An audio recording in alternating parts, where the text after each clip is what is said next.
think about it every night. When I close my eyes, you're on my mind.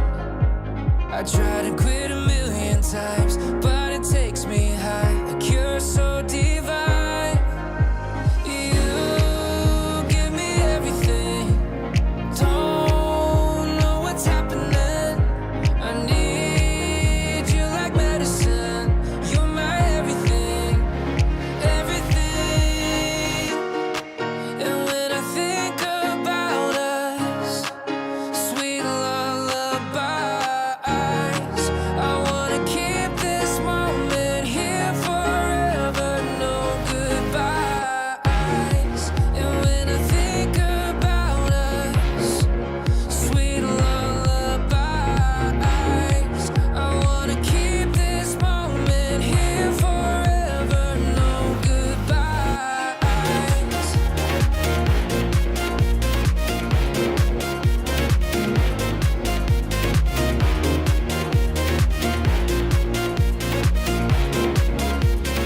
No goodbyes. And when I think about us, sweet lullabies, I wanna keep this moment here forever, no goodbyes.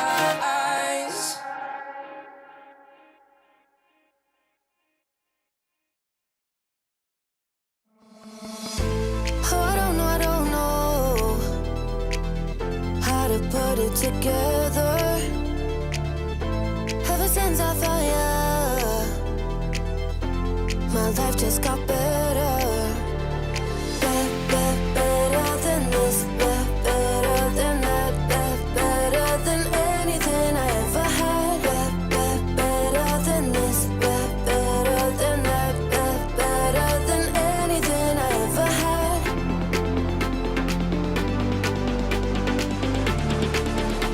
Than anything I ever had.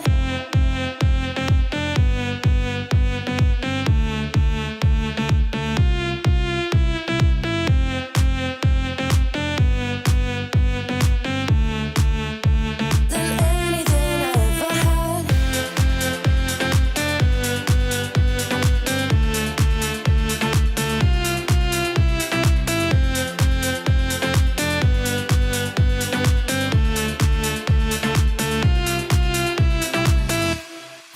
Every time I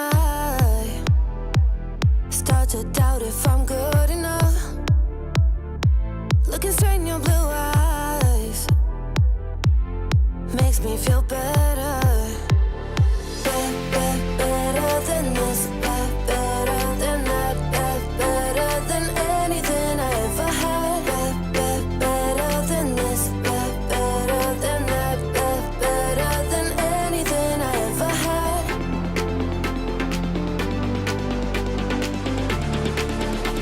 Than anything I ever had.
disappear. You can see it's true that I want only you. When we'll break free together, you and me.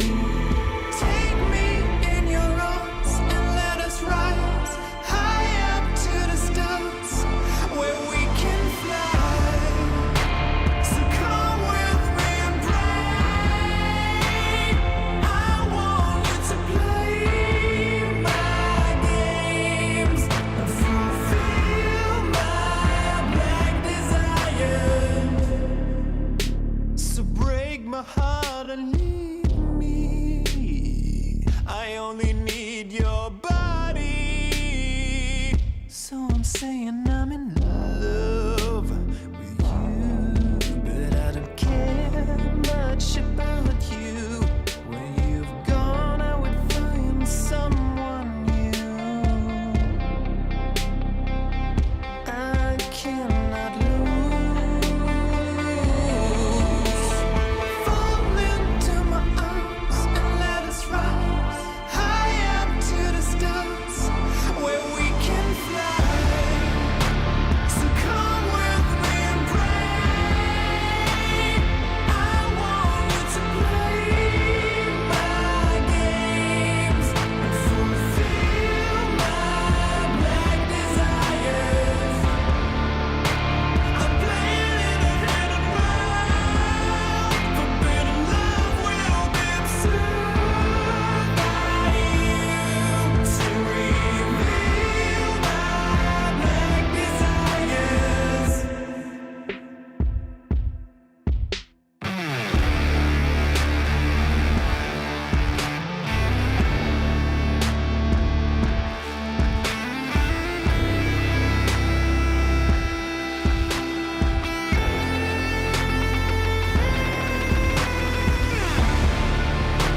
So come with me and pray.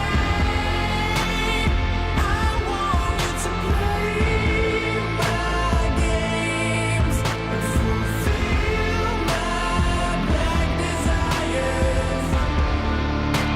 I'm playing in a hidden world. Forbidden love will be absurd by you to reveal my black desires.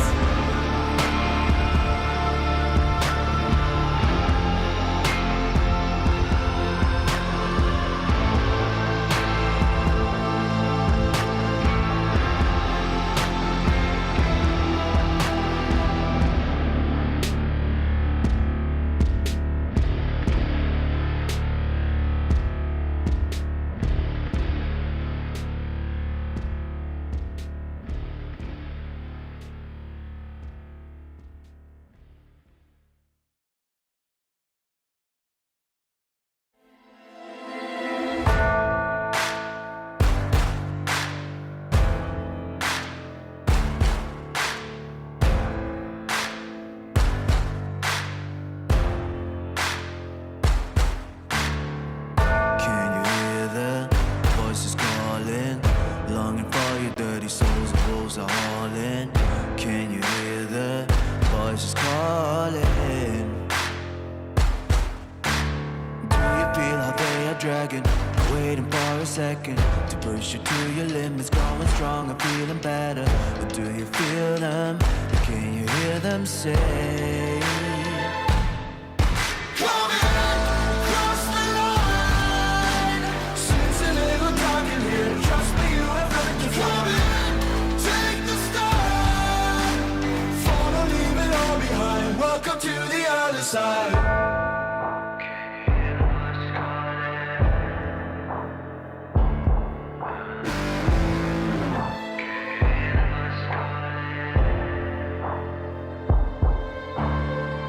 Do you feel how they are dragging? Do you feel them? Can you hear them say? Do you feel how they are dragging? Can you hear them say? Cross the line.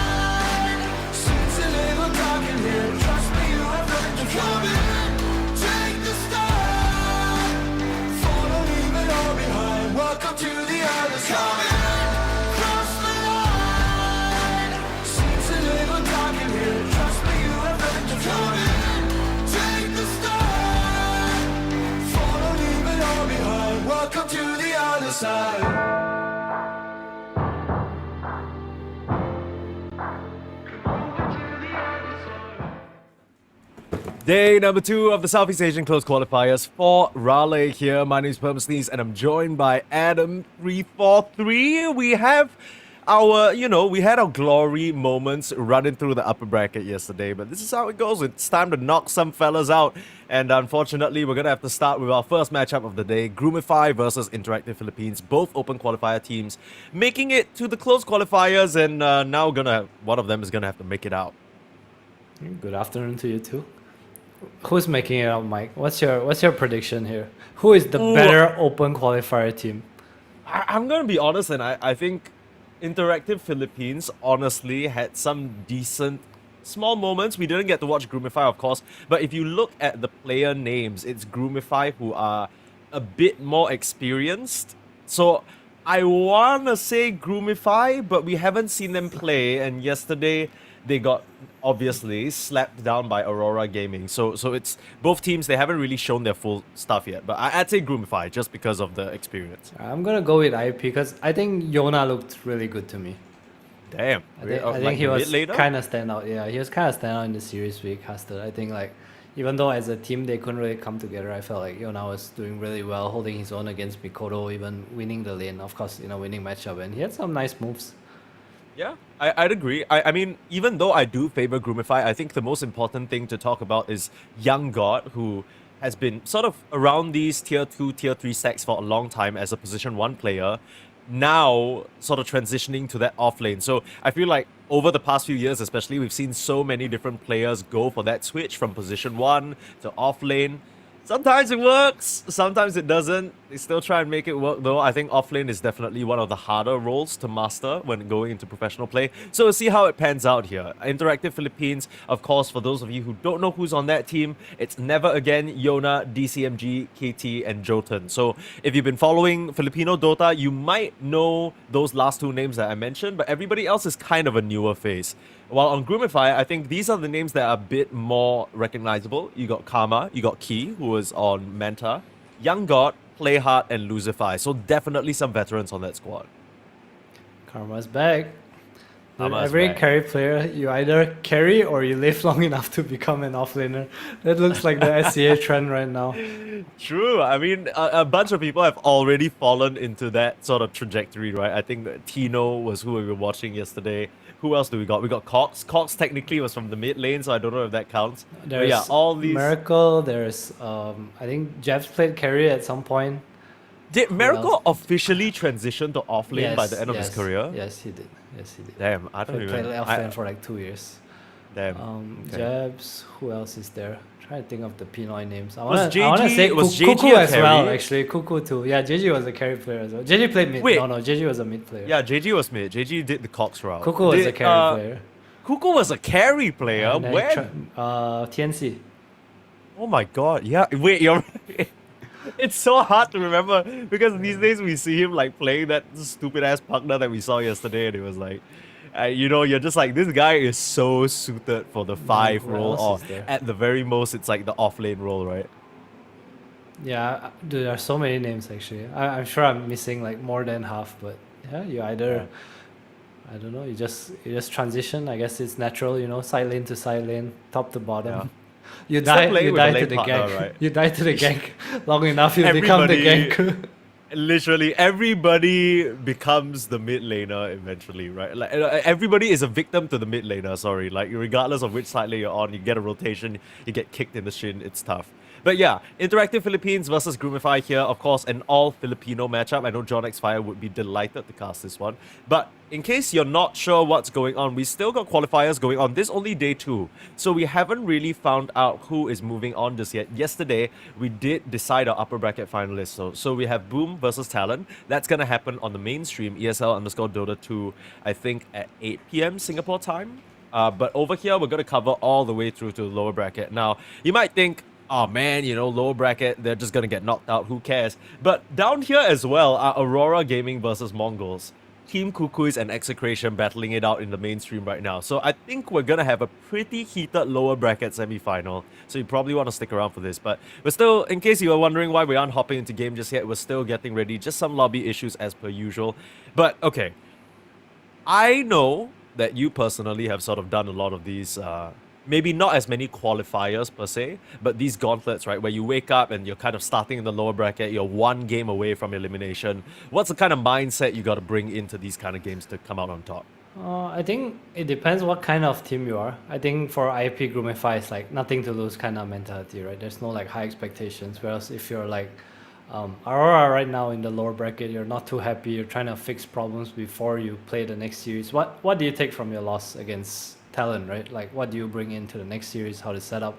Because I think ultimately for the top 3 teams, the battle's kind of between them. I think obviously you approach and respect every opponent differently, but I think there are things in certain games that certain habits. I think we casted quite a bit of Talent yesterday, and it felt like the way they moved on the map was quite similar in between like all 4 games. I think that's something you can take away. You also want to just go in with the don't be scared to make plays kind of mentality, right? So yesterday we watched IAP and it felt like they had problems coming together as a team, whether it was draft wise, and we also saw like DCMG kind of for, oh my god, I pronounced his name right. Nice, no more CDMG. Yeah, he tried to, I think he did well in his lane and he just kind of fell off. I think that's something that they have to address. How do you like keep up net worth? Because these off lanes, especially the heroes he's playing, like Timbersaw, you know, these heroes, they want to keep net worth, and you can't just be in this little corner of the map where you farm 2 camps and a wave, you know, that's not really how you want to play. Yeah. I think just kind of, you know, you always like to see these different heroes that you picked in all these different roles as pawns, right? And how you want to choose to move them across the map. You need to try and put them in the optimal position. Timbersaw just doesn't belong there. I mean, straight up, the guy doesn't like trees to begin with. You put him in like a dense forested area, it's gonna freak the shit out. But yeah, in case you guys aren't, again, sorry for the delay on the game so far. We had a bit of a lobby issue, but we're remaking it now, all the players flowing back in. But yeah, I think Interactive Philippines and Groomify, definitely a lot they can learn. I think when you get beaten down so hard by Aurora and Talon respectively, of course, we got to see Aurora play yesterday, but they kind of got pretty convincingly dealt with by Talon, I feel like, even though those games were kind of back and forth. I feel like Talon was in the driver's seat for the most part, and Aurora had a very like mid-game heavy draft, right? And they managed to hold out. I think Talon was in the driver's seat, I agree, all along, but momentum was definitely in Aurora's favor in both games at some point. Yeah.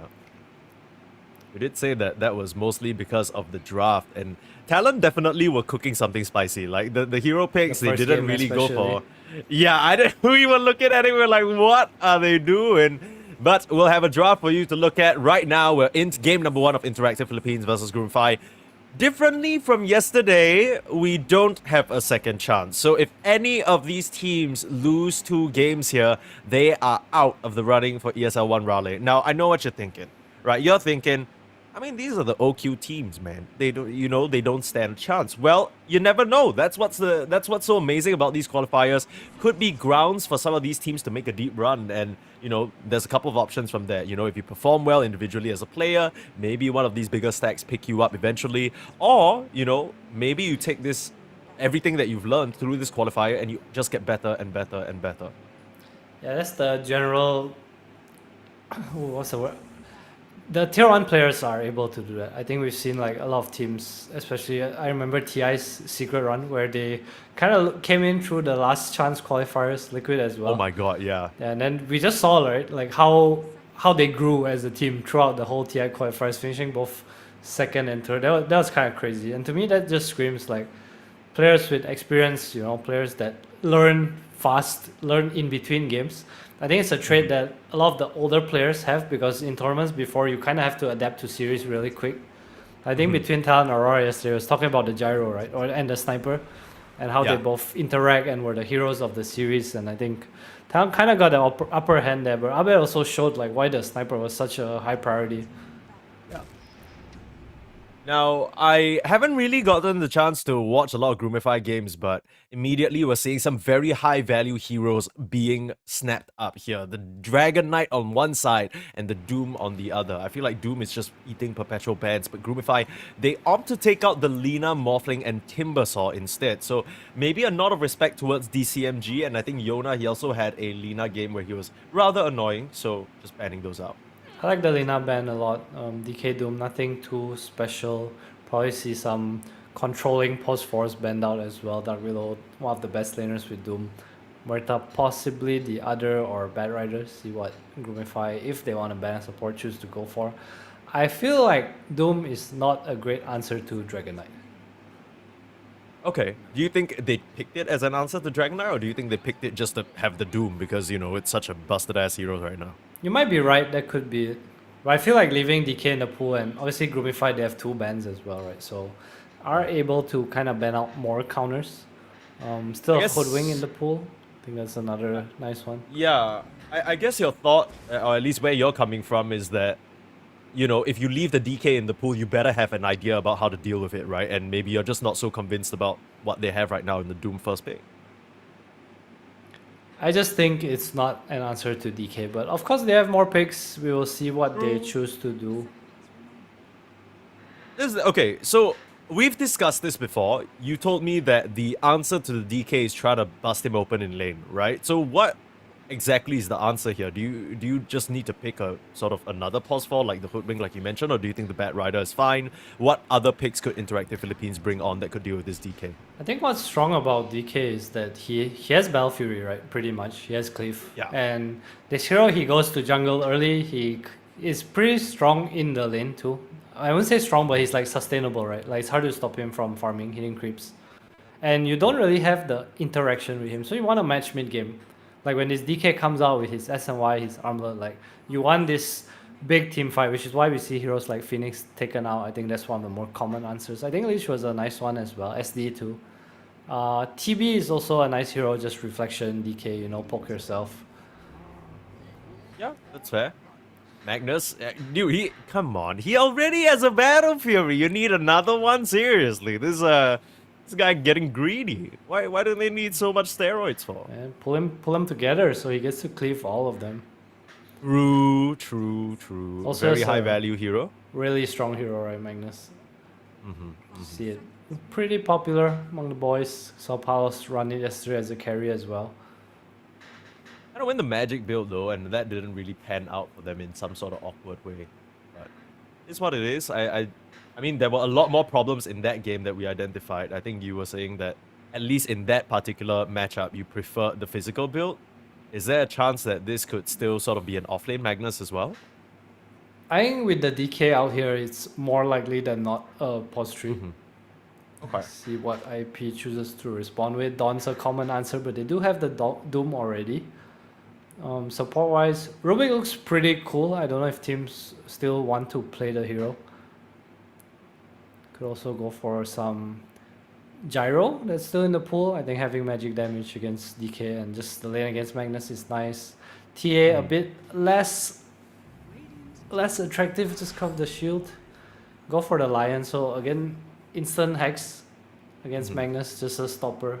You get to precast. Is this like not the most value Lotus Orb game you've seen in your life, or what? Like 3 heroes, all with immense single target disable, and a Monkey King quick pickup. So, I mean, you talked about the Magnus likely being in the off lane. Could this be sort of the answer in lane up against the Magnus? Yeah, I just think if you don't see the pause 4, you don't really... You're not able to like own, you know? It's not like some Monkey plus Veno against a helpless lane. Like Magnus is not that weak against MK, especially with a strong support. But the supports are being banned out, so I'm curious to see how Groomify tries to address this. I was actually thinking of Grimstroke for them because they need this like dispel against Bad Rider, right? We see like Grim Shaman are the heroes that are a bit more popular against the Lasso. Oh, Grim's gonna be insane. This Inkswells. With This Inkswell on the Magnus, the double chain frost. They opt to go for the Invoker instead though, so showing their cause, or what seems like their cause very early on. There's also the off chance that this Magnus ends up being a position 4, although I don't know whether I like it into the Monkey Bat Rider. I like it as post tree. Just pick a strong support if it's still in the pool. I'm not sure if they'll get any heroes. A lot of heroes already removed. What are we thinking about? You mentioned the Hoodwing a bit earlier, but I think that was more for Interactive Philippines to break the Dragon Knight. I think That's you need still to pretty solid plus 4. secure your MK lane. I wouldn't even mind something like a Enchantress here. Just Purge Monkey or anything that is good against MK. Let me check. Murta comes to mind. Yeah, Of the stronger Muerta. heroes. a lot of AoE control then once you get that Muerta, because when you RP and then you got the Chain Frost bouncing, Invoker spells flying in into the calling, it's gonna be very hard for them to fight. Yeah, I guess the idea is that you want to force MK out of his ring, right? Yeah, you need fight power, right? Because right now it looks like Lasso comes in and Wukong drops. So if RP comes out, I don't know if you can actually fight in Wukong's. That's true. So I think trying to stabilize the lane for the Magnus is probably what they're looking to do. I wouldn't even hit some Oracle here. You get to purge MK, you get to save against Doom and Lasso. I think it looks That's true. pretty okay in my head at least. I just worry that with the Oracle, if the Invoker's lane doesn't go too hot, then they can't really make much happen on the map because the rest of the heroes are kind of static and farmy, right? I'm gonna be honest with you. A lot of damage. Yeah, I guess so. Just a lot of magic burst. Silence. To be honest, I didn't really like that they picked the Invoker this early on. I thought that Grimstroke's suggestion was amazing, but I get why they do it, right? They try and pick the mid so they can protect it with a couple of bans, but I just feel like the Grimstroke would have been so insane this game, and now it's banned. I think it looks really nice mid game, but in the lane, I think it's going to be really hard because Grim doesn't protect Magnus from MK just running you down. So I think it would have been a nice pick for the game if they have a way to get past the laning phase. But I think they should have picked mid there. I think it's going to be hard because they're going to ban 2 heroes. And you don't want this situation where you have total control of last pick. And IP has a pretty well-rounded draft so far. They can even put this MK mid if they choose to. That's true. We saw a bunch of MK mids just come out on top of matchups they weren't supposed to through creative use of Mischief. It's not too bad against the Invoker, although you can purge, Jingu with Tornado, but, still. TA looks pretty nice for IAP as well right now. I know there's Leech Armor, but it's really nice against Magnus and Invoker. Heroes don't really touch you. It gives you Roche, which you kind of lack on IAP right now. Trap Vision for Doom and Bat Rider, Lion, that's super nice. The Trap Slow Silence. Growthify don't really have huge answers to it. I think the thing that immediately sticks out to me about this trio, Bat Rider, Lion, and Monkey, is they play so well into each other, right? That you always want vision so that you can make an informed decision on who you want to start a fight on these two supports. But you don't really want to be the first one jumping in and sacrificing your life into like a Sinister Gaze or something. Monkey King in the trees, and then, you get something like a TA traps littered everywhere. It's going to be so hard for Groomify to navigate the map. I don't mind that pick too much at all. Last pick, Shadow Shaman. We saw this yesterday, it didn't really work out, but this kind of fits the bill for what you wanted in terms of a position 4 that's strong in lane, can bail out the Magnus with the Cluster Club is what I'm assuming he's going to go for, because we just don't see the Giant Serpent, whatever. Yeah, it's just a common counter to the Bat Rider now, right? This spell. I think it's okay. I'm a bit worried about the lane. I think it offers a bit less trading power as well. This Bat Monkey's not weak. Flame Break just kind of run you down. If you shackle, then they just switch targets to you, which is not really what you want. So a bit worrying if IAP run the MK carry here for me. Yeah, what do they want to pick in the last position, though? I kind of am feeling something like an Earth Spirit, someone who can sort of run in early if they choose to go with the Monkey King in the safe lane. I'm assuming it's going to be Monkey King safe lane because, like you said, with the Bat Rider Monkey, that lane looks terrifying. They got to lock in the Nature's Prophet instead. Okay, so big tempo coming out from Interactive Philippines. They want to slam the door shut on this game bright and early. I think it's going to be a mid. Yeah, it's an NP mid. Yeah, so I think this just doubles down on the pressure that the MK is able to give. It's also nice in lane against Invoker. I don't think they're gonna play like super quick, but to have this hero that's just able to connect to fights and scale very hard against the lineup of Groomify I kind of enjoy the pick. I can see it. It's kind of good into the Invoker as well, because I feel like with the way Invokers played these days, you're always just getting a couple of Wraith Bands and suddenly you're Outlast hitting everyone in lane, but you ain't Outlast hitting a Nature's Prophet. Like, that guy is just loaded to the brim with base damage. He's got Ironwood Treant. It's gonna be pretty annoying for them to deal with. The only question for me is how exactly are Groomify going to orient their lanes? Because at least from the information that we publicly saw, Young God has swapped over to off lane. So is this a Magnus position 1, position 3 Dragon Knight or something like that? Nah, no way. I don't think so. Do they? Okay, well, yeah, I don't know. Not too I feel like sure. it's a nah, but who knows? Yeah, we'll see. Either way, both heroes have a lot of potential to farm up and get a lot of net worth on themselves.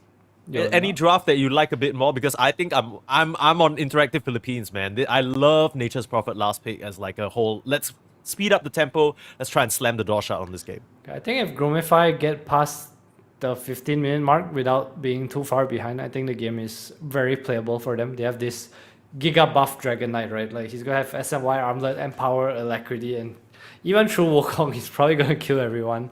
Frost Armor on top as well. So I think IP are the ones who have to dictate pace here with the draft. I know they have like Doom and stuff, but they can come out of lanes pretty ahead, I think, especially the top lane. I think the Magnus lane is the biggest worry for me. I'll go with IP as well. Yeah, we still, honestly, at this point, we still don't know for sure where exactly these heroes are going, right? It looks like it could be... Okay, we'll see, we'll see. You know, do you reckon these two know each other? I mean, they're you know, both Everyone from the Filipino knows each scene, so... other. That's true. No, a little bit of pause. Bebero. Do you understand Tagalog at all, Mike? I don't... okay, so, At all? you know what's the... only a little bit, but... Dota player level. Yeah, Dota player level. So, like, if someone's flaming me, I know. But I don't know what they're saying exactly. What I will say is that I have a good teacher. My partner is Filipino, so I should be trying to sort of glean as much as I can from her. If she's a good teacher, please translate what's on screen. Oh, she's not here, unfortunately. No, I'm gonna you have to- translate, because she's the teacher, right? You should know. Yeah, she hasn't taught me yet. I haven't What the started hell, my yeah. lesson. I haven't started my lessons, man. Why do you- I sense a bit of bias. I don't know about calling the teacher who hasn't taught you anything good. I gotta be. I mean, if no one's on the team, I'm on the team. You know, that's what it's about. But we'll see. Interactive Philippines versus Groupify. Bunch of all chat going on. Hopefully, all's good with the teams, and it's just some friendly banter. I'm sure it is. It's always the case with these Rambulans. But yeah, you were saying that you like the Interactive Philippines draft more, or do you still think it's very even? I like IAP a bit more. I also think Purge Creep against Invoker is kind of sick, because it's hard to get kills without Cold Snap early. I've played this matchup before, like, and you just purge off Cold Snap, and Invoker can't really like chase anything now. It's really annoying to play against. Yeah. Not see seen it too whether- much though. I think we did see recently some Invokers switch up their build to be a bit more right-click focused, skipping the urn entirely and just kind of playing a bit greedier. We'll see what key decides to go for here. Game number 1. How Looks like did the bounty runes go? Was that just 2 for 2? Yeah, looks like I it. believe so. Did they get a Oh no, D-ward, it's 3 though? for 1 actually. It's 3 for 1 and they get a D-ward. So a bit of an early advantage over to Groomify already. Alright, laning hit, face looking good. Play hard, top of the net worth, leading the board. Magic Stick Monkey King. Expecting to get poked down here. Okay, I am just an absolute dog shit monkey player as we miss first blood in top lane, okay? Just a run you down type situation. You were worried about the lane in the bot side, but turns out the top lane is a bit of a concern. I think he just overstepped Young God. Probably learned the stun, Blood Grenade, Frost Nova. Pretty strong, run you down. And more pauses we shall have. Alright, so Okay, so Young God ends up actually not doing any sort of role swap whatsoever. He's still playing position 1, and we have someone called Madara instead on the position 3. Not sure whether that's Karma or not. We're gonna have to do some investigating after this game. alright, if you were in Naruto. and If you- I was in Naruto, yeah, and you went to a LAN cafe, and then you walked in and Madara was there, what role is he playing? he's playing mid, obviously. Like, what are you... That's the Nice. most mid... Oh, actually, hang on. He's playing carry. Yeah, you're right. Because he has reincarnation. Okay. I guess. Okay. What role is Naruto playing then? Is he like the position 4? I don't know whether position 4 has enough main character energy. The Naruto is Shadow Shaman because the snakes look like the QB. Yeah, but I guess technically, you know, he splits into 4 chickens. I don't know. Every time he drops a friend watch, it's like Kurama. Yeah, and then all the tails come out or something like that. It's orange. At least it's like thematically It's the similar. right color. It's close Yeah, enough. similar colors. Oh, a little bit of trading back and forth. Looks like KT was able to find a solo kill onto Lucify. And both supports up here taking turns to kind of step out of bounds there. I'm honest to God not really sure how these kills are happening. It feels like they shouldn't be. I agree. Lucify probably just low. KD catches up, has the win lace. Bot lane's the one that I wanna watch, man. Like, can top lane stop fooling around?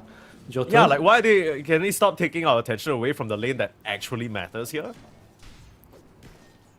So far, so good for a Magnus. Pretty much even on CS. This lane does get harder as Jingu goes up. Bat Rider, not the biggest kill threat, but obviously you do have the Flame Break knockback. I feel like Monkey King can be so flexible in terms of item builds. Oh my... Guys! What are we doing up here? Oh my goodness. Right. We gotta stop debating the ops. just watch top. Sorry, no one say T-Tours in chat. That's not his fault. It's our fault. We're like, oh, let's watch bot lane. It's just non-stop action up here. The Lich and the Dragon Knight, 2 very strong laners, of course, so not really surprised here. And the Doom, even though it's a strong hero, it can't really do the most to these 2 in lane. Gonna try and man up into Lucify, but DCMG, he doesn't have the HP to stand his ground. He's just gonna go down. Yeah, I mean, if you're gonna just run in over and over like that, of course there's gonna be kills. Alright, we've identified the problem. Now, how do we fix it? The problem is stop running at each other when you're like 100 HP, brother. I don't know what to tell you. Well, Groomify happy with the lane phase. Gets a Lotus too. Another pause, unfortunately. A lot of mic issues today. Somebody get this guy a mic. Real? I have my mic. Yeah. Haha. I am Mike, so I don't really have a problem. You're my mic. Okay. Okay. Not okay. You know, you were saying that Interactive Philippines are pretty okay with this laning stage. But I don't know about that. Look at the damn denies on this Nature's Prophet. Yona is just gapping this fool. Okay, I think it's a bit hard to judge because Treants, right? You obviously deny your own Treants, so I'll give it a -5 on the denies. Okay, alright. I can't help but feel like it's very hard for Invoker to right-click down these Ironwood Treants, especially early on, though. We'll see. Here's an MP favorite matchup. I don't think Invoker should be doing this badly, but Yona, we've seen him play. Pretty good mid laner. Laning phase at least, definitely high tier, I would say.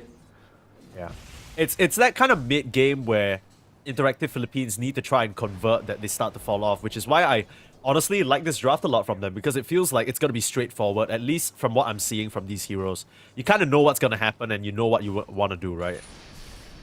Top lane? Nope. Just a little spells being spammed. DCMG learned his lesson. He's like, okay, if I don't have my spells, I'm not gonna run into them. Oh no, he pulls the melee, so the rangers are gonna die. Has to pop the fire now. This lane is wacko. Yeah, I don't really know what's going on. It feels like there's a lot of just kind of little slip-ups here and there between both sides. But at the end of all of it, Young God is still farming pretty safely. So I don't think that's an issue for them at all. Same thing for the Monkey King. Now, this was the point I was making before we kept getting pulled back up to the top lane. What do you think the build is here for this Monkey King? Because Interactive Philippines look like they want to get active very quickly. I don't think you can go for something like that. Okay, hold up. Getting ganked in the mid lane. Wonderful rotation there from Kitty. 2 TPs coming in though. They're going to try and punish the Lion. But the Bad Riders here as well, bumping back the support. They don't actually get the Flame Break clip onto Playhard. Lucify, no tangos, no quelling against a Nature's Prophet. Still has the Frost Shield though, and baits in the Bat Rider. Nice series of events for Groomify and the supports.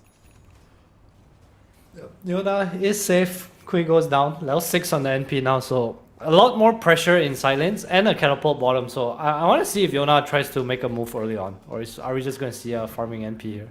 Oh, hold on, Yona, in trouble. In the river. Go back into tower. We're Turret, watching please. Jed right now. Still mid. Yona in big trouble. Level 6 means more EXP for everyone on Groomify. Nice rotation towards the rune, punishing him for his greed. And he used the rafts too, so no pressure for a while. We'll be up in time for the 7-minute wisdom fight if they want to contest that.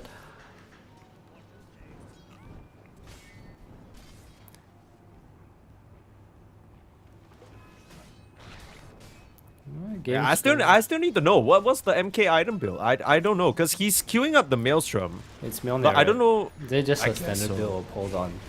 Oh, nice rotation through the twin gates. We don't even have a moment to breathe. It's just non-stop action so far. 9 kills already, and it's not even 7 minutes. These teams are just hammering their heads at each other, and honestly, makes sense, right? With this Nature's Prophet. Yeah, catapult as well. Monkey King with a very nice rotation. Pushed out bottom lane. Just goes for a very easy gate play. I feel like Mjolnir is just the standard build right now. Mjolnir Nothing else to BKB do. or Mjolnir SNY. You're kind of like, those are like your first 2 items. Like no matter what, like whether you're mid, whether you're carry, you have a shard in there somewhere if you want to. Okay. Is it just because all these other items are too slow, or what's the deal? Because I look at this lineup on Groomify, and I'm just thinking, how am I gonna survive all this magic burst damage? Like I'm kind of itching for Mage Slayer or something like that, or something that gives me some stats. Mjolnir just gives me damage. I think the whole idea is that you do magic damage to DK and through Frost Armor, which is Frost Shield, sorry, which is what you want, right, against Dragon Knight early on, especially. Right.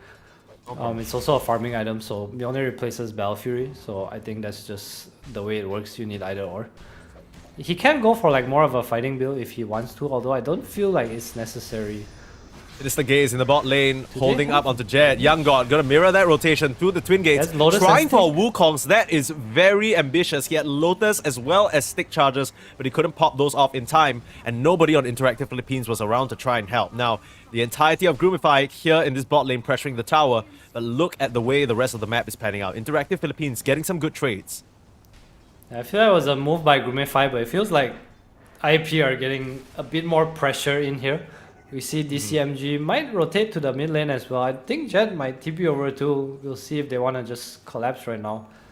No catapult though, might be a bit early. Lehart is waiting in the wings to try to bail Key out should he get dived. In comes the wraparound. Now, complete miss on the stun. That is very uncharacteristic from Key T now, as DCMG being held down by the spots. The mana I don't think they drain can actually duo. find anything. Yeah. Okay, well, That's the tower that's that. secured though, so could have been better, but also not the worst DCMG. I mean, now it might just get worse if DCMG goes down like this. He's not going to be too happy about that. RP used for Doom, that is worth it, especially early on in this game. Especially if Key gets the kill. Alright, DCMG goes down. Not too worth it anymore, but again, Yona is still top of the net worth. Kind of feeding back Kui a little. See his net worth not too far away from Yona. The 2 kills really helping out. Even though When they're- we came out of the draft, we were looking at this lineup and we're like, oh, you know, Groomify need to survive the first 15 minutes. They're kind of doing more than surviving. They are on top in terms of kills. They seem to be the ones making a lot of these moves, even in the bot lane onto Jet Baby now. Wukong's command forced to be committed, but skewered out of the ring immediately. The Wukong's faithful, meaning that the ring still stays up for a bit, but they still get the Lich, get the Jingu stack, pull in the Magnus. Turns out Groomify, maybe they bit off a bit more than they could chew. Nice tornado by Key, lands on the 4, Jet Baby in some trouble in the snakes and will get taken down. They get their initial target on Groomify, and Playhard manages to walk away. Ends up being a 1-for-2 trade, but they do bring many members of Interactive Philippines down here to do that. Yeah, nice initiative by them. I think he was a bit too quick on the boundless strike, otherwise he might have survived. He didn't have it when he got his Jingu up. Nice skewer from Madara too, just pulling him out of the Wukong, securing the kill. But that's 2 ultimates used. Chain Frost and Serpent Ward, you get a kill on the carry, sure. You lose 2, but no tower pressure. And the catapult's out now. So IAP, balls in their park. See if they want to make a move right now. Would you consider this current game state okay for Groomify though? Because as much as we're seeing so much action and trading happening, the Dragon Knight's mostly untouched, right? Isn't that kind of a major problem? Yeah, I think their game's going great. Madara's just a little sad that he's dying, but as long as he gets to the dagger, I think he's pretty okay. Jet I mean, is... his only job is to set up this game, right? Like, he doesn't actually need to give more damage. Yeah, it does feel that way. I think you get never through fights. It's not easy to stand in lane against the heroes of IAP right now, but he will be able to lane down here. KD is focusing a bit more on stacking right now. Jet also kind of just scared to lane, right? This Invoker pick on the 18 against the Monkey, just giving a lot of pressure. He's gonna see Jotun. Will be informed because of the Ghost Walk. Tries to make it through the Twin Gates. A little bit too late for that one, little Bat Rider. Oh, okay. Tornado will clip him. That is going to be enough damage. Cool guys don't look at falling bats, it seems. Key just turns away. Doesn't want to watch the bat go down. Got him. I didn't think that was enough damage, to be honest with you. I always have a hard time figuring out how much damage Tornado's going to do, but I guess that's why I'm not mid laner. I'm sure you need count damage as every roll in Dota, Mike. Come on. That's true. That's true. It's just a bit hard. It doesn't look scary, you know what I mean? It's just like a little bit of wind. Like, who cares? That's literally air conditioning. That's because you live in Asia. That's cheating. Live in a country with tornadoes and then talk to me. Okay. All right. Double Sorry damage, to but all tornado hold up. countries. Yona getting baited by the rune. It's not the first time. He's in a tough position, and this poor NP can't survive. The question is whether Interactive Philippines can get anything other than the Lich trade. It's not even for now, and it might get worse for them. Young God has shown up with his armlet, but MK's shown up as well. The carries joining the fight, and it ends up being pretty decent for Interactive Philippines at the end of the day. I mean, if you count 2 supports for a core to be a decent trade, I still think overall Groomify have to be pretty happy with this, no?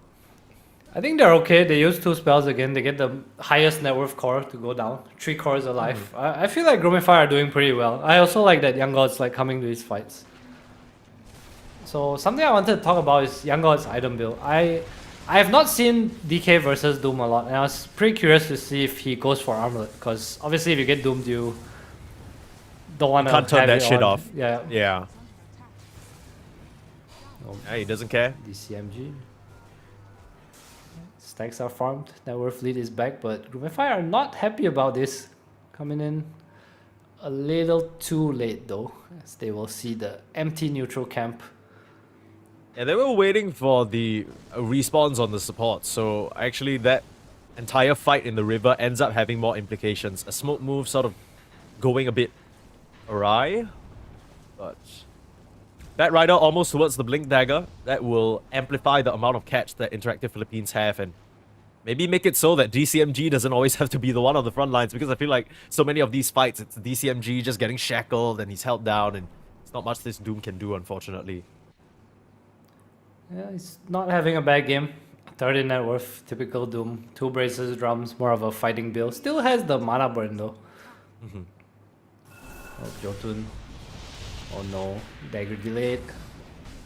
I will say that this Invoker has done a really good job creeping around the map with that Witchblade. Ever since he's picked it up, he's found a couple of kills on supports, made some major impact in some of these fights, and he's kind of gearing up towards that right-click build that we talked about. What's your opinion on this? Do you like it? Yeah, he needs Pike, right? Because of Sprout and Wukong's and Doom. So yeah, I think Pike is very natural to be built after Witchblade. I think some players might even just not go Witchblade and just Dragonlance Pike straight up. Yeah. Back into the Witchblade, but Kui having a pretty good start. I like this. It gives him a lot of damage, helps him kill supports. And he will be setting up top here. Yona, will he read this move? He is beside the outpost. I mean, how do you read this move? Like, what is going to tell you that this Invoker is creeping right next to you, other than the Ghostwalk indicator, Tornado off the mark? But you have a Cold Snap, you got Madara, and you got yourself a dead Nature's Prophet. No hope of surviving there. Great hunt from Ki. I mean, it feels like he's all over the place. It's Invoker for you. I think the way you read into this is that Invoker is not hitting tower, right? Like, they just took the tower. Where is Invoker gonna go? Is he gonna go bottom or top? Because he's not gonna stay mid, right? Sure. So hold on, bot lane. RP straight onto the Monkey King. It's non-stop action for Groomify. When we saw the Nature's Prophet last pick, we thought Interactive Philippines were the ones who were going to make moves, but it's just been Groomify non-stop, and they're the ones with a 2k gold lead coming out of the laning stage. Yeah, nice dagger reveal from Madara. Big kill onto Jet, who has not been having a good game. When you play this monkey carry, you really want to kind of snowball your lane. It feels bad to play this farming-esque Monkey King, especially going for his Maelstrom, but not impossible. We'll see how they try to help him go back into the game.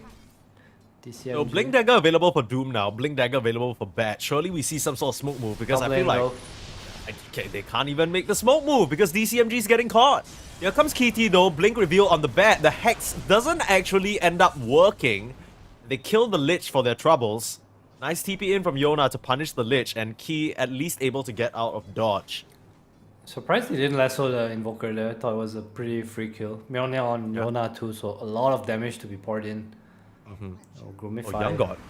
Wait, what's he doing in here? Is this a fight you want, guys? They think they're getting a free support, but they miss the mark because there's all 5 members Something's of free Interactive here. Philippines ready to punish Young God. They just slapped down the very free Dragon Knight kill. They just got a support, now they're looking at Madara as well.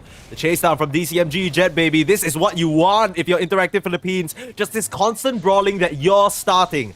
Playhard has to turn around and give up his life. He's scared that the rest of them will find the Lich in the corner. Ends up being a double kill.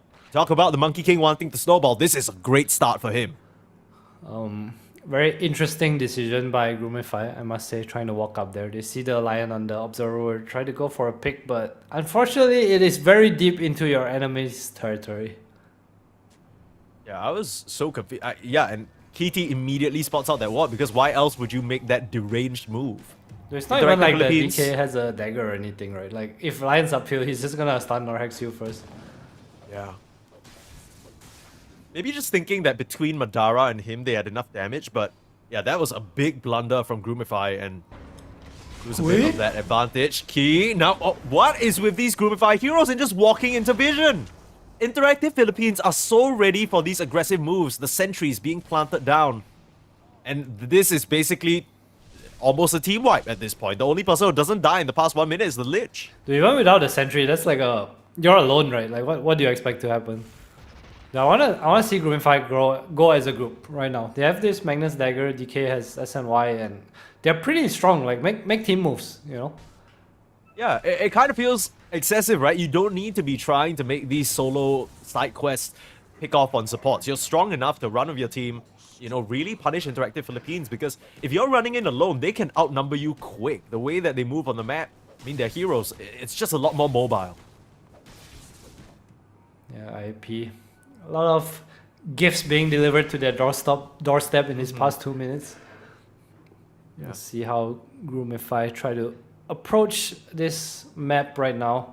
Young God scared to farm here. Understandable. There's a Doom with a blink. There's a Bat Rider with a blink. Still doesn't have the lasso for another 17 seconds there, but the smoke move up, ready to roll.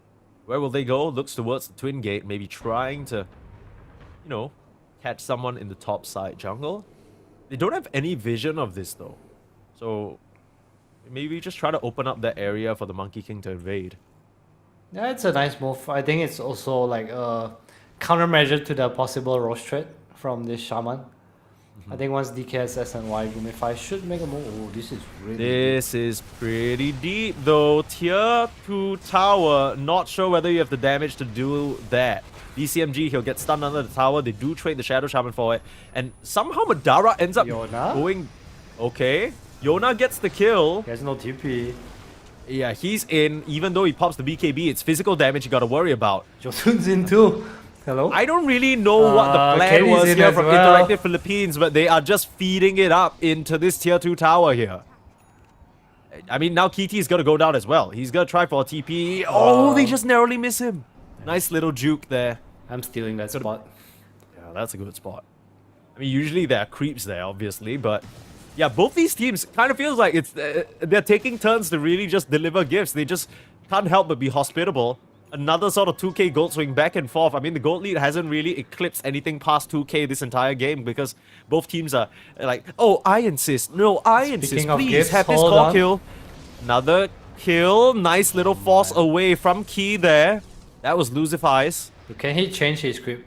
His marble is annoying me right now. Get a Centaur or get a Purge script. Come on, Mr. Doom. Yeah, like what is this about? Maybe he just wants the mana aura, but it just doesn't really make sense. No. Nonsense. Come on, brother. Nonsense. Get a wolf, you have Yasha. Get something Yeah, Purge what- script beside you. He's Devour's on cooldown. I apologize. Okay. We'll see teams make the move for the Tormentor right now. Both sides pretty equal. Key is living life on the edge. I guess Of this nature. game, it's really hard to try and figure out who exactly is on top. Because if everything was going according to the way you would assume on paper, Groomify should be pretty happy if this game stayed right. They've survived past the early game. Their heroes are going to scale nicely. But both teams have just sort of, like we said, taken turns to literally jump it down their opponent's tier 2 towers and just overextending. And it's kind of hard for me to tell at least who's happy with this situation. Dragon Knight is happy and DCMG will once again throw the Doom very randomly. Yeah. My brother, what- if you want to what is- blink in, get a creep that helps you blink in. This is not it. And the counter smoke from Groomify and Roche is in play. Oh my god. Oh, Yona is done. Yona is done. Goodbye, No my Doom. Jotun got a lasso, but Yona already caught out by the RP. That's your Nature's Prophet down, unable to rejoin the fight. 2 heroes down and a Doom used. That is going to be a very easy Roshan for Young God to grab. friend. What was that Doom, man? Please explain. There's literally What no... did he think was... I think he thought, for some reason, that Yona would be able to TP in faster than tier 1 tower responses could come in. And Where if he TPs in, he's just gonna get RP, right? Like, it's so... I don't know. They have a lasso, right, with Dagger. They have Lion with Aether Lens. Why is my Doom... Oh man, 2 fights in a row is painful, and even it's going to hurt even more, right? Because of this Aegis that comes out for Young God right now.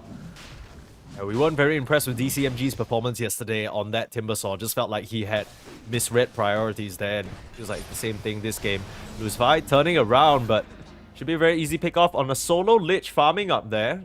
Not allowed to do so. Aegis of the Immortal though goes to Young God, so second life for the Dragon Knight, making him even more difficult to kill.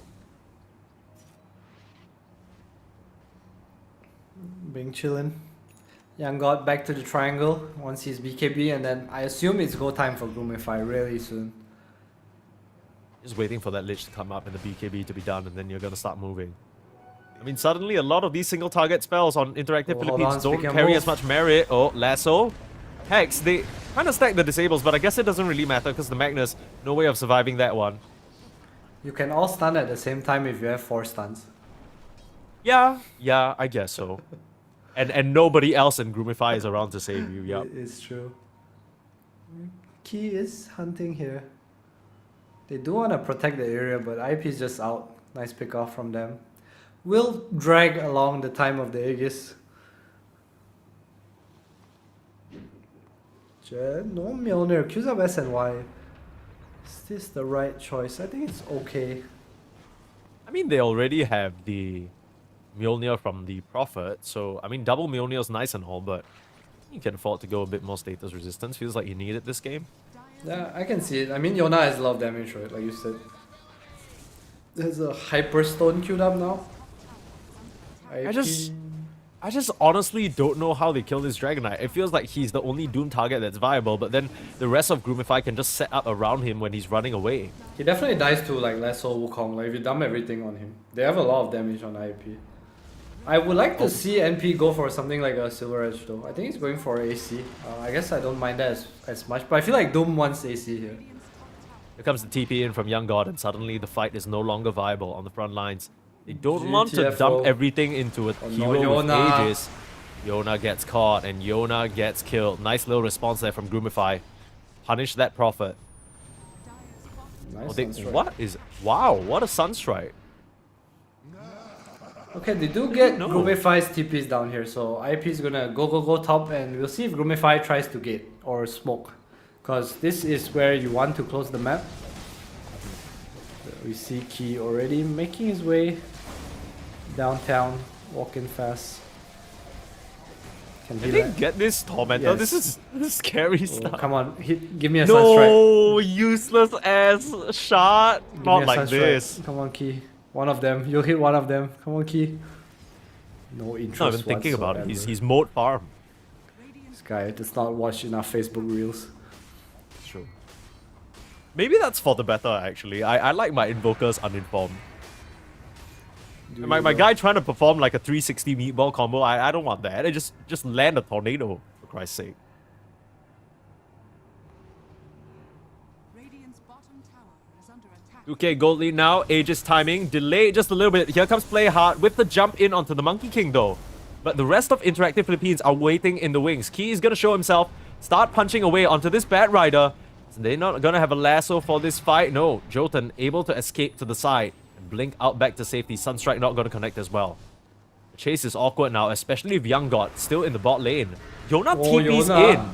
not here, I though. don't know whether Young God has enough damage to deal with the Prophet by himself, but he's very much alone down here, at least until his team connects right now. Back up to the high ground. Glyph forced right now. Groomify trying to make the most of this timing. They still have the BKB, RP, Chain Frost, just about everything other than the snakes available. Young God. Hitting from the low ground, pretty much announcing that they have a ward there. That's not He's not too concerned. Madara, there was a bit of a whiff there, but it's not going to matter. Jed as well as the Lion going down at DCMG. You get a Doom out onto the Invoker, but does it even matter? What a fumble of a fight. Madara missing the spell that matters, but it doesn't even mean for anything. Ends up being an ultra kill for Young God anyway. All he did was right click. That's the first time I see someone hit an RP and miss Q. Usually it's the first part that's a bit harder, yeah, right? Yeah, the mass tips coming in. I'm sure Groomify are having a laugh about that one. Very, very happy with the current state of affairs. Up to a 10k gold lead. And the Aegis not even expended yet. They can keep it going. With the Doom Lasso being used, I mean, all you have left is a Wukongs with very limited setup. I don't even know how you're going to kill Young God right now. Look at this damage on the DK. And you know what? He has flying out a full Daedalus to replace the slot of the Aegis. So Come on. if he touches you... Oh no, speaking of touch. Oh, they might try to finger of death him, but Kitty just gets skewered back into death, and Yona can't exactly follow They're up. chasing Now, Jet him. Baby gonna try and jump forward, pop the BKB. Key is in big trouble, and looks like Jotun's on the hunt as well. Ooh, they might get Groomify, no, he they misses might the have flank overstayed there. their welcome, but they miss onto Young God. They skewer back actually into the Dragon Knight, who Go makes fight. very quick Let's work go, of that DK. Bat Rider. Yeah, I'm- the DK has popped into his dragon form. They will try and find him with the Curse of the Old Grove, hunting him down now, but he still has Madara waiting gonna in kill the wings. everyone. He's Viper's gonna kill come back. everyone. I mean, you jump on the He's DK, who's gonna jumping kill on who? everyone! You don't have the Doom and you don't have any damage for him. Another triple kill. And the voice lines come out. This is why the DK is a big problem. Picked first in the draft by Groomify, and 3 for 3. You said, I don't see a DK answer. I don't think Interactive Philippines consider just how much of a problem Young God is going to be. My god. Was that their carry, Monkey King, that I just saw? I don't know. I didn't see it. He was Evaporate. gone. My goodness. You ever seen a monkey try and fight a dragon? I'll tell you this for free. It's not an even fight. My goodness. Young God just eviscerates him. Oh, they talked about the DK counter. It's the sprout onto buildings. Yeah, they talked about the DK counter. It's not in this game, but they are annoying him a little bit. They need Silver Edge. They need this DK to die. The win condition for IP now is all in on DK, because if DK lives, you lose. I think Yeah, it's but no just that one's building simple. a silver edge. Look at the item builds coming up from this prophet. I thought he'd have one Oh, by now. another Maybe even the monkey. Another very questionable Doom by DCMG. Okay, he just pops BKB and TP's out. What now? What now? Like literally, what now? Now Doom is down. He goes back to base, resets. Jotun's still Unless you looking. find anything else, they're gonna try and find him, but Jotun is the one who gets caught running into the supporting cast of Groomify. It's just been such a messy affair from Interactive Philippines. Desperate move after desperate move, and every single one of these Dooms just not connecting at all. And my goodness, why does he still have the mana burn creep? Yeah, I need an explanation. I need a player interview. Someone please tell me why. The literally every creep is better. Oh, eat the center. Come on. Oh, Okay. Okay. Now We we're back. gaming. Only took him 30 minutes. we back, baby. Only took him 30 minutes. The comeback starts now, fellas. You heard it here first. Interactive Philippines.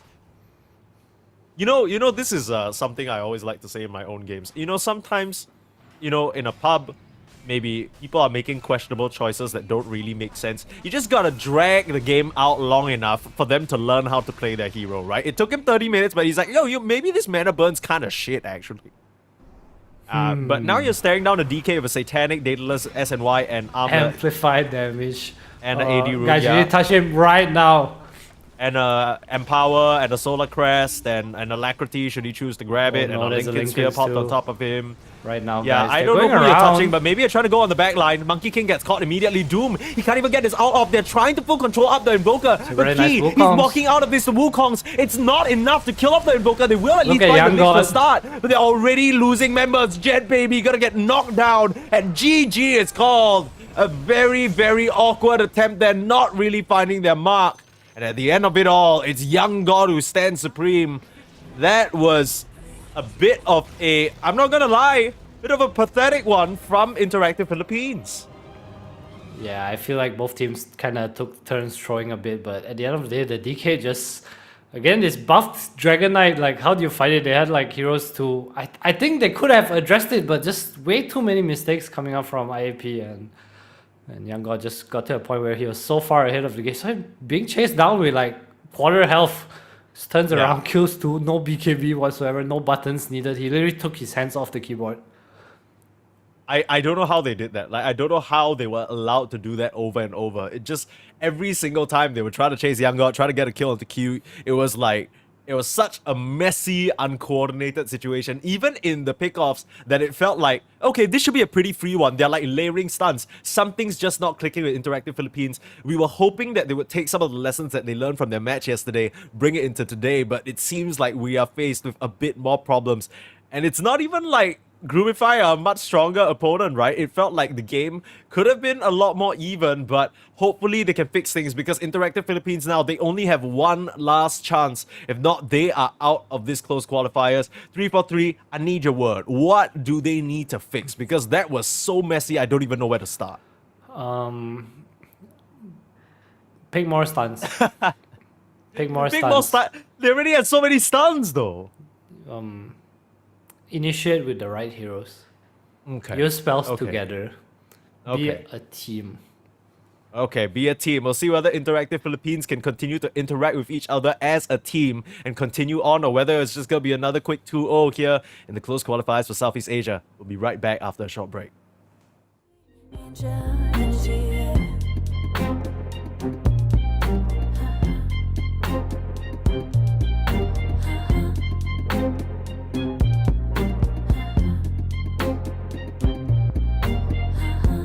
Take the time to breathe and rest. Let yourself feel the best. Feel it all so deeply, so deeply. Divine with how we be, yeah, yeah. Aligned with everything, yeah. More than a dream. Vulnerable and strong, yeah, we feel everything. Angel energy, let you sit with me. Angel energy, angel energy, angel energy. We got sympathy. Angel energy, angel energy, angel energy. Let you sit with me. Angel energy, angel energy, angel energy. We got sympathy. Angel energy, angel energy.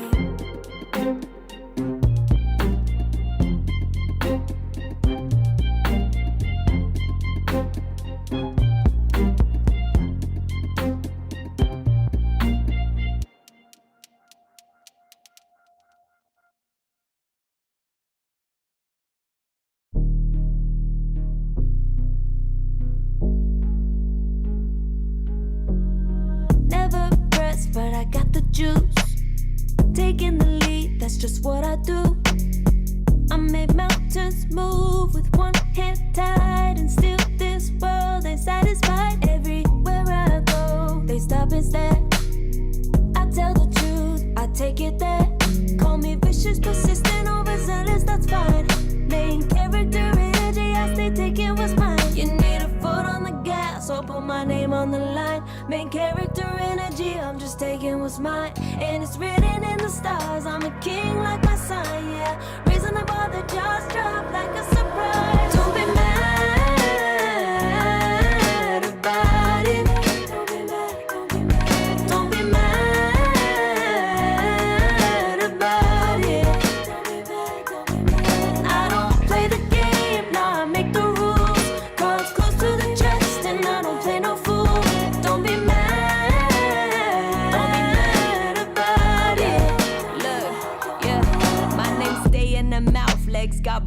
said cast her. I'm the 911 response in a disaster. I don't ask, I just take.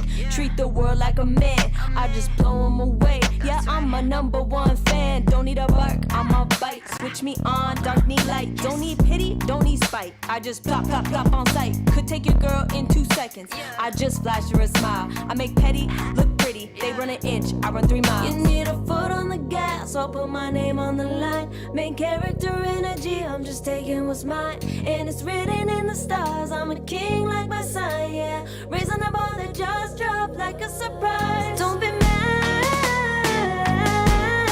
about it. Don't be mad about it. Don't be mad about it. Don't be mad about it. I don't play the game, now I make the rules. Cards close to the chest and I don't play no fool. Don't be mad about it. Don't be mad. Don't be mad.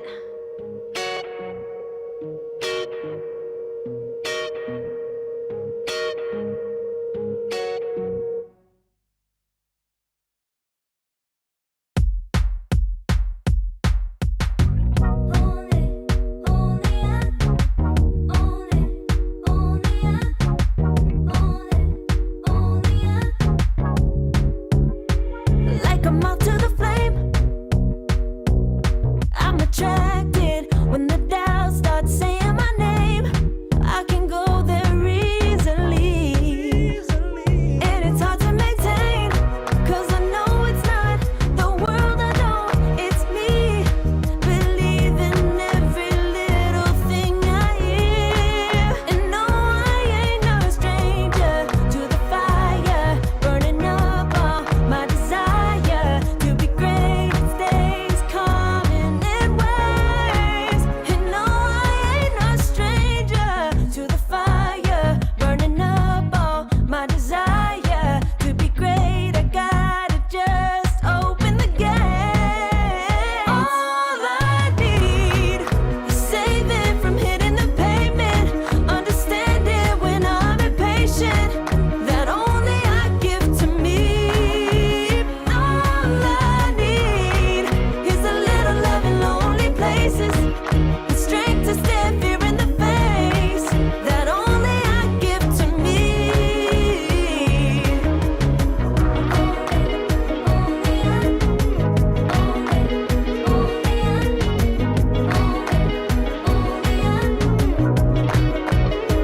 Now I'm running this race, yeah. Stallions couldn't catch up to me. I'm running till I get first place. I'm running till I get everything, everything I ever wanted in my dream. No, I ain't no stranger to the fire, burning up all my desire to be greatest days coming in waves. And no, I ain't no stranger to the fire, burning up all my desire to be great. I gotta just open the gate. All I need is saving from hitting the pavement, understanding when I'm impatient, that only I give to me.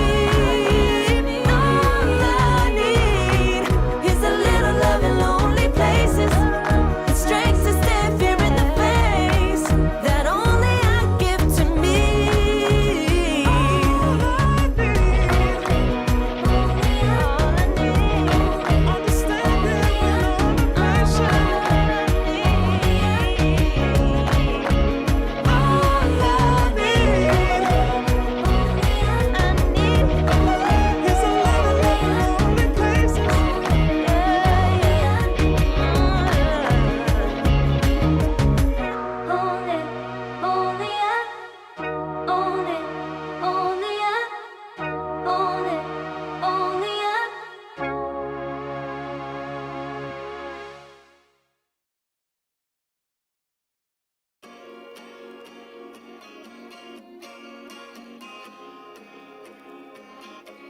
yeah.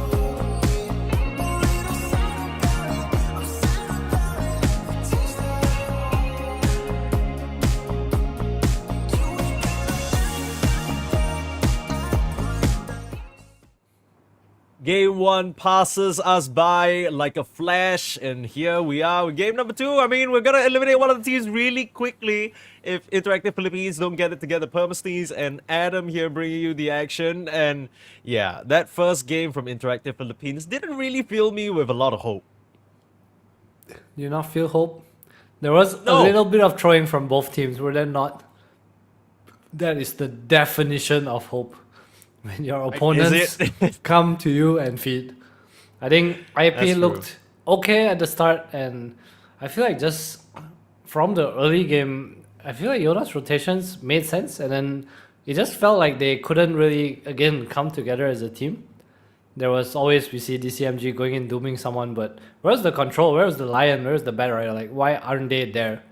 Like, maybe DCMG was in the right place, but just a bit too fast, too far ahead of his team, and all these dooms going to waste. I don't know if you want to first pick the hero if your doom is like this. Yeah, look, I'll be honest, I don't like pointing fingers. I really That's a don't. lie. Yeah, that's true. I really love pointing fingers. What is the plan for a first pick? Like DCMG yesterday, brother, you had a Timbersaw. You didn't really do Timbersaw things. You pick a Doom, you don't do Doom things properly. It's like, okay, why don't, instead of picking heroes that you might not necessarily be comfortable with, just go with something that maybe go back to some comfort. Now, I'm not really familiar with this player, so I don't know what He looked his good on comfort might Magnus be. the other day, I think. Yeah, I mean, why not, right? Like, go back to something that it's a bit more natural for you. You don't need to worry so much about like all these micro little moves, because I think we saw from his Doom, even in the lane, he was like running in when he had no business winning some of these trades. I agree. I think top lane was like the biggest question mark for me, right? Like you don't expect DK Leash to kind of dumpster a lane or get kills like non-stop. I feel like that was a big misplay on their end. Maybe just starting the lane a bit too aggressive. I think KD's performance was not the best as well. We saw some like insane Dark Willow plays from him yesterday, but on the Lion, I wasn't really feeling his presence very much. I think it was like okay, right? But it just feels like Interactive Philippines, when we came out of the draft, we're like, okay, they gotta smash the lanes, they gotta play fast. They got smashed in the lanes, and then I don't know whether you can count it as playing fast. They tried, but then they ended up sort of running into Groomify over and over and giving them a lot of freebies. I feel like Groomify got away with a little bit of robbery there. We'll see whether that's still the case though. Groomify, okay, this is the first time we are seeing this team. Anything in particular that you notice about them that you want to call out after game number 1? Not really. I think the Invoker was super standout for me. I feel like Key was really fast and a big reason, I want to say Key, I stopped myself. I hope you are proud. A big reason that they got through that early mid game. I feel like his lane wasn't easy, but just very nice rotations from them overall. Very fast paced. I feel like they felt much more a team than IAP in game 1. Yeah. We'll see whether Interactive Philippines can come together. I think that was the main critique that you had at the end of that game number 1, as we have a draft, so we'll throw that up for you very shortly. But yeah, Interactive Philippines just really didn't feel like they were on the same page, and it's always weird when you draft something like the Prophet, the Monkey King, you want to run around with these supports. There's a reason why we see teams like Liquid excel so much with these kind of strategies. It's because they're really strong in terms of communicating where they want to be. They love playing fast, but that takes a lot of coordination and a lot of practice, and it just felt like Interactive Philippines didn't have those. Yeah, I see what they choose to do this time. Taking some time on the bans, being removed. Next, not too surprising. Feel like it's just a must ban for most teams in the qualifiers so far. Yeah. very strong hero, can basically do on the position for what he was doing on the Invoker throughout that game, right? And it's pretty low committal as well. You got enough burst damage most of the time for yourself to deal with one of these supports. Groupify just not really wanting to deal with the ever-looming threat of their cores being hunted down in the jungle, maybe. 5 seconds remaining. I think Nyx is a hero of... Man, how do I put this? I feel like when I played Dota against the older players, back when... I think heroes like Ricky and Bounty and like more Invis were in the patch, it felt... I think more people were accustomed to playing against it. Like, people are more aware, the sentry placements, the Right. sentry ops are better, but I feel like in recent days it's like kind of dropped in quality and people are kind of Wow. relearning again. That's so interesting. That's such an interesting concept because I think back in the sort of older days of Dota, invisibility was so rampant, right? You just see random bounty hunter cores or like supports and stuff like that. And then, yeah, I mean, I guess you're right. In terms of invis heroes, we don't really have a lot these days. We did see a little bit of bounty hunter. It's like Invoker is like the closest thing to a competitive Invi hero, right? I think. Yeah, I mean, I guess the only other thing that you have these days is like the Shadowblade Lina, but even that's kind of like not always the build, right? Sometimes they go for that sort of Aether Lens Hex E-Blade build instead. So, yeah, I get what you're saying. That's a pretty interesting concept, actually, but we're not going to see it at all. Interactive Philippines go back for the DCMG Timbersaw, so I'm not... Look, I'm not sold, but now's his last chance to sell it to me. I wonder why they go for this. It was banned last time. Lina's still in the pool. They choose Timber over Lina. I wonder if Grumify will try to go for the Lina here. Yeah, worth noting also that the Morphling was banned in the previous game, like just straight off in the first few bans. So not really sure whether that's a specific player or hero, that combination that they're trying to bring out. But the Gyrocopter left in. Really good matchup into the Timber, as we've seen time and time again. Just a lot of mixed magic damage to keep harassing him down. Your Timber also just doesn't kill you. You're super fast. You kind of build into like SNY Satanic now. You just stand there. 10 seconds remaining. It's two manly boys. Never really thought about Gyro as manly, but I guess when you consider that he stands his ground and just fires back, it's kind of boss. You know, you walk up to him, you try and kill him, he brings all the guns out. Call an ambulance. But not for me. Ooh. Downbreaker. He doesn't even need an ambulance. He could just drive himself there on his gyrocopter. That is true. What if he gets shot? What if he gets chakram down? The chakram's on the ground though. You're telling me Timbersaw can throw a saw up into the sky? That's a bit Jar's terrifying. pretty low on the ground. 10 seconds remaining. Yeah, I don't understand that argument because can't you just like fly higher? Like what's going on? Can't you just throw higher? A saw? Take that. Why not? Okay, fine. I'm not gonna get this silly argument. They ban out the Morphling, which you know, I think we've seen quite a few early gyro picks, at least these qualifiers, or at least in this season of the meta. And it's always these few heroes, the Terrorblade, the Morphling, 10 seconds. and what else do we usually sort of see this up against? Is it Ursa's? 5 seconds remaining. Did we see any Ursa? I don't think so.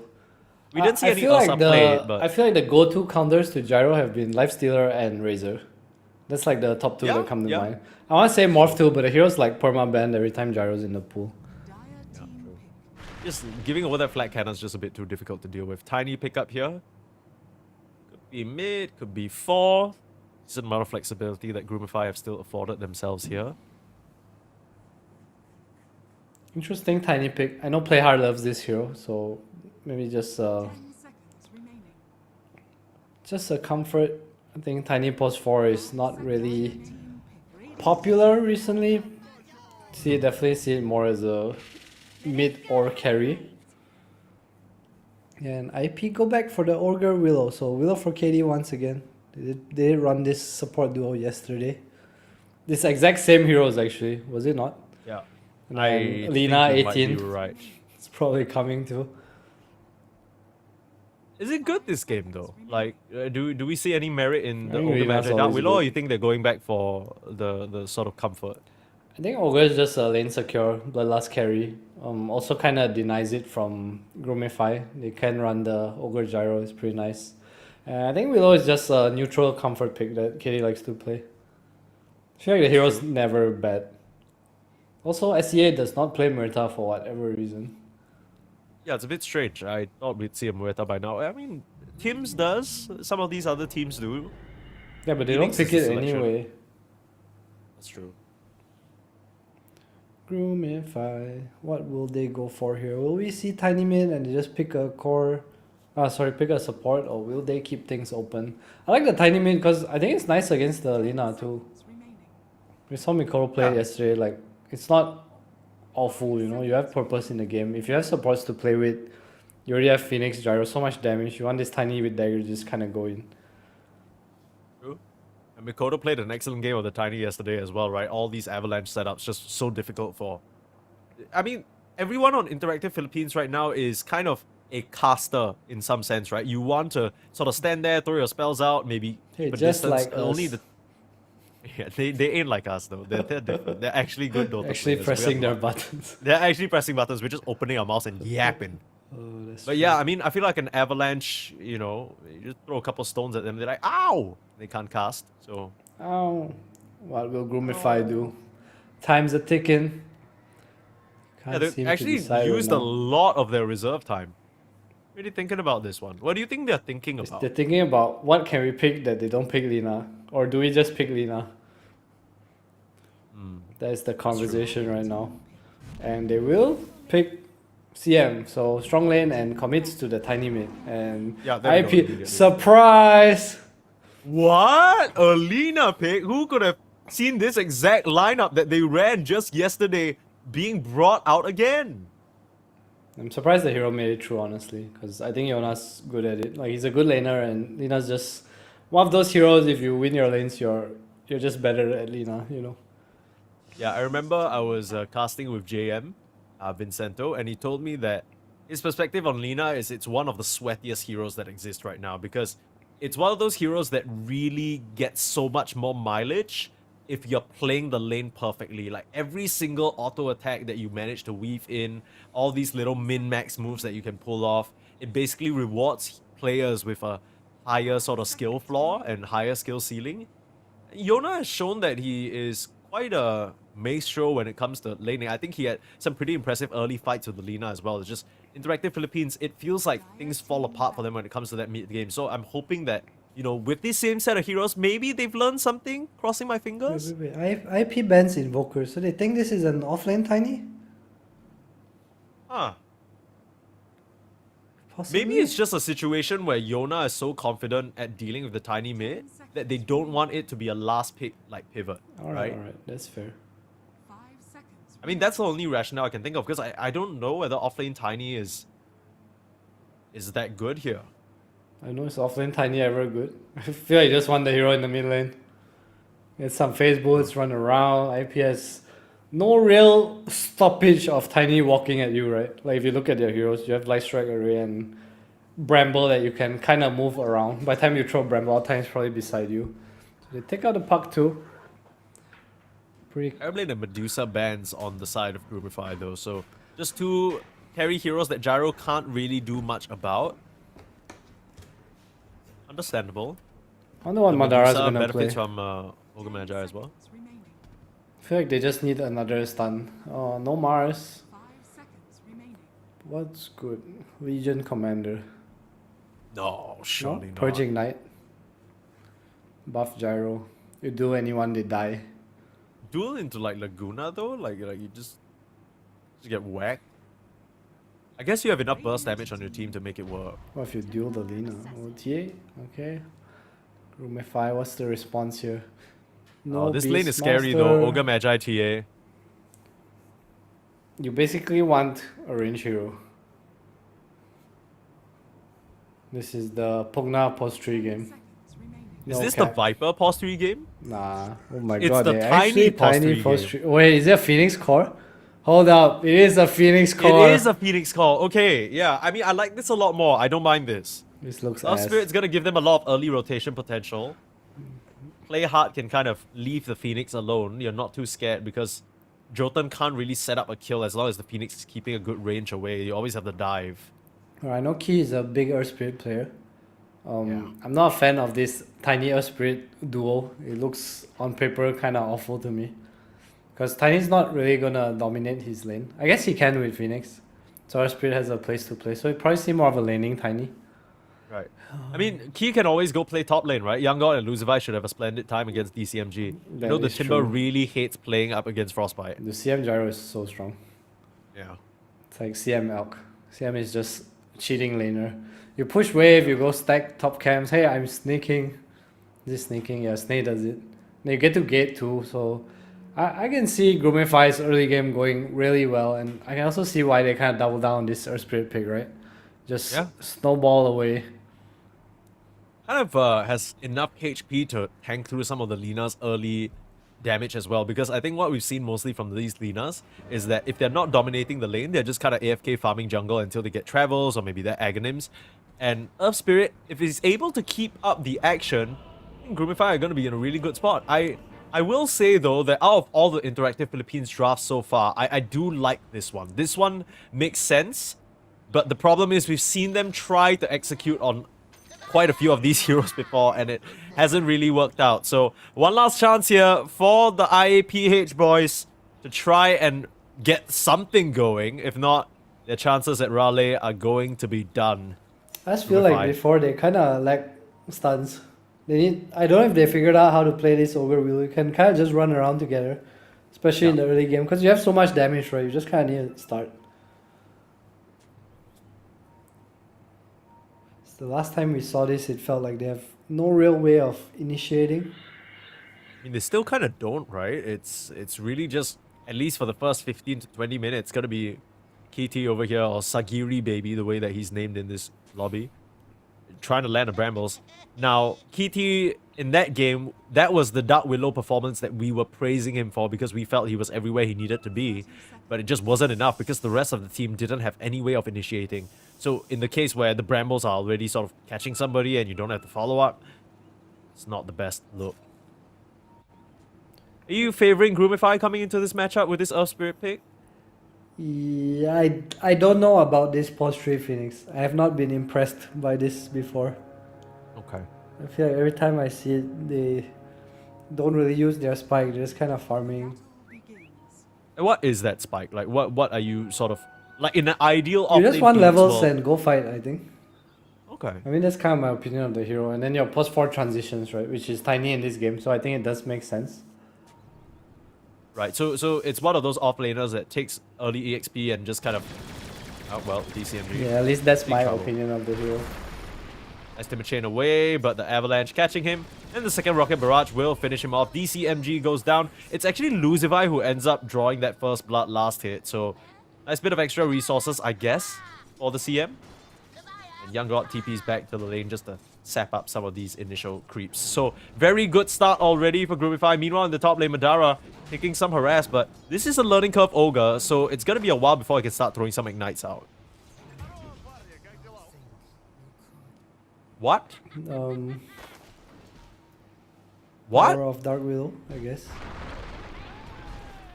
Madara's just dead. Oh my goodness.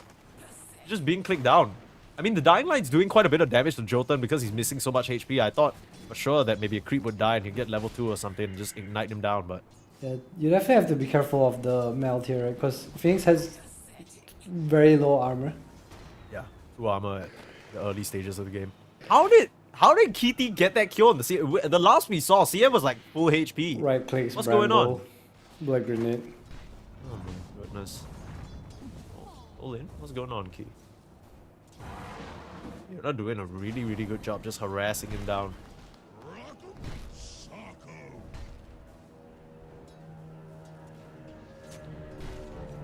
Madara level 2, Jotun gets the pull. Probably won't see much happen here until they get more levels on the TA Ogre. Meanwhile, mid lane... Level 2 should be a good place to start. I mean, yeah, you're gonna start the Ignite spam just to harass down the Phoenix, force a bit more regen coming his way. Was on both sides, yeah. Like you mentioned, mid lane, look at this Earth Spirit's HP, man. Forced to sort of just... I mean, now with the bottle, it shouldn't be that bad. Able to sort of regen up with the Water Rune, but Yona is in full control, it feels like.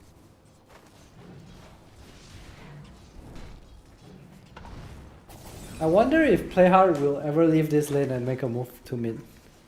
Or are they just playing to like lane inside lanes and, you know, key or on your own? Yeah. You see why this Lina is Lina- banned. It's always a hero that you're kind of scared of being ganked, right? But if your other side lanes are going so fine, I don't think you're worried about a thing. Because lane? the Tiny just, its full attention has to be in this nice top stun. side. But oh, Jotun taking so much magic damage. Madara able to burn him down. Nicely done from this duo. Yep, Jet Baby still top of the CS though, but Madara will take any kill that he can get. Of course, the biggest spike in this lane is when Madara's level 3, because level 2 Fire Spirits hurt. Can you get Lotus? Outclicked by Playhard. Oh, he's a bit more of a veteran player, but it's nice to sort of see him still Bottom sort of lane, bossing up like this. DCMG being run down. Young God doesn't have the second Rocket Barrage ready just yet. Trying for another tossback in the top lane. Okay, well, these two teams really necking at each other in this early stage of the game, just trying to amp up the aggression and get some kills in the laning stage. Very explosive side lanes, big melt strike onto Madara. You gotta be careful about that one.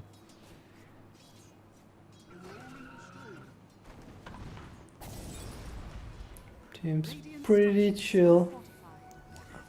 Both top lane and mid going pretty okay. Meanwhile, Timbersaw is very, very sad.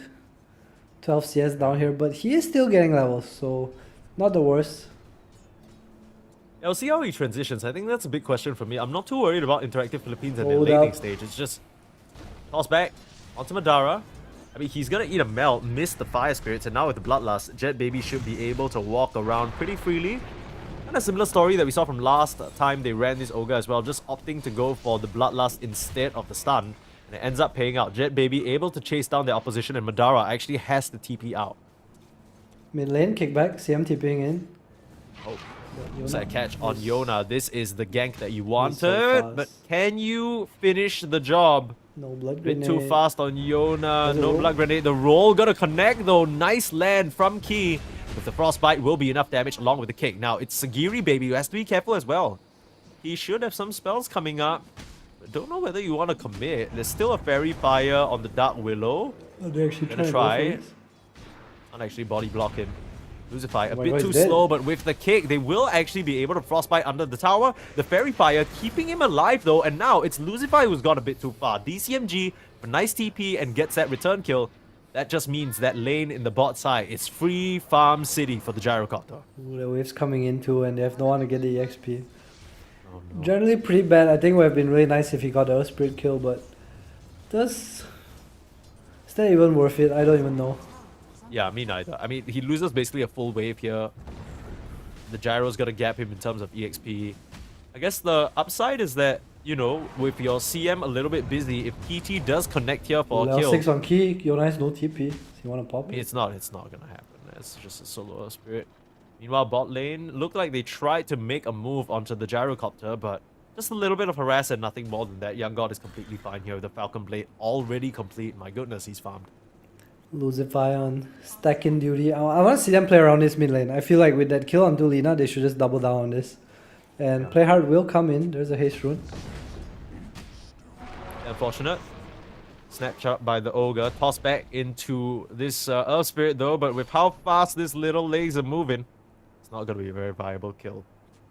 I feel like he could have definitely got the Lina there. Yona was heading for the rune without vision. Play hard a bit too quick walking downhill. They tried to play a bit more conservative as well, right? I think he was trying to catch the Ogre off guard and maybe secure the rune for Yona. Yeah, I agree though. They could have just pigeonholed in on the Lina and Right, Take Spirit's each other making the wisdom rune move. it's a nice walk. This is a very, very good bit of vision. Spotting Key moving deep into this area. Interactive Philippines gonna bring numbers here to try and contest him because just the Dark Willow isn't gonna be enough. Spots out a courier. He's gonna try and roll in. I don't think he's gonna make it there in No time. way he though. goes for this. No way. He's going for it. Are you serious? Kick away? A little bit awkward in terms of the position, and now Yona actually TPing in. Key will just pop that Magnetize, but with the Laguna, they shot down the Earth Spirit a bit too deep of a move, and the rest of Groomify couldn't actually connect. I think maybe if Young God was there as well with a call down, they might actually have been able to convert, even on the kill of the Lina, but He's just kind of busy pulling the wave and Oh, farming. speaking of kills on the now he's Lina. gonna come in. The Lina decides to stay around his lane. That's his territory, and he gets that kill after the fact. Nicely done from the gyrocopter. Ooh, so much praise for Yona, but 2 deaths so far. Did well in the lane, yes, but Grumify just seemed to be able to deal with him. Top lane though. Jet Baby is 6 now, the biggest winner from this laning stage. Madara poorer than DCMG. Yikes. Typical off I lane thought Phoenix. DCMG was having a bad time, man. As soon You as just can't Clara farm. leaves, you can't lane, I think. Yeah. He has no Tranquils too against Ogres. Not easy. He's gonna stack for himself. Young God? Nice little twin gates rotation. Young God still has stick charges. Give He DCMG will the not kill. survive No. that. That's a very, very good rotation, but you kind of wanted that kill on DCMG. It looks like Kiki's found another catch. Lucify. Ouch. The CM is a bit of a laning hack, but post-laning stage, the CM is just a bit of food. Nice rotation from Jotun starting things off. You know what's kind of weird to me? Is I he feel gonna like egg? Oh, don't egg. he's gonna try. He doesn't have egg yet. Oh, he Try burn. missed. Oh, misses the last fire spray. He is in trouble. There's a Mel lined up. Oh my God. Bam! He needs to be Ooh, careful still- where he walks if he walks onto another trap. Yeah. He thinks he's safe because he has a sentry, so he's just gonna stick around this area. He's That gonna was walk really, to the really close. Lotus and die. Imagine. Nah, he has stick charges. He's fine. But And he's fine. 100. What? Speaking of fine, TA though tipping out. Key does see him. Oh, Oh, no. Oh no, he was tipping as well. How did they know he was there? Was that just a good bit of good guesswork from the Yeah, it Earth was a Spirit? guesswork, I think. Dire's top tower is under Well, that changes things around a bit. attack. Brought members up here to the top lane, push this tier 1 tower. Trade for the pressure on the other side. The one downside about the Timber is that he's not really the best at pushing tower. He can cut the wave, he can kill whoever comes, but he can't really knock this down. I guess same thing for Groomify. Yeah, It's Mike. not like the gyro Phoenix hits it is very the well the either. greatest tower pusher in The the. Phoenix, the big equalizer, the big objective getter. The Radiance first Phoenix? What the hell? Why not, man? Radiant's bottom tower has Miss chance. Dire's I don't know, The Shiva's combo with maybe? the dying light. Dire's Oh middle my tower goodness. is under attack. I think my question in this game is, did you need more magic damage? I think you just need to survive, right? Like, you just need tank. I would like auras so his Earth Spirit doesn't die when he rolls in. Yeah. I would me like too. a Shiva pipe. That's what And I'm saying. then you go Radiance maybe, if you want. Or Hex. Hex looks super value actually. Or maybe his thought process is, okay, you know what? I know my team needs the auras, but I'm never gonna get them if I don't get a farming item. Radiance first. That is pretty smart. How's Midas? I know Midas is like a very... What's the word? Grief?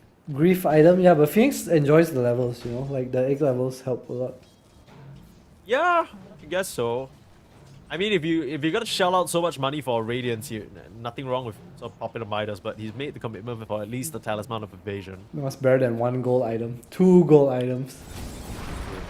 And then, speaking of gold, Jotun will donate some along with his life. What's he doing over there on the high ground? Was His that just ogre is lost. We've seen this before. Dire's Yeah. middle tower is under attack. Jotun has the sort of excavation ogre set, and he really takes his cosplay seriously. Like, he's just exploring different areas on the map. You know, he's everywhere he's not supposed to be. Little splunker. Yeah, Spelunker. He's doing the Schofield Stinger move from Beast Coast of just running it down and giving K1 as much space to farm as possible. So IP clears some stacks here. Puts DCMG at the top of net worth. All 3 cores actually doing really nicely for IP, but not too far behind are the rest of Groomify IP. You see a smoke here? Probably trying to fight the rune. They have some nice vision, but will they get baited by their spirit illusion? Radiant are scared. Oh Well, no, the lack gotta of be real one, but- initiation. Real. I mean, you needed the Brambles there, but You're Key not- able to yeah. very easily roll out of there. You know, just try and throw a Bramble. I feel like it's not hard to land, honestly. Yeah, especially in that choke point, right? It's not even like there's a lot of places to dodge. And I don't think Key expected that anyway, but unfortunately, Interactive Philippines not gonna find anything for their troubles. Young God doing very well, farming up on the gyrocopter, but there isn't really a lot of room for him to go down here, just because the Timbersaw is actually having a pretty decent game and is holding this area. Ooh, What is the next move gonna be for stacks. both of these teams though? Like, what are they waiting for? Because Groomify, they're on a smoke move. Maybe they're trying to hunt someone down. I feel like they just want to kill TA, right? TA Lina, TA Lina, TA Lina. That's like the gameplay. I think they are pretty comfortable going middle lane. Oh, speaking of Lina, Invis. Oh, no sentry on your support. He had it. Just He has puts it up on Dust the too, high ground. Lucify. Oh my god, Lucify wasn't paying attention. The Blade Mail trying to reflect some damage. They will try and turn around onto Key T. That Dark Willow at the very least is going to take out to the Magnetize. Like they But can go in Key, here. what else can he find? Still want to go in. Jotun showing you have an egg. You can pop it on the high ground. Gotta be careful though. Okay, Yona can he coming get in. The stun. The LSA, he can't get it off. But there's Playhard with a beautiful avalanche. And in comes Key to try and finish the job onto Yona. He does give up his life. And the Magnetize is going to take out Jotun as well. But Playhard able to escape. Ends up being a positive trade. They only brought 3 heroes there. Rather, actually 4. Lucify dies at the start. So I guess it ends up being a 3 for 3. Somehow the gold favors Interactive Philippines, I guess because they killed 2 cores. I guess so, but Lina going down is really nice for Groomify. Yeah. The fight started off pretty bad as well. Mother also didn't get egg off. Nice stun from Lina and Jotun. It's overestimating his Still gonna position a wanna- little. Maybe they can still try and go here because the egg's still available, right? Maybe push down this. I think level 1 egg is kinda trash. Like it's not like it's very rare that you play Phoenix and you're like, I'm level 6, let's go, go, go, go, you know. It's not that big a deal. I think Phoenix is one of those scaling heroes where once you get shard, once Sunray comes into play, that's when their egg is like, wow, I am strong, you know? Yeah. They're pretty happy just scaling level wise. Hence Now, Midas. what's a sun without some rays, right? If it's just a basic baby sun that dies in 6 hits, it's pathetic. To be fair, I think it's kinda hard to hit the egg this game. What do you mean?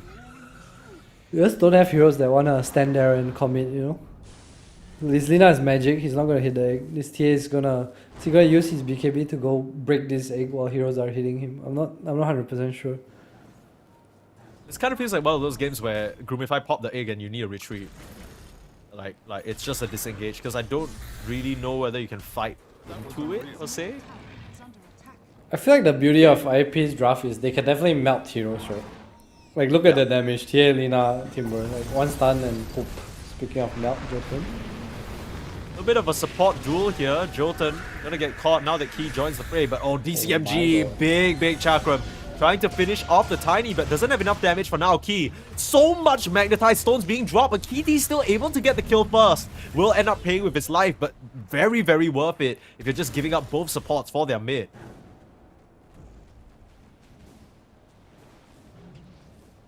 You know, I used to play in Complexity and it was this Phoenix patch, right? And I played with Z-Freak and Dev was always so impressed by him because he would play Phoenix and he actually just doesn't miss any fire spirits. It's actually pretty insane. Like, I actually watched the replay, I was like, what the hell? He just What's hits the secret, all... you think? I don't know. Just Not be Phoenix Z-Freak. player yourself. I played Lane, Phoenix, but I bounce missed back. I missed spirits for sure. The mandatory Jotun death as per usual, but if they can trade it for a play hard death, that will be pretty worth it. Ogre was gonna die anyway, so... Willow getting have a something dagger too? nifty. My captain. Ogre? Willow. No. Willow does not have a dagger. Alright, Building Yules. towards that Yules right now. Play hard, blink reveal. Unfortunately, they only get the ogre once again. Jotun seems to be his ogre gameplay. True. You give all the glory to the Willow, you know. What was that? Young God slowed down by a trap. I thought they were gonna try for something there. Scan out. No reactions though, so not too bad. I mean, surely this game state is pretty decent for Interactive Philippines, right? Because the only people they're really losing is their support here and there. And the TA is still farming, they're so complete, looking towards the BKB now. I feel like at any given moment, Interactive Philippines can just waltz into the Roche pit, grab it for themselves, and then start amping up the game. Yeah, they're good. Meanwhile, on Groomify, it seems like Young God's just a farmer mode. Wants to play for the 2-3 items, almost has his eggs. I feel like I want to see Phoenix a bit more participative, and I want to see Gumify go S3 more. Try kill cores. I don't think it matters if it's the TA, Lina, or Timber, but they need to be killing cores. I mean, they haven't really killed TA, top of the net worth. The Lina finishing up that eggs as well, along with the Boots of Travels, looking towards the shot. So really just investing heavy into a lot of that magic burst damage. It's like what you said, Interactive Philippines, if they do manage to catch a hero, that guy is deceased. The problem is they don't really have any good forms of initiation right now, which is why they're just kind of piss chilling. Well, I like this from DCMG. It goes back for the pipe. So typically we see Eggs, but I feel like the pipe is super nice this game, right? Against what Groomify has. They just so much magic damage. It's also gonna kind of coincide with their Roche timing. Hold up.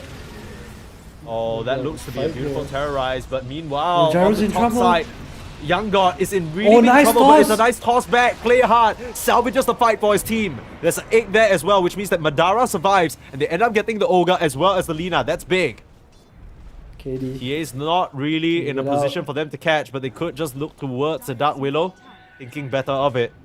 Using most of their ultimates already. No, Now Young Young God God. though, he has to be very careful, but DCMG doesn't want to commit. Man, I thought Gyro was dead for sure there. Appeals down to Yona, but very clutch save coming up from Play Hard. Just stopping the full combo. No real second source of damage coming in there as well. DCMG, no trees in the river. TA was at the ancient area. Ooh, It's a very DCMG, this difficult is very area for the far Timbersaw to fight, forward. I think. Like, I don't really... It's kind of awkward for them. He's going to try and chase down onto Key now, but maybe just a little bit of poke more than anything.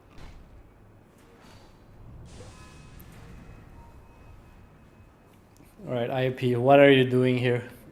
You have Yules, you have Pipe. TA very close to BKB. Is it go time? If you can't go mid, at least go towards the triangle, I think. I feel that's the rule. Gonna try for another fight. Toss back onto Yota. Nice Seems like standard silence. state of affairs, and beautiful freezing field from Lucify, doing a lot of magic damage, but he will go down on the CM, just being clicked down. He ends up getting dealt with on the Earth Spirit as well. And it feels like every single one of these fights follows the same pattern. They go on to Jotun, but it's just a matter of whether Interactive Philippines can Mega respond, play hard. try for a toss back, but he has no mana! He's gonna get killed off, and Yona, that's a triple for him. And They no found the Madara's in Phoenix as trouble. well. No egg, Madara's getting cut down. Great state of affairs for Interactive Philippines. Man, just a miscalculation. I think that was kind of greedy. I don't even know if they can kill the Timber Saw. Unless he wants to pop egg, I guess. Because he does have a pipe. And but that fight, so nice for Yona. Freedom in the back line. They initiate onto Key, so no real threat for Yona anymore. Doesn't mind that he Laguna the Blade Mail. Yeah. I mean, also, what I realized is that the Flame Cloak, with the magic resist that you get, 35%, the Blade Mail doesn't really... You know, you think that was if you're pretty chill. Lagunaing somebody and it does like half their HP, You just expect to suddenly die. the Lina's HP just like gets eviscerated. But I feel like I've seen this time and time again, the Linas are actually fine into Blade Mail. It's not so bad. Yeah, he has Whisper of the Dread as well. Shard complete now too, and almost Aetherland, so Damn. doing really, really nicely right now. Meanwhile, Tia has been pretty quiet. I feel like he's been in these fights, but he's not really like wow TA, you know? Because Yeah, he chose I mean- to skip the blink. Yeah, it feels like Jet Baby's having trouble actually auto-attacking anyone just because of the way these fights are splitting up. I'm going for a Going for a pretty- jump in the mid lane, looking at the Timbersaw. Is this really the target Oh that you my want? Quick God. Timber Chain, play hard. A bit of an uncharacteristic whiff of the initiation, but things are troublesome now. Lina's Here here. come the rest of Interactive Philippines, ready to wreck them. There is a nice egg on the high ground, but they're trying to deal with it. The pings come through, they're trying to auto-attack it down, and Madara will go down. Young got stopped on his TP. He's gonna get cut down to size as well. Interactive Philippines, this is the timing that they've been waiting for. Phoenix Core, baby. Nice radiance. They talked about the Phoenix counter. It's literally anything. I mean, I feel like it's just... I don't know. What was the purpose of this? I don't see it at all. Gromify. In a really tough spot. Jaro still trying to farm his way into a BKB, and to be honest, I don't think BKB even helps him anymore at this point. Yeah, I think I get your gripe is with the Phoenix off lane, and you know how that fight went wasn't the best. But you know, wasn't that really just because there was a bit of a fumble in terms of initiation? If they caught that Timber and actually tossed him back, I think there's a fair chance they actually burst him down, but I mean, now they're gonna get the Aegis. And my question is, this entire game, it feels like Groomify, they've been waiting for Young God to be ready to fight. But with the way that Interactive Philippines are scaling, at what point is the Gyro going to be able to beat this Tricore? At no point is the answer. Maybe like Super League game, 5-6 slots. Maybe when we actually see a Sunray from Phoenix. I think that's True. something I've been kind of unhappy about. I feel like Sunray is the strong spell. Yeah. He on a great escape here. Couple of rolls.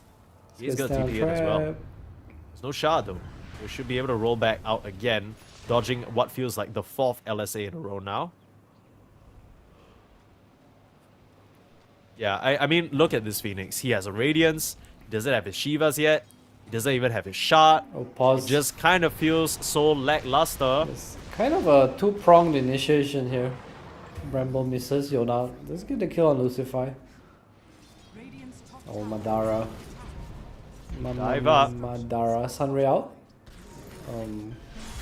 He's fine. He's not fine. Not a Phoenix player. Yeah, suddenly it doesn't feel that way. The You Sunray Magnus out of map. performance. It's like literally the Phoenix life hack. Always Sunray out TB. They can't light strike a ray on a place that's not on the map, brother. Yeah. Just fly. Take some notes from Mike. Just fly higher. Yeah, exactly. And IP looking really good in this game. It's gonna invade a little Tormentor. Still standing, I believe, for the Radiant. Probably And the next G in Groomify standing for grounded a little bit here. It feels like they're trying to fly high, but it's just not working out for them. Kind of feels like a bit of a reverse effect, right? I feel like in the first game, Groomify, they kind of were faced with an Interactive Philippines draft that really wanted to play fast.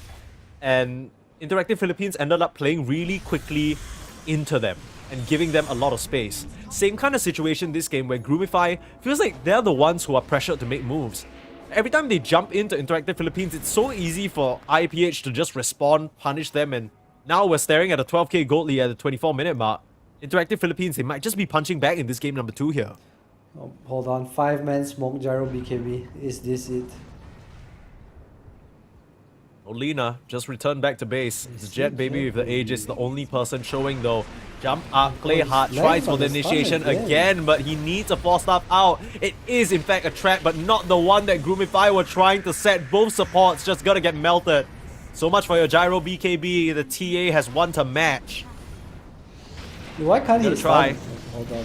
Fight's gone Why are they double always buyback. just trying to focus down this Ogre? I don't know whether it's gonna happen. They buyback on both supports, but look at DCMG on the front lines. He's just happy to be a bait. He has no mana. Buying so much space and attention for his team. Meanwhile, on the back lines, Kui trying to land a Magnetize that's going to make any semblance of a difference. But they still haven't been able to find an opportunity to That's use a nice the egg. egg. There it is. No one's hitting it for now, but your Gyro's already in big trouble. Young God, he can't stand his ground against this. He will finish off the first life of the TA, but it's not going to be enough. Stunned up in the corner and struck down by the light.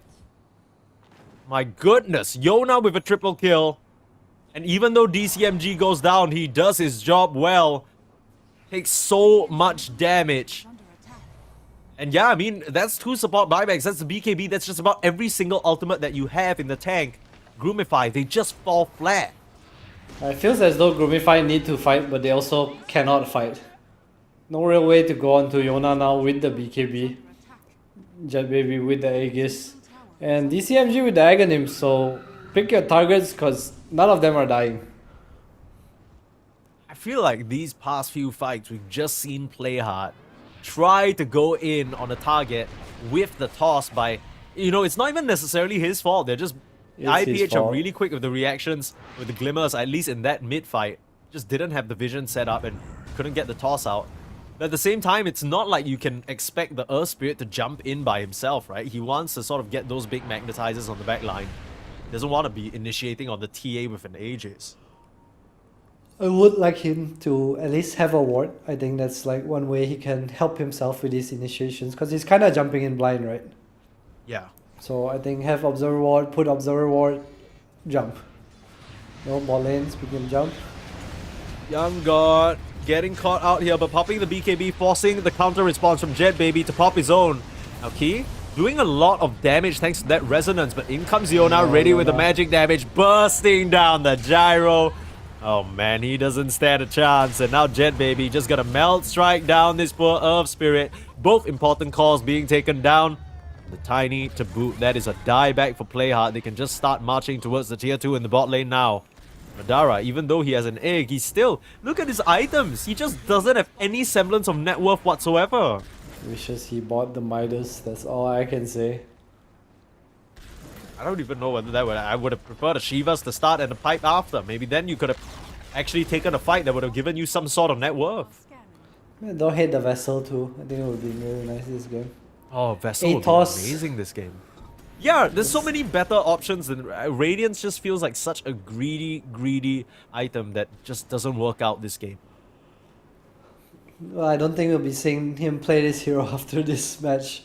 Crucify. Yeah, free kill. Okay. Kaboom.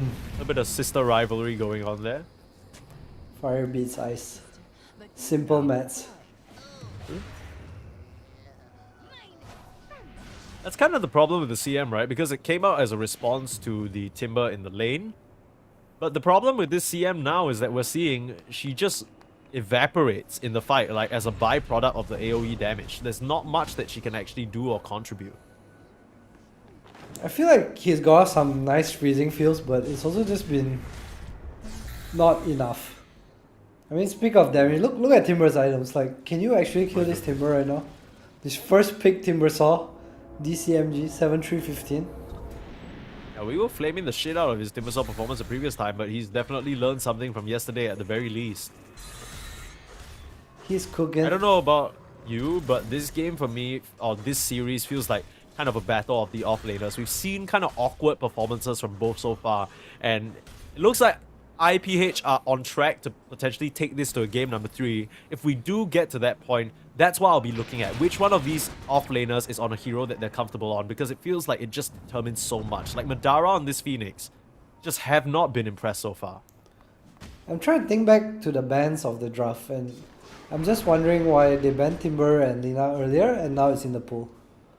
Like what changed that they're like, oh, let's give them these heroes that they are really good at. Yeah. It's not like it looked like they have like some insane answer to this Lina, you know? You pick this Tiny early and then this Earth Spirit comes out and you have a Phoenix core, like, ooh. Force the egg in the middle of the lane here. ECMG still has that Aghanims going. Easy Timber Chain back out to safety, and basically that is an ult for an Aghanim Scepter reactive armor. 40 seconds versus 100. That is not really a fair trade. Hell, he didn't even pop the pipe for that. He wasn't scared. Worried of the toss back, and looks like IP might try something here. Have the reactive armor anymore. Suddenly get Sunray down. Key will commit the Magnetize in full onto this Timber. But is this really what you want to do? That is a Timber Saw. What about the rest of the team? They're the ones collapsing on you right now and cutting you down. Earth Spirit's gonna get chopped up. And Timber Saw's still fine. Timber Saw's still fine. And now you don't have an egg, you have a Radiance. What the hell is that gonna do? Oh my god, he has Daedalus too, so no way of really standing in front against Jet Baby right now. Level 23. And this is the damage draft. We talked about it. So all they need is when you can't fight the damage draft well, the game becomes hard. Absolutely. Try and walk up, try and set up anything, and they just blow you up in a matter of seconds. Kind of feels like every time you walk into them, you're just walking into a rocket launcher in Jet Baby now. We haven't even considered Lina. 32k gold lead up. 1k gold per minute. That's how you know this game is rough. Yeah, I'm surprised they haven't called it, honestly. Not really sure what kind of timing they're trying to play for here, but maybe just hoping for a nice toss back into a Rapier. Yeah, he ain't getting there, buddy. I don't know what to tell you. Even with Rapier, I feel like it's not enough. Like, they all need net worth, you know? Gyro's not gonna, like, 1v5 just because he has some Satanic Rapier in this game. Young God's gonna try. Roshan being taken now by Interactive Philippines. An easy waltz into the pit there for them.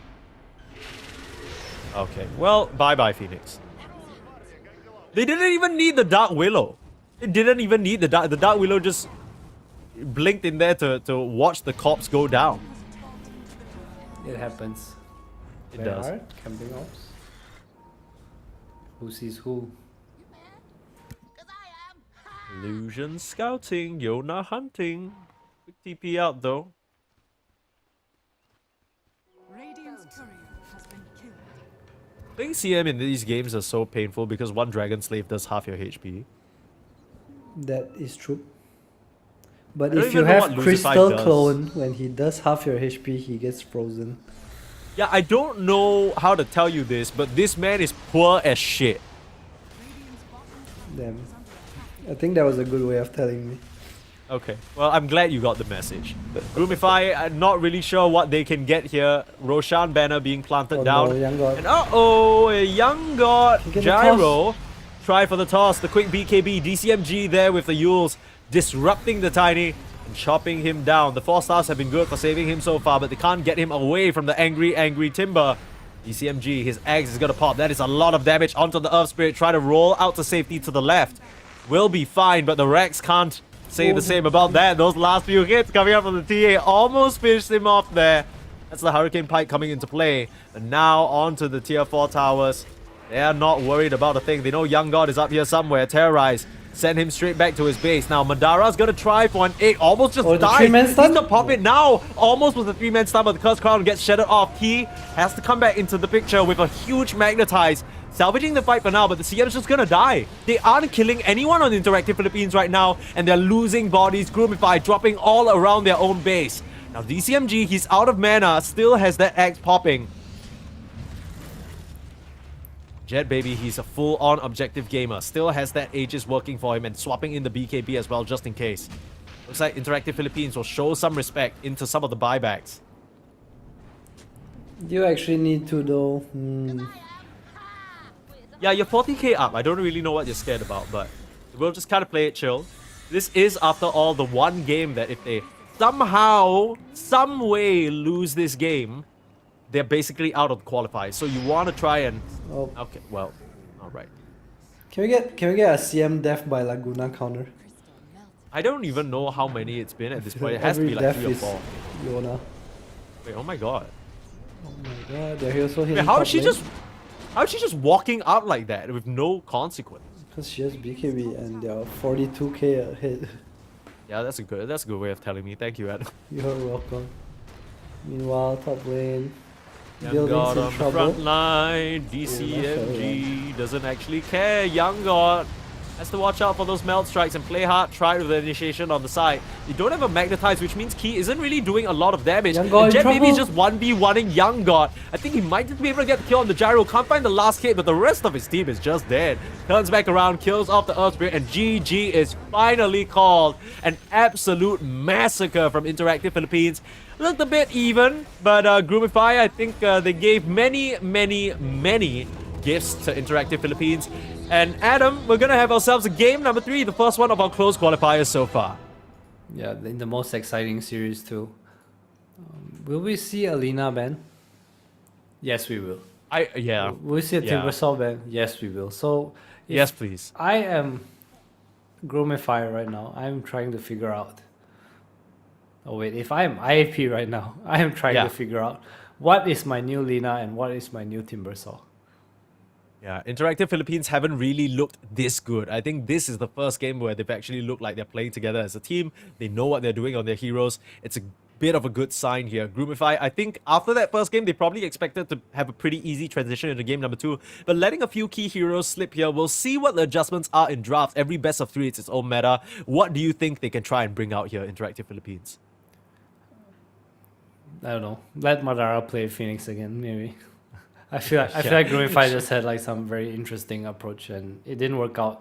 The TA was like 2k net worth ahead of the Phoenix from the laning phase. It just didn't really work out as planned. Yeah, try to bait them into some other really awkward picks here. That seems to be the strat. Interactive Philippines versus Groomify. Game number 3 will be back after a short break. Have a just got better. Better than this, better than that, better than anything I ever had. Better than this, better than that, better than anything I ever had.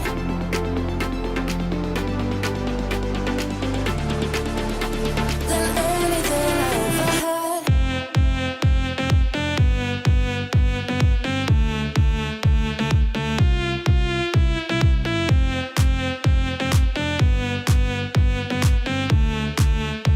Than anything I ever had.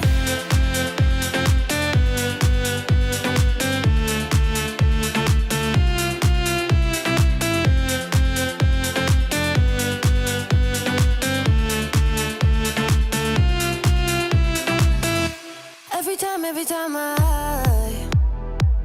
start to doubt if I'm good enough, looking straight in your blue eyes makes me feel better.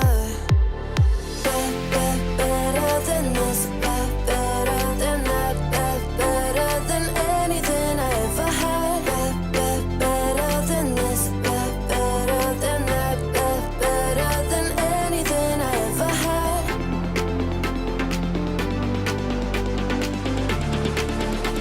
Than anything I ever had.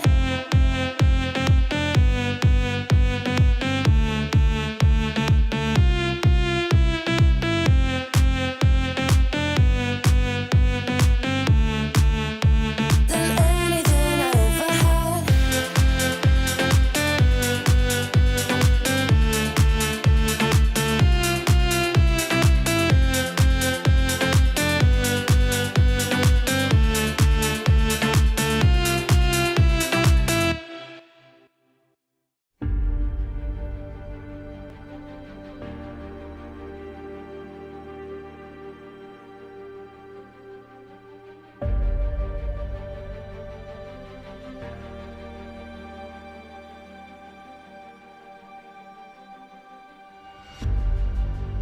Earth is suffering,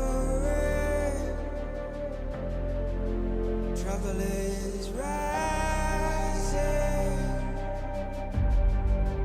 mountains are melting,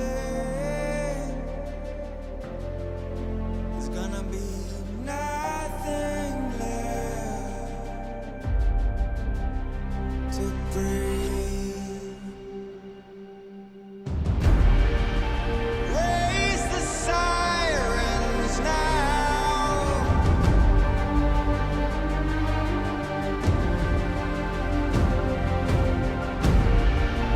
Break the silence now.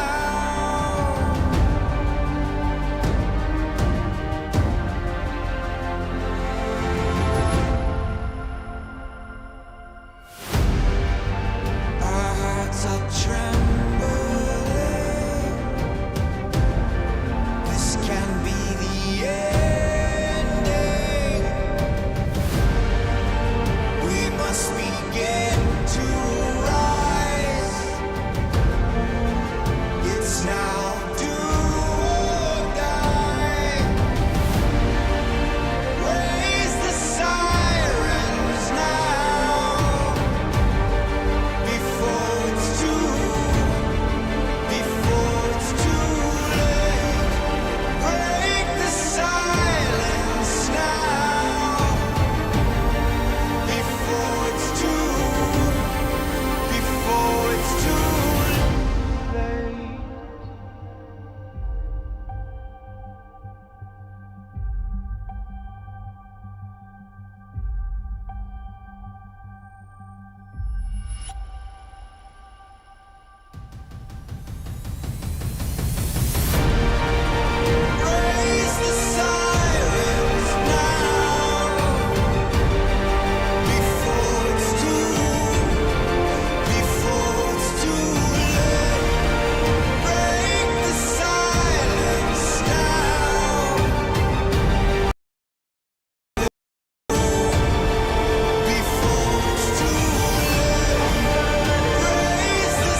can feel the gravity is pulling me away, pulling me away.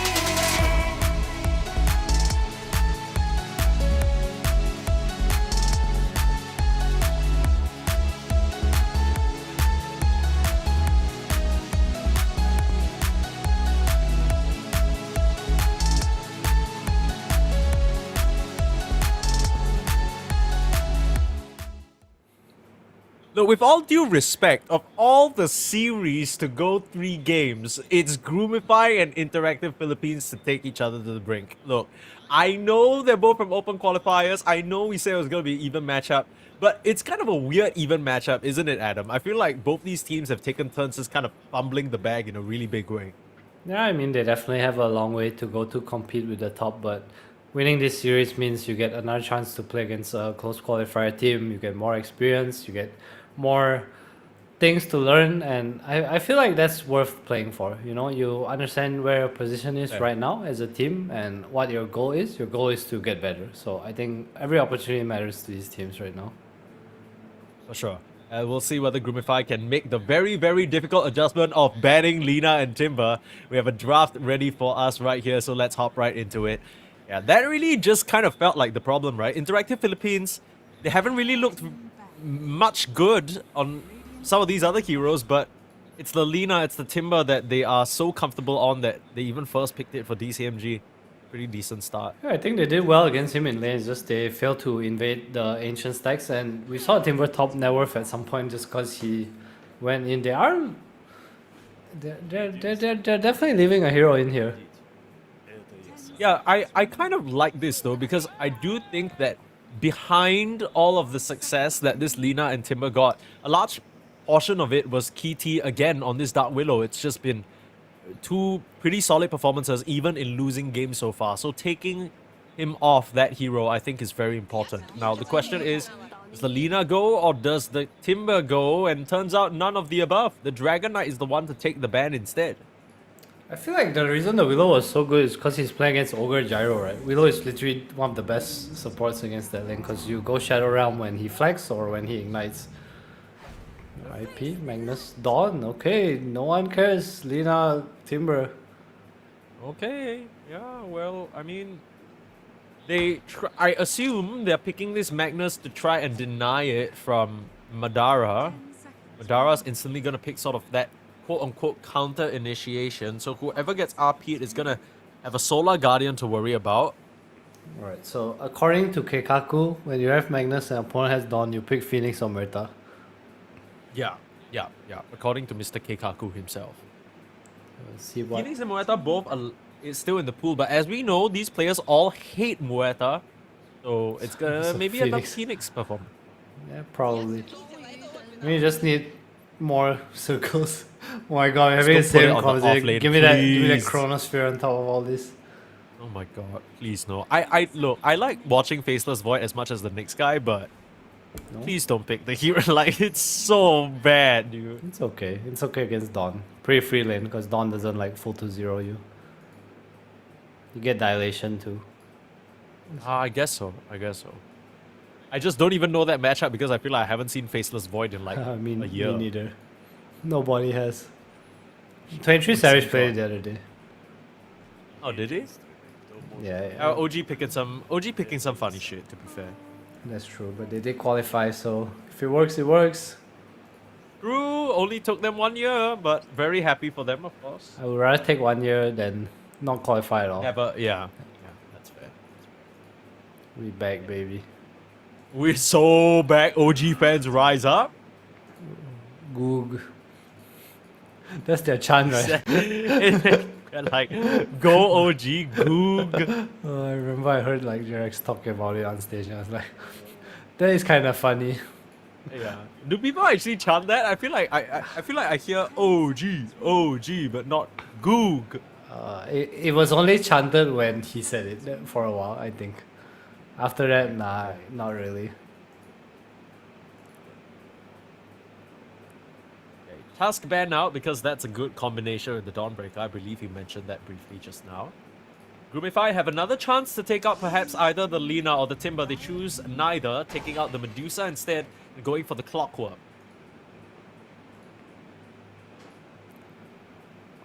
Been chilling so far.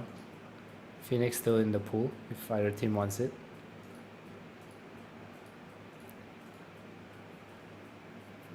Why do you think they're not like looking at the Lina or Timber anymore? I guess with the Magnus being picked up, you want to put it in the position 3, so suddenly Timber's not so much of a consideration. Yeah, I think the Timber is kind of out of the conversation right now. Lina definitely still in there. Hence the Clockwork, probably a bit of a, I wouldn't say block pick, but a nice hero against both Gyro and Lina, right? So I wouldn't be too surprised to see Groomify just go Gyro +1 next. Some damage hero. No Lion, no Tusk. Anything to pair with the Dawn, no Dark Willow. Meta does not exist to these teams.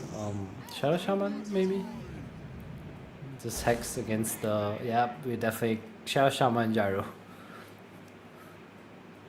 Into this lineup, you think? Like, it's good into the Magnus bat, right? Yeah, it's nice. You have Insta Hex, you have Save. They do like a bit of damage though, but I think Gyro kind of makes up for that. 10 seconds remaining.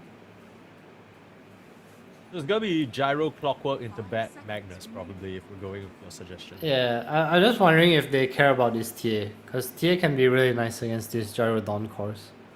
IP also just played it, right? So I wouldn't put it past them to just pick it again. Nice Empower Hero, Bloodlust. The buff the carry strat, going back to the what worked in game 1.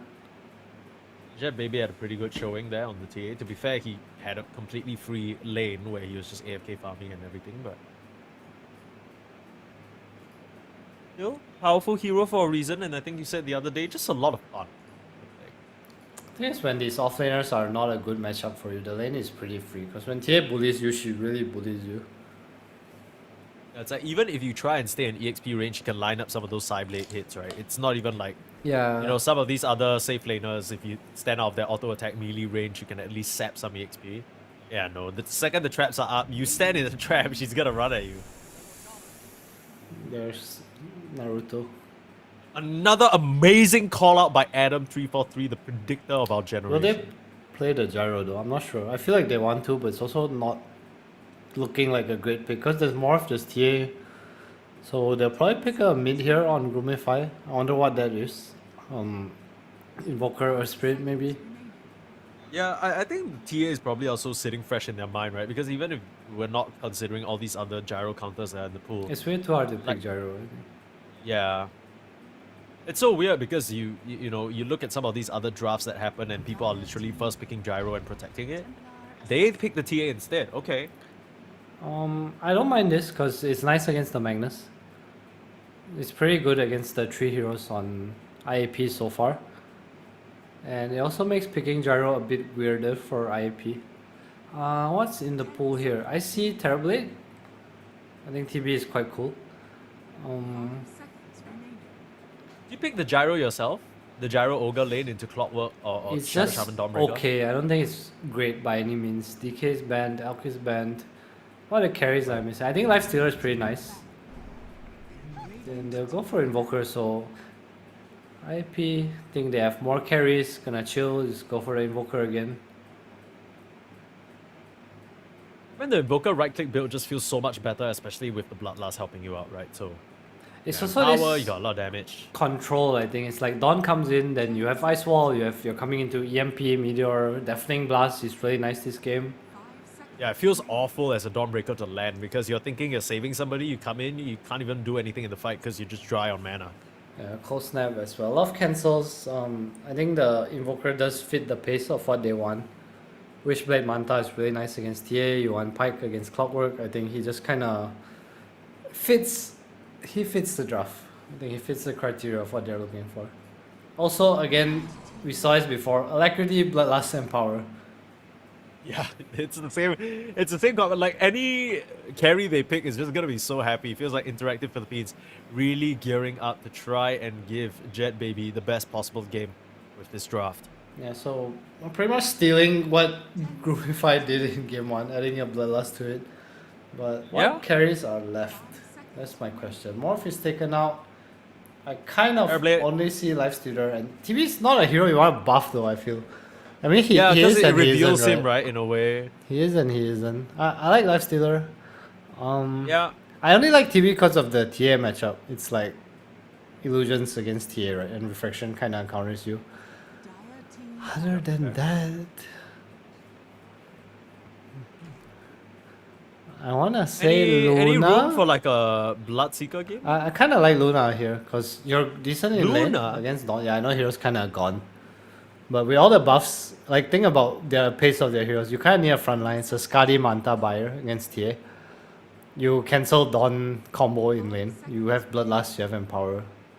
You want like something like a Slark maybe? Would Slark work? I'm just worried about the lane. Yeah, I get what I you don't mean. like Slug into TA as well, because he melts you once and you kind of have to pop out. And he pikes away. So I think TA has always been a pretty decent matchup against Slug. I'm just looking through the heroes that are available here. Maybe something like a Razor, Frontline. Ew. Is that crazy? Nah, it's not crazy, but ew. Okay, sorry about that. IP can also just run the Magnus carry if they want to. Yeah, that's Pick true. some Brewmaster, I mean, yeah, it's a good game for it. Terrorblade. Go for the okay. Terrorblade instead. I mean, this could still be like what you said, the Magnus carry and the Terrorblade in the off lane. It's not too bad of a matchup. Just Sniper here, or Zeus. Tango, okay. So, more pace, more power, ability to fight. I think IP definitely have a bit better of a late game. But Groomify has a very strong safe lane and a very strong off lane right now. I will say that even though I'm looking at a lineup with a Bat Rider and a Magnus, I kind of feel like Interactive Philippines seem to fall into the same trap in their drafts where they don't Have stunts. have easy ways to start the fights and keep it going. Like you're really just relying on these two players to jump in, get a catch, and that's the only way. Maybe Yona lands a tornado and that's nice and all, but I feel that if their lanes don't go super well and Groomify come out on top, it's going to be very easy for Groomify to just run at them, and I don't know what the response is. They definitely have very defensive abilities if it comes to that. I think my only concern is the lane and how relevant is this TB gonna be, because I feel like if you RP or Lesso and Solar Guardian role comes out, like it's hard for TB to actually hit. We also have the Cluster Clock save, right? So I think the problem with TB in general is he has issues sticking onto heroes, which is why you always see TB commonly picked up against Razor, Death Prophet, these heroes that are non-mobile and they want to charge into you. That's where TB shines, because he out-man fights you. But when it comes to these matchups against like PLs, Morphlings, heroes that they just avoid you, like even Anti-Mage, like all in all, playing Terrorblade is a very different kind of game, I think.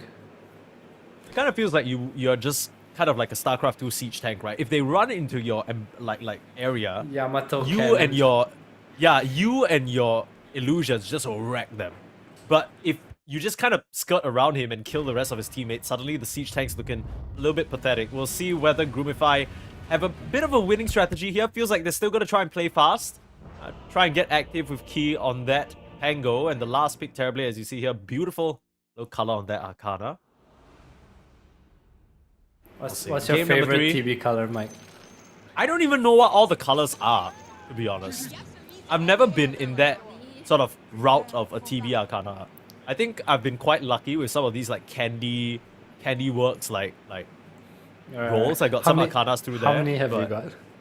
No, this time round I didn't get any. But I think I got like a total of 2 or 3 the last time there were. Okay, that's pretty nice. Yeah, right? Like pretty lucky. What about you? Do you have a favorite color since you asked me? I don't know the colors either. Yeah, that's what I'm saying. Why are you asking me that? I didn't...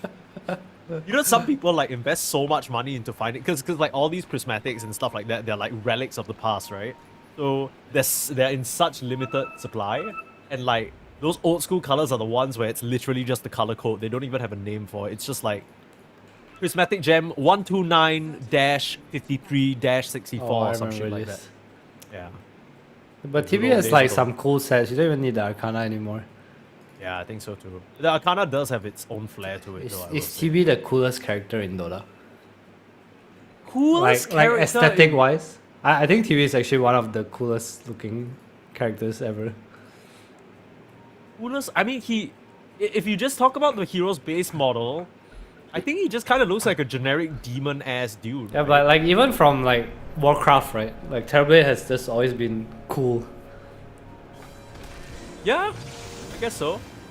But early What- engagement, Terrorblade, they think he's so cool, they want to get first blood on him. Goodbye, Lucify Mr. grabs Cool. that one, looking at Jota now, learning curve Ogre, that's the problem.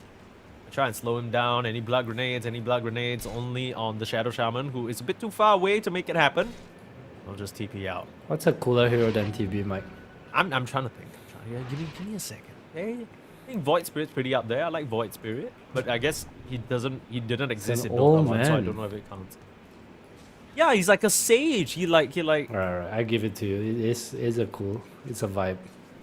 yeah, it's a vibe. Like, he's peaceful. He's else? not like dramatic, try hard. You know what I'm saying? I'm trying to think of my tier list right now. TB, TA.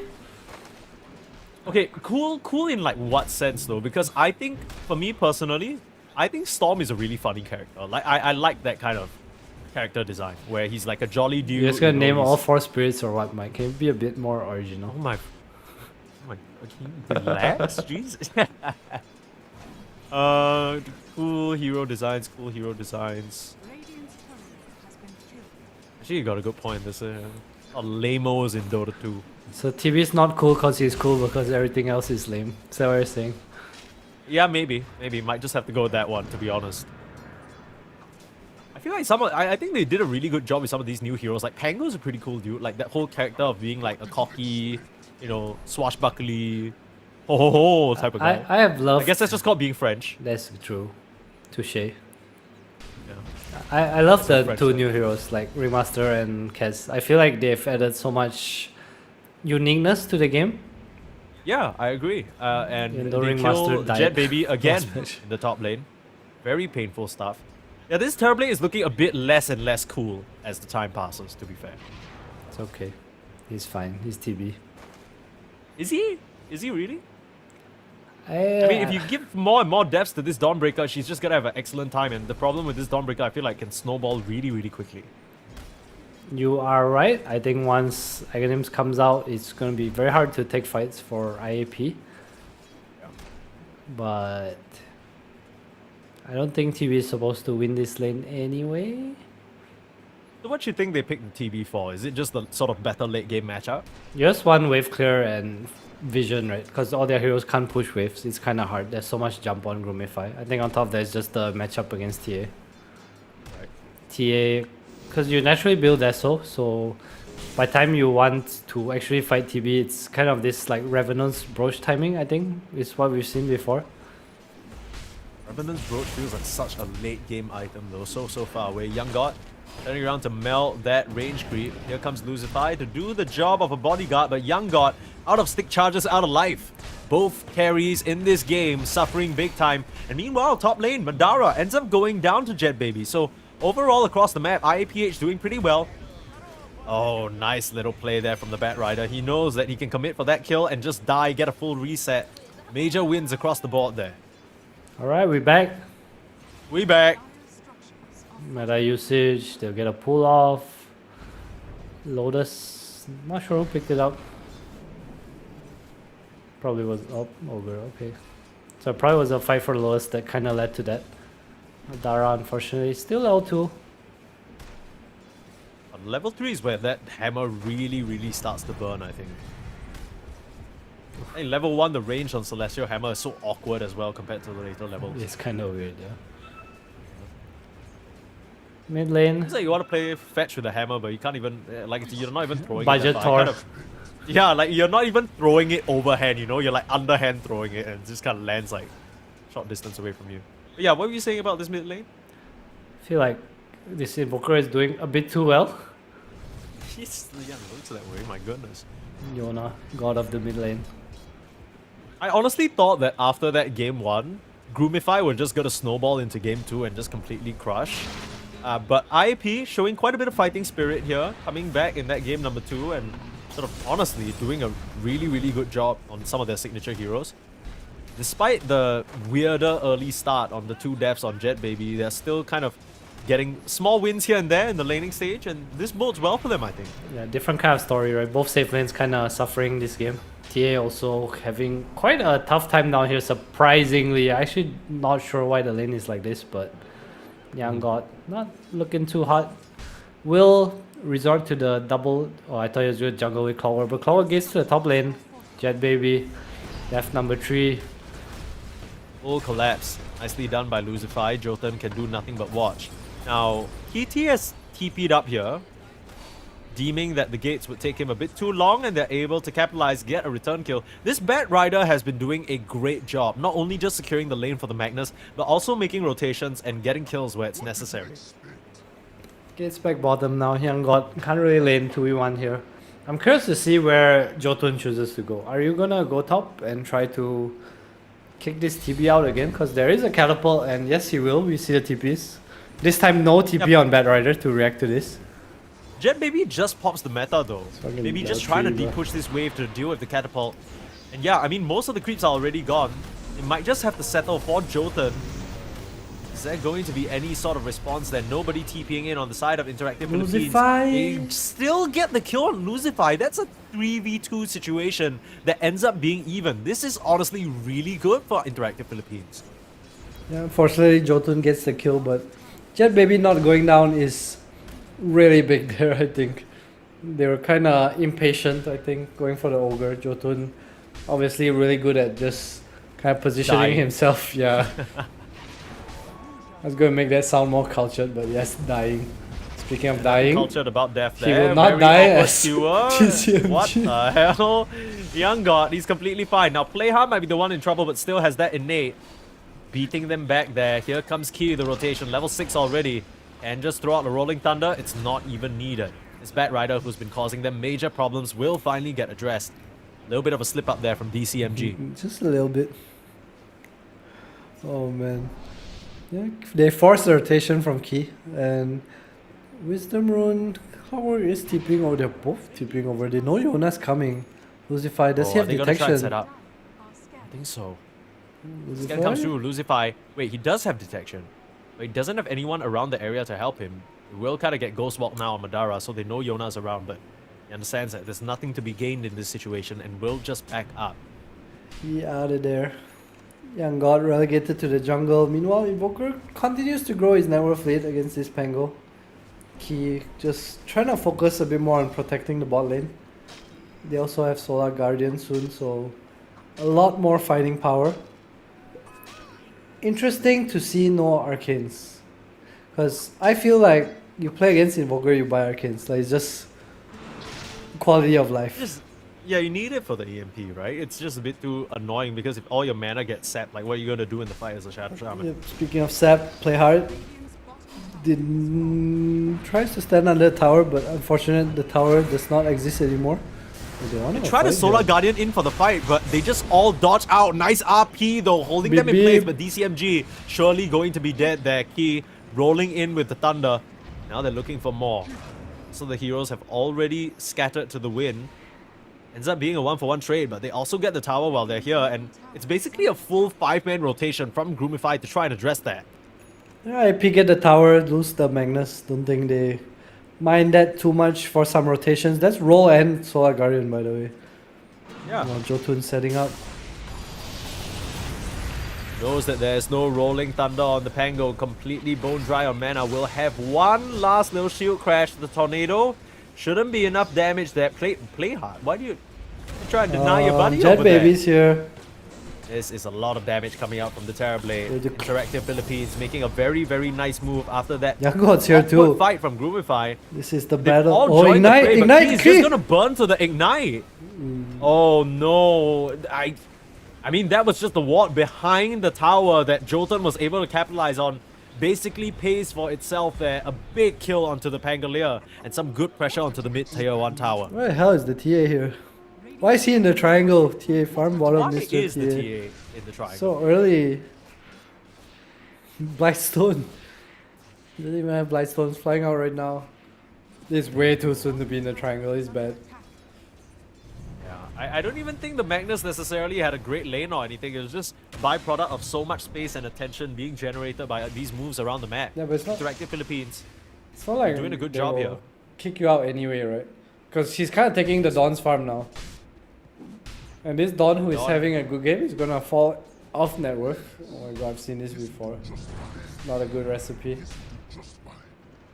Certainly doesn't feel that way. Madara still working towards the Blade Mail. Doesn't even have the first component on it yet.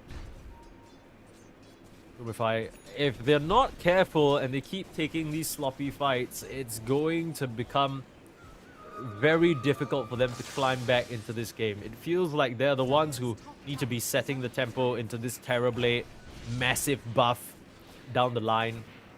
Young God, he barely even has any items. He'll get there. More recover. Dire are scanning. Definitely not expecting to lose the lane TN to Magnus.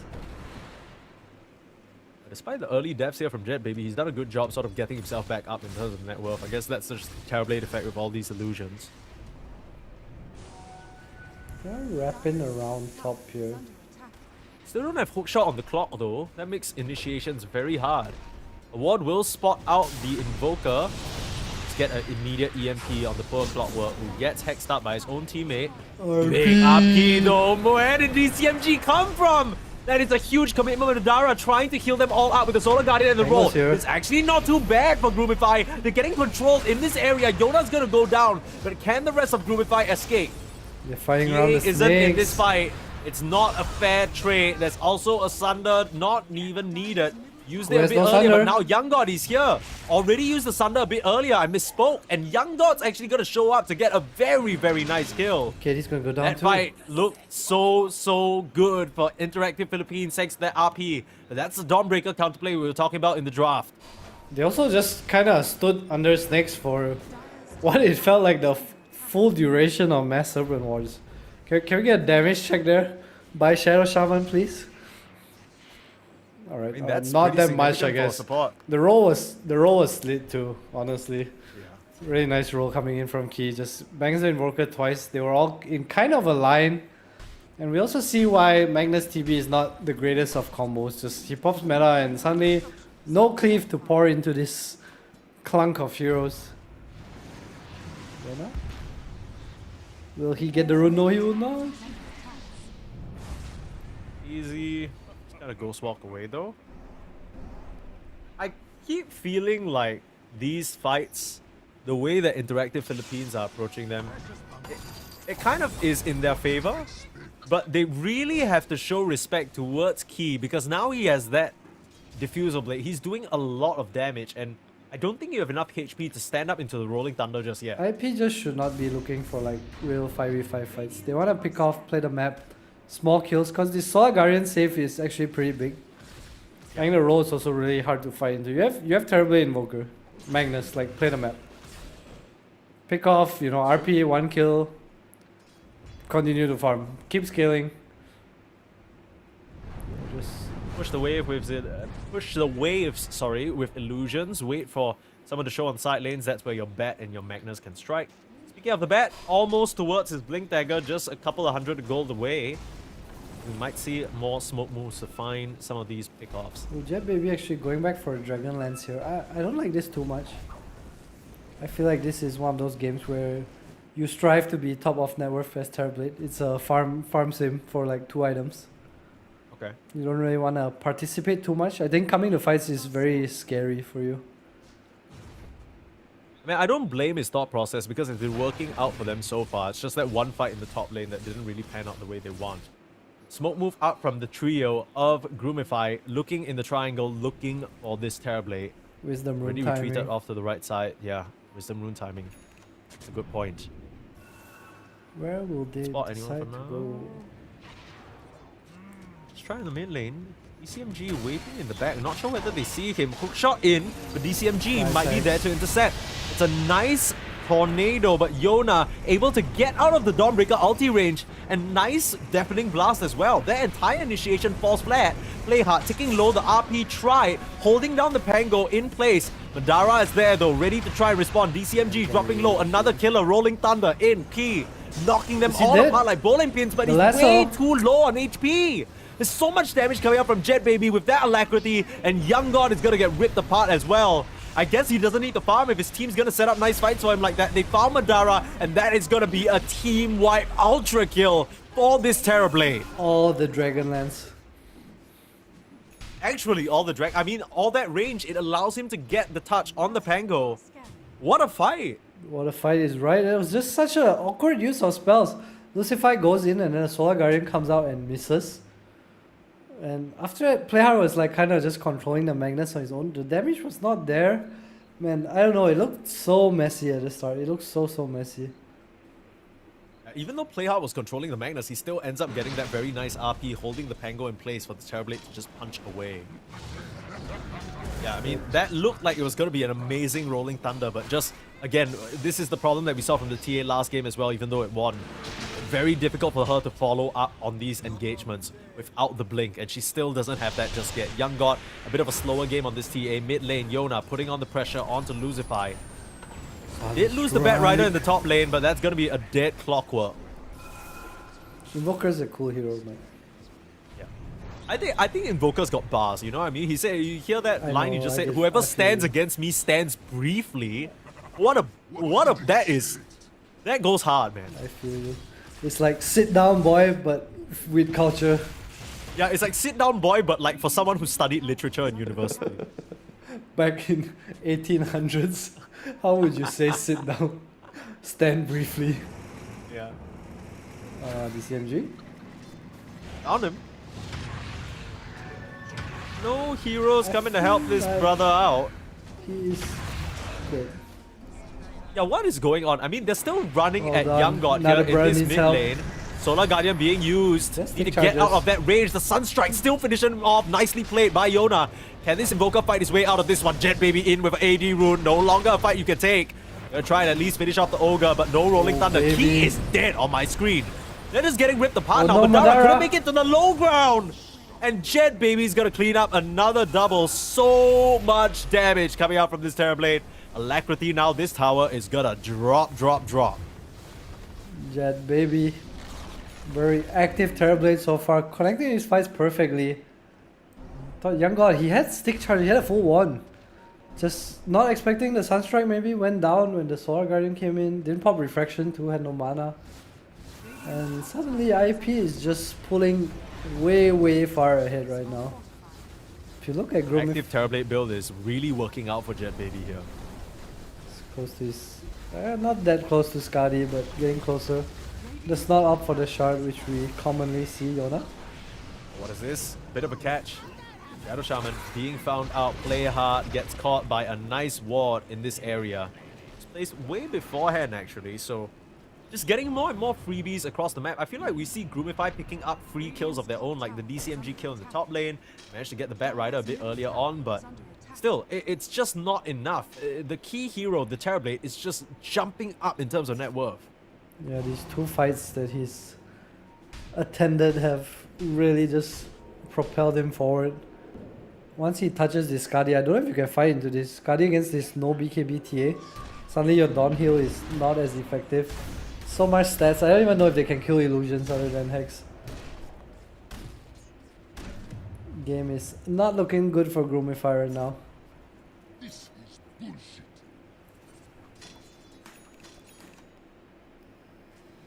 What's the angle back here for Groomify? Because net worth wise, suffering big time. They aren't. I mean, this Dawnbreaker, funnily enough, is still the highest net worth core in the game, which really goes to show how little the rest have farmed. What's the angle here? How do you try and come back? They need to start fight with roll onto a key target, preferably Invoker or Magnus, I think. Because we've seen what happens when he doesn't get the Magnus right. Like he dies in RP.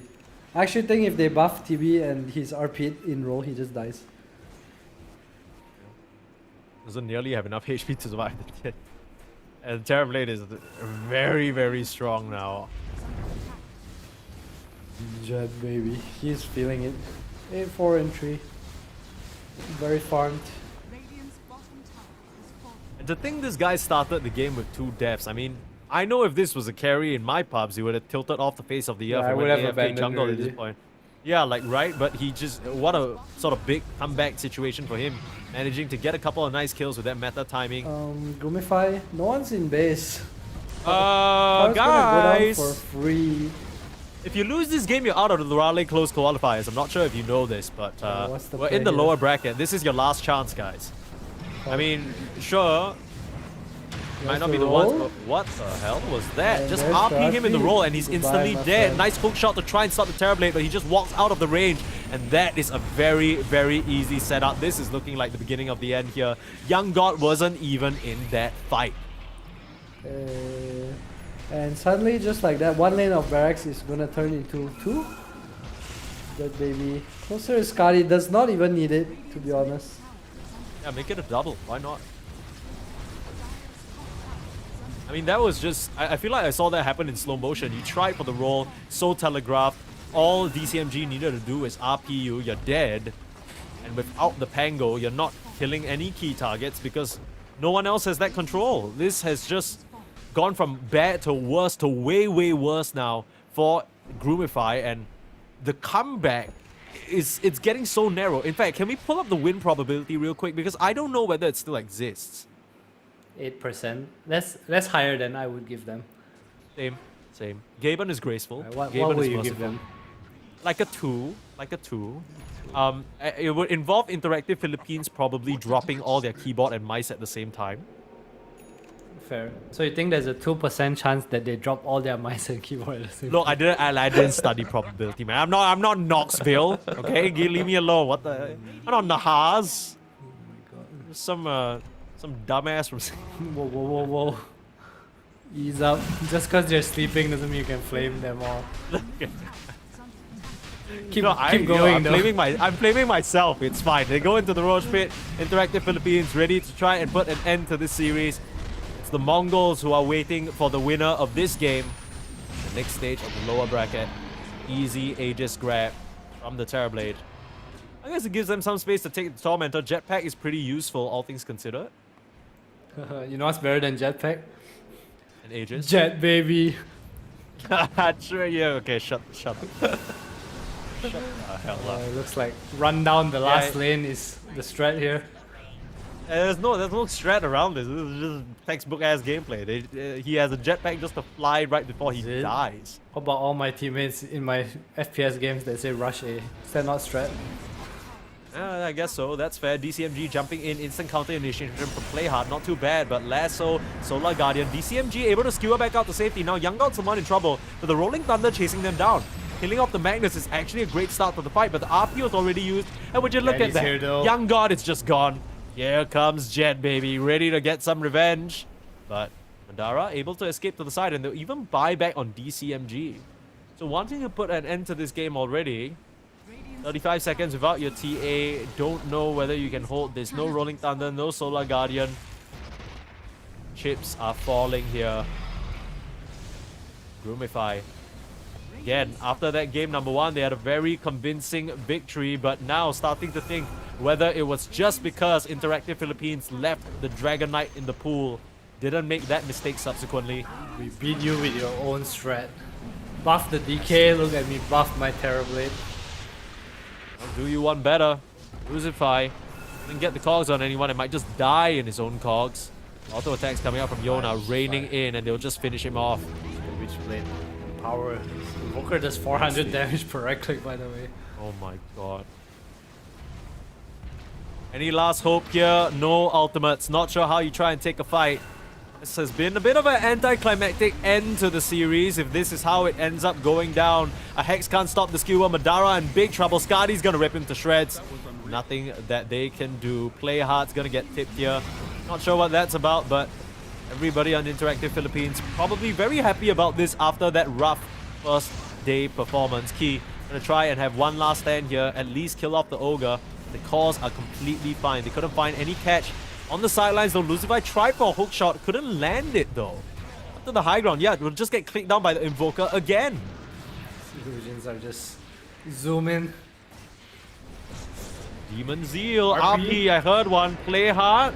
Pulling in key and no more Rolling Thunder. They have a Solar Guardian though. Need to watch out on the Magnus. That might be a dieback for him. Gets caught out by the snakes. He is dead. Jet Baby is just ripping them to shreds with the illusions. GG is called, and we'll be saying goodbye to Groomify as Interactive Philippines move on here in the lower bracket of the closed qualifiers for Raleigh. They'll be facing up against the Mongols next. Nicely done from IP. I think even though they had a pretty rough laning phase, they really came back through their team fights. TB obviously, like you said, not off to a good start. Just more recovery and some really nice RPs from DCMG as well. The biggest surprise for me is that even with picking that TA, they just seem to have such a rough time into the Magnus bat. I think early game, some of these support rotations through the Twin Gates, just top notch. They end the game in 24 minutes with a 21k gold lead. I think Interactive Philippines definitely weren't very convincing at the start of that series, but by the end of it, it's clear that they were the better team in this series at least. The question is whether what they've learned here is enough to beat the Mongols. That's going to be our next match coming up at 4 p.m. Singapore time. It's currently 2:47 p.m. Singapore time. So you got just about an hour. You can go chill. You can go get some food. But yeah, I mean, there's still also Cuckoos and Execration still going on. I think that's coming to an end already. Looks like Cuckoos might be winning that one. But yeah, Adam, any closing thoughts about Interactive Philippines and what they should sort of expect coming up into Mongols before we go off? Yeah, do you actually call it Singapore time? Or is it because you're a Singaporean? I think SGT is the time zone, but it's also like the same as like a bunch of different other time Interesting. zones. Last thoughts, no, but IP, they do end the series with the "we steal your draft that you beat us with." So I think that was a big kick in the nuts, and Yeah. I want to see how they do against Mongols, because I feel like this is where the skill gap kind of might come into play. Yeah. We'll see. We'll see whether that's the case. Mongols, I'm sure they were watching this series and took a lot of notes. We'll see how Interactive Philippines fare in 1 hour from now. So be back here or be square. We'll see you there. Before it's too late, break the silence now. Before it's too late.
so good, made me wanna know you. Get in the booth and I got to show you. Come back, then I come back. Want you to know that you're looking so fly. I wanna get to know you, but you're missing me by in just a moment in time. Oh my, boy, you better come back.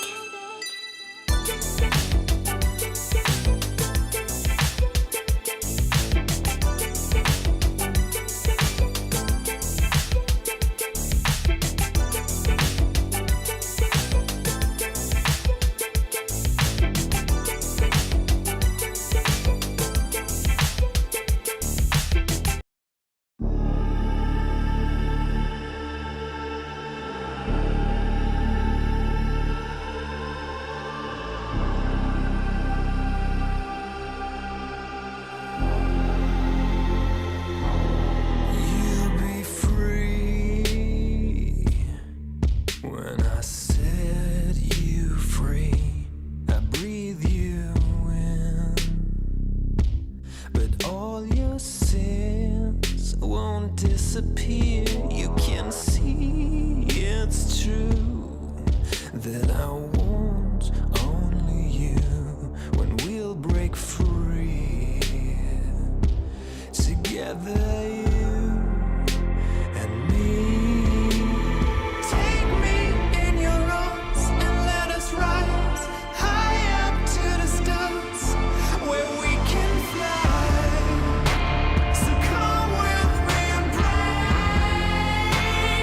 I want you to play my games and fulfill my black desires. So break my heart and leave me.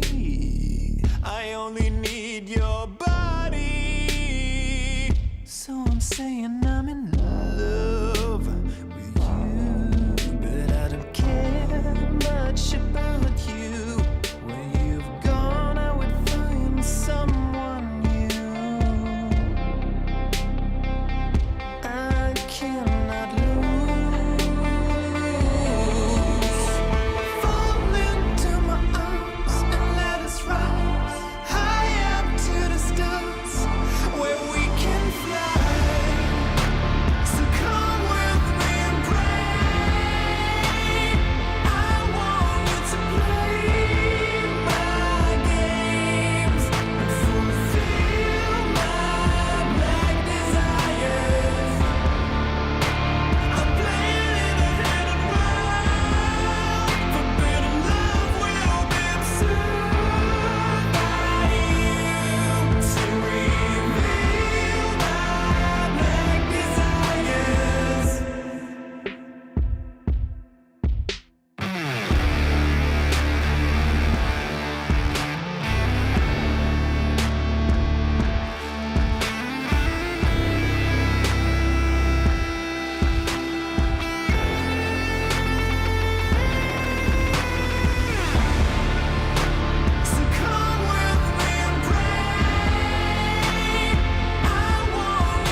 souls and wolves are hauling.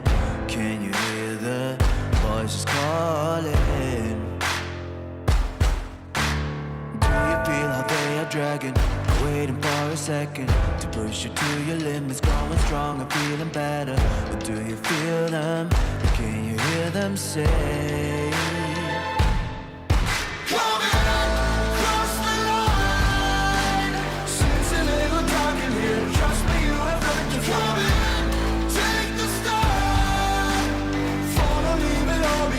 Welcome to the other side.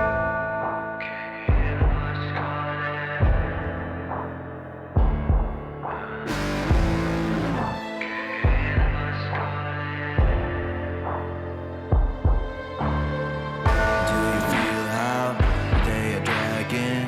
Do you feel them? Can you hear them say? Do you feel how they are dragging? Can you hear them say?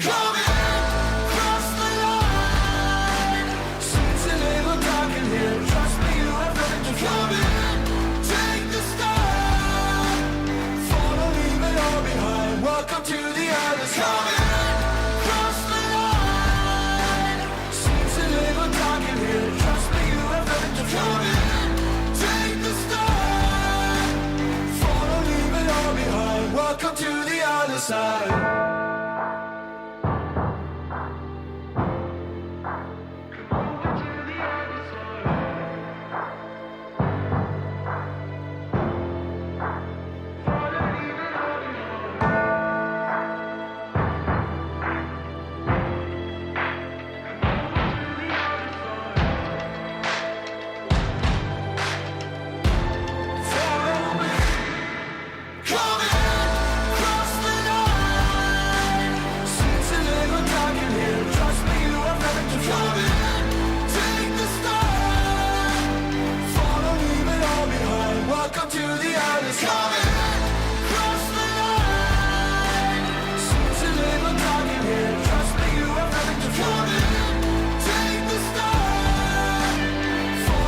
it all behind. Welcome to the other side.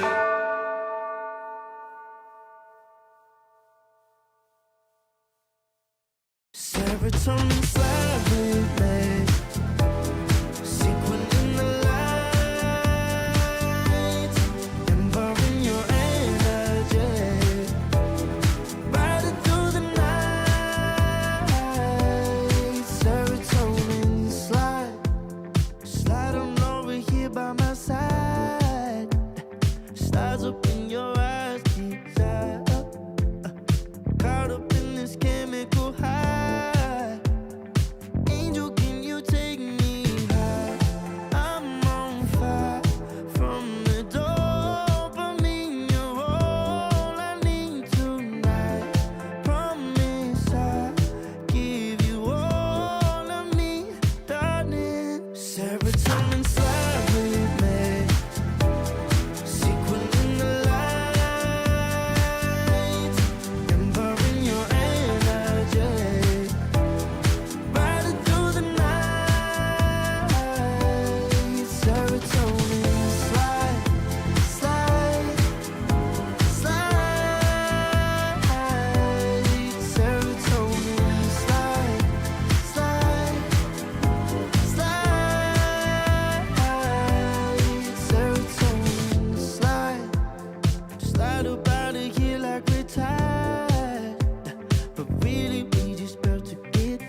take it higher.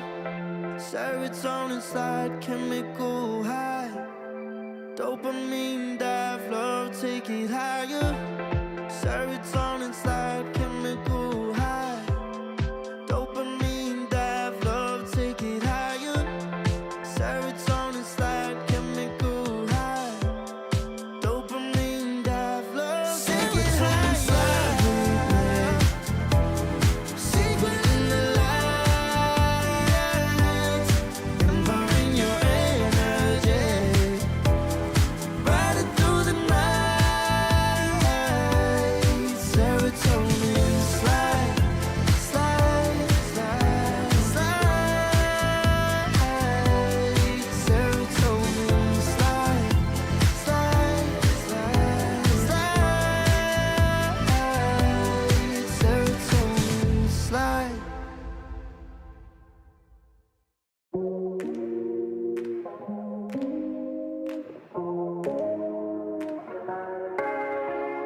No way, I'll forget the first time with you, and baby you make a moment.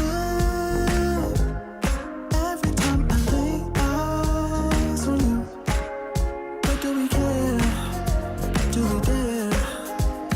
Keeping this going, let's live in the moment. Yeah, now we can know. Keep this on the low. Between the two of us. Every time I try to find, Trying to avoid it, but I was stuck. You turn up the heat when you back it up. try to stop the flame. The discipline melts away. It isn't enough to wish for change. You either give in or pull away. We have the will to choose our fate. Whether it's wrong or right, I'm holding on for life. For the ride.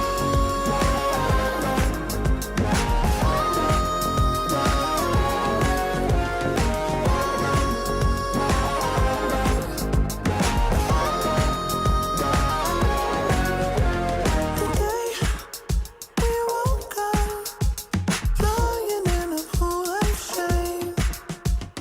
Tears and makeup printed on the pillowcase. It's hard to apply restraint. I'm trying to stay away. It's so magnetic. Ooh, I gotta have it now. Let's keep it a private thing. I'll give you a secret name. Let's build a life on a lie.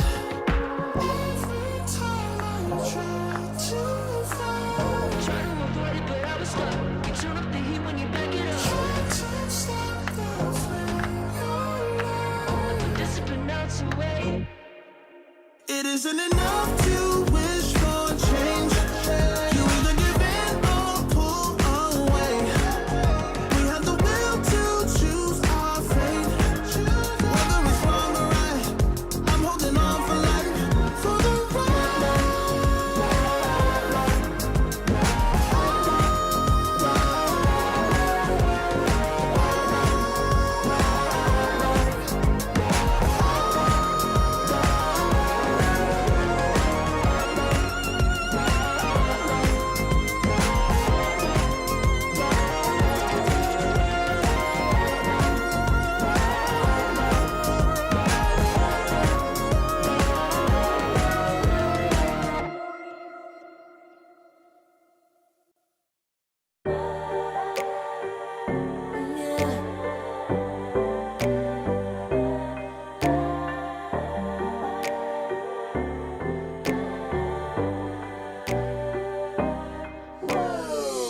Talking my, I've been working all year, getting by.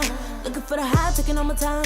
Breathing in new life, feeling fine. Like I don't gotta be something society wants me to strive to be. Got my own energy.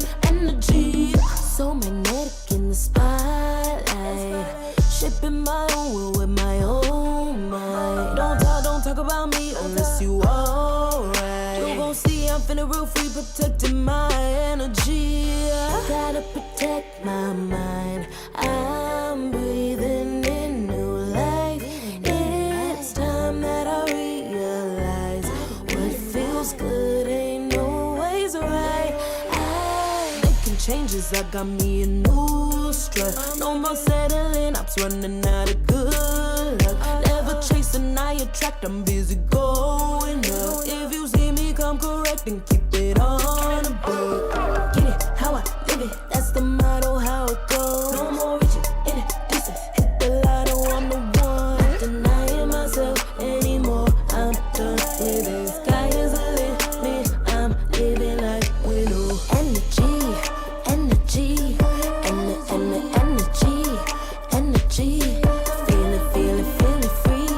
Feeling free. Energy. Gotta protect my mind. I'm breathing in new life. It's time that I realize what feels good ain't always right. I'm feeling good, feeling free. Feeling good, feeling free. All I need is me and my new energy. Feeling good, feeling free. Feeling good, feeling free. All I need is me and my new energy. And my new energy. Feeling good, feeling free. Feeling good, feeling free. All I need is me and my new energy. And my new energy.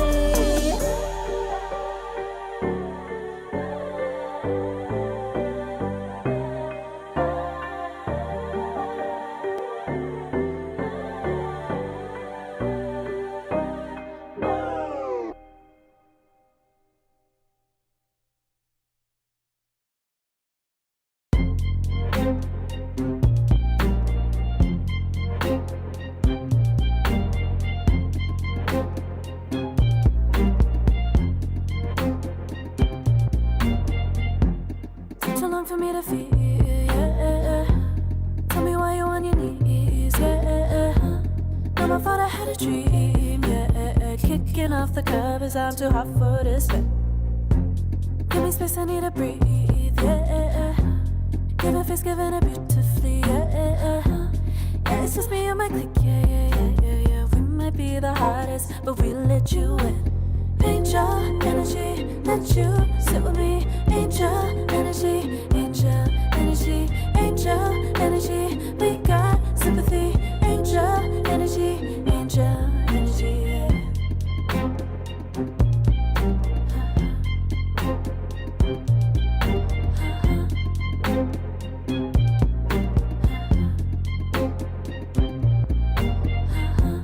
Take the time to breathe and rest. Let yourself feel the best. Feel it all so deeply, so deeply. Divine with how we be, yeah. Aligned with everything, yeah. More than a dream, vulnerable and strong, yeah. We feel everything. Angel energy, let you sit with me. Angel energy, angel energy, angel energy. We got sympathy. Angel energy, angel energy, angel energy. Let you sit with me. Angel energy, angel energy, angel energy. We got sympathy. Angel energy, angel energy.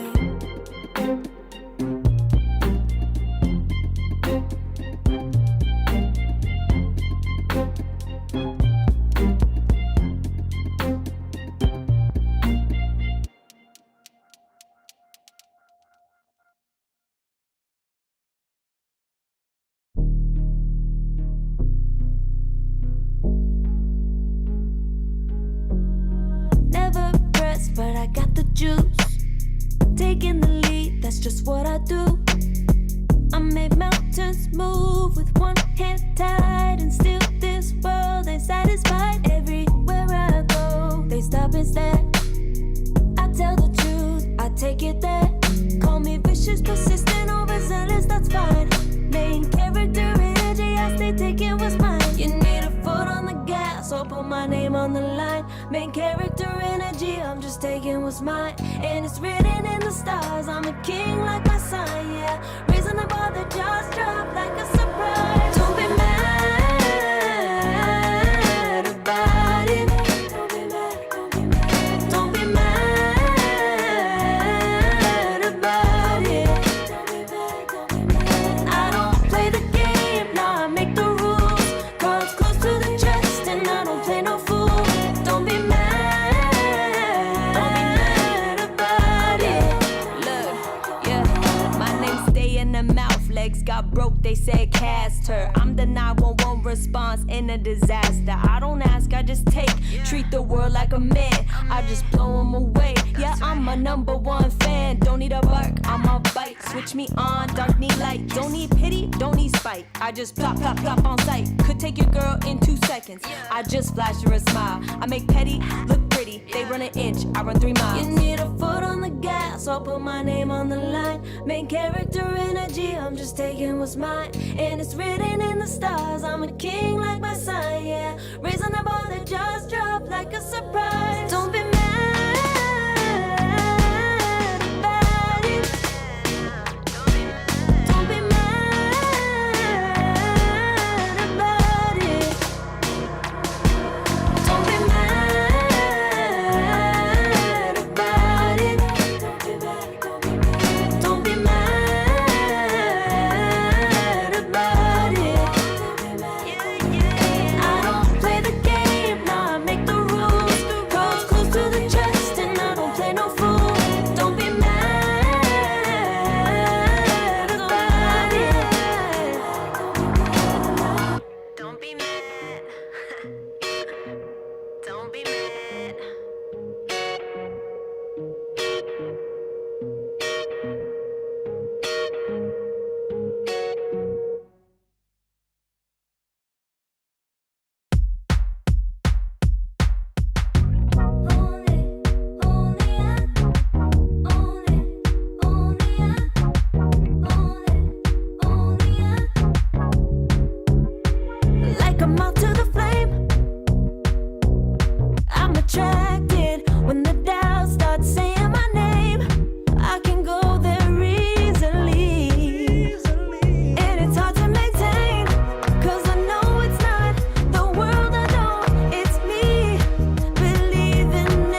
yeah.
I pack my suitcase, headed out the door, I keep my shoes laced. 2,000 miles away from home, a couple dollars in my pocket, never stopped the boy before.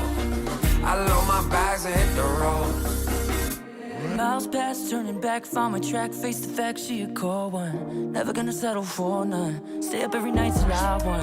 Don't want a slow rise, nah, I'm confident opulence isn't a long ride out. When I look back now, I'm astounded. A quiet boy from old age, but always felt the world was a stage, yeah. I celebrate one last late night, my old life ain't staying. I pack my suitcase, headed out the door, I keep my shoes laced. 2,000 miles away from home, a couple dollars in my pocket, never stopped the boy before. I load my bags and hit the road. I'm headed to LA.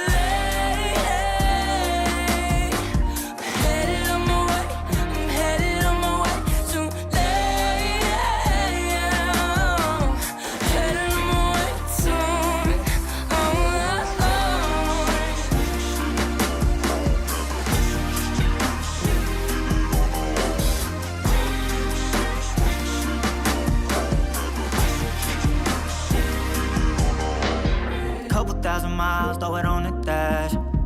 Shit, 10,000 hours, can't let them pass. Yeah, well, I was putting time in, you was pulled up wildin'. You always had shit to say, now when I see you, it's silence. Thought I'd have a Grammy by 25. Commas after commas next to dollar sign, yeah. Remind myself why I'm living this life. Look at all the late nights, it'll all come in due time, yeah. Made for the fight, for the pain and the climb, tied to the life I chose. Stay through the night, another day, not a dime. Race against time.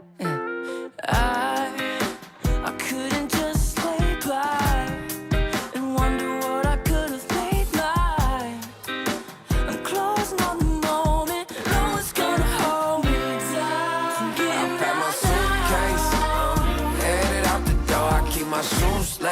2,000 miles away from home. A couple dollars in my pocket, never stopped the boy before. I load my bags and hit the road.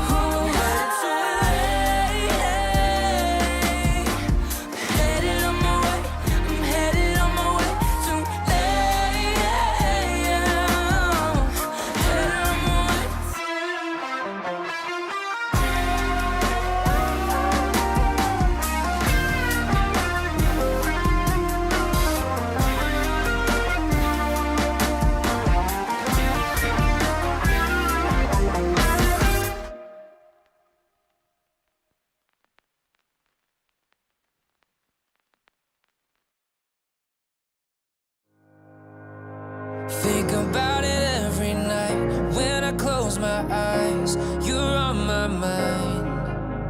I try to quit a million times, but it takes me high. Like you're so divine. You give me everything. Don't know what's happening. I need you like medicine. You're my everything, everything.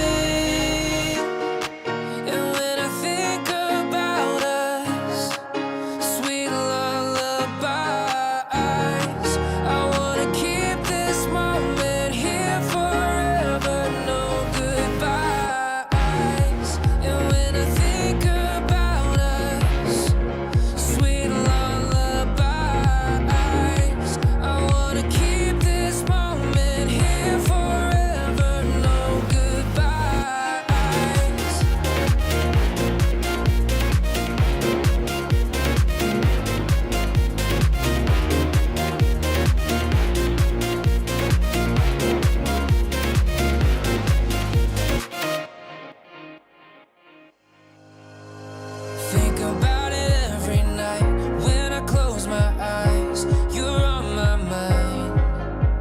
I try to quit a million times, but it takes me high. Like you're so divine. You give me everything. Don't know what's happening. I need you like medicine. You're my everything, everything. And when I think about us, sweet lullabies, I wanna keep this moment here forever, no goodbyes. And when I think about us, sweet lullabies, I wanna keep this moment here forever, no goodbyes.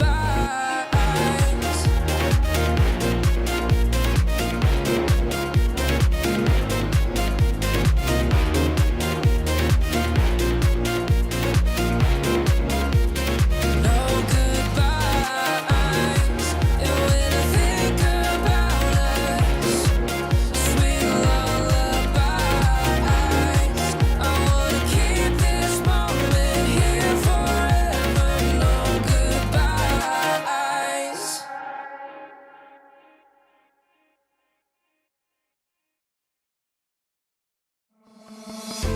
Oh, I don't know how to put it together. Ever since I found you, my life just got better. Better than this, better than that, better than anything I ever had. Better than this, better than that, better than anything I ever had.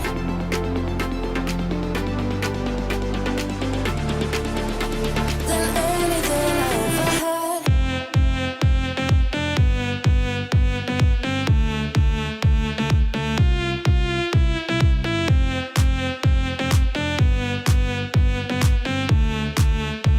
Than anything I ever had.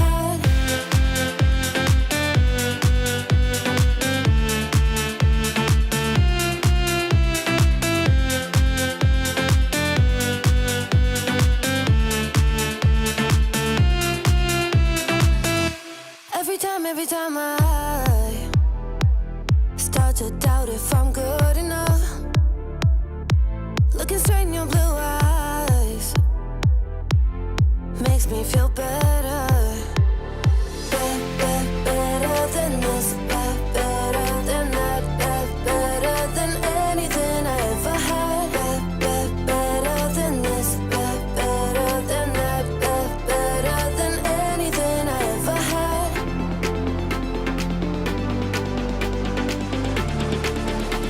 Than anything I ever had.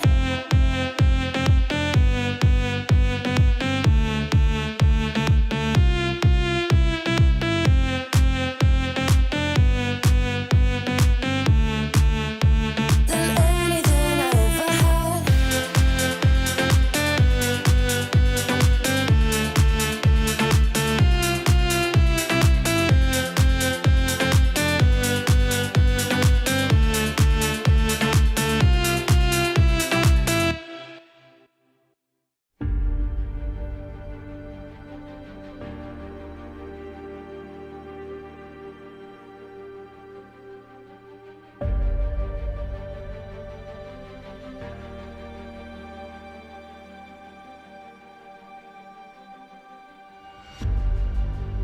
Earth is suffering, trouble is rising, mountains are melting, there's gonna be nothing left to breathe. Raise the sirens now.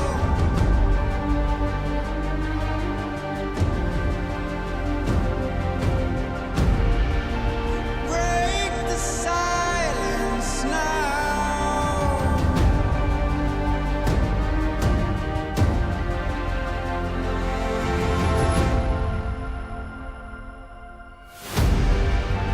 Our hearts are trembling. This can be the ending. We must begin to rise. It's now do or die. Raise the sirens now before it's too late. Break the silence now before it's too late.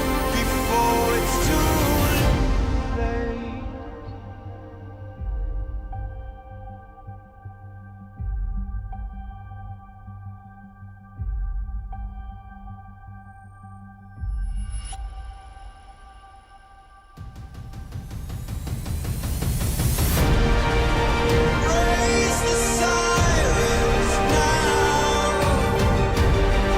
before it's too late. Break the silence now before it's too late. Raise the sirens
can feel it in my blood, through my veins like a melody.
feel the gravity pulling me away, pulling me away,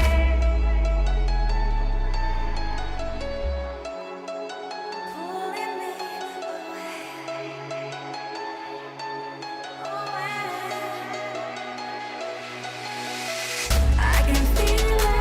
I can feel it in my blood, through my veins like a melody. I can feel it, so alive, running high. I can finally breathe high.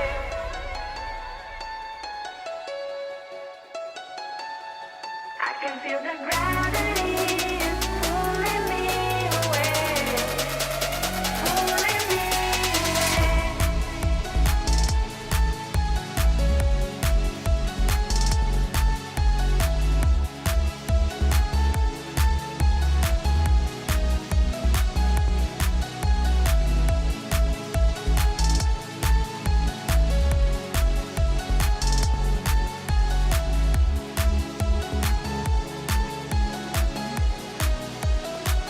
I've been getting so high, I can feel it. I can feel the gravity is pulling me away, pulling me away.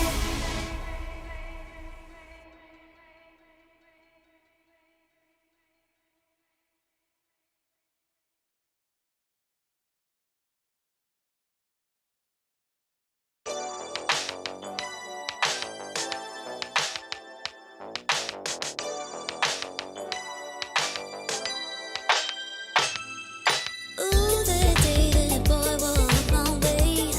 Won't forget his pretty face. It was like we both had something to say. Yeah, but as soon as I saw him, his fine ass was gone. Think I should have fallen at home. I'll put my number into his phone. A moment in time, so divine. Hope I see you again. Hope I see you again. A moment in time, so divine. Hope I see you again.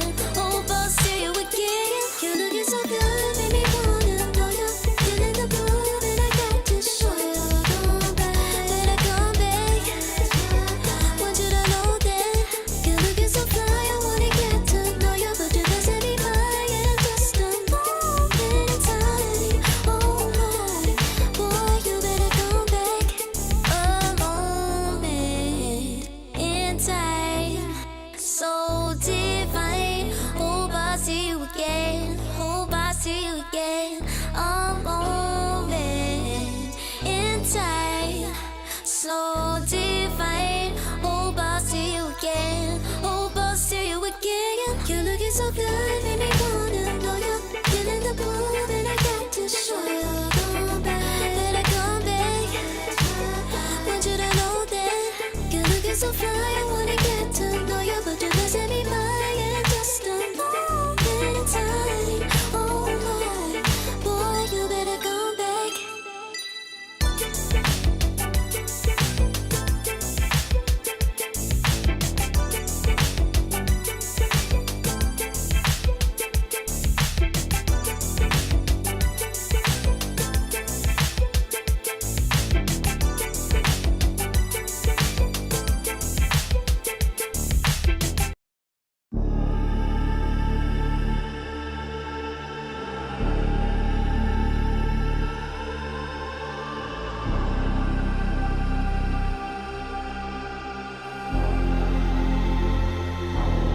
You'll be free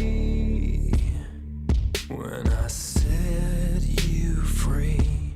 I breathe you in, but all your sins won't disappear. You can see it's true that I want only you when we'll break free together. You and me. Take me in your arms and let us rise high up to the stars where we can fly.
dragon, waiting for a second to push you to your limits, going strong and feeling better.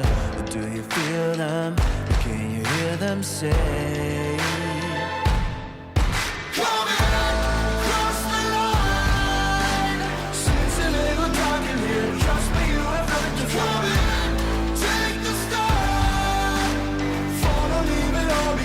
Welcome to the other side.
Welcome to the other side.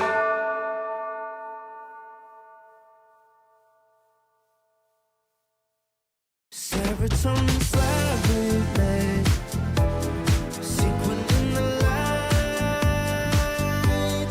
embalming your energy, riding through the night.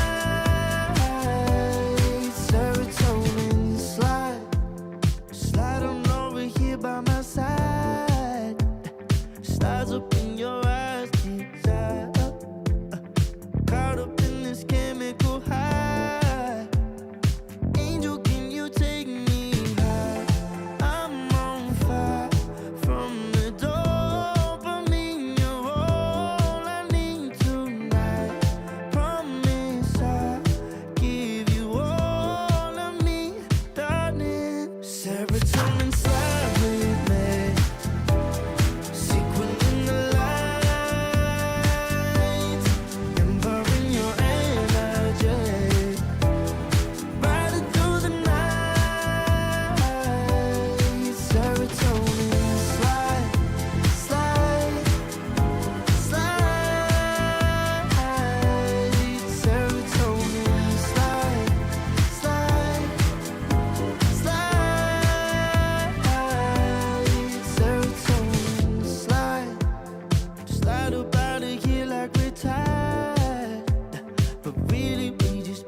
love, take it higher.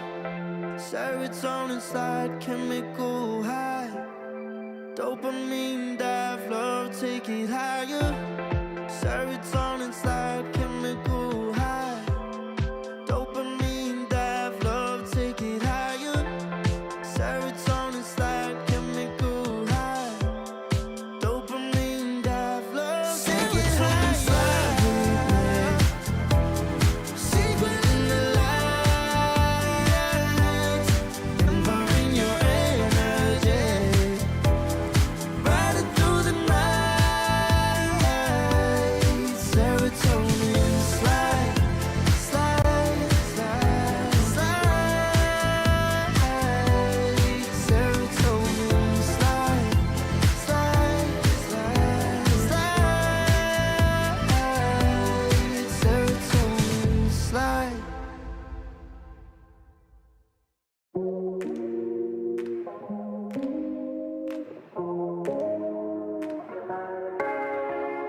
No way, I'll regret the first time with you. And baby, you make a moment every time I lay eyes on you. But do we care? Do we dare? Keeping this going, let's live in the moment, yeah. Now we can know, keep this on the low. Between the two of us, every time I try to find, Try to avoid it, but I was stuck. You turn up the heat when you back it up. try to stop the flame. But discipline melts away. It isn't enough to wish for change. You either give in or pull away. We have the will to choose our fate. Whether it's wrong or right, I'm holding on for life, for the ride.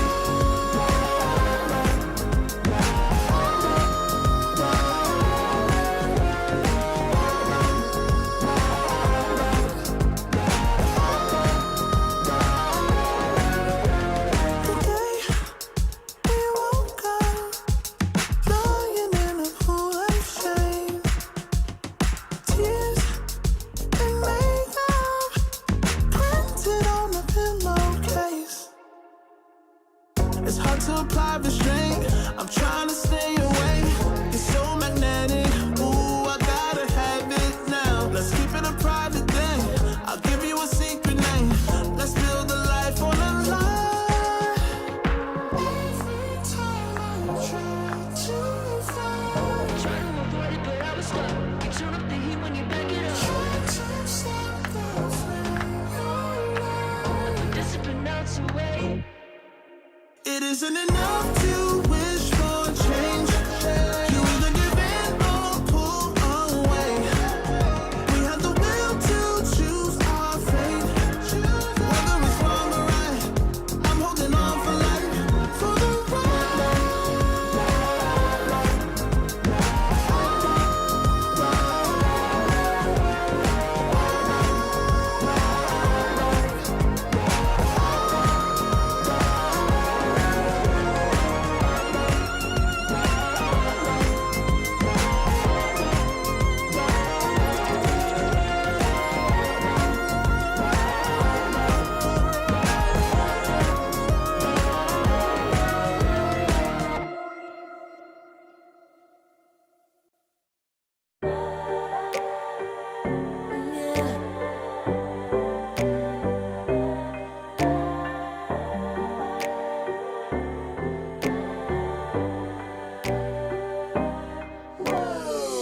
Talking my, I've been working all year getting by.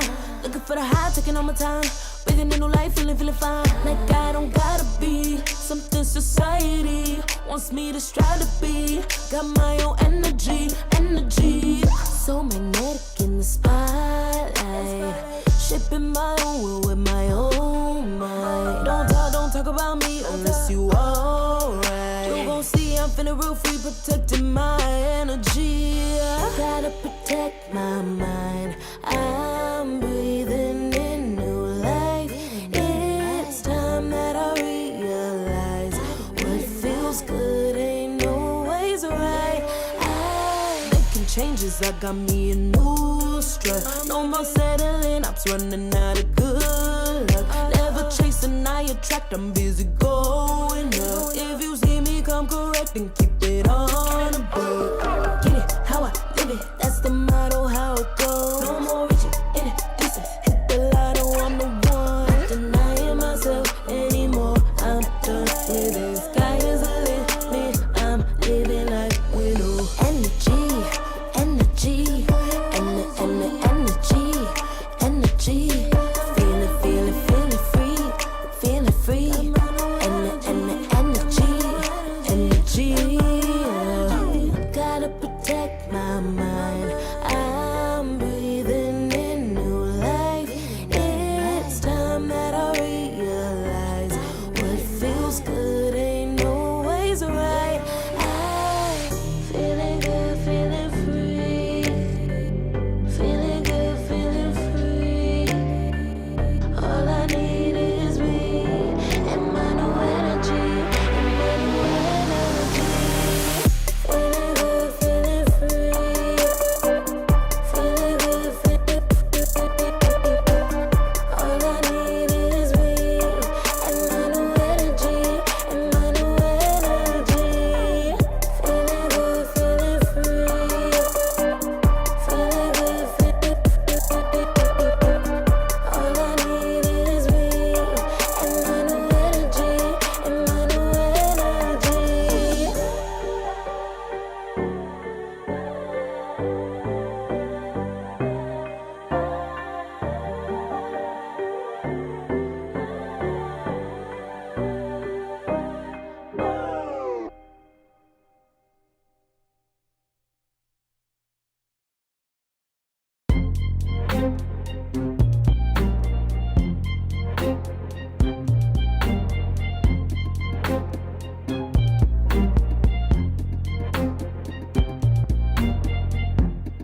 Too long for me to feel, yeah.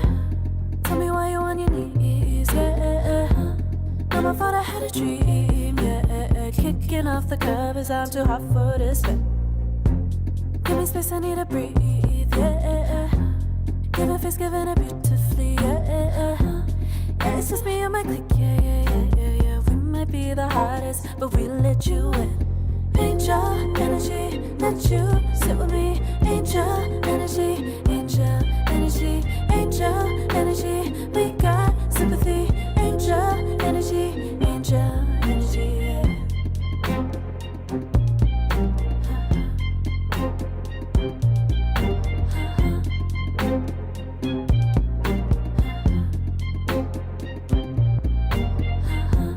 Take the time to breathe and rest.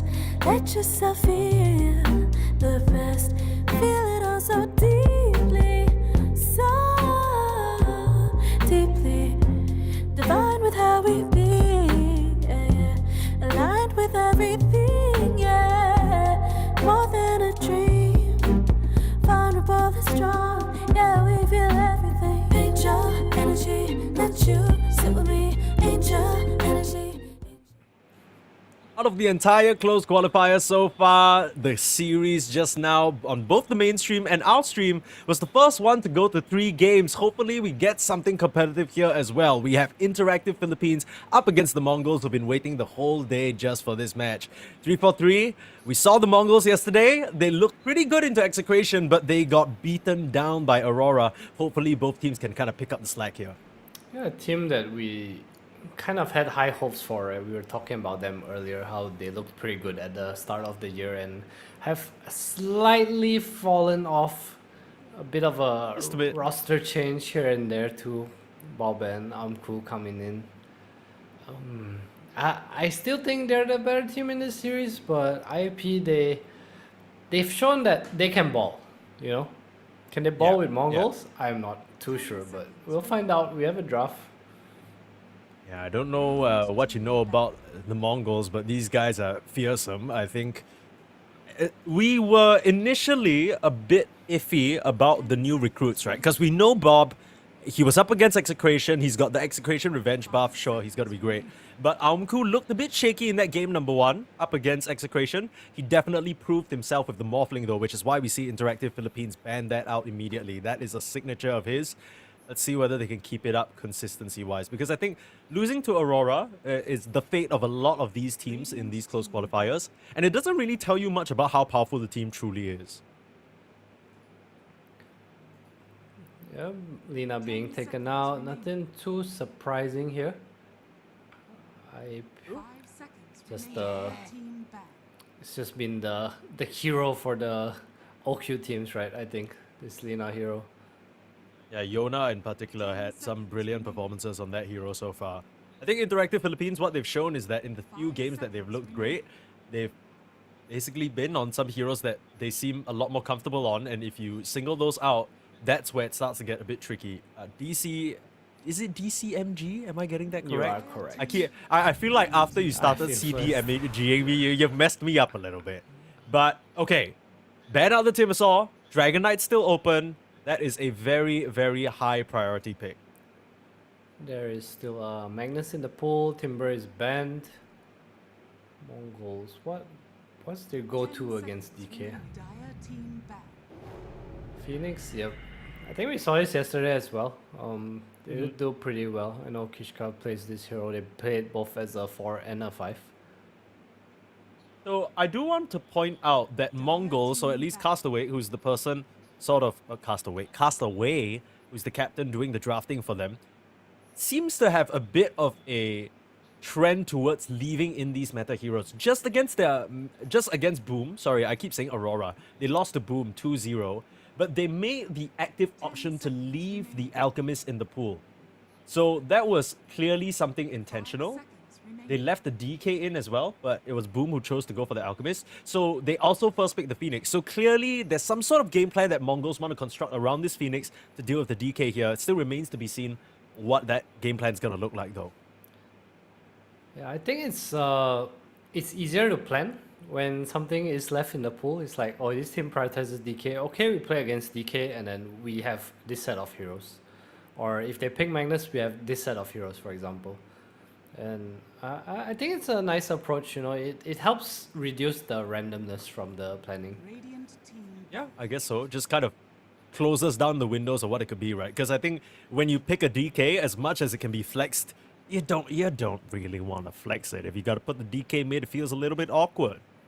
Yeah, I think as much as it can be flexed, like teams don't really do it anymore. You know, it's kind of just carry hero. It's like picking the gyro. You know, you can 5-4 technically, but you do want it in the safe lane most of the time. And Mongols go for Marcy here. Whoa, what's this about? Maybe we'll understand it more once we see the next pick, but probably just set up for some range carry, a bit of a 10 seconds. comfort pick, I want to say, coming out. Yeah, maybe it's just something that Kishka really likes here. I know these are the type of heroes that he enjoys playing, these Monkey Kings, these Marcies, melee setup position 4s. I think we've seen him on the Tusk quite a bit as well. Dire team pick. Yeah, I wonder what This they're- definitely feels like a bit of a curveball though, I'll be honest, because Marcy not really on the list of these sort of prime heroes that keep getting picked up. In fact, I think the last time we did see a Marcy, it wasn't even support. I think Faith Beyond was the one who played it, or Bark rather, as he goes now.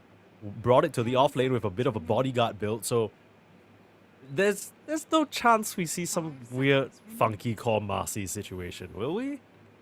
I think it's hard to say. I think it's a very player-specific hero. I know Tino plays it as well. There are definitely offlaners who do play it. I think they can... I don't think it's particularly good against DK. There's no real... I want to hit into you. Yeah. It just...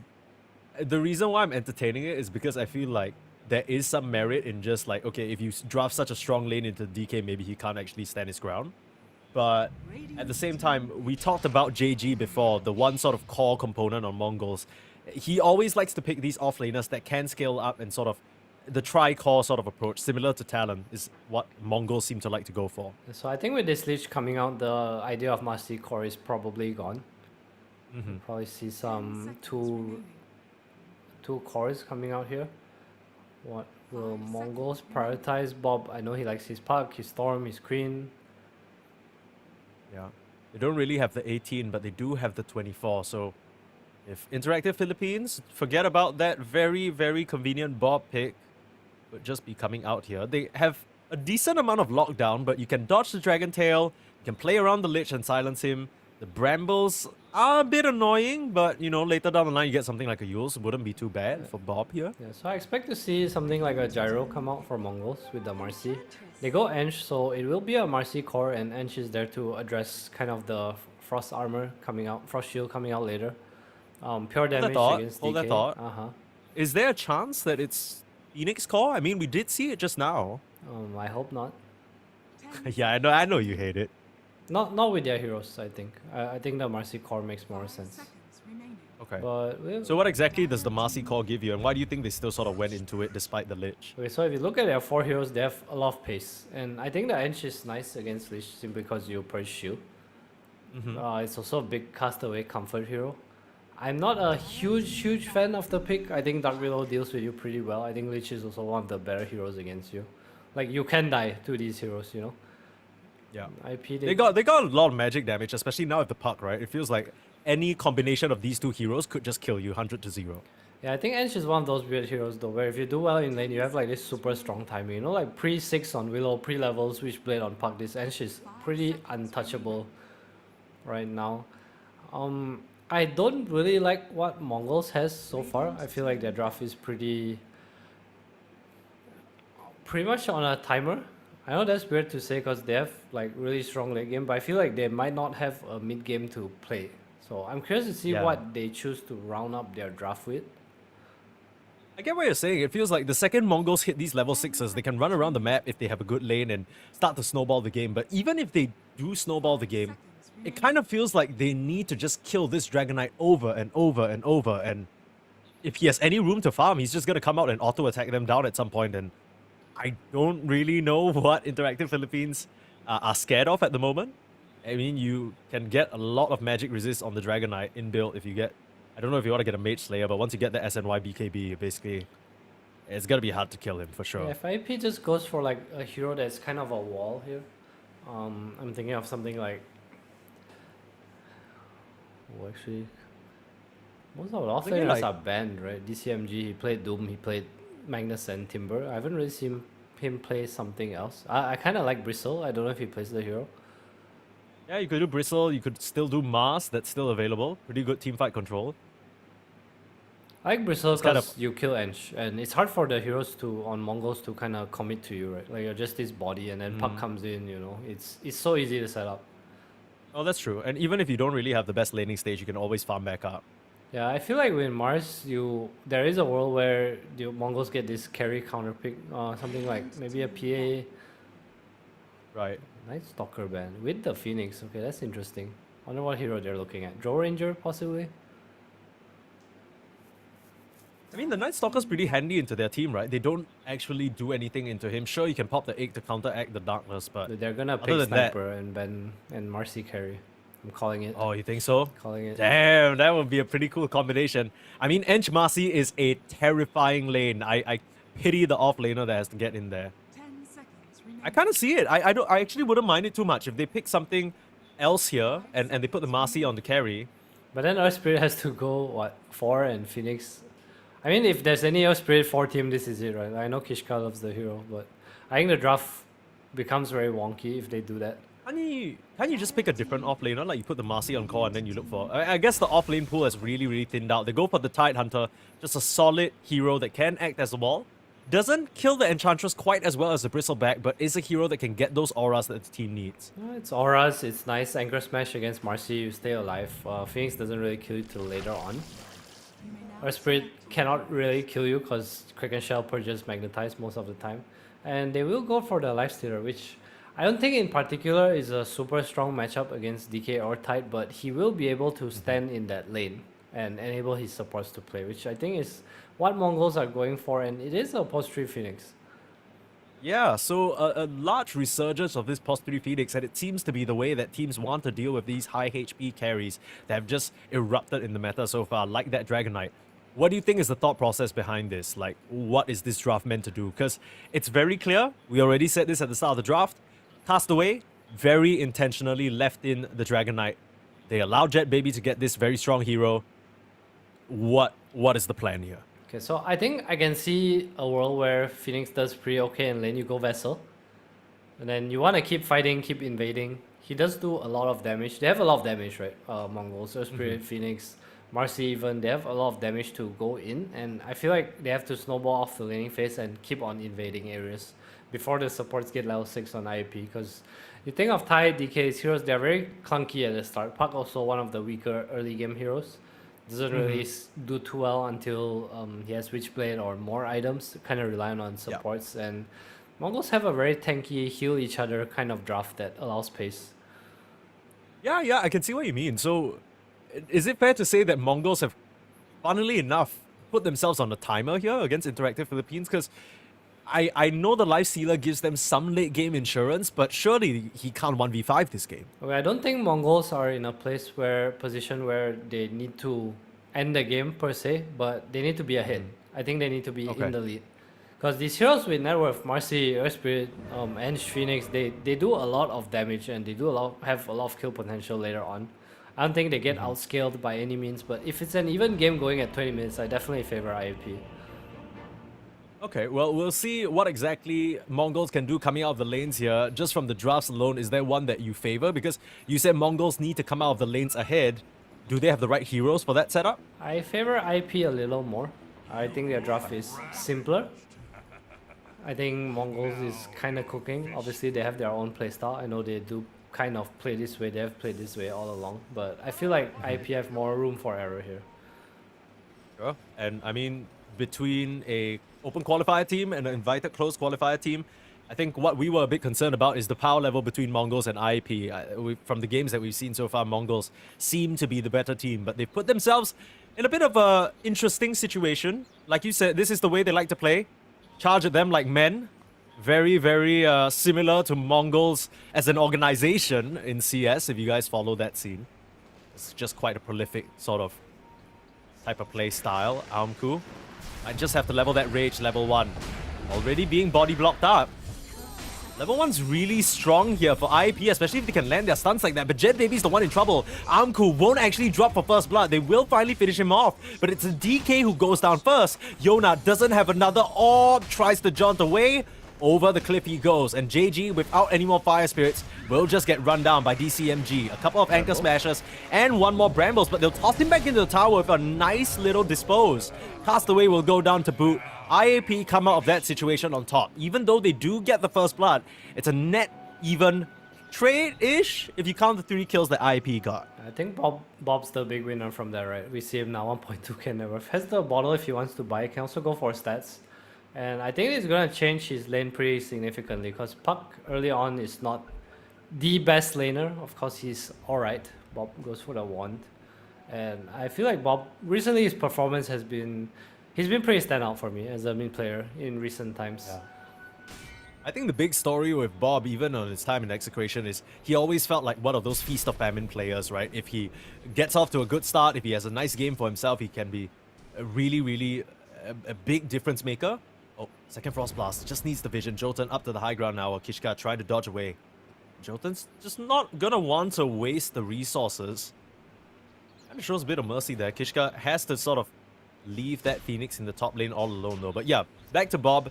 It kind of feels like he's mellowed out a bit, right? He's stabilized. Still has no... Yeah, exactly. Stabilized. Has a lot more consistently good performances, I must say. Okay, now here, Lifestealer Tide. I think Tide is... At some point, this Tide is going to be left alone, and they can't really touch him. I think that's like I'm not gonna lie. Concern for me. Yeah, I'm not gonna lie, I had lunch during the break, and I feel like if I watch this lane for more than 2 minutes, I will literally fall asleep on the spot. This is gonna be the most resident sleeper-ass lane you've ever seen in your life. Thank you, Observer, for getting us out of there, my goodness. I was starting to yawn. Alright, eyes on Phoenix for me. Will JG do what every other Phoenix has failed to do so far? Has the Veil queued out, Tranquil Veil, so probably going for Shivas. Or it might be a... I like that a lot more than the Radiance. Yeah, I don't know about the Radiance. Yeah, Radiance was a bit weird. For context, guys, we saw a offlane Phoenix just now in the series between Groomify as well as IPH.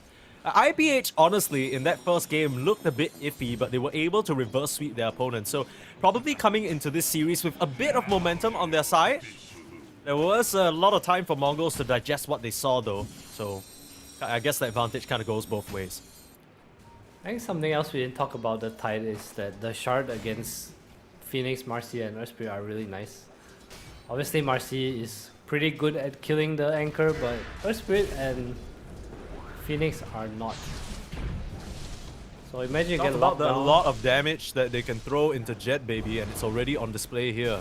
Not even needing the level 2 of the Fire Spirits to get the poor Dragon Knight down to like half HP or less. Yeah, you gotta dodge those. A lot of damage. Help from Kishka too. I wonder if he'll get Sidekick at all in this lane.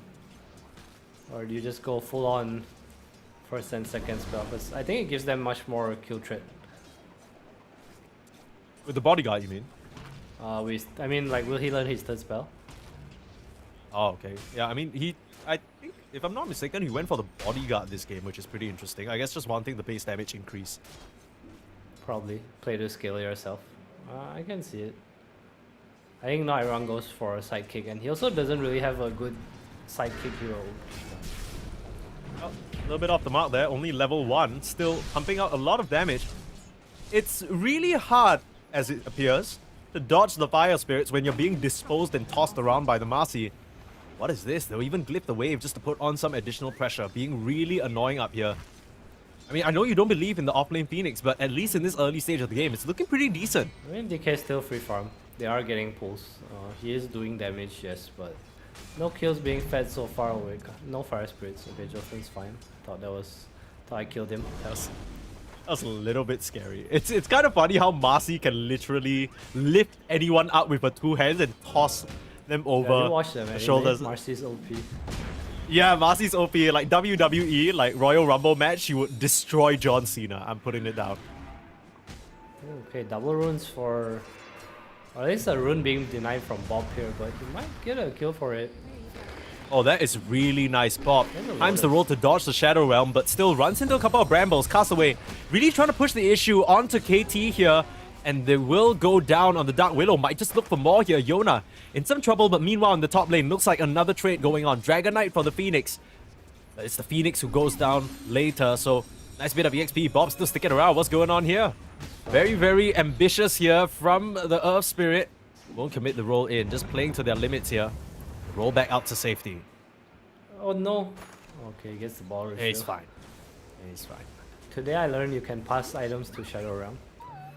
Yeah, I didn't know. I didn't know you could target your allies there. Oh well. Maybe he passed it with the portrait and everything. You know that click on the portrait trick. Not really. Oh, no.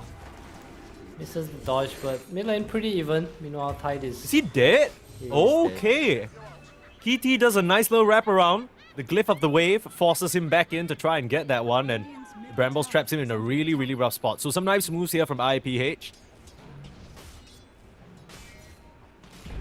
Lane's going pretty okay for both sides. Kishka will TP out. There is a Sinister Gaze, my friend. Level 4 Lich. Kishka, you are... Uh-oh. Can he get the suicide? Nope. Absolutely not. Killing spree for Jotun, 302. I swear, usually when I watch him, he's 032. Yeah, we've seen his ogre. He just somehow gets lost in the wood, finds himself getting killed over and over again. So laning stage, favoring IP quite a bit here. They roll into Jotun, kicking back into tower. Then nice set of moves from King Bob here. The Castaway purging away the Frost Shield as well. No chance for Jotun to survive. And I mean, you get that nice little killing spree just to feed it into Bob, but that's not really very nice. Yeah, no flame, but that was an awful death. You're like what is he doing level there? 5 and you die to the Earth Spirit. Come on, bruh. Come on, Gives bruh. Bob a rune too. Shield rune now, so pretty invincible. Not much place, and they look like they might want to pressure mid here. Let's see if Castaway tries to make a move. Just needs to grab a creep and bring it over, it seems like. But both supports seem a bit preoccupied. Bob just going in with the Magnetize. King Bob 1v2 mode, he's not scared of a thing. But he might just have to be careful. The Dream Call committed, he's dropping low, still has 12 wand charges. But can he roll out of these brambles? Silenced up, nice timing from Yona. And they bring the full cavalry to deal with him. I mean, it was a good attempt, all things considered, but I don't think he respected the TP response. 1v3. I think so. I mean, he almost got some kills. We'll take it as he was connecting to this top move from his team, baiting in TPs. And now there's no one left on IAP to defend the top tower.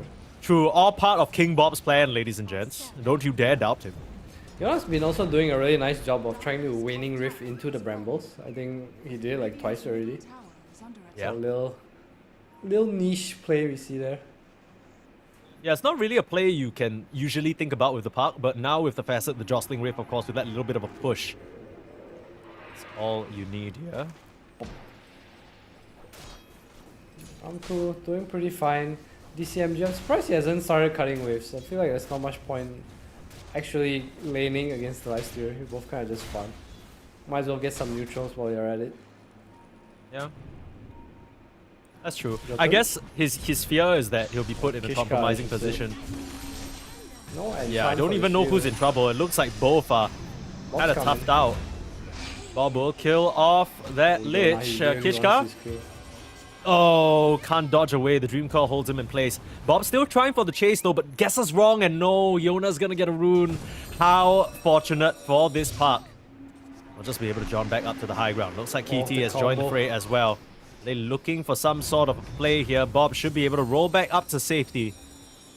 8 minutes non-stop action, it feels like, from both these teams, specifically around the mid lane. Hey, Bob refill. just trying to get kill after kill. Oh, Ange behind. Jotun. Jotun's In there. trouble? I'm actually not sure. Kishka is really deep. They'll roll in. Magnetize as well. Jotun is surely Oh, gone creep. here. He gets a little bit of This control is there, the but Jotun I know. yeah. What, dying randomly? Yes.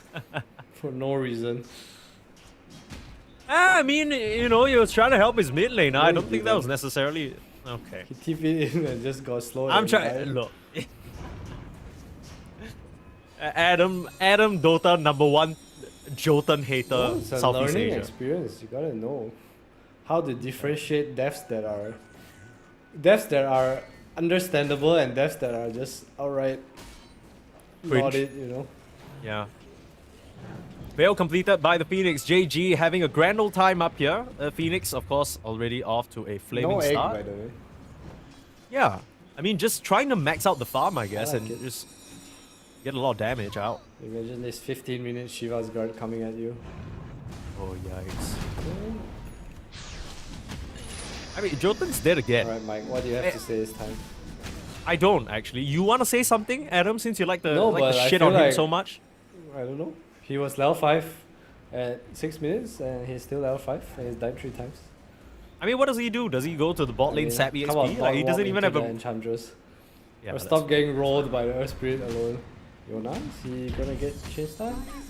I mean, surely he just silences, gets the bot around. But- That's a nice but- move. But here comes Castaway. Here comes the roll. Imagine if you had a support with like Chain Frost or something like that. Mass TP is coming in now, but they can't even come. Oh, okay, Bob, all chatting. Alright, This guy's feeling I it. called Bob out. He stopped there to type and it took way too long to type that.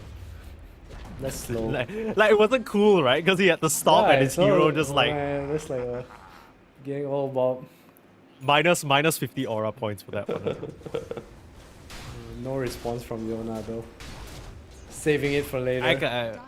I can't imagine Yona's too happy about that situation as well. It seemed like a pretty cool and cute play, legit. And Castaway was just there to punish. So, Mongols very clearly have been playing very heavily around their mid lane. Jet Question is when they baby. start expanding the area from there. Jet Baby under threat now, the TP away and no way of stopping it. Heads up play from the Dragonite. Ooh, a nice kick out, goes back to Fountain. Meanwhile, IAP trying to open up bottom here. I think offering is flying out for the Tidehunter. Many They could TP JG down here. Mass TP is coming in first on the support no KT. Ravage. Trying to survive, but with that Blade Mail, Oh I don't my. think he can. No Ravage, like you said, means that this team fight is not one they can win. They lose both supports and toss back the big fat watermelon. They want some dessert, and I don't know if you know anything about Southeast Asia, but we love our fruit here. They're gonna slice him all the way up. It's taking a very long time though, and Yona, he's here. He's just chilling. I guess they're not having any dessert. Aumku still trying to do damage. Nice waning rip to interrupt that jump, and here comes the Dream Coil. Question is whether Jed Baby is going to join this fight. DCMG still surviving in front of everyone, and the 8 comes down. They can't focus it down. This is scary now. Both off-laners presenting a huge wall for their opponents. Now the Dragon Knight has joined the fray. Kishka on to 4 heroes. Not sure whether that's what you want. Passed away as well. The dive through. This is awkward. Starting to lose members now on the Mongols as JG gets chased down. DCMG is still alive through all of this. Aumku, he needs to find a creeper to invest into, but he can't escape. He gets stunned and killed. A big overextension for the Mongols as they try for the Tidehunter. That was just too big of a fish to fry. Oh my god. Alright, if they just let him walk away, I feel like everything would have been fine. Bit overzealous, they do go down. Egg used, lifesteal dying before Radiance, not something you want, but Aumku still pretty farmed, has 3k gold in the bank. And Mongols will, I guess, still keep their bottom tower. So again, even though the trades were pretty even, IAP tempo kinda stopped. Also, this is something new to me, the MOM before the armlet. Yeah, I feel like I usually see the armlet first. Maybe he just thinks the MOM amplifies his farm speed a bit more, allows him to sustain a bit. I mean, that's the only rationale I can think about. I actually have no clue. Maybe he just wants lifesteal? I don't know.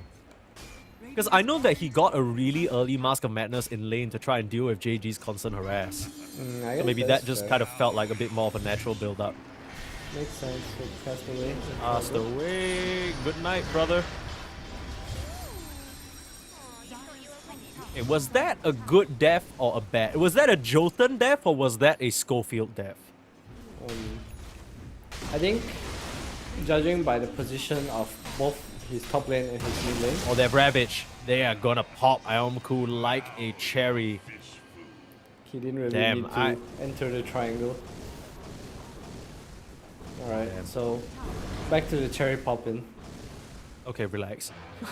You started it, I'm just following. Okay, well, it's 14 minutes. They're still tussling in mid lane here. Bob with a fat magnetize onto 2. Blade Mail is gonna kill KT! Oh no, that's not what you want. The tips come through. That's the second time he dies to the Blade Mail. That is pretty funny. This is funny because these two obviously good friends here. They were all chatting even in the lobby.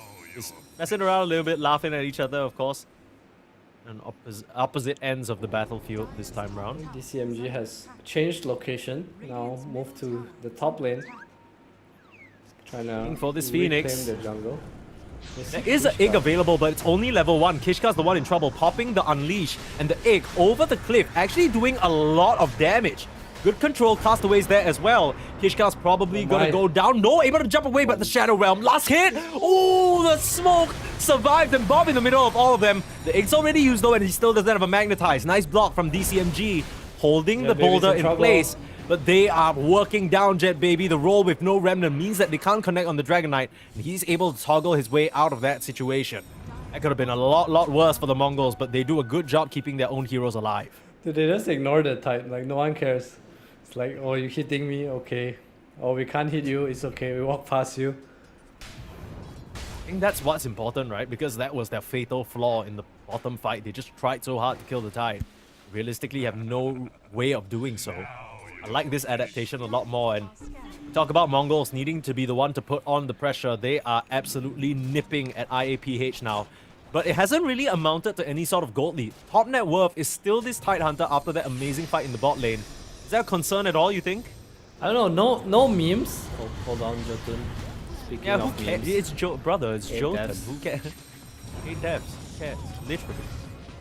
Jaunt away, it's fine. Right. No important, nothing of value was lost. Back to Tidehunter, back to the Watermelon. Yeah. I feel like, no cap, I would like to see him go for like some right-click build this game instead of this dagger. Because I think the Blink Ravage doesn't look scary to me, but Imagine him having like a Deso running at you in these fights, like so early on. He's so farmed, he would have it like right about now. Yeah. Just front line, he's tanking it up, some Deso SNY or whatever. He can still go shard. I would just like to see a bit of a more scaly kind of build, because the problem with this dagger shard is that you fall off right after these items. Big Ravage in the top lane, try to focus down Bob with the Sinister Gaze. They'll be able to take him down. Oh, the tip comes through. Ah, there it is. Hit him with the aha. God damn, they're nasty. Jet Baby in the bot lane though, no way of cancelling the TP. Again, the Dragon Knight gets out. Really nice moves from IPH. Now it's just tower pressure. Someone needs to come down and deal with this. They don't have a glyph. Don't want to be losing that tier 2 so early on. But it looks like they will just let it go.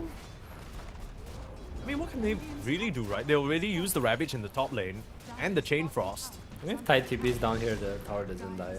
But Tide has like 0 mana though. Yes, he has Lotus. He has Soul Ring. Lotus, I guess, yeah, okay. Has the shard now. The Earth Spirit counter. They talked about the Earth Spirit counter. What does he buy next? I wonder. Divas? Let's see. I feel like you need to scale. Like you don't want to be this Ravish bot, you know. It's just funny the way the game has played out, because I think that when we saw this Tide Hunter pick, we immediately thought, oh, you know, he can be Ravage Aura bot. And now we're saying, okay, you know, he has such an amazing game that it's not enough that he's a Ravage bot, right? And I think that's just a byproduct of Yona not necessarily having the best early start. Same thing for Jed. Oh, Yona is fine. A bit caught here. Hold the back. I don't think he's fine, Adam. I just guaranteed his death hope. Yeah, well done. My bad, Jotun. What was that? No, Jotun. Really wants the D-Ward. I think you should walk away, Jotun. He can't even get Is it this not feeding, Mike? Is this not feeding? Yeah, no, okay, yeah, okay.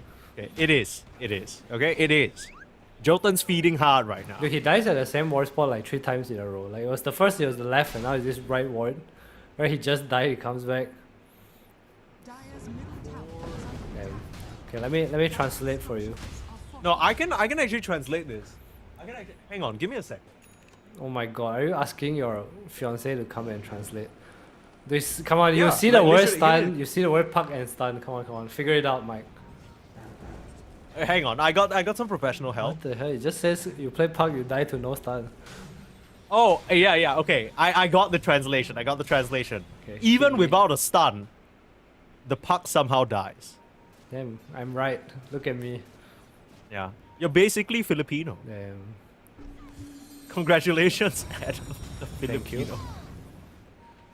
They will make a move down here. They might want to stay for the Tormentor, try to cut the wave, but for now, just kicking Yona out. Meanwhile, how's Tide doing? Going for a. What do you mean, how's Tide doing? It's still top of the net worth, brother. Yeah, buy AC, man. Come on. The Tide has insane scaling. Oh my god, Yona dead again. Oh my. Come on, Bob. Copy paste. Say it again. Exactly the same Say it line. again. Say it again. Say the exact. What the heck is this? I'm not even gonna try and read it. Castaway in some trouble, caught out by DCMG and the gang. In comes a nice dive though from the Phoenix, slowing down everybody. Have an egg to use if they need it, but they can't even get the kill onto Castaway. No one to break him. Not enough magic damage between these 3 heroes. GG has a Hex queued up. I love this. I think this is the right way to play because they don't have lockdown for puck. And his Phoenix, once he has Hex and Shivas, he can just kind of go in, right? If he gets a Hex on the DK, for example, he can probably just pop egg. Mad tips going on this game now. Damn. I know what that word means. Who is Peke? Yeah. Who is Becky? Alright, there's the Tormentor move. IFP don't really have a response for this. So even though they've done a good job keeping the game mostly even, at least gold-wise, it feels like these past few fights at least have really brought Mongols towards that lead that they were looking for. They've maintained it for the most part. There still are some major problems that they can't deal with, and one of them's name is DCMG. Try now. Egg on top of him. Terrorize, dodged out by most of the team. The egg will pop. He's completely fine. Fat Ravage onto 4. This could be troublesome now for the Mongols if they're not careful. Bob popping the BKB, and they still have yet to kill the Tide. They need to roll away and retreat. That was really, really awkward. And that is a lot of spells used for basically nothing. Just trading out a Ravage. Jet Baby, a free tower for him now. I think Jotun on the leash stole the wisdom rune there too. Can we get a quick check? Because he wasn't walking towards the fight, he went left. Did in fact do that. Space for team, double wisdom rune, IAP. Coming back, but that was again a defensive Ravage. Mongols, they have the option to kind of look or angle for Roshan at least. CMG has the pipe now, so even more unkillable. Protecting his team a little bit as well. I mean, I honestly don't mind this. Like, I think the aura build isn't necessarily incorrect. I get your... I don't think it's bad. I get your desire. Just like for him to scale. You just want him to boss up, huh? Yeah, I feel like he is already a boss. You might as well do damage, right? Like, now people are ignoring you. Speaking of ignore. I guess so. Dead in the water, Bob is gone. No way of saving him there. The shard, just such an effective tool against both the Earth Spirit as well as the Phoenix. CMG, he's feeling it. This was not the same offlaner I saw 2 games ago. Yeah, this is not the offlaner we saw on day 1. Who is this guy? He is so different today. I mean, good for him, but also, lol. Why didn't you do this when you had to stay in the upper bracket, brother? It's alright, man's a lower bracket monster. Yeah. He's really shaping up. Look, if he manages to carry this series against the Mongols and somehow it's Interactive Philippines moving on to the next stage, I gotta write him an apology letter. I'll film a whole video. I'll grab my ukulele. I'll start crying and doing an apology and everything. It'll be super serious. Yeah. Now, for the sake of that, now I need to root against them, right? I already have the song in mind. Oh, what's the song? It's like, don't know what you heard about me. I'm the motherfucking DCMG. With the ukulele in the background, you know, look, I wonder what DCMG stands for. Because it's not crit damage, we know that for sure. A bit of a catch now on the Bob. Forced to pop the BKB. Yeah, that's not ideal.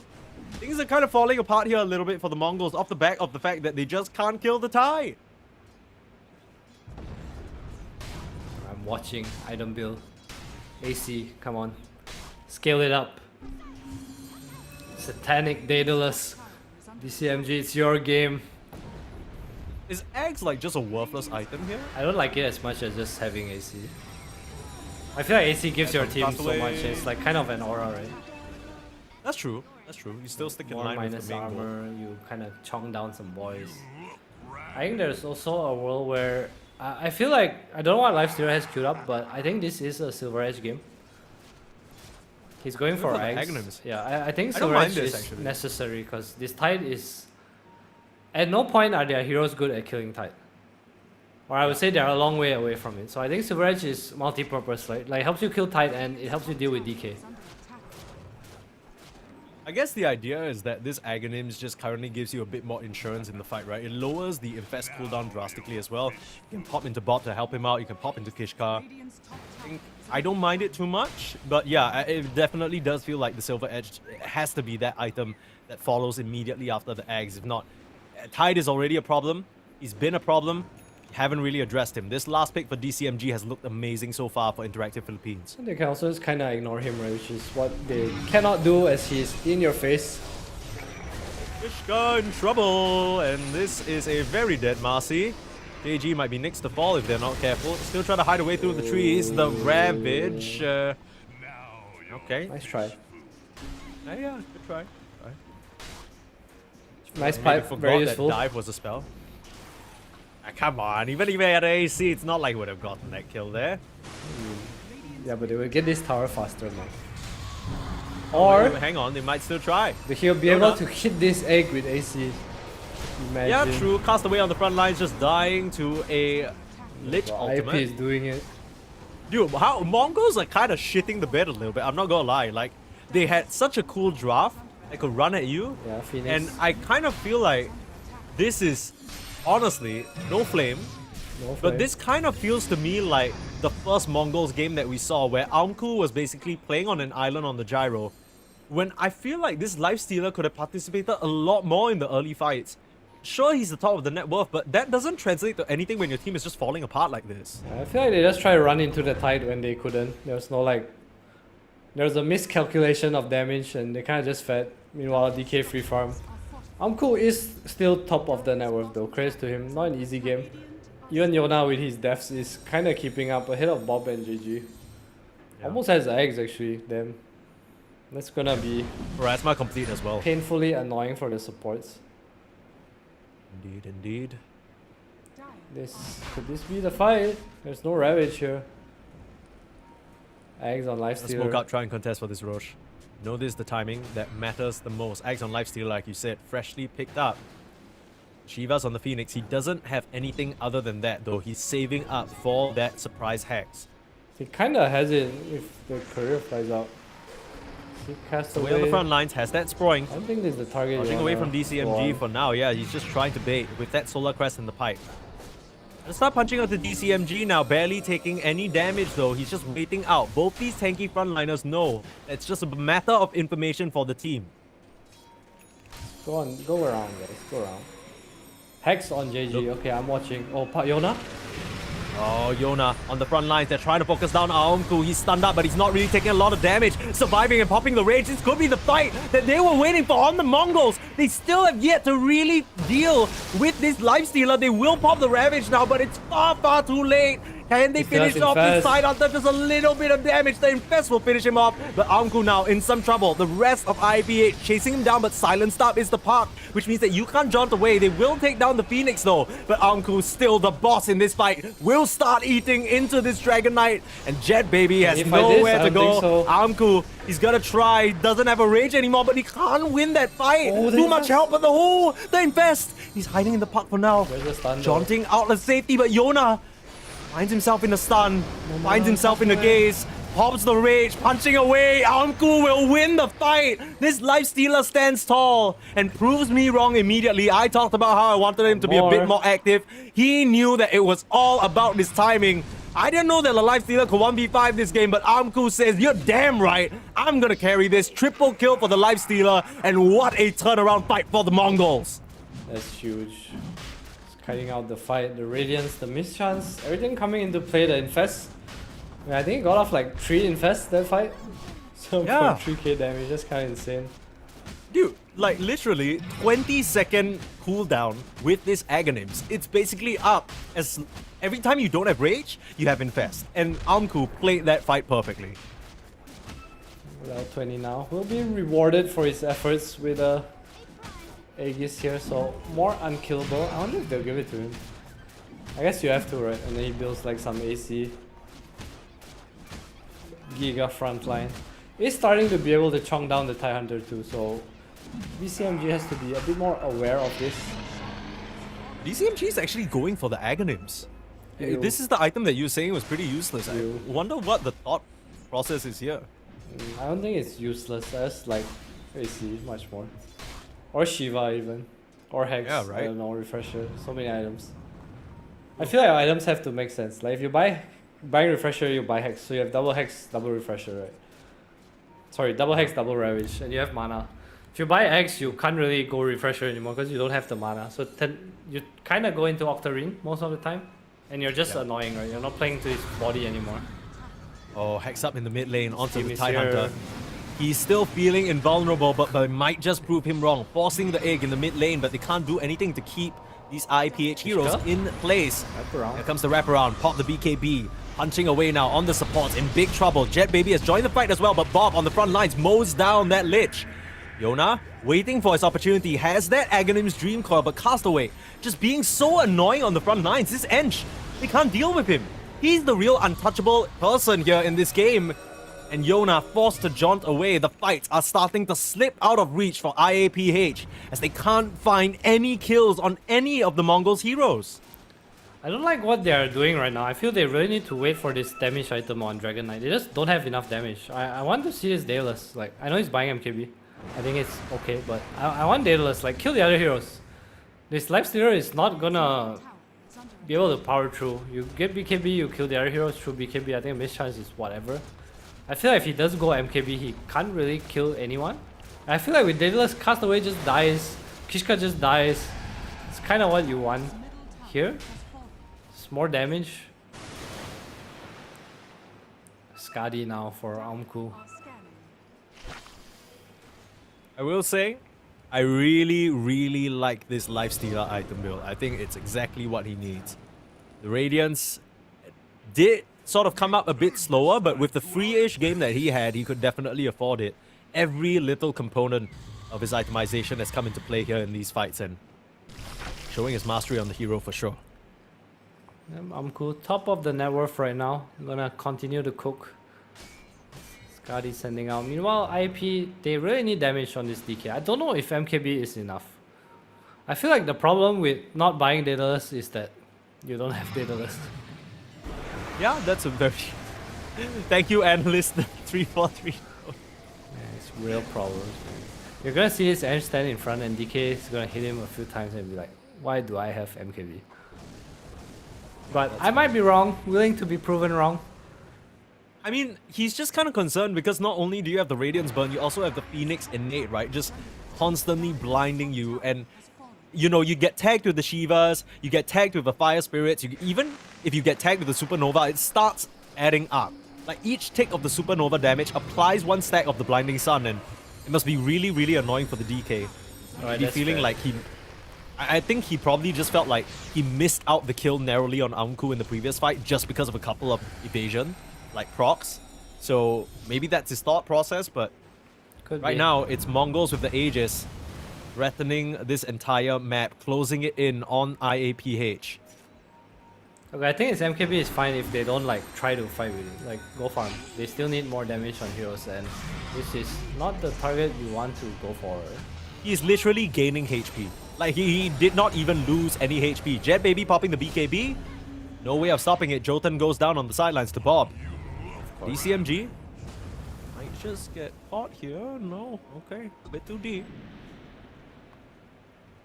Now, he does have a buyback, but I feel like this game, it's just so weird because IAPH, they were in control for such a large duration of it. It felt like Mongols were kind of losing the plot a little bit. But they just... Maybe the Tidehunter should have gone some sort of scaling call, because now he's looking a bit silly. I just feel like Pipe doesn't like make his fight easier. I feel like him killing heroes or like... They just need damage, right? Their Tricore lacks damage. I think that's like the main thing.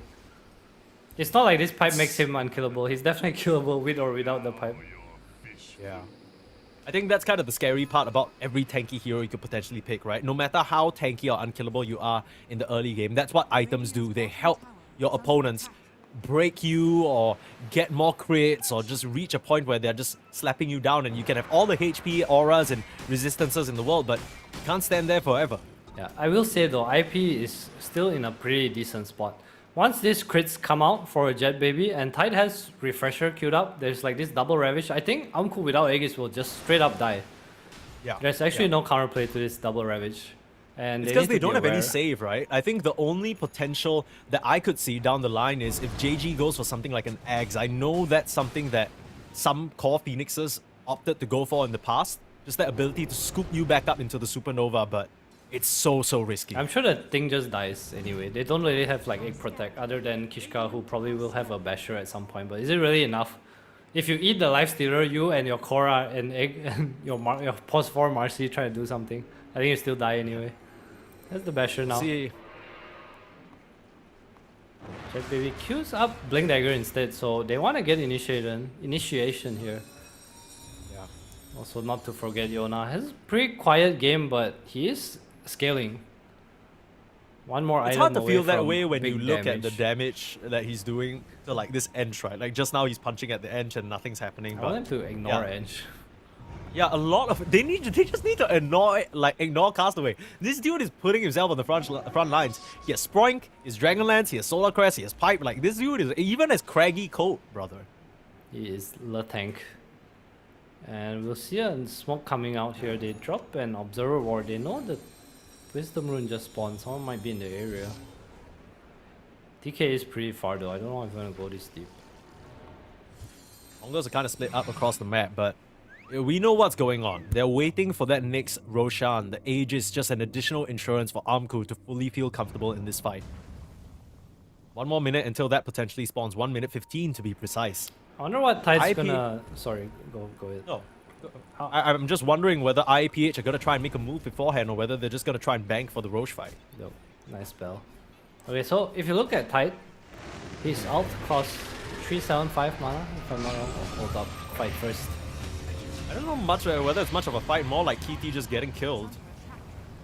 Pop BKB on Kishka just to survive there. Right, baited BKBs. I guess so. Yona doesn't feel like he does too much.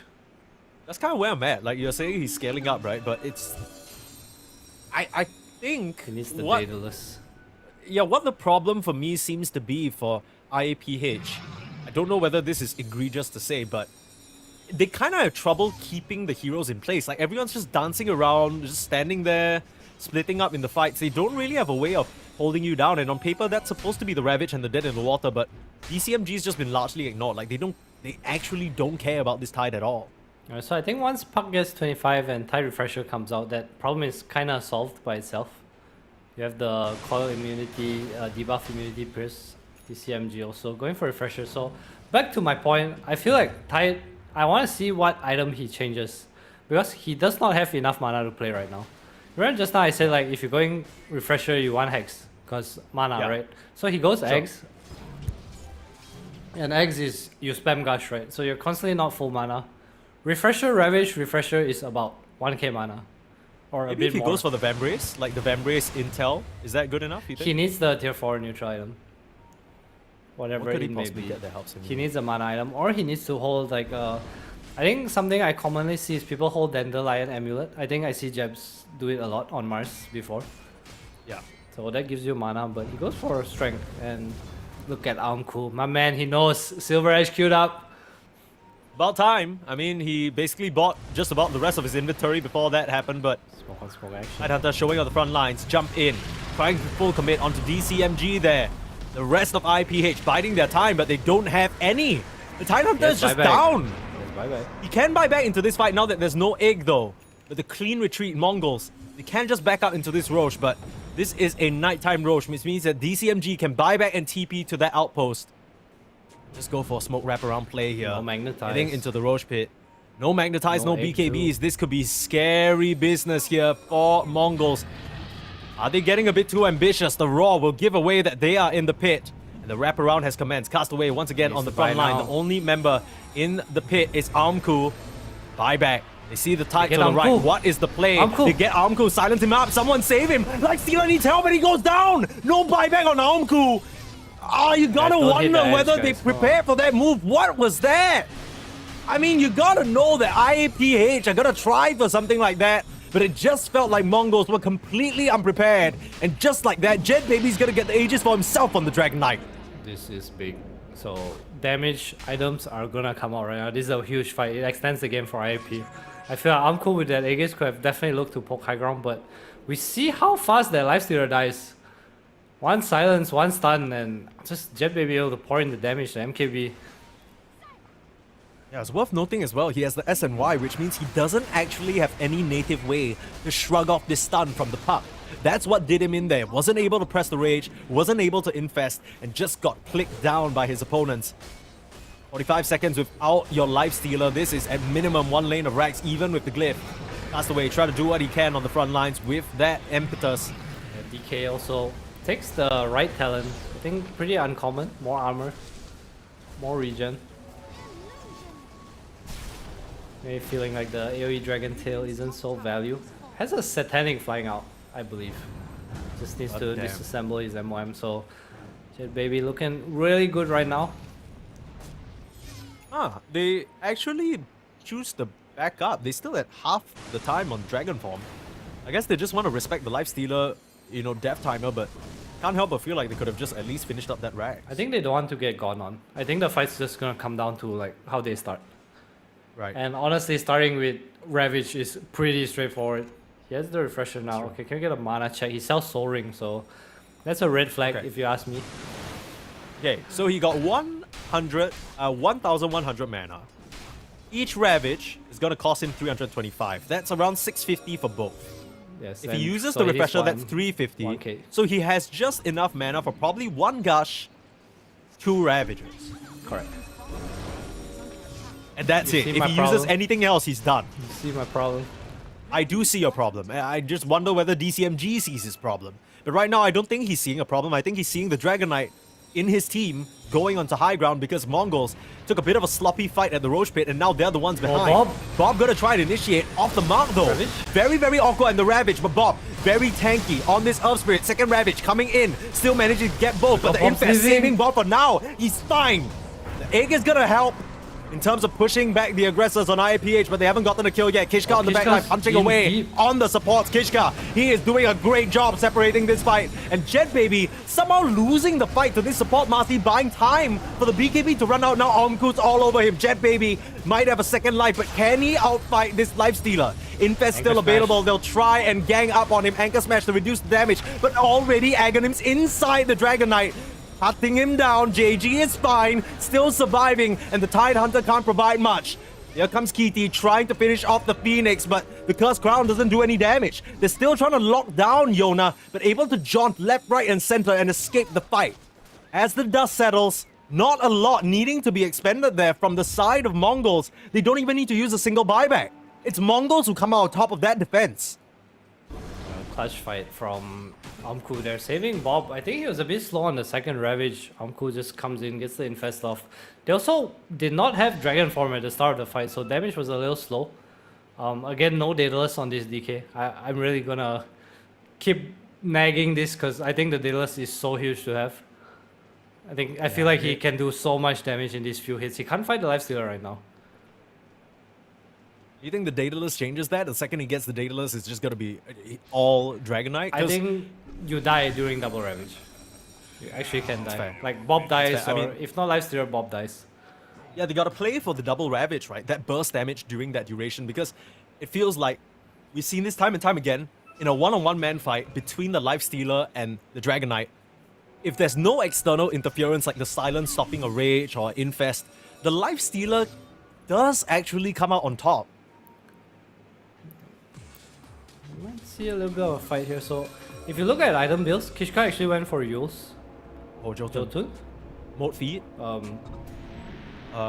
Wait. Hang on. How does he...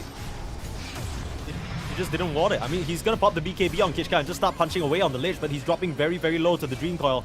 It will take down the Lich. So 1 for 1. Spot out the wards on the high ground, but this is not an area you want to fight, especially the Tide respawning in 10 seconds. And just come to that outpost and double Ravage you again, but AD Rune. This could change everything here. But because of the ward, they will spot this one out. They know that someone has snapped it up.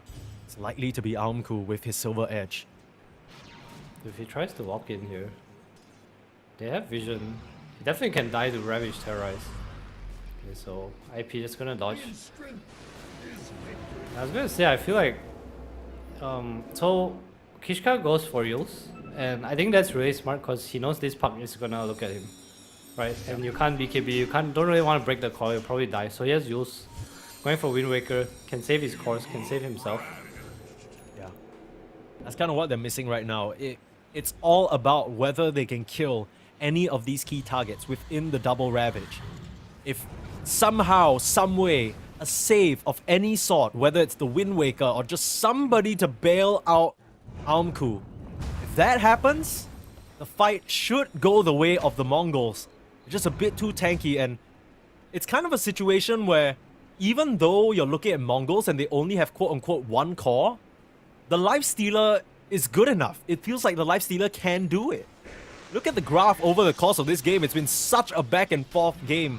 I honestly didn't expect IAPH to put up such a strong fight, but they're showing that they definitely belong at this stage of the competition. Whether they can continue on from here is a different story.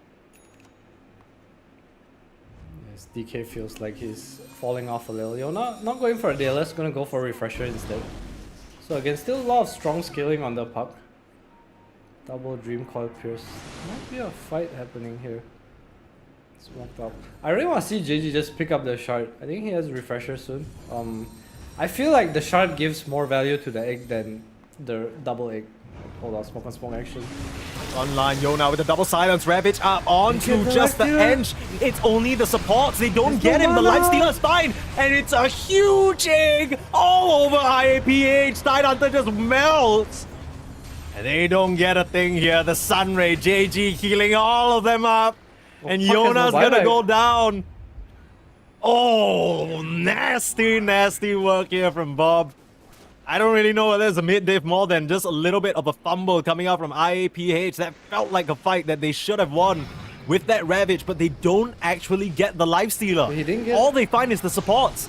And the supports are fine. Like, look at the supports. They're basically full HP. He didn't have mana for the second Ravage the moment he popped Refresher. This is a problem with the item build.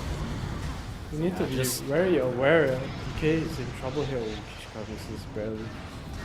DCMG was backstroking so happily throughout that early stage of the game, but now a few key mistakes, a few missed initiations, not enough mana. This feels like something that should be basic.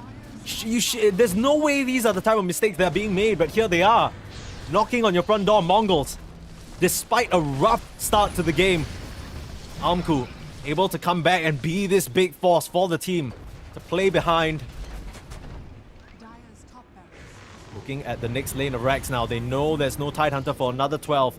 Can just afford these haphazard rolls in. They're not scared of a thing. No Yona Park for 25. And there's no way IAPH can fight. Homku has 7k gold. Yikes. Frost Shield is slowing things down though, but now the TP, they spot DCMG. And DCMG, despite the amazing start that he had, he has well and truly gaffed it here. Buyback on the list. They want to try and fight. Bob going in very deep. Force the TP out, and he will be A-OK. Gets that timing down perfectly. JG, though, no more A on this. Looks like the Phoenix is going to fall at the very least. But he does have a buyback. It's a 4v4 at best, but Mongols, they've already retreated after taking their massive wins. Just a little death there.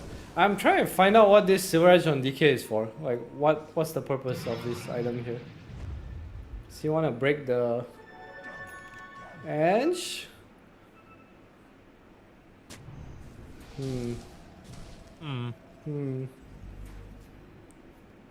Cool. Another AD rune. Silver Edge running down mid. They want to look here. Basher complete. He's just gonna take the Rex here. Yeah, why not? I don't think TPing back is gonna stop this. Isama is a little bit annoying there. Bring him in. Can they get him? Nice pull by Bob. Geomagnetic grip, infest, back to the safety. coil? There's Yona with a huge coil though. Might be a mistake. That's a huge team fight. IAPH double coil. It's gonna be enough. They will take down the Lifestealer surely, but he's life-stealing up. He seems completely fine. In comes Bob. 6 more seconds until the infest comes in. They need to deal with him now. He's dropping very low and he can't life-steal enough. Yona with a huge play. Maybe you all chatted a bit too soon, Bob.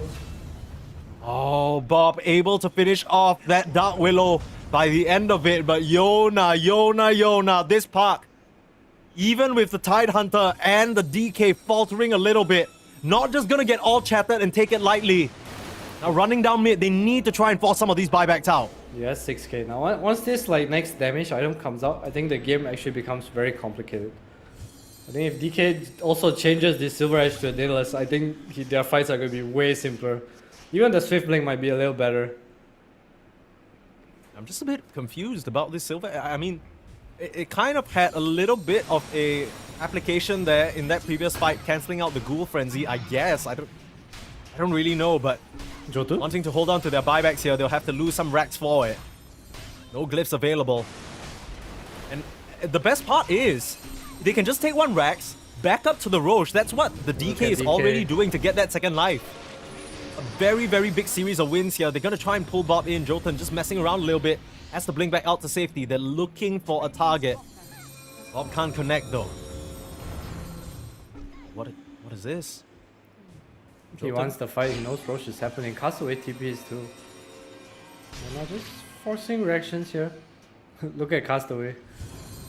TP to outpost, no care. Sending creep into Roche. Oh, the Raw's gonna confirm it though. And the Roche is already gone. They're a bit too late. Creep can't even make it there in time, and Jet Baby with the Aegis of the Immortal. They even have a Cheese and a Roche banners to boot. Alright, Tai should take the shark and backpack his refresher for real. Oh, He's hold getting on, the cheese. Oh, it's just Jotun. It's just Joker, who cares? Procs the A on this. Big Chain Frost. Oh, spot. Okay, well. Was that it's Chain fine Frost on then. Death? I believe. Oh, that's No, a jab he used drop his too. Chain Frost as well, and Chain it's Frost not on there. Death, so it was double Okay. Chain Frost actually. Alright, he's almost 25. Dude, I saw the X Nova Age. Level 25, Chain Frost on Death, unlimited bounces. Give Jotun the yikes. refresher shard, let's go. I mean, I think he deserves a refresher shot if he didn't die 16 times this game, my friend. I've been having a rough one. Look who's the hater now. This is, dude, you started it, okay? Come on.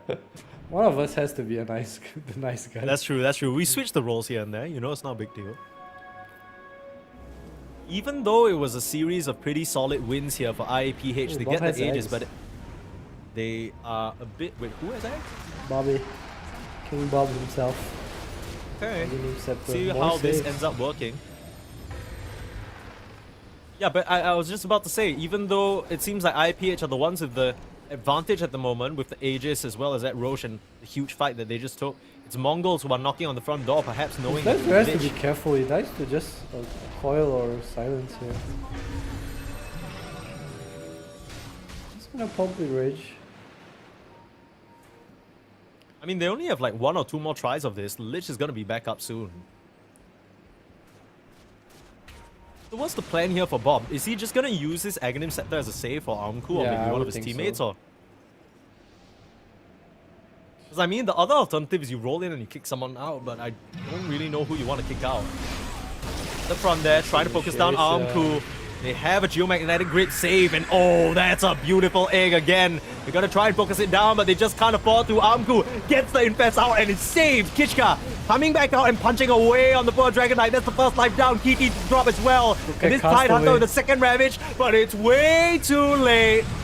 This is sad, sad business here. The Wind Waker saving the Marcy. Kishka will be able to escape. No, ends up going down buyback. Armku in a 1v1 duel versus Jet. The second egg will pop onto the DK, not allowing him to survive. Castaway just beating away. Now in comes the Infest, hiding inside the body of the DK, smacking away at his guts. They do reduce the damage though, and Yona TPing back in. This is scary now. The puck can provide a lot in the fight with the Havoc Hammer. Armku, he's doing just fine. Jet Baby will have to buy back into this fight as Armku is still full HP. The rest of Mongols standing around supporting their Lifestealer and not afraid of a thing. Lacking a bit of lockdown now for Yona, and that could be a problem, but the Infest to try and save the Phoenix. Very tanky now, and the roll, they catch Yona. You got to buy back on the puck. Bob was just waiting for that moment. Is he stopping to all chat again? He's standing still. Lord, I hope not. That's super uncool. But what a fight there from Mongols. We didn't believe in the Core Phoenix, but JG, I mean, he's been such an impressive offlane player for this team, and he absolutely delivers in the team fights with these moves. 2 eggs doing close to 10k damage. And finally, at 55 minutes, it looks like it might be the end of the game. It's only the Dragon Knight and the puck left. Not sure what they can do here. Yona will try his best. In comes Kiti as well. They stun up Armku, but the Force Staff, Geomagnetic Grip back to safety again. Armku is just fine. Running forward now, very, very hungry. Ready to put an end to this game number 1. And can you believe it? It's only game number 1 between these two teams. Don't think we expected a whole bunch from IAPH, but what a banger of a game to start this series. Armku will slay that dragon, and GG is called as the Ancient falls. Mongols take a very, very hard-fought game number 1. Closer than it needed to be, I felt. Man, IP, they were so close. I felt like they always had the potential to win that game. They all along had the potential to win that game. Just questionable item choices for me, really. I think the eggs on Tide was so useless. The DK buying Silver Edge was kind of questionable too. I feel like just Blink Stun, Swift Blink, Daedalus, kill someone, double Ravage. Hex? Yeah, I don't know. Just so many question marks. Like, you look at the Lich, he's died like 17 times. You look at the item builds from both the DK and the Tide. It feels like DK should be this immortal hero who's just blowing you up within the Ravage, but it's just not the case. You can't even get that second Ravage out half the time. And you look at the KDA at the end of the game, the Tide goes 3, 8, and 12. This is not the same tide that started in the first 15 to 20 minutes. I mean, 3-4-3, you got to weigh in here. I mean, IPH, clearly they show that they have potential. Is it just the itemization that was a big problem for you, or is there anything else they can take into game number 2? I think they lack damage for me. I think they just didn't address the issue. Like, Ty was buying pipe, DK went for the satanic even. I didn't even like the satanic. I feel like he already could not die. He just needed to kill heroes during BKB. I think the last fight there, Yona landed a 3-point coil and the Terrorize broke the coil. So I don't know if people would have broke the coil anyway, because that's kind of the way you deal with the Puck X. But I think that was kind of significant. And there was also no Lotus versus the Lifestealer. I know it's kind of weird to say, but dispelling the Open wounds? Open wounds, thank you, is actually pretty significant. It removes like a lot of his lifesteal, but I feel like at the end of the day, it's just the DK could not stand toe to toe with Lifestealer, and the Lifestealer did not die through the stuns because of lack of damage. Yeah, the rest of Mongols, of course, playing excellently. And this was the castaway plan all along to deal with the DK. Let's see how Interactive Philippines try and adjust in this game number 2, or whether they will fall in this lower bracket to the Mongols. We'll be back for game number 2 after a short break. Don't go anywhere. Hope I'll see you again. Hope I'll see you again. You looking so good, make me wanna know you. Feeling the groove, and I got to show you. Come back, better come back. Want you to know that you're looking so fly. I wanna get to know you, but you must be mine in just a moment in time. Oh my, boy, you better come back. A moment in time. So divine, hope I see you again, hope I see you again. A moment in time. So divine, hope I see you again, hope I'll see you again. You're looking so good, make me wanna know you. Feeling the groove, and I got to show you. Come back, better come back. Want you to know that you're looking so fly. I wanna get to know you, but you must be mine in just a moment in time. Oh my, boy, you better come back.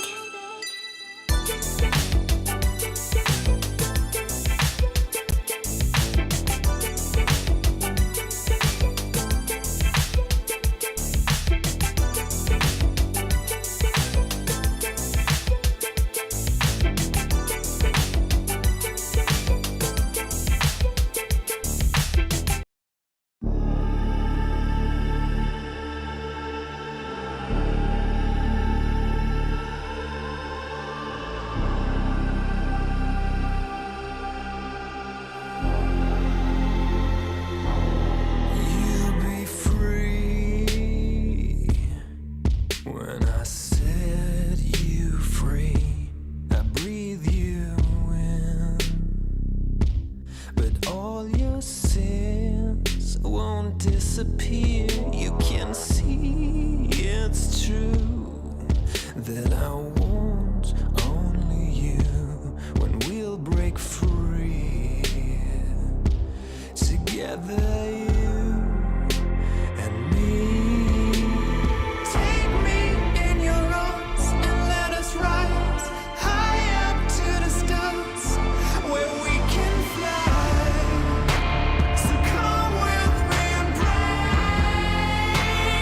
I want you to play my games and fulfill my black desires. So break my heart and leave me. I only need your body. So I'm saying I'm in love with you, but I don't care much about you. When you've gone, I would find someone new. I cannot lose. Fall into my arms and let us rise high up to the stars where we can fly.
are hauling.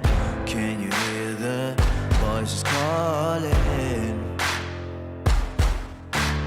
Do you feel how they are dragging? Waiting for a second to push you to your limits, going stronger, feeling better.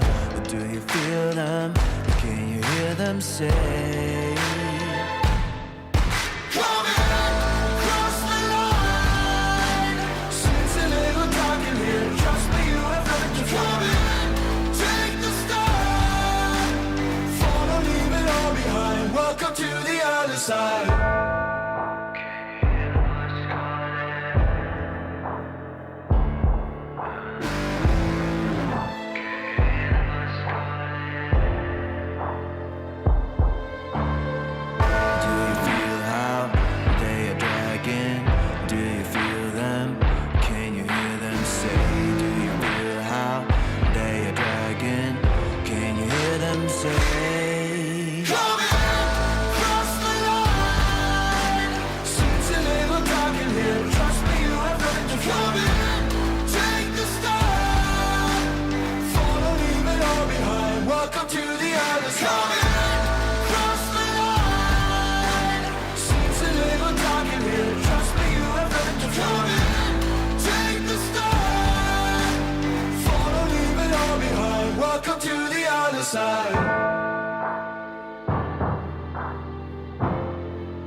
Unspeakable things happening in the Raleigh close qualifiers for Southeast Asia here. I think so far today we've already had a pretty, decent dosage of some spicy games. And in that game, number 1 between Mongols and Interactive Philippines, that was a lot closer than it had to be. And I just kind of feel like Interactive Philippines should have won that game, Adam. I think it came down to experience, right? I think the Tide going Ajax, he just didn't fully understand the item build behind the hero, the logic behind buying one item before refresher, or keeping the soul ring, or taking a mana neutral item. I think in 1 or 2 fights he kind of couldn't really land the double ravage. There was a clutch silence bottom lane I saw on Bob as well. Like after the first ravage came out, he just popped BKB and silenced the Tide, stopping the chain stun. I think that was big. I think not having Daedalus on DK was a huge mistake. Other than that, I think the game was pretty okay for them. I expected this series to be like Super Mongols' favorite.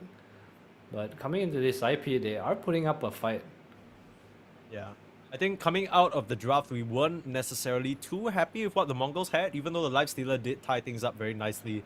It just felt like a draft that was a bit harder to execute. It felt like all the moves were Interactive Philippines to make.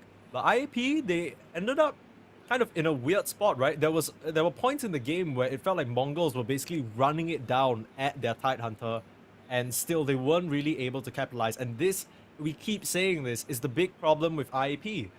No matter how good Yona's lane goes, no matter how nice the early game happens, somehow it just feels like they can't convert it into an actual win in the late game.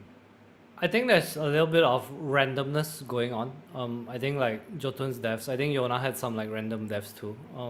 I feel like this discipline just comes from over time playing a lot of competitive matches or scrims. It's something that is like habitually inbuilt in you to like check the map, read where people are. And IP, I think they are pretty okay as a team, just a lot of small details to fix. Mongols, on the other hand, a bit more clean with their movement. We see their smokes hitting a lot. I think Bob did a really good job of killing the puck. Whereas Spirit, not really a hero you typically think of when you want to catch puck, right?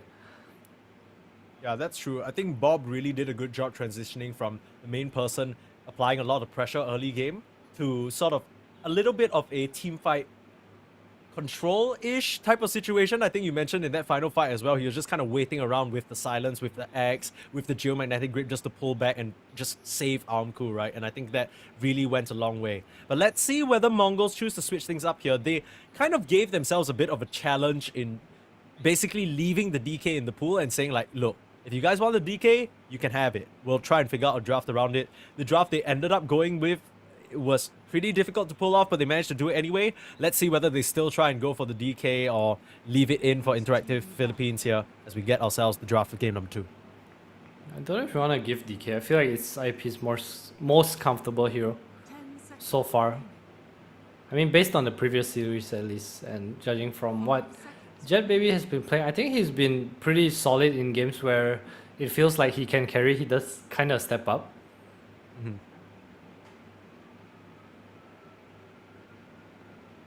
I mean, he did a decent job that game on the DK. I think it was just the problem of like a very minute itemization choice. We were kind of looking at what went wrong in the game for IAP, just the previous one. And even though we did talk about the Dragon Knight itemization not being up to par, we would like to see a Daedalus a lot earlier. I think the rest of the game he honestly played pretty well.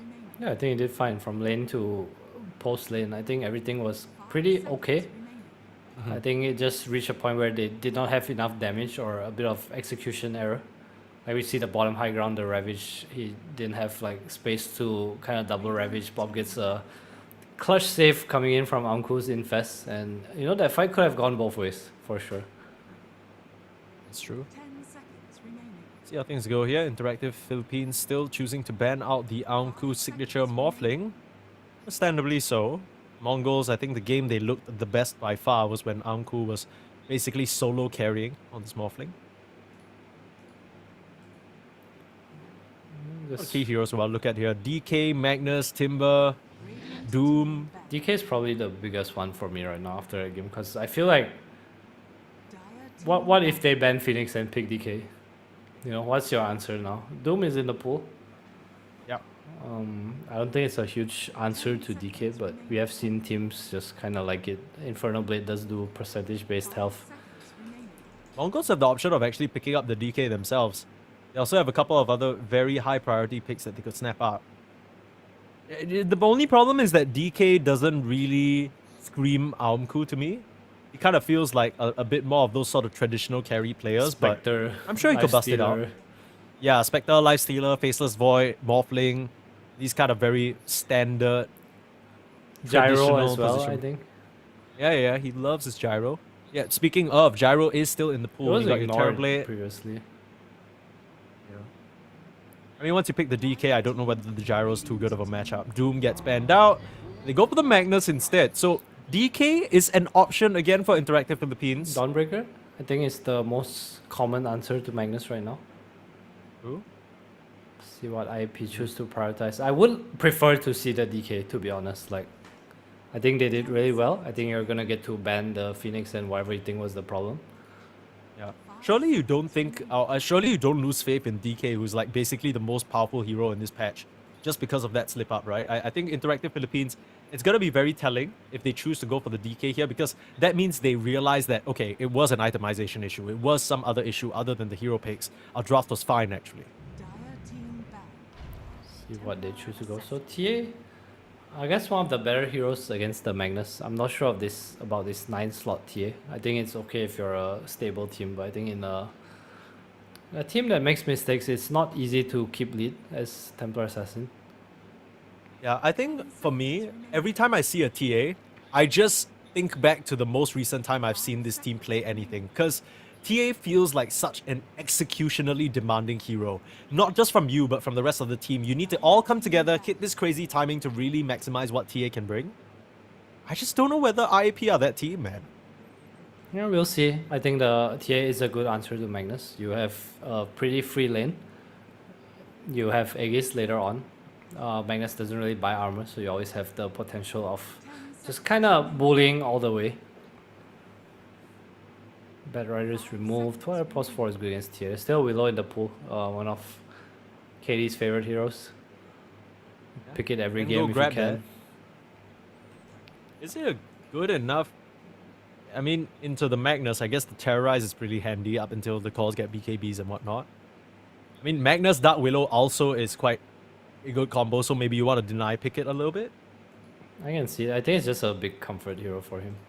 I can also see Lion. I wasn't too impressed with the Lion, but I think it's a hero that people are picking against Magnus right now. Radiant team What's the idea? Just a quick hex before he can get anything off? Yeah, it's just instant stun, right? Hopefully before he gets anything off. You did mention to me that if you basically hex after the skewer has already been cast, the frog skewers you anyway. Yeah, it does. Impale as well, but it just continues, so not much of a counter in my opinion, but 5 teams seconds are remaining. using it to a certain level of success, or certain degree of success, I should say. Radiant team pick. Dire team pick. There it is. Mongols, they do remove the Dark Willow. I think that's a bit of respect. Okay, probably a Dark Willow spammer based on his, at least what I noticed about him. He's just really clear cut on the hero. Yeah.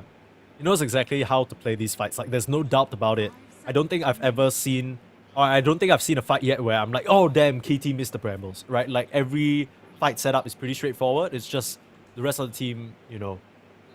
IAP seem to always set up situations where they only have very limited disables. I'm not sure whether that's the way they particularly like to play, whether that's intentional or whatnot. That's why I liked last game's draft from them so much. It felt like they had enough disables for the first time. Yeah, Pugna coming out. a nice hero against TA. Decent against Lion as well. You get to bully him in lane. I wonder if they'll flex this Magnus at all, or they're just gonna accept that they're playing against Magnus against TA. I think some people don't care, and some teams just really heavily prioritize the lane. 5 seconds remaining. Well, this is JG you're talking about. This is the type of guy who basically comes out okay at the very least, regardless of what lane you put him in. Yeah, that's true. I would prefer to see him on this Magnus kind of hero rather than Phoenix. Like, don't get me wrong, I think he played pretty well last game for what he could have done, but I just feel like he could have done so much more on if he was on something else. Radiant team pick. And there's the Dawn. Yeah, yoink. Radiant team pick. What is this Dawn? Is this a push 3 Dawn? I assume so. I mean, Magnus support? I don't know whether I like that very much. That feels very clunky. Okay, Dawn post 5. Castaway hero. 10 Magnus. seconds remaining. Maybe. I feel like Pugna's more the castaway hero, but Kishka loves playing that 5 Pugna as well. seconds remaining. I wonder what the intention is here behind the Dawnbreaker, because I get that it's a deny pick for Interactive Philippines, but I mean, now you've just set up a very free Timber game, and this Ogre TA is going to be a very free lane as well. Okay, so it's gonna be Magnus or Dawn support for sure, right? Yeah. And now you have Dusa against TA Timber. Not too bad a matchup. Obviously, Lion has mana drain. It's not like super one-sided, but 10 seconds remaining. I don't really like this Dawn pick. Yeah, me neither. I don't really get it, because I'm trying to make sense of it. Either way you choose to go, if you pick the Dawnbreaker into the Dusa, your Solar Guardian doesn't actually heal her because her HP is mana, right? So that doesn't do anything. If you pick the Magnus to be your offlaner, that makes sense for the RP. But then the Dawnbreaker Magnus lane just feels so weird into Ogre Templars. Like, what are you gonna do? Do you really want Dawn if you have TA Lion? I guess it's a strong lane, Lion Dawn. I don't know. Kind of hung up on this right now, but we'll see what they choose to do. Maybe they have some cool stuff. Seconds remaining. It's just a lot of heals Also, coming out from Mongols right now. What's the deal with picking the Dusa into Lion? I feel like that's typically, you know, you pick the Lion as a good support into the Dusa. Okay, I get where you're coming from, but I think realistically speaking, it's so hard to stand there and mana drain. Ah, that's As fair. like against a pos 1. Like, you can't tell me as a carry that you don't want to play Medusa because they have Lion, you know. I think that's like not acceptable. If it's like a good core matchup against the rest of the heroes. Is it a good core matchup against the rest of the heroes, you think? Yeah, it's nice against TA because you're a natural Manta Skadi buyer. I think those are like the two anti-TA items. You're decent against Timber. He doesn't really cut through you. Obviously, you don't kill him till much later in the game, but you do lane fine against him. 10 seconds remaining. Does Timber ever reach a point where he gets to sort of that level 6 after being left alone and just pushes you out of lane? I think it's not easy to kick Dusa out. It's like a slow effort and probably threat from other heroes, but 1-on-1 not so much because the snake always just kind of gets Dusa up and he will clear the wave, right? You have to spend so much time kind of chasing him down if you want to do that. Yeah, that's true. Really take Amku just kind of stepping out of the line to let the Timber catch him out. Ember Spirit last pick from Bob King. This is an Earthshaker Okay. game. This does feel like an Earthshaker game. Very limited Oh, I lockdown. see The Monkey only King thing... owns too, I think. Ooh, Can you see it? yeah, Like the Diffusal Wukongs. against Dusa. No, I too. do actually. Oh, the call! 3-4-3. Yeah, it is a Yona hero, I believe. Someone in chat said 3-4-3, I love your mouth, and I agree with him right now. Man, what a call. Damn. That sounds nasty. Alright, relax. It ain't like that. Interactive Philippines with a last pick, Monkey King. It's gonna do extremely well into this Ember Spirit, and getting that early diffusal will make Aumku's life pretty hard. They are going to commit for that Magnus position 4 though. So maybe just playing a bit more for the Empower to try and amp up Bob's lane, amp up JG's lane. I just am a bit worried. I feel like Mongols, once again, they have themselves a draft that's a bit hard to execute. And I don't know why they did that to themselves. I'm favoring IP a little as well. I think they have a much simpler to execute draft right now. Stun and press Wukong, that seems brain-dead enough. I think this monkey is gonna do well, and they don't really have much ways to help mid, right? Like Pogna Magnus don't really deal with Monkey King compared to like Ogre Lion. This is a bloodlusted Monkey King as well, so I expect a lot of movement early on, a lot of run you down. Yeah, and I think the awkward thing about Mongols is before they hit their level 6s, like let's not even talk about the Dawnbreaker outright, because let's say Dawnbreaker is level 6. You know, you're making moves basically every 30 seconds on Interactive Philippines. They don't have any cooldowns that they're worried about. They can just jump around on the Monkey King, cause a lot of chaos. And what really is the response here from Mongols? I'm not really feeling their draft at all, to be honest with you. Yeah, me too, but I wasn't feeling the last game's draft either, but they did pull it off. So Mongols will do Mongols things. I think this is just the way they play, and they have a unique identity to how they want to operate as a team that works for them. So we'll see what they can bust out in game number 2.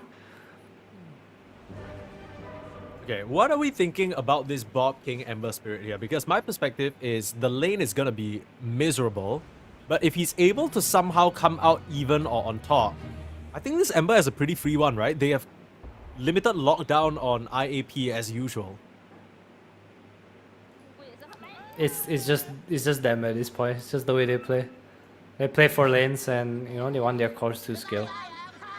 Yeah, that's fair. They're more of a pick damage team than like care about stuns. True. How many deaths Jotun gonna have this game, you reckon?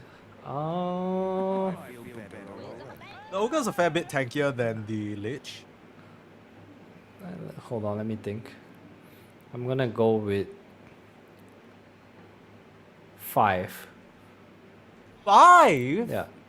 I think IP is gonna own the early game, and he's gonna have Solar Crest, and it's gonna be really hard to kill him because the damage coming out from Mongols is pretty lackluster until later on.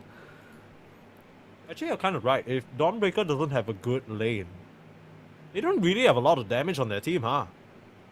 Yeah, I also feel like this Dawn is like, how do you itemize this game? Do you want eggs? Do you actually want to eggs out your Medusa? I don't know. Don't you want to scale? But also, how do you scale into Timber Monkey TA? It's not very straightforward to me. Or some Dawnbreakers get Radiance. Don't know whether that's a meme.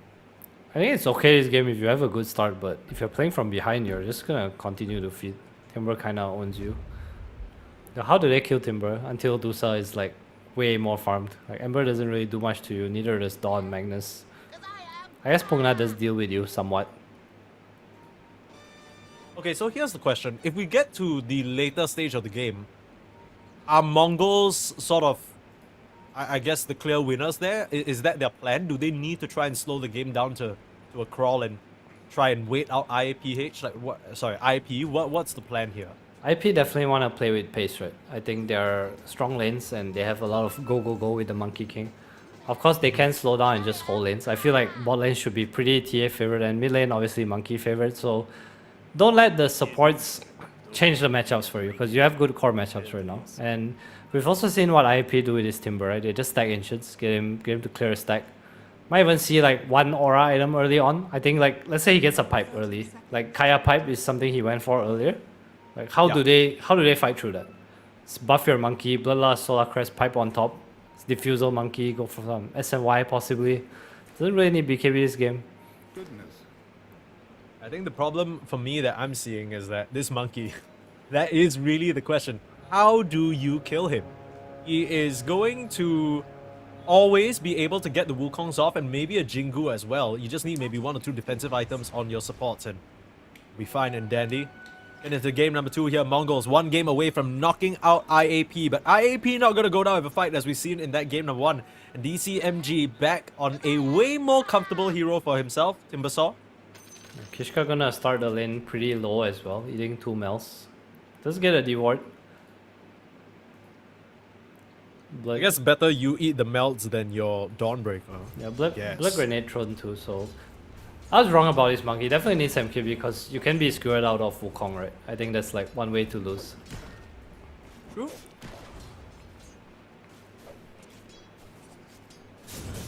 Why is he bald on Yona? Did he like... Had a haircut, man. He's clean shaven. What the hell? Mod Yatoro. Yeah, true, kind of. Let's celebrate Yatoro's return, I guess. I don't know. Are we interested in watching this mid lane at all? I mean, the matchup should be pretty straightforward. I think Yona is gonna come out on top. I think Bob's doing pretty well easily with the way he messed up the wave. He like managed to push the first wave in. Yona obviously pulled the creeps away from tower, but Bob will get quite a few CS here. Bottle on the way. This is the type of lane where you need to ask for help. Like, are you sort of expecting the supports from Mongols to come in and rotate and try and punish Yona, or do you think it's just kind of a lost cause? I think going for rune is important and playing with the Solar Guardian is important. Okay. Keep our eyes out for some of these support rotations coming in at the 4 and 6 minute mark. Now JG is fine. It seems like there's some shenanigans afoot with Kishka blocking the small camp. I just look to pull some of the waves as well because I can't imagine that the Dawnbreaker and Magnus really want to interact much with this duo. Sure. L2, Jet Baby. That is a very nice timing. Jotun doesn't have a stun because he's still level 1. He's a bit of a slow fella. Takes a while to learn and they take full advantage of that. So much for not wanting to interact. They just kill her.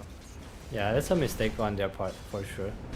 They just need the Ogre to have stun or TS to have boots and not get skewered. That's literally the only way she dies. Now, Jotun has sort of expressed a bit more of a leaning towards what we see here, going for that level 3 Bloodlust instead of the... Oh, no. Alright. Well, he can TP back out to safety. They're not really going to bother with trying to interrupt in there. They know that it's not worth the time. But again, more creep shenanigans afoot here with JG pulling it back to his tower. So they'll be fine. Meanwhile, top lane, Castaway doing a good job just out-trading this Lion right now. Yeah, Pugna's king of this lane. 2v1. Definitely can bully you down. But I don't think they mind. I think every time he plays this Timbersaw, he kind of loses his lane anyway. 1 point in reactive armor. They kind of play it in a way that just puts DCMG on a little bit of an island. Meanwhile, KT just starts rotating to the mid lane, starts prepping the stacks, and play for the recovery more for than the lane. Denying the bounty rune from Bob. I think this is really important. Oh, nicely done. You need to take the one down there too. He shows on the Watcher though. I don't really like that. I think he should have just left it. Because the Watcher doesn't really see the rune. And now Bob knows like, oh, Lion's been there. So he's not going to waste the time to walk up, right? Yeah. That's part of the mental damage. Oh, the skewer come out. You get him on the cliff again. Oh my god. Oh no, Jotun. See, it's not that I want to hit, but... How has this happened to you twice, you know? Yeah, and now he can't even bring the items to himself because now he just has to wait for this courier to go back to base, buy a TP scroll, and he's just gonna be up here on this cliff for the next, what? 1.5 minutes? I don't know. Think about your mistakes. Guys, Jotun check real quick. Casey, can you bring us over there? I want to stare at this ogre and laugh at him. Look at this dummy. Look at this dummy. He has a drill. He can break the cliff below him. I don't know about that. He doesn't seem to be considering it at all. He just kind of pocket his little booty up here. It still doesn't have the TP coming in. His courier is walking. Look at that courier. Guys on the right. Focus up, Mike. Stop distracting the observer. Oh, sorry about that. Yeah, Jet baby has the melt. That's a bit Can't really juke though, and still another refraction. They don't have the hammer fire. This is awkward. Still will get the kill though. Look at that ogre. He's down. What has he done in the past 1 minute? Meanwhile, Castaway. Messing with the stacks. I like this a lot. I think this is super huge. Because he knows he's stronger than the Lion. He's just playing in here. He has a nice ward that lets him just kind of come in. And Timber can't really chase him out. So the little counter to the... Oh no, Jotun. No way, right? Oh yeah, don't. Please, brother. Brother, don't let him do it to you again. Face boots for Dawn, JG. Profiting off the first blood. Meanwhile, in mid lane, Yona is cooking Bob right now. Yeah, expected, right? I mean, this is the sort of tough Monkey King matchup. Last pick, Yona.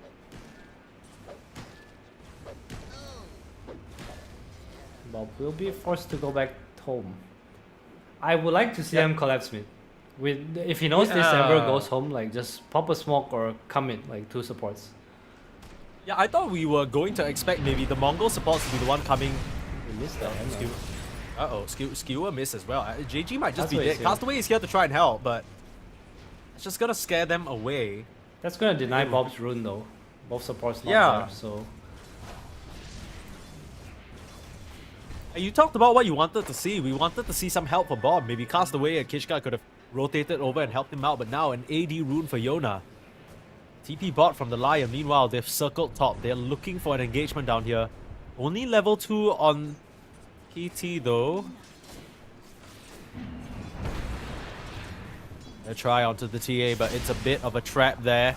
Oh, he missed nice the melt. Little dodge. He missed us the melt. JG should be fine. The Nether Ward doing a lot of damage, but in comes Yona. Boundless strike. Easy kill. Supports need to retreat now. Castaway. Enough movement speed to trot on out of there, but nice rotation from the Monkey King. Bob's running over as well. I think he wants to snipe off Katie. It looks like he will easily find the kill. Couple of freebies. Ember Spirit Remnant back to the mid lane. Very nicely done.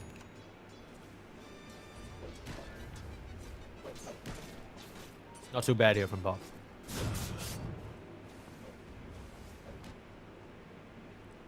Top lane, Amku just chilling, top of the net worth.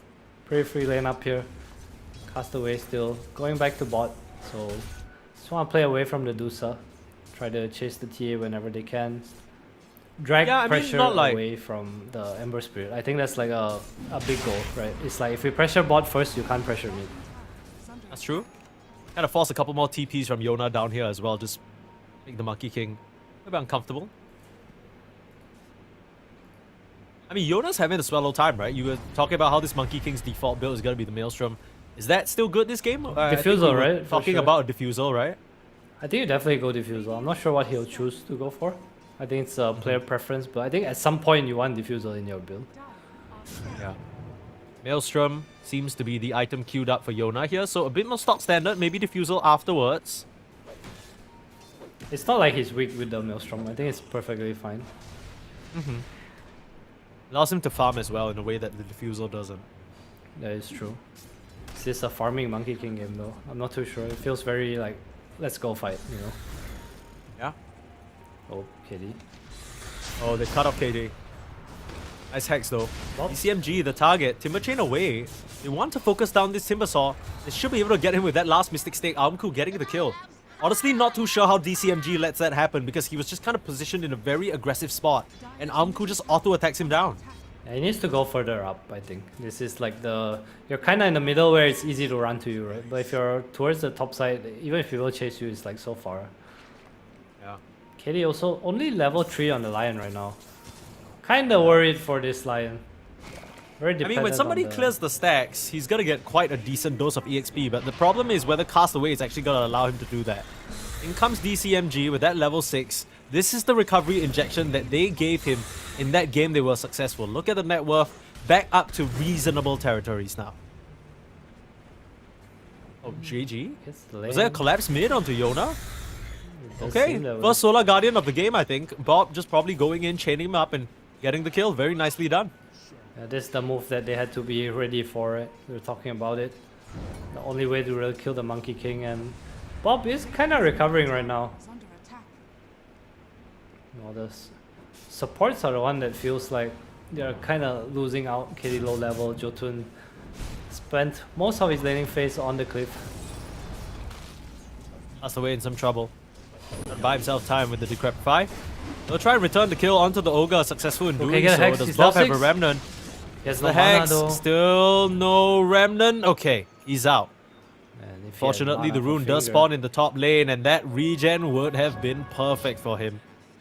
Of course, he should be able to get a nice little refill if Castaway comes back to the mid lane, so... I just said he had no levels, and suddenly Lion's level 6 at mid lane, what the hell? He was like level 3. Of death. Yeah, he just got a big dose of levels, I guess, from that kill onto Castaway.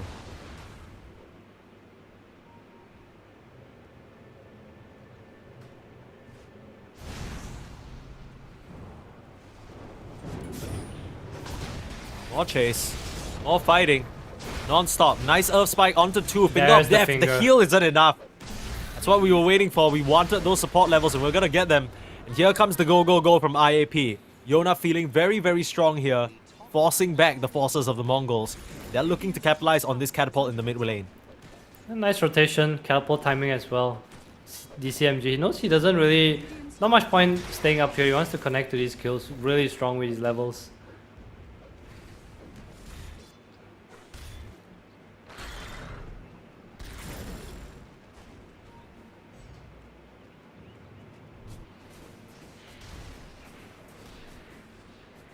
Jet Baby's honestly doing fine, but I think, you know, every time I watch a Medusa, there's this sort of a concept I like to call the Medusa metric. If the Medusa is farming and she's still on top of the net worth, no matter how much the rest of your team is dying or not doing the best, you still have that Medusa to rely on. And it feels like in this late game, she's gonna be a real threat that they can't really deal with. They're gonna try and focus down the Dawnbreaker in the bot lane. Mass TP is coming out, but no way for JG to survive. Nice move there. But again, I mean, you get that kill. In comes the rest of Mongols here, trying to threaten a little bit. But yeah, I mean, look at the Medusa. She's just piss chilling. I don't like that this Medusa is having such a free time, because I think once Manta Star comes out, Amku's gonna accelerate like way further than anyone. Oh, TP bot lane. The Medusa's TPing bot lane. Yeah, thinks twice about it. Would have been a bit difficult for a team to wrap around there. Maybe just want to play the Solar Guardian, but by the time the Dawnbreaker comes in, it probably would have been too late. So, might just have to forfeit this bot lane tower. Dawnbreaker's trying to come through to defend it now. They will get a trade mid lane though. Castaway is blasting away down here. STP is coming in. They don't want to trade. They want to fight Jet Baby.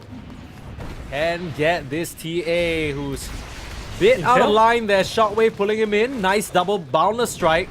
And they get the kill. They need an RP. Just gets the level 6 though. And lands an RP onto 2. Solar Guardian coming in. Crashing down on the Monkey King and the Ogre. And they get that kill. Yona has the Jingu. But in comes Amku through the twin gates. Bob forced to retreat though. But Yona just being clicked down by Amku. This Medusa is having a free lane and a couple of bonus kills to boot. Level 10 already on the Medusa, and looking at this Lion now. Kishka will land a nice skewer. DCMG sliding through and killing off the Magnus though. But Bob rejoining the fight. One slash down through to the Timber. Oh, Bob might die here. To the high ground he goes. Bob is fine. Bob is A-okay. Another slice, another kill. DCMG goes down, and Castaway is the one to get that kill. Nice series of events there in what is essentially a team wipe. Mongols take a huge fight. Yeah, I think it was pretty illegal that JG got to cast his Starbreaker there in front of the Lion. Yeah. I don't think it would have changed that much, but Jet Baby definitely could have done a bit more damage before he went down there if KD managed to stop it. Yeah, nice fight, big RP, big Dawn out. Dude, both these cores on Mongols were able to sort of back up after using their spells and come in with their ults again. Like, Bob remnanted away, got a rune, came back in, cleaned up. Same thing for JG with that Solar Guardian. It's just everything lining up Mongols right now. A 1k gold lead. This Medusa's looking nasty. That was also a fight without Wukong, right? Because they used it earlier. Yeah. And I am pretty concerned for IAP right now. I feel like this Medusa is having way too great of a game. I feel like with a TA, you always want to try and opt for these early Roshas, but doesn't even feel like you're in a position to. This TA, not even at the Deso just yet, at the 14-minute mark. What a way better fight. Uh-oh, JG step up upon. He will just settle for the tower. Can't even get the last hit. Kishka has to try and run away, but the full collapse of IAP not willing to go down for free here in this bot lane. Last away will go down. Ends up being 3 members killed off on Mongols. But again, Adam, the Medusa metric, this little snake lady is still farming up undisturbed up here. I think it's not so bad if you're killing other heroes and getting map. I think I would like Medusa to have died at least once, or at least I want him to try and make a move towards the Dusa. You know, now that Manta's out, it's a bit harder for sure. There's also Solar Guardian on top to protect. Hold on. Head up on mid, enter IAP, mid laner. Comes the Solar Guardian and an easy other kill onto Yona. It's just too easy, it seems like. Every time the Solar Guardian is up, they can just crush that Monkey King underfoot. And that seems to have been the game plan so far. 1 out, 1 death. Bob Radiant's queued up, okay. Mage Slayer into Radiance. I respect it against TA, against Monkey. I can kind of see the purpose of it. I've seen a lot of... Bob's mostly fine in these fights, right? Yeah, he's been playing really well. I mean, you have to try harder, right, after you all chat mid-diff. True. You can't let him come back in game number 2 and all chat you back. That would be embarrassing. Bit of a skirmish going on. No, it's just the usual Jotun death. Nothing to see here. Yeah, we just accepted this at this point. What's his death counter? I said Where 6, is he right? at? No, you said 5. I said 5? We're Okay. getting pretty close there. Do I get to change my answer now? No? How did... What? Where does that ever... No, I'm just asking, just checking. Like, Wukong forced out. Imagine you do an exam and then you change your answer at the last... Like, what? What are you talking about? I don't like that Yona is the one clearing out this mid wave, because I feel like every time the chains come out, he's like so scared for his life. Yeah. You just pop the Wukongs basically there, right? Just to save his own life. Yeah, because what happens if Skura comes out or RP comes out? And Kishka is pretty close to the dagger. Also, Bob has been getting every rune for free. I think that's like... Yeah. That is not allowed. Not every rune. Maybe some runes. Almost every. Jotun? He's fine. I think. Is he though? I don't know. If he walks out, maybe. He didn't even need to walk out. Gonna He's stun being the walked Pokemon. down right now. Nope, he's just not gonna stun Pokemon.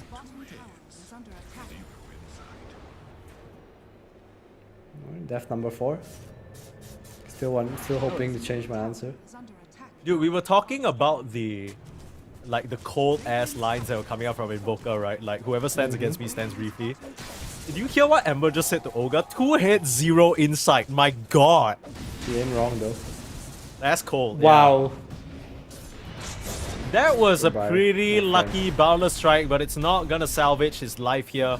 Nice little Gorgon's Grasp. Gets the kill onto Yona. This Monkey King has been exterminated from the map non-stop. Everywhere he shows, he's just getting caught out. Yeah, I don't like that he's just playing this like very farming role. I mean, if you want to play his way, buy short, you know. I think this Gleipnir is cool on paper, but Mjolnir is just a better item. That's why we don't see this Gleipnir monkeys anymore. Castaway. Trying to commit mid lane here onto Castaway. The Finger of Death will finish off the Pugna. Weren't able to save their support and captain there. Ishka in the wings though with the Blink Dagger could try for a skewer back, but IP happy with what they got so far and they'll just back up. JG is pretty close to the Aghanims and Butterfly's coming out on Medusa soon, so... Oh my goodness. That's... Dude, this Dusa is so fat. What the hell? Yeah, I mean TA did quite a good job catching up, honestly. They're pretty close in net worth considering how free a game Amku has had. Shit, baby, but this is a game where you want MKB before fighting. Butterfly, Dawn Eggs, and Radiance.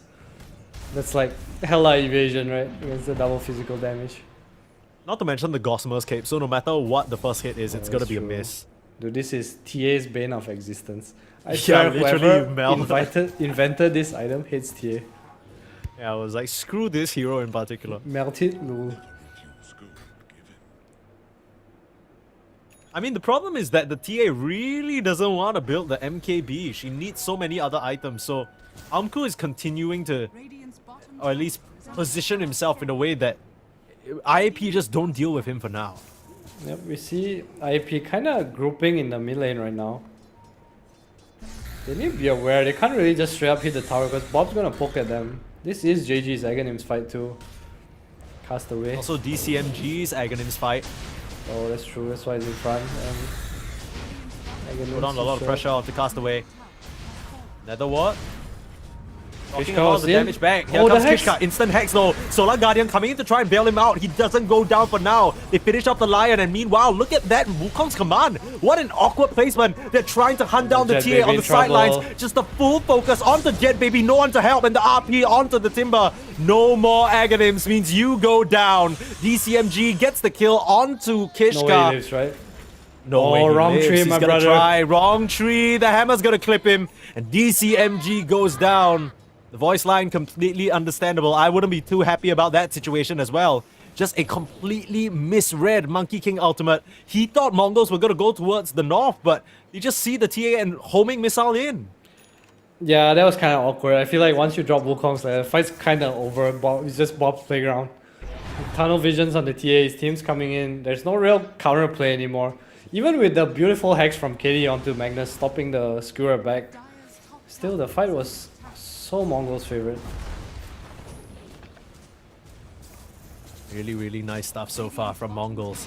Playing their draft to perfection. bottom tower. Talked about IAP having a good shot in this series, but Mongols very quickly closing the door, proving that that game number 1 was just a little bit of mercy, maybe just a bit of a warm-up. Radiant's bottom tower is under attack.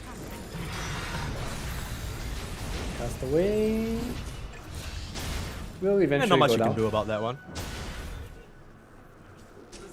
Nope, big deny. Do this to some- CMG needs to get the hell out of here. The Yeah. rest of Mongols are collapsing in.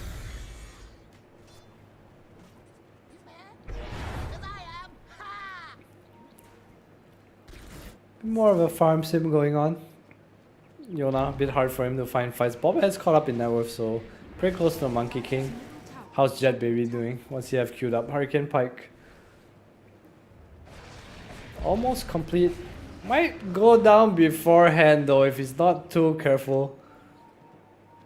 Smoked out, but smells something is amiss.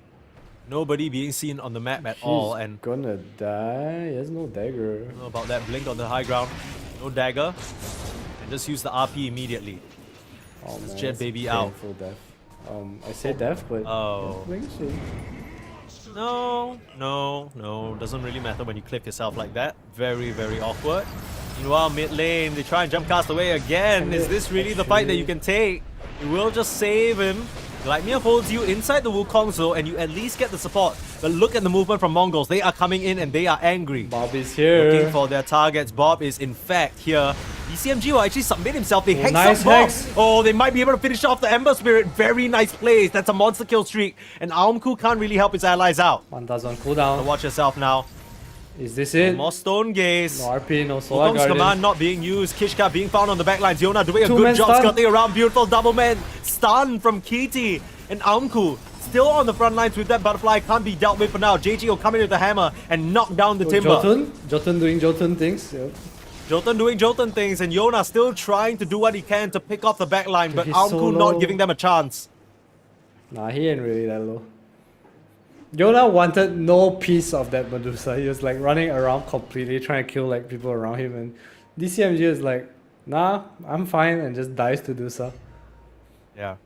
I don't know if you've ever seen a monkey in the wild before, but when there are snakes on the ground, you stay up in the trees. No one wants to be bitten like that, and Aumku looking very, very terrifying. They just continue to find this TA in the fight, and it's a very difficult affair for IAP when their carry is so far behind. I mean, you look at the gold and you can say, yes, it's, you know, just a 3k gold difference, but it just feels like this TA hasn't really been part of the game. I mean, he wasn't even part of that fight, right? It went so well for IAP at the start until the last two deaths. Mongols look like they will angle towards Roche here. If Yoda can set up in the pit beforehand. No, it looks like they want to set up on Castaway instead, but there is a ward. He's TPing out. And there's there's an AD rune. Like, Bob is going to be so happy to fight the heroes presenting themselves. Yona Oh. Show himself in the wave there. didn't like the flag bearer creep very much. Yeah. Screw that guy. He's so close to BKB too. They don't want this fight. They need a bit more time. Mongols, they will take a gate to the top side where Roshan will be, and maybe even a free Timber Saw kill? Oh no. Yeah, okay. Alright. DCMG. Gorgon's grab save till the end there, and he pops. You can just walk into the Roche, right? I mean, what can IP even do? I guess from KD, he's trying to set up on the Dawn now. They're looking for him. If he is gonna see him possibly. Well, they see the hammer fire, but don't spot the Dawn herself, so. I mean, the only play they can make is set up on the Dawn, right? So that mid ward, as our observer is pointing out, probably caught some suspicious movements. JG reads Sorry, it did like he a just book. buy an AC? No, he bought BKB. Okay, he had AC queued up and I saw his gold just go to 0. That would definitely be an interesting purchase. Roshan picked up by Omku. They're trying to trade it out at least for the Tormentor, the TA trying to solo that. You say Then trade, will but find that. can they get their own Tormentor? Yeah, that's true. That's true. Okay, at least they've traded the Roche for one Tormentor so far. I think that's more accurate. That is accurate. Kishkar already setting up. Look at him. Ward, he wants to get a fight here. Amku so close to Skadi. He's gonna have it after this. And is there really anything stopping them from hitting high ground here? I don't think so. I mean, me personally, I don't think so. Skadi basically complete as long as he walks to the secret shop over there. Mid lane there. Okay. Nope. They're just trying to split push the creeps. Mongols looking for any stragglers. Eat the creep alive with Decrepify. All very nice stuff. Amku able to tank it out. Power Solar Crest. Damn. Alright. Amku's very, very happy. Now onto the high ground. Still has the second life available. Rest of the team just waiting in the wings. This dies Nothing so quick. Yeah. Medusa doing so much damage with that Butterfly Skadi Manta timing. They're keeping back now. I think it's a little too late though, my friends on IAP. I mean, Yona might try for a wrap around Monkey King out, but he has to be careful about all these other Mongols heroes waiting in the wings. They don't even go in. IAP just basically lose a Rax for free and they don't trade a single thing for it. They really want this MKB on Jet Baby. I think that's like the only one item they're waiting for, and then they have to try and find a fight. Yeah. If BKB on Monkey King, close to the shard too, if they can wait it out a little more. They need vision. They need to find the Magnus, I think. That's like a big kill. Castaway and Magnus are... Smoke out, finding a big wraparound angle there, looking for the back lines. Maybe they're making... Dawnbreaker? Are they running to... My friend, you have a second lane Guys, of Rags. IP, your base, guys. Glyph is gonna come out. I mean, something's up. If you're Mongols, you gotta know something's up because nobody is showing. DCMG is there, but you don't catch sight of Yona at all. Amku can just take this Rex for free. And honestly, yeah, props to JG because he knows something's up. DCMG on the front lines goes up to cancel that Aghanim's. Jotun's back in as well, but Skewer back out. Yona, Wukong's on the back line, holding them in place and gets the support for now. Castaway can buy back into this fight. The KT is gonna go down as well to Bob. Stone Gaze holding the Monkey King in place, but the Jingu doing a lot of lifesteal. Amku doesn't have any mana anymore, but still has damage to fight into DCMG. Jet Baby able to make it to the high ground, but this is a dieback on the Timber if he's not careful. Jet Baby's doing a lot of damage, but it's not enough to cut anyone down. Bob immediately buys back after dying to that TA. How much gas do you have left in the tank here? Messy stuff altogether, but still, Mongo's able to pull it through. And Amku doesn't so much as lose that first life. Don't need gas when the petrol station is bought back. Castaway just gives Amku back all his mana. Bob buys back the fight too. The Jet Baby hurts with this MKB. I saw him punch into JG and Bob. So much damage, but just not enough. Okay. Tries to take down Kishka. Oh, Jet, what a baby. shockwave! It stopped his pike. I don't know about that one. The TA's gonna go down, and she doesn't have buyback. Yona might be back in the fray now, but without the Wukongs, how are you gonna try and take this fight? He's waiting around in the trees, but like you said, Castaway, the gas station himself, GG is called. That's it. IAP are done in these close qualifiers as Mongols are able to trample them and go ahead with a 2-0 to face off against the winner of Kukuis and Aurora. Man, what a game. Pretty clean from Mongols. Oncook had the dream game. I think the MKB was a bit too late on TA. They had a pretty rough early start. I think Yona was a bit careless with his life. It was way too easy to just get chains on him and to Solar Guardian. He died to that about 3-4 times. Some fights looked really close, but just couldn't really snowball their impact, is what it felt like on IAP. Yeah, it kind of feels like they got away with a bit too much, right? That Magnus and the Dawnbreaker lane. I feel like they had no business doing so well into TA Ogre, but they gave a bit too many kills onto Jed. And Jed, I feel like across IAP, we compliment Yona quite a bit. But Jed also, like you said, seems to have moments where if you give him the right setup, he should be able to sort of get to a good standing. Did a good job to keep up in terms of the net worth, but I think they just gave a bit too much over to the Mongols. And Castaway and the boys will move on here in these close qualifiers. I mean, that was certainly a convincing performance, but whether that's enough to beat either Aurora or Kukuis, what do you think, Adam? I have no idea. Who knows? Kukuis is already took one game off Aurora, so who knows what can happen. Yeah, true. I mean, I'm looking at the game right now. Aurora currently in this game number 2, 20-6. So we might still have a game 3. Of course, that's happening on the main ESL_Dota 2 Twitch stream. If you're watching on YouTube, it's on the same channel. So be sure to check it out there. But we'll be back in just about 1 hour, 50 minutes or so. We're going to cast the winner of this game, which is Mongols, up against Aurora/Kukuis. If you're looking for the upper bracket finals, that's Boom Talent. That's going to be on the mainstream. But you want to be here. You want to see this elimination action. So we'll catch you there. See you later. Keeping this going. Let's live in the moment. Yeah, how would you know? Keep this one low. Between the two of us. Every time I try to find. Try to avoid it, but I was stuck. You turn up the heat when you back it up. Try to stop the flame. And the discipline melts away. It isn't enough to wish for change. You either give in or pull away. We have the will to choose our fate. Whether it's wrong or right, I'm holding on for life. For the ride.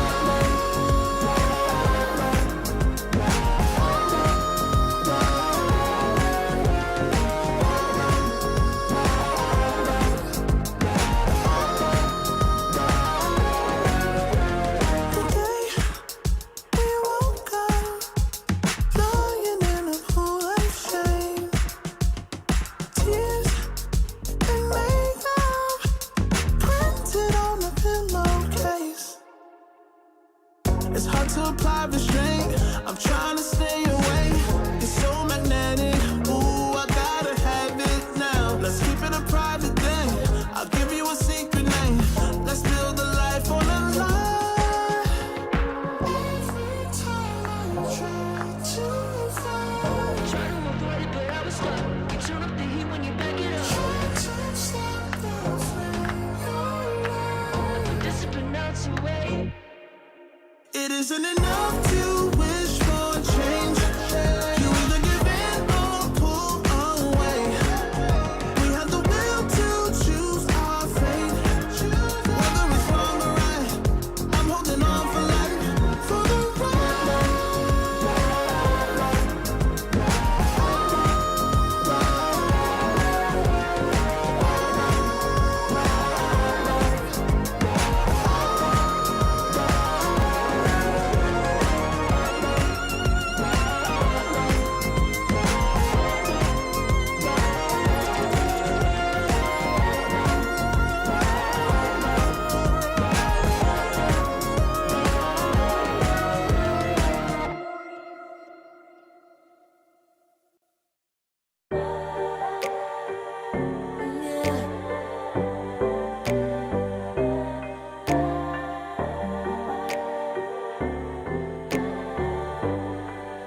Gotta be, got my own energy, energy.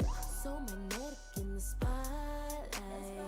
Shaping my own world with my own mind. Don't talk about me unless you alright. You gon' see I'm feeling real free, protecting my energy. Gotta protect my mind. I'm breathing in new life. It's time that I realize what feels good ain't always right. Making changes, I got me a new strut. No more settling, I'm running out of good luck. Never chasing, I attract, I'm busy going up. If you see me come correct and keep it on the board. Get it, how I live it, that's the motto, how it goes. No more reaching, in it, distance, hit the lotto, I'm the one. Not denying myself anymore, I'm done with it. Sky is the limit, I'm living like we know. Energy, energy, energy, energy. Feel it free, feeling free. Energy,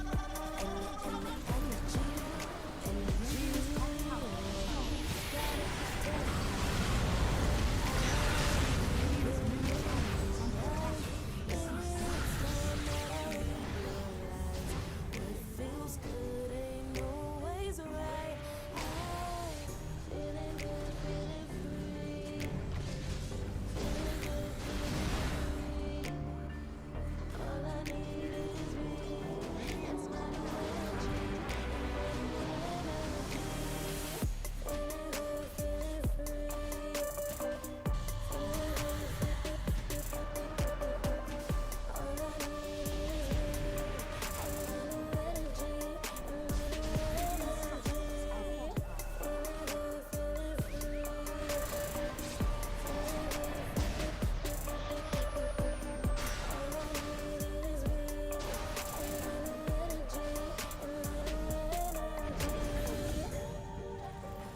Radiant's top barracks are under attack.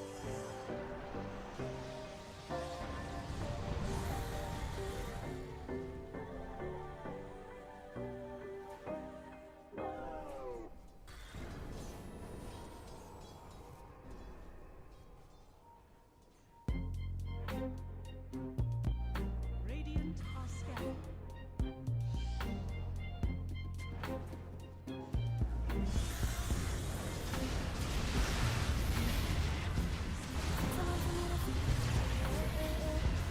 Tell me why you want me to Never thought I had a dream. Picking off the covers, I'm too hot for this. Give me space, I need a break. Give a face, giving it beautifully. It's just me and my clique. You might be the hottest, but we let you in. Need your energy, let you sit with me. Need your energy, Radiant's need top your barracks are under energy, attack. need your energy. We got sympathy. Need your energy, need your energy. Radiant's top barracks has fallen. Radiant's middle tower is under attack. Radiant's middle tower has fallen. Radiant's middle Take barracks time to breathe and Radiant's middle let barracks yourself has fallen. feel the Radiant's best. middle barracks Feel it all has so fallen. deeply, Radiant's bottom tower is under attack.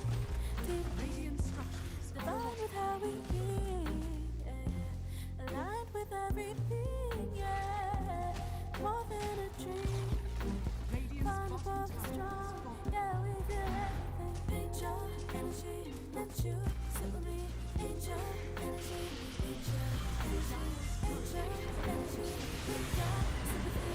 Need your energy, need your energy, need your energy. Let you sit with me.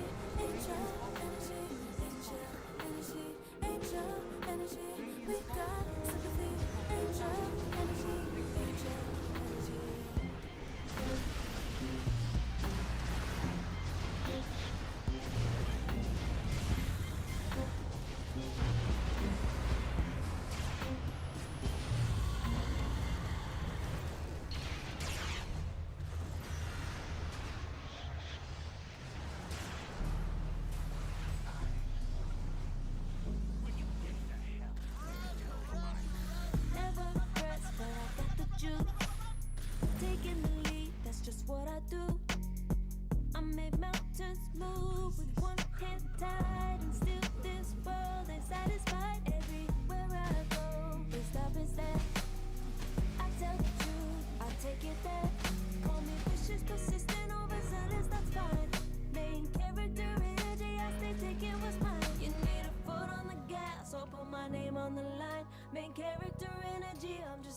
was mine, and it's written in the stars. I'm a king like my sign, yeah.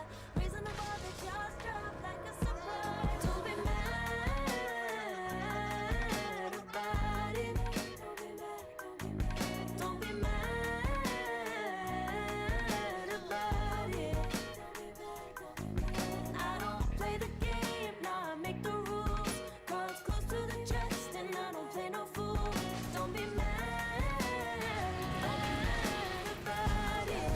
Look, yeah, my name stay in the mouth. Legs got broke, they say cast her. I'm the 911 response in a disaster. I don't ask, I just take.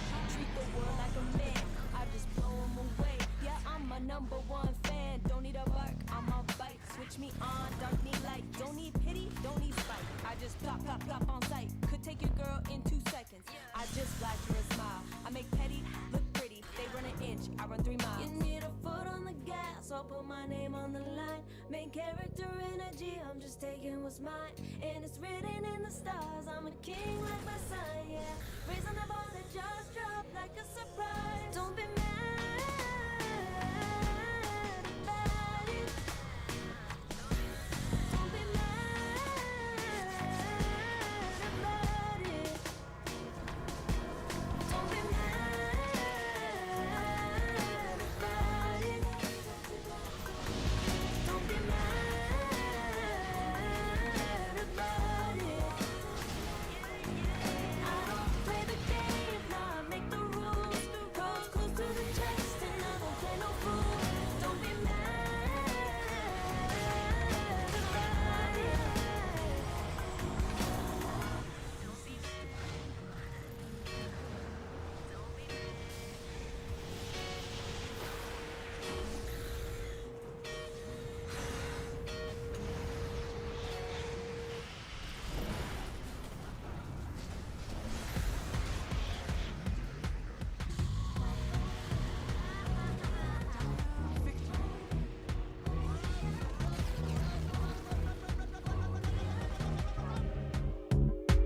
Like a moth to the flame, I'm attracted when the doubts start saying my name. I can go there easily, and it's hard to maintain, 'cause I know it's not the world I know, it's me. Believe in every little thing I hear, and no, I ain't no stranger to the fire, burning up all my desire to be great. It stays coming in waves, and no, I ain't no stranger to the fire, burning up all my desire to be great. I gotta just open the gate. All I need is saving from hitting the pavement, understanding when I'm impatient, that only I give to me. All I need is a little love in lonely places, the strength to stare fear in the face, that only I give to me.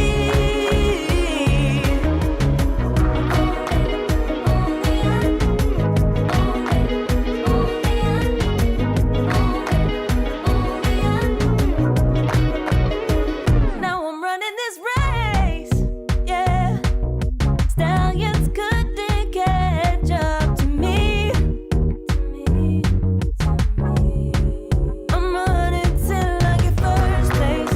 I'm running till I get everything, everything I ever wanted in my dream. No, I ain't no stranger to the fire, burning up all my desire to be greatest days coming in waves. And no, I ain't no stranger to the fire, burning up all my desire to be great. I gotta just open the gate. All I need is saving from hitting the pavement, understanding when I'm impatient, that only I give to me. All I need is a little love in lonely places, the strength to stand fear in the face, that only I give to me.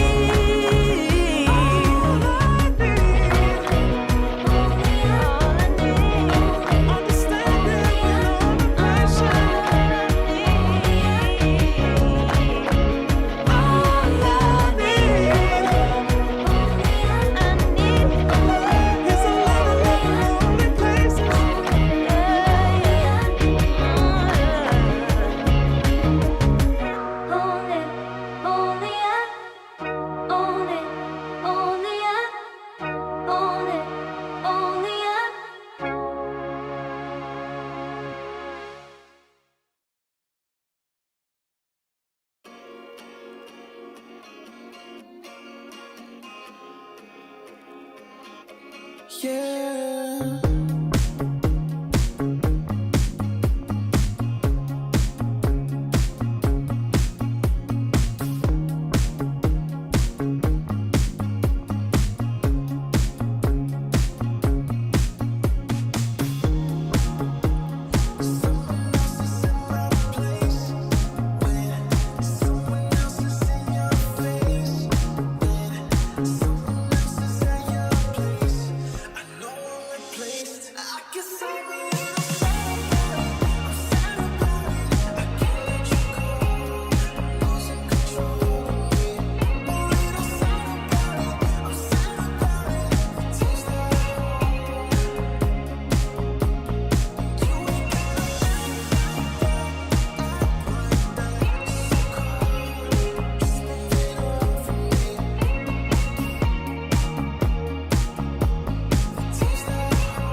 Far from me.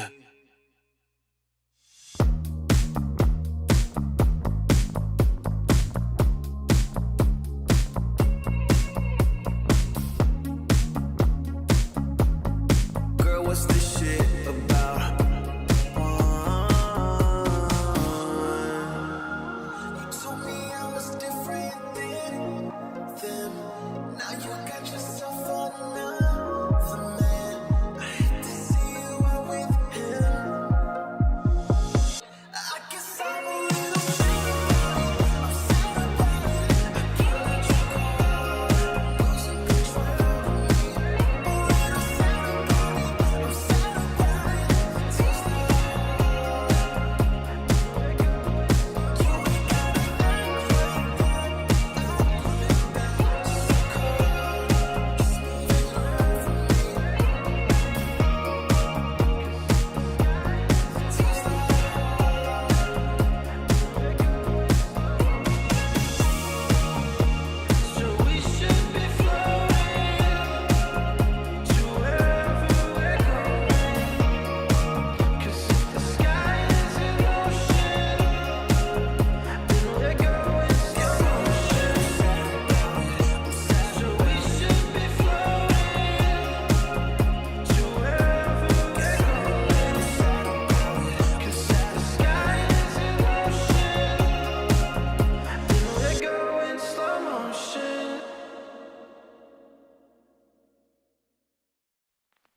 I pack my suitcase, headed out the door, I keep my shoes laced. 2,000 miles away from home, a couple dollars in my pocket, never stopped the boy before.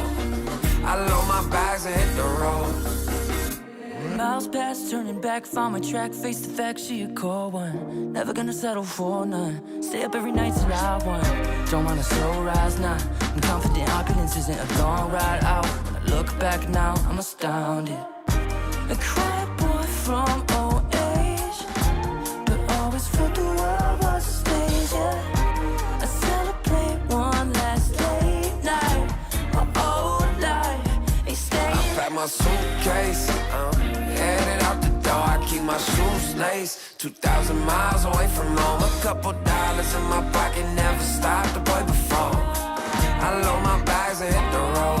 I'm headed to LA, I'm headed on my way, I'm headed on my way to LA, headed on my way to,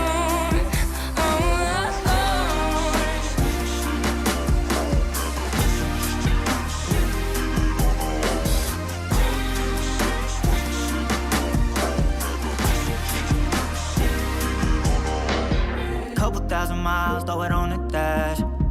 Shit, the 10,000 hours, can't let them pass. Yeah, well, I was putting time in, you was pulled up wildin'.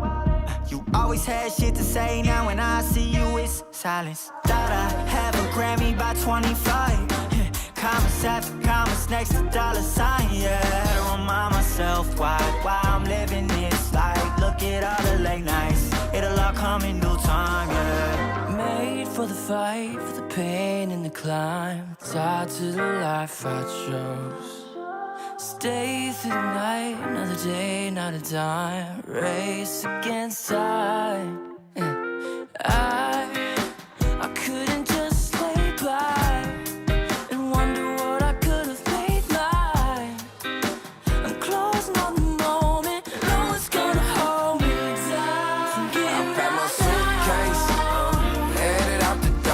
my shoes laced. 2,000 miles away from home. A couple dollars in my pocket, never stopped the boy before. I load my bags and hit the road.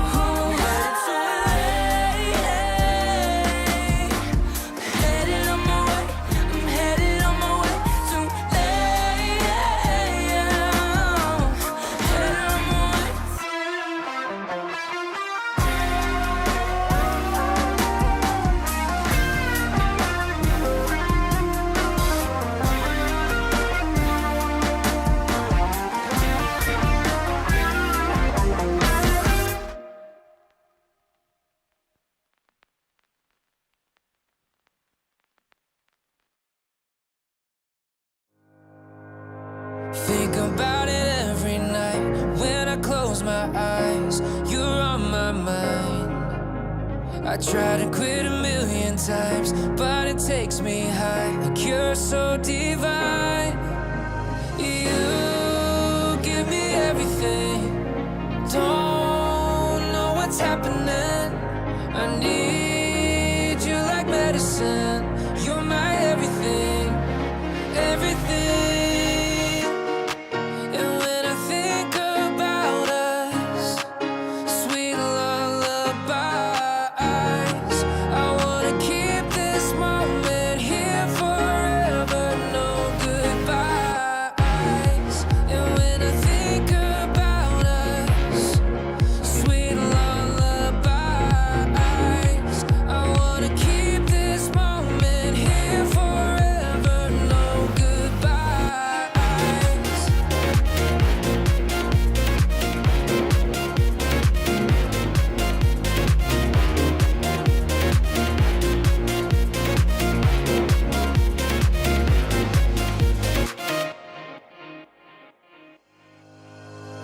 Think about it every night when I close my eyes. You're on my mind. I try to quit a million times, but it takes me high. Like you're so divine. You give me everything. Don't know what's happening. I need you like medicine. You're my everything, everything. And when I think about us, sweet lullabies, I wanna keep this moment here forever, no goodbyes. And when I think about us, sweet lullabies, I wanna keep this moment here forever, no goodbyes.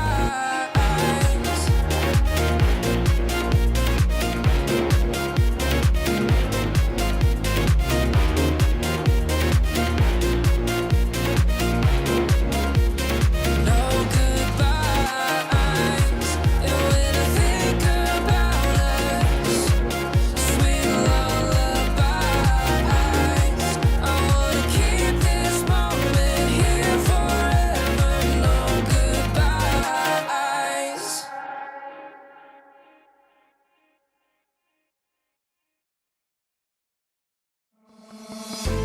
Oh, I don't know how to put it together. Ever since I found you, my life just got better. Better than this, better than that, better than anything I ever had. Better than this, better than that, better than anything I ever had.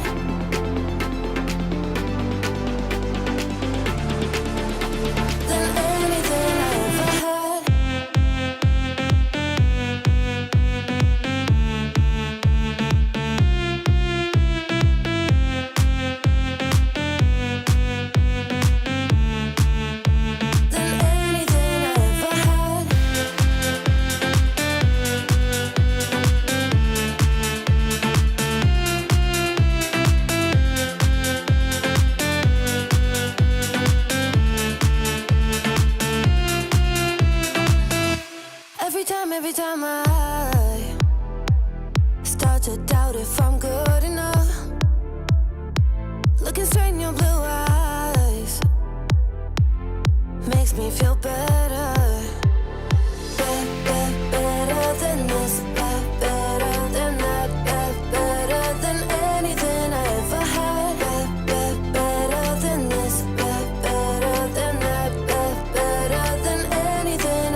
in my blood, through my veins like a melody.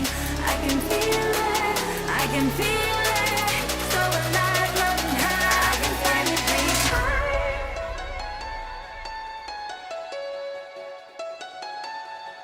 I can feel the gravity is pulling me away, pulling me away.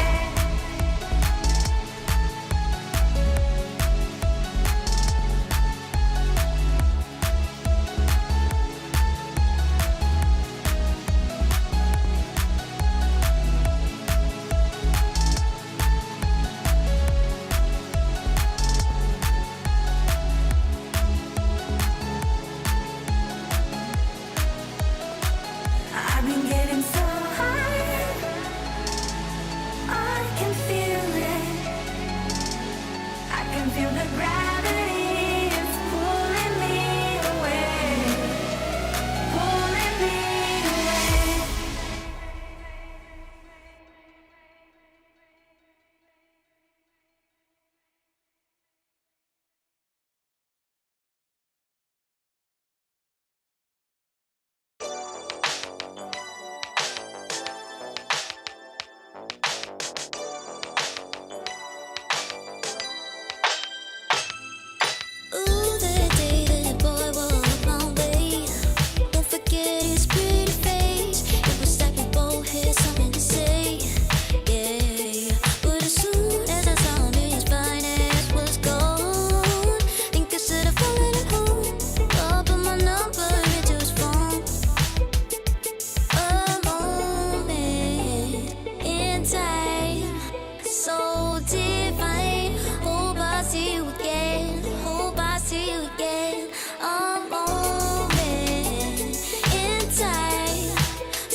saying I'm in love with you, but I don't care much about you.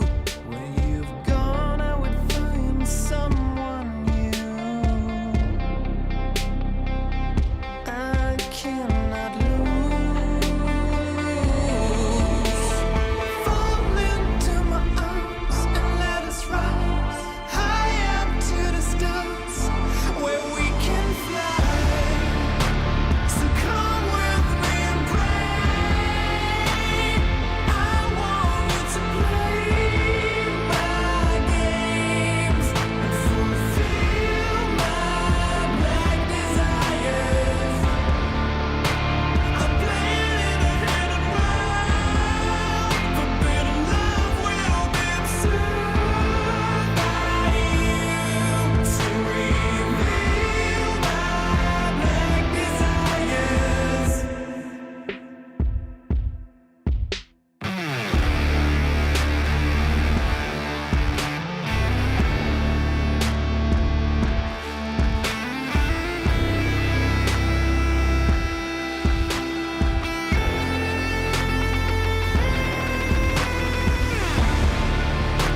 So come with me and pray. I want you to play my games and fulfill my black desires. I'm playing in a hidden world, forbidden love will be absurd by you to reveal my black desires.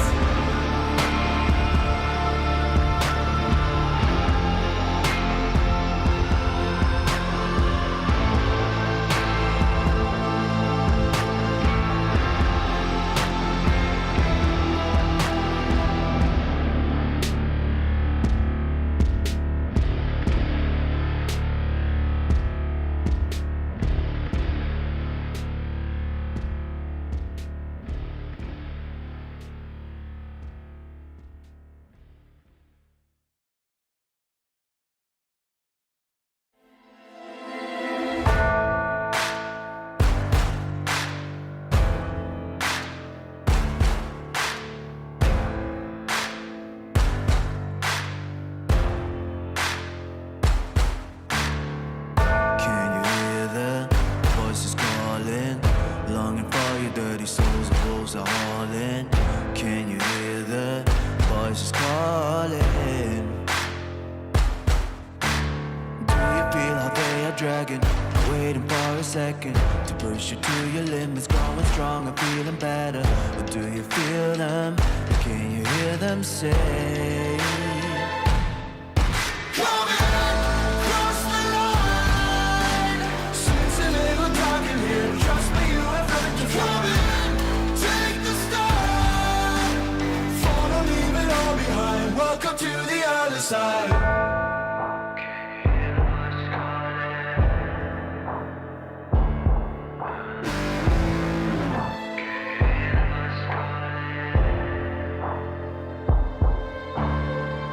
Do you feel how they are dragging? Do you feel them? Can you hear them say? Do you feel how they are dragging? Can you hear them say? Come in, cross the line. Since a little dark in here, trust me, you have nothing to come in. Take the start. Follow, leave it all behind. Welcome to the other side. Cross the line. Since a little dark in here, trust me, you have nothing to come in. Take the start. Follow, leave it all behind. Welcome to the other side.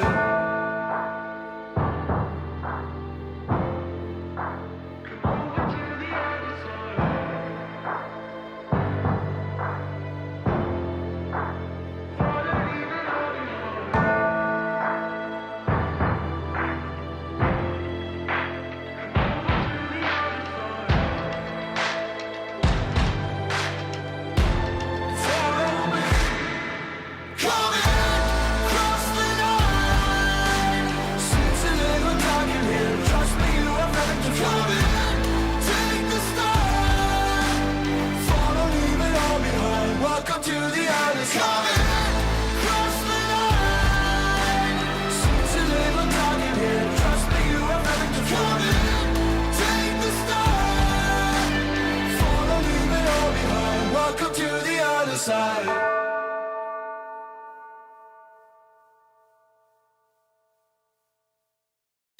serotonin slide with me. Sequin in the light, empowering your energy. Ride it through the night. Serotonin slide. Slide on over here by my side. Slides up in your eyes, desire. Caught up in this chemical high. Angel, can you take me high? I'm on fire from the dopamine. You're all I need tonight. Promise I'll give you all of me, darling. Serotonin slide with me. Sequin in the light, empowering your energy. Ride it through the night. Serotonin slide, slide, slide. Serotonin slide, slide, slide.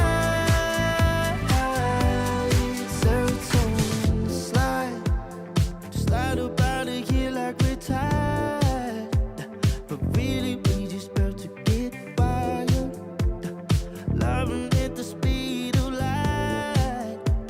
Your body, I can help but admire. I'm on fire from the dopamine. You're all I need tonight. Promise I'll give you all of me, darling. Serotonin slide with me. Sequin in the light, empowering your energy. Ride it through the night. Serotonin slide, slide, slide, slide. Serotonin slide, slide, slide, slide. Serotonin slide, serotonin slide, chemical high. Dopamine dive, love, take it higher. Serotonin slide, chemical high. Dopamine dive, love, take it higher. Serotonin slide, chemical high. Dopamine dive, love, take it higher. Serotonin slide, chemical high. Dopamine dive, love, take it higher. Sequin in the light, empowering your energy. Ride it through the night. Serotonin slide, slide, slide, slide. Serotonin slide, slide, slide, slide. Serotonin slide.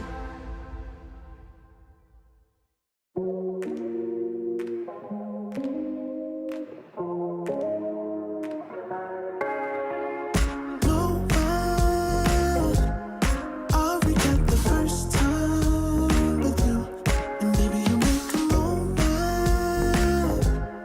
every time I lay eyes on you. What do we care? Do we dare? Keeping this going. Let's live in the moment. Yeah, how would you know? It's all love between the two of us.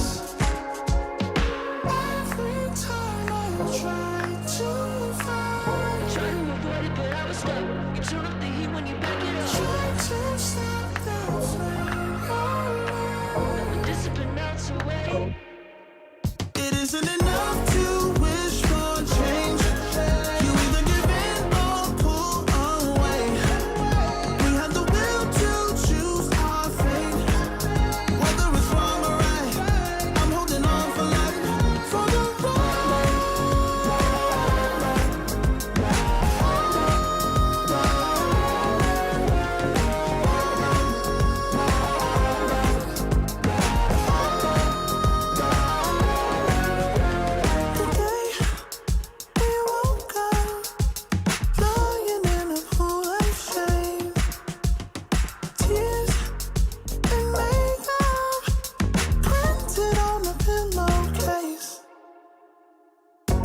to apply restraint. I'm trying to stay away. It's so magnetic. Ooh, I gotta have it now. Let's keep it a private thing. I'll give you a secret name. Let's build a life on a lie. Every time I try to find, Try to avoid it, but I was stuck. You turn up the heat when you back it up. try to stop the flame. Like a discipline out away. It isn't enough to wish for change. You either give in or pull away. We have the will to choose our fate. Whether it's wrong or right, I'm holding on for life. For the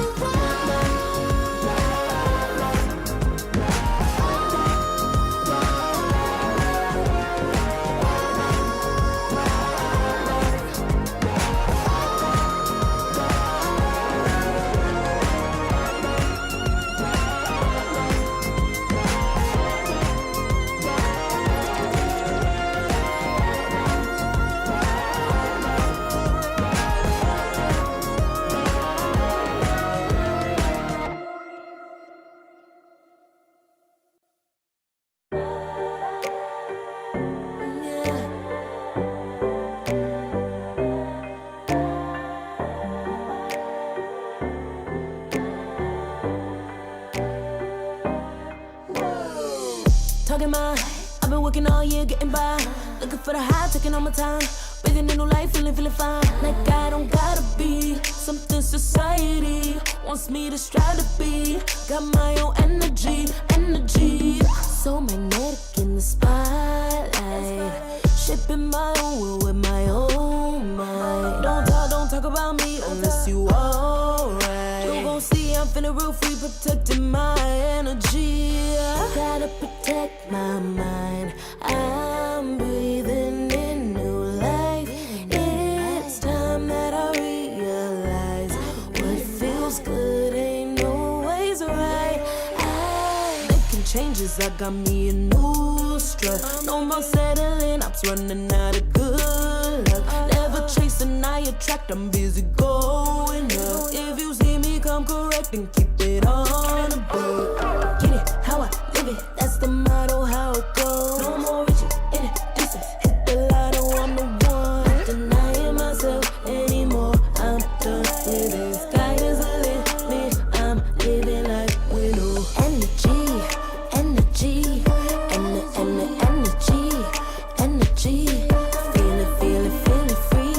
Feeling free. And the energy. Gotta protect my mind. I'm breathing in new life. It's time that I realize what feels good ain't always right. I'm feeling good, feeling free.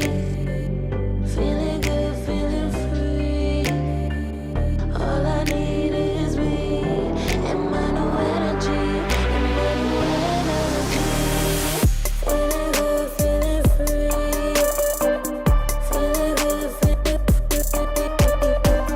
All I need is me and my new energy. Feeling good, feeling free. Feeling good, feeling free. All I need is me and my new energy.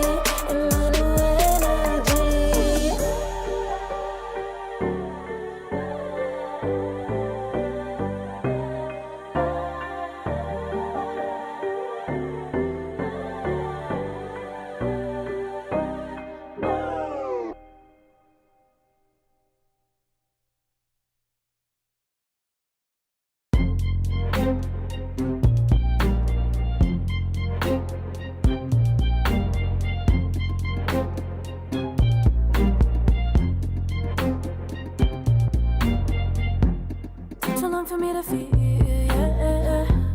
Tell me why you on your knees, yeah. Never thought I had a dream, yeah. Kicking off the covers, I'm too hot for this bed. Give me space, I need to breathe, yeah. Giving face, giving it beautifully, yeah.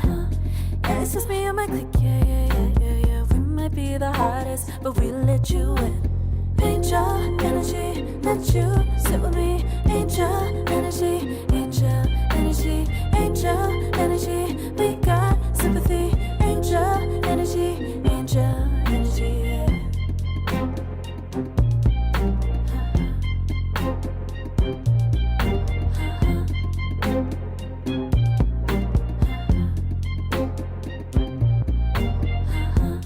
Take the time to breathe and rest. Let yourself feel the best. Feel it all so deeply, so deeply. Divine with how we be, yeah, yeah. Aligned with everything, yeah. More than a dream.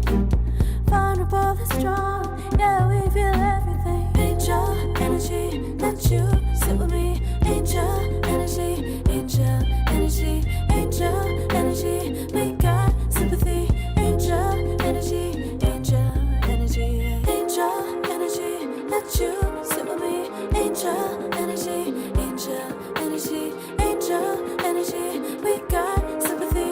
Angel energy, angel energy.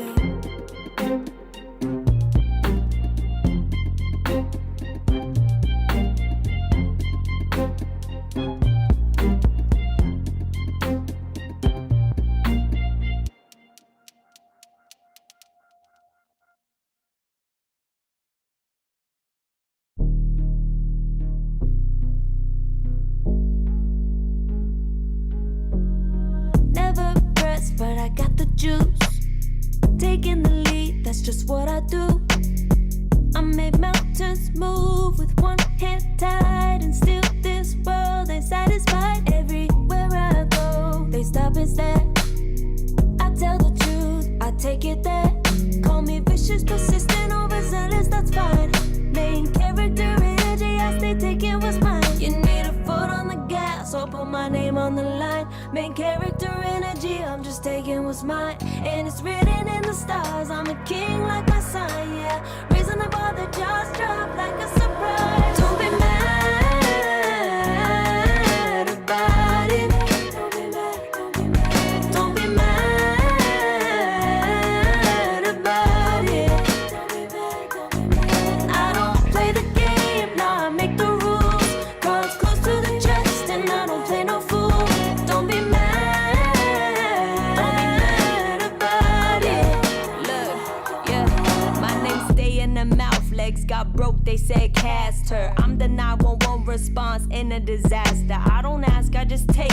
Treat the world like a man, I just blow them away. Yeah, I'm a #1 fan. Don't need a bark, I'm a bite. Switch me on, dark need light. Don't need pity, don't need spite. I just plop, plop, plop on sight. Could take your girl in 2 seconds. I just flash her a smile. I make petty look pretty. They run an inch, I run 3 miles. You need a foot on the gas, I'll put my name on the line. Main character energy, I'm just taking what's mine. And it's written in the stars, I'm a king like my sign, yeah. Raising the bar that just drop like a surprise. Don't be mad about it. Don't be mad about it. Don't be mad about it. Don't be mad about it. I don't play the game, nah, I make the rules. Cards close to the chest, and I don't play no fool. Don't be mad about it. Don't be mad. Don't be mad.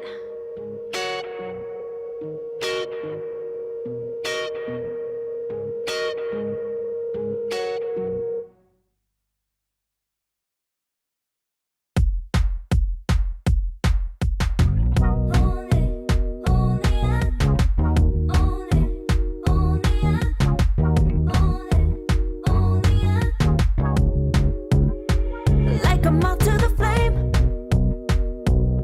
I'm attracted when the doubts start saying my name. I can go there easily, and it's hard to maintain, 'cause I know it's not the world I know, it's me. Believe in every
the greatest days coming in waves. And no, I ain't no stranger to the fire, burning up all my desire to be great. I gotta just open the gate. All I need is saving from hitting the pavement, understanding when I'm impatient, that only I give to me. All I need is a little love in lonely places, the strength to stand fear in the face, that only I give to me.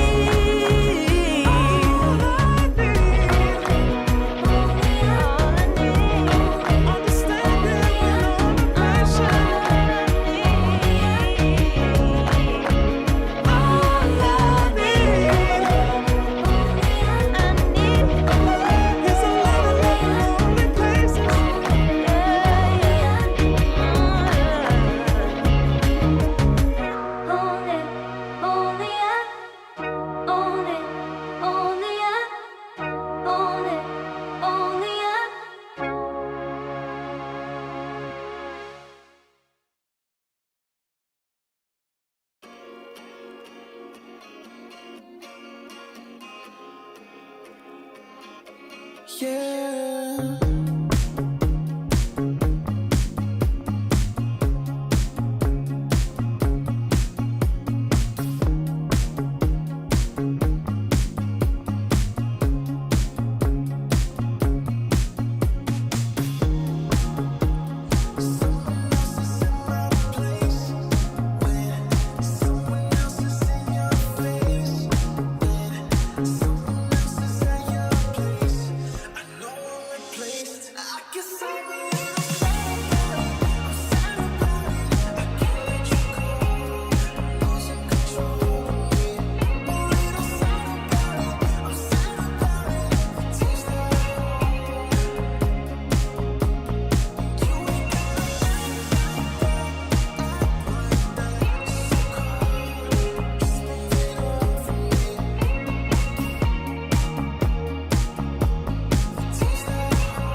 Far from me.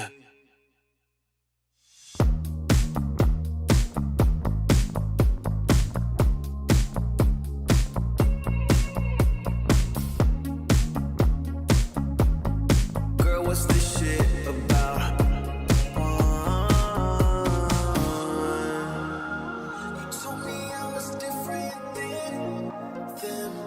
Now you got yourself another man. I hate to see you out with him. I guess I'm a little sad about it. I'm sad about it. I can't let you go. Losing control of me. A little sad about it. I'm sad about it. Taste the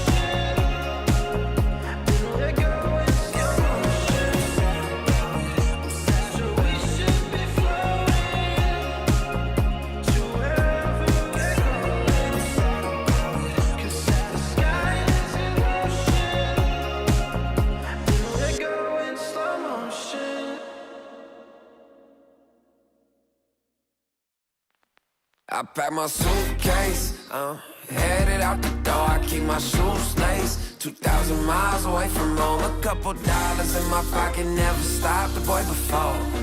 I load my bags and hit the road.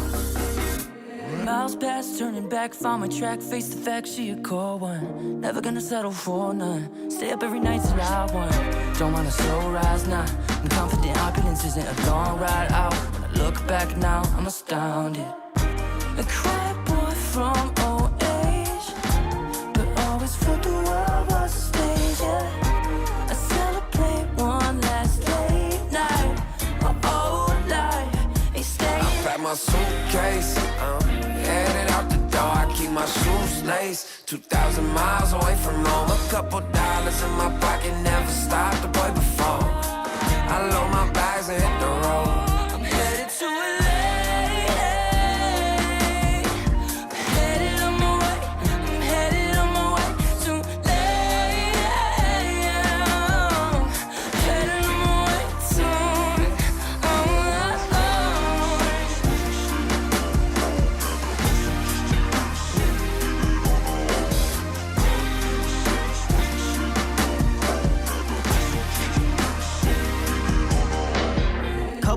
Miles, throw it on the dash. Shit, the 10,000 hours, can't let them pass. Yeah, well, I was putting time in, you was pulled up wildin'. You always had shit to say, now when I see you, it's silence. Thought I'd have a Grammy by 25.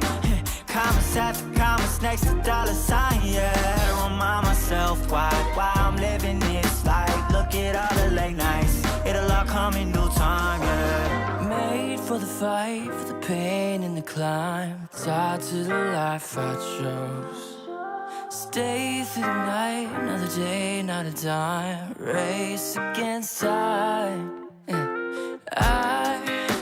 I couldn't just lay by and wonder what I could have made mine. I'm closing on the moment, no one's gonna hold me down. I packed my suitcase, headed out the door. I keep my shoes laced. 2,000 miles away from home. A couple dollars in my pocket, never stopped the boy before. I load my bags and hit the road.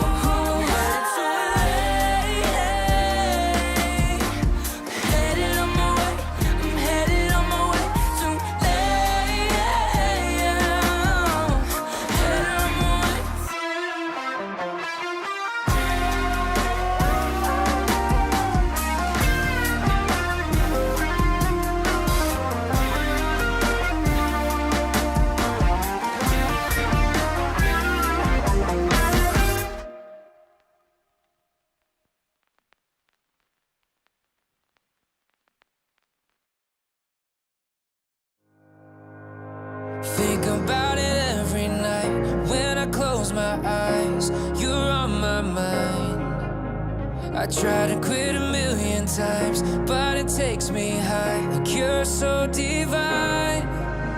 You give me everything.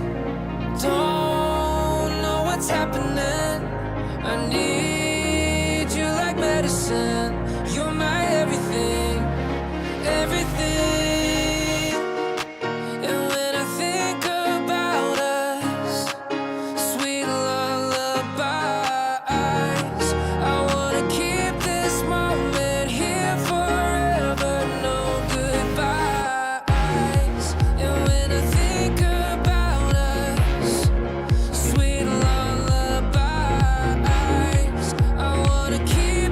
Moment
together.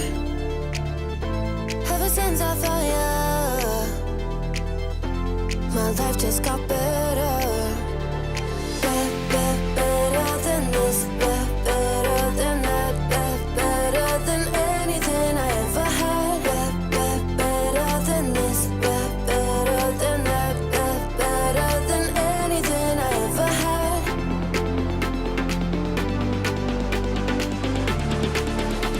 Than anything I ever had.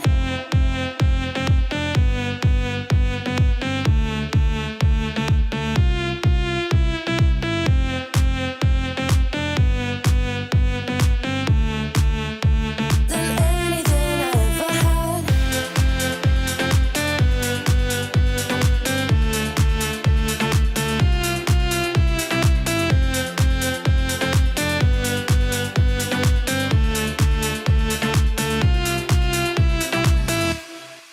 Every time I start to doubt if I'm good enough, looking straight in your blue eyes makes me feel better. Better than this, better than that, better than anything I ever had. Better than this, better than that, better than anything I ever had.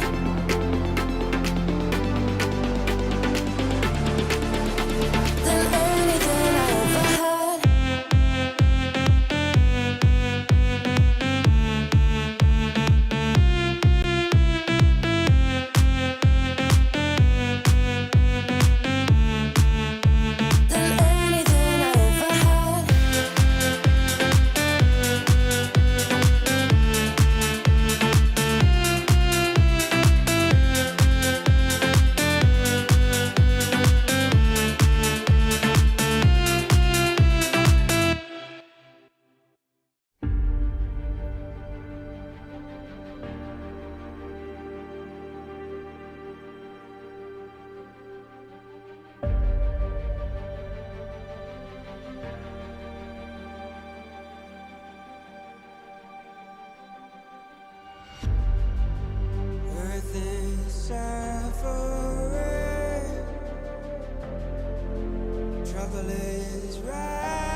can feel it in my blood, through my veins like a melody. I can feel it, I can feel it. So alive, floating high, I can finally breathe.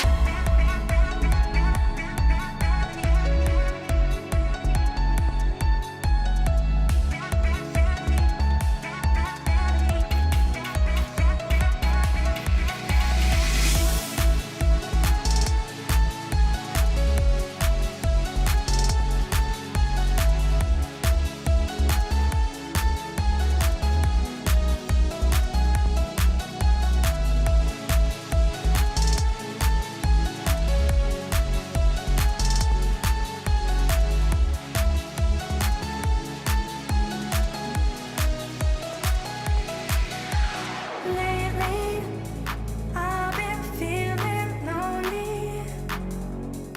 Want you to call me, promise me you'll always be there. I've been getting so high, I can feel it.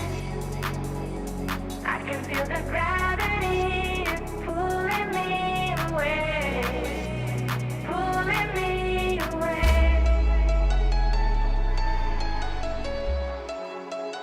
Pulling me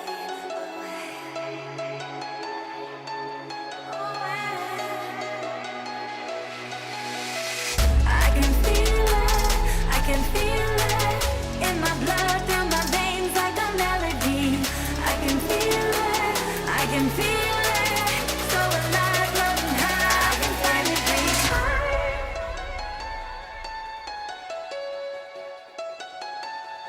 I can feel the gravity is pulling me away, pulling me away.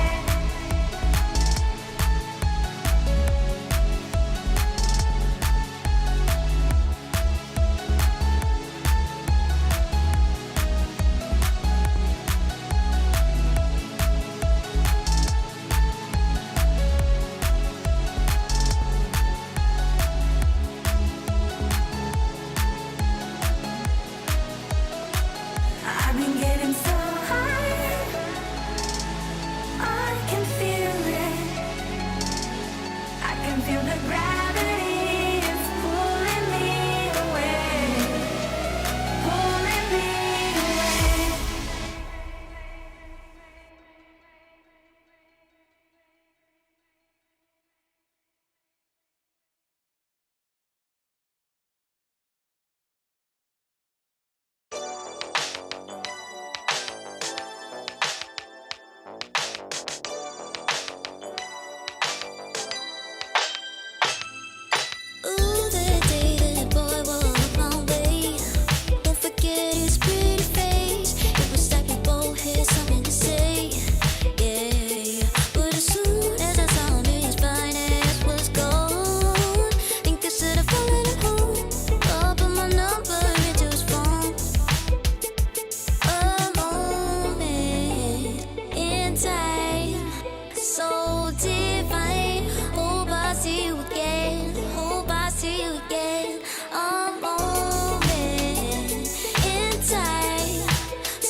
All your sins won't disappear. You can see it's true that I want only you when we'll break free.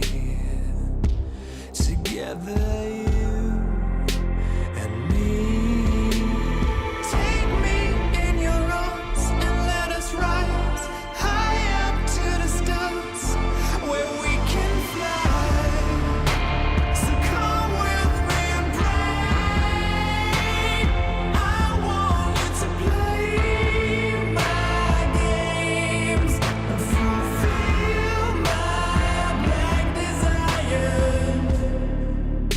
So break my heart and leave me. I only need your body. So I'm saying I'm in love with you, but I don't care much about you. When you've gone, I would find someone new. I cannot lose. Fall into my arms and let us rise high up to the stars where we can fly. So come with me and pray. I want you to play my games and fulfill my black desires. I'm playing in a hidden world, forbidden love will be absurd by you to reveal my black desires.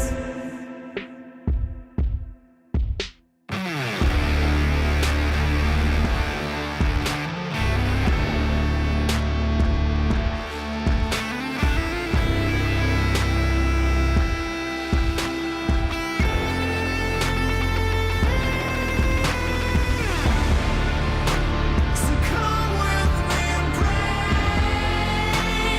I want you to play my games and fulfill my black desires. I'm playing in a hidden world, forbidden love will be absurd by you to reveal my black desires.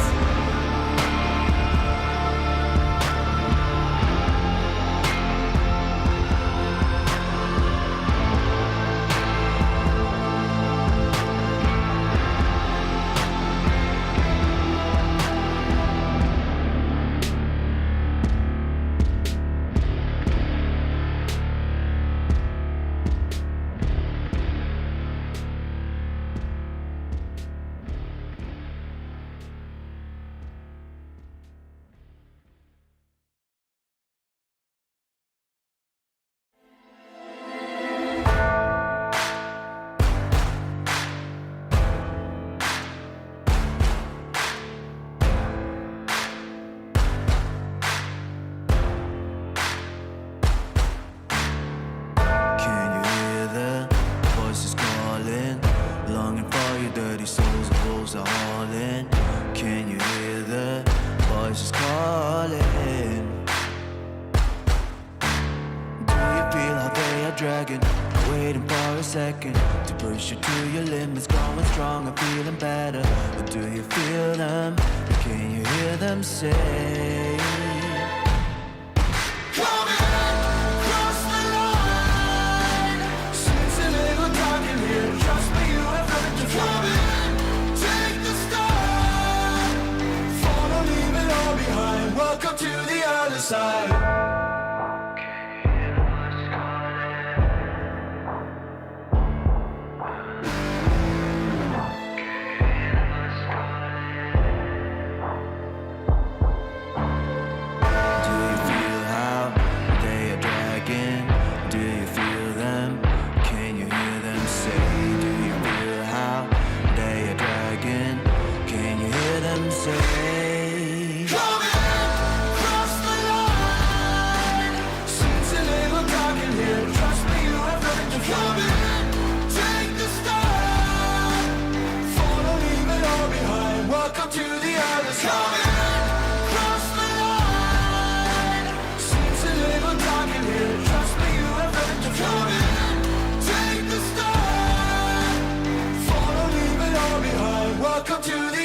side.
Serotonin slightly made, sequin in the light, empowering your energy, riding through the night. Serotonin slide on over here by my side, slides up in your eyes, desire, caught up in this chemical high.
Take it higher. Serotonin slide, chemical high. Dopamine dive, love, take it higher. Serotonin slide, chemical high. Dopamine dive, love, take it higher. Serotonin slide, chemical high. Dopamine dive, love, take it higher.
isn't enough to wish for change.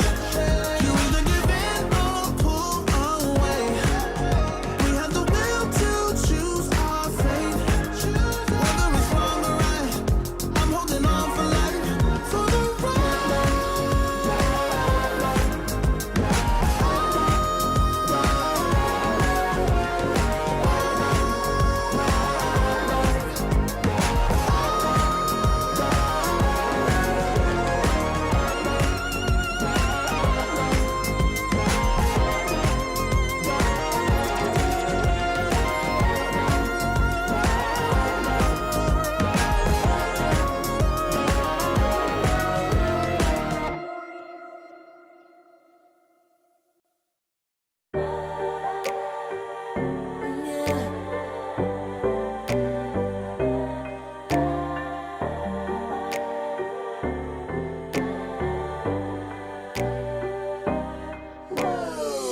talking mine.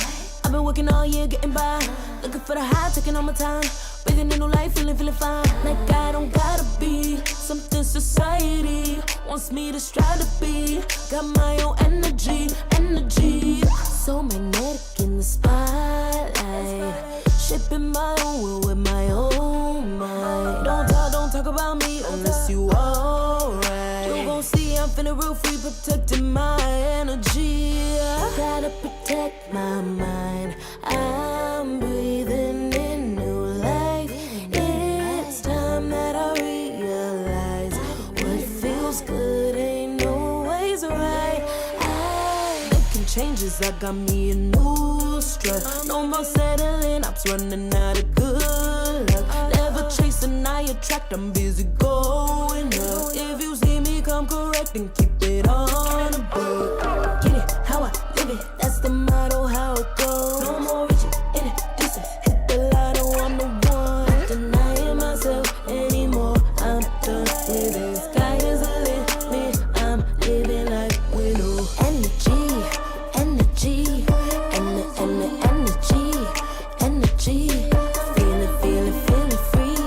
Feeling free. And the energy. Gotta protect my mind. I'm breathing in new life. It's time that I realize what feels good ain't always right. I'm feeling good, feeling free. Feeling good, feeling free. All I need is me and my new energy. Feeling good, feeling free. Feeling good, feeling free. All I need is me and my new energy. Feeling good, feeling free. Feeling good, feeling free. All I need is me and my new energy.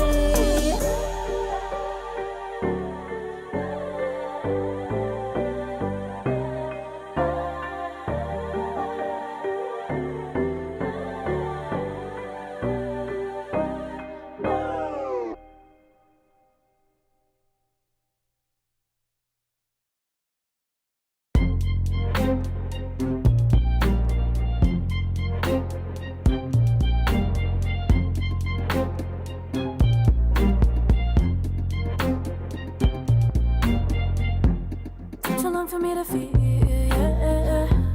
Tell me why you on your knees, yeah.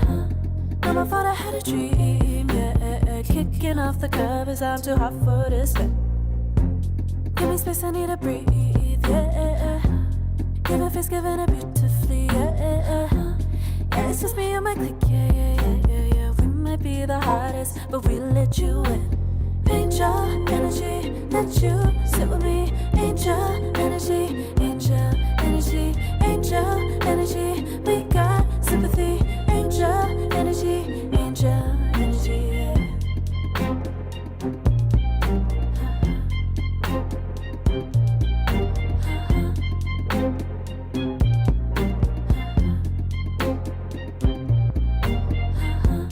Take the time to breathe and this I feel the best. Feel it all so deeply, so deeply. Divine with how we be, yeah, yeah. Aligned with everything, yeah. More than a dream, vulnerable and strong, yeah, we feel everything. Angel energy, let you sit with me. Angel energy, angel energy, angel energy. We got sympathy. Angel energy, angel energy, angel energy. Let you sit with me. Angel energy, angel energy, angel energy. We got sympathy. Angel energy, angel energy.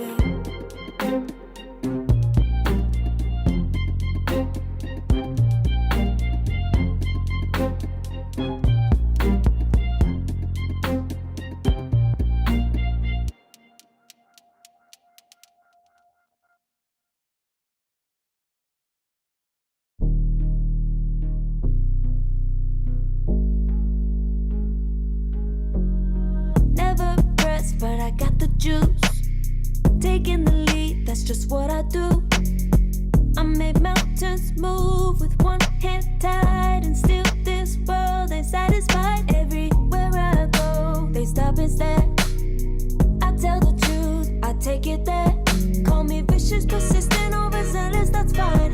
Main character energy, I stay taking what's mine. You need a foot on the gas, or put my name on the line. Main character energy, I'm just taking what's mine. And it's written in the stars, I'm a king like my sign, yeah. Reason the bar, the jaws drop like a surprise. Don't be mad about it. Don't be mad, don't be mad. Don't be mad about it. Don't be mad, don't be mad. I don't play the game, nah, I make the rules. Cards close to the chest, and I don't play no fool. Don't be mad about it. Look, yeah, my name stay in the mouth. Legs got broke, they said cast her. I'm the 911 response in a disaster. I don't ask, I just take.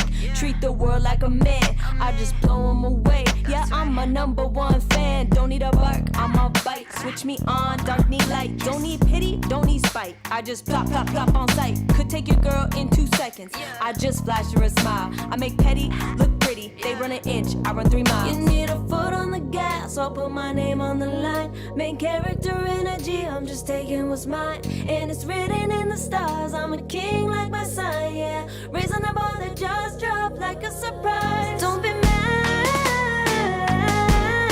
about it. Don't be mad about it. Don't be mad about it. Don't be mad about it. I don't play the game, nah, I make the rules. Close to the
to be greatest days coming in waves. And no, I ain't no stranger to the fire, burning up all my desire to be great. I gotta just open the gate. All I need is saving from hitting the pavement, understanding when I'm impatient, that only I give to me.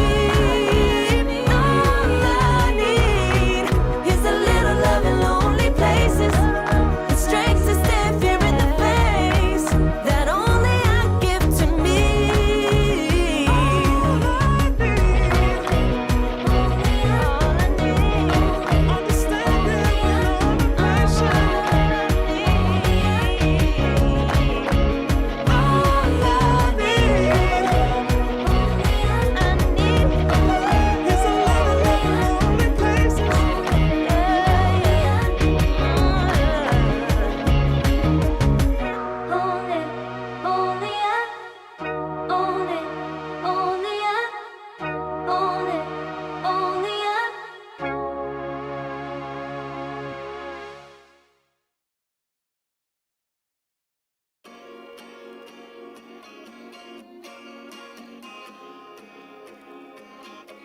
Yeah.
I pack my suitcase, headed out the door. I keep my shoes laced. 2,000 miles away from home. A couple dollars in my pocket, never stopped the boy before.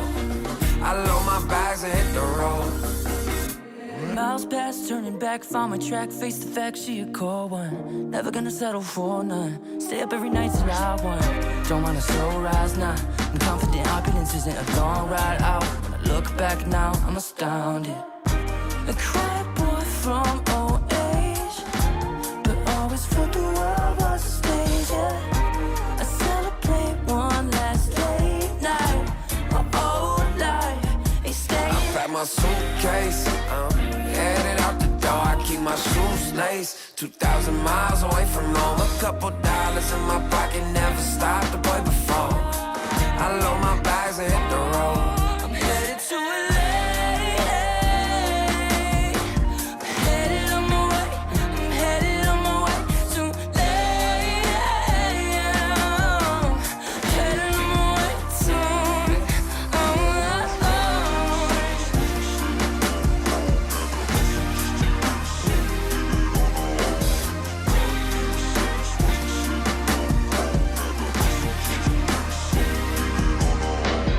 Couple thousand miles, throw it on the dash. Shit, the 10,000 hours, can't let them pass. Yeah, well, I was putting time in, you was pulled up wildin'. You always had shit to say, now when I see you, it's silence. Thought I have a Grammy by 25. Commas after commas next to dollar sign, yeah. To remind myself why I'm living this life. Look at all the late nights, it'll all come in due time, yeah. Made for the fight, for the pain and the climb. Tied to the life I chose. Stay through the night, another day, not a dime. Race against time. The time now is 8 p.m. Singapore time, and I don't know about you, Adam, but I, for one, am hungry. The only thing that's gonna satisfy my appetite, though, is some spicy Southeast Asia close qualifier Dota. We're back for ESL One Raleigh. There's only one slot, and we are in the lower bracket, which means there's only one more chance for both these teams. Well, we did see Mongols make it all the way to this point in the series prior, but I think we have a bit of a surprise opponent on the other side. It's none other than Kukuis defeating Aurora 2-0 to make it here. Who could have seen that coming? The Kukuis, this name, and qualifier finals have been pretty synonymous for a while, because this year it's been a little less since the departure of the person that the team was named of, Kukui himself. It's now in Talon, but living up to, maybe this was Kukui's plan all along. Have them eliminate the competition, you know, get the boys up. Yeah.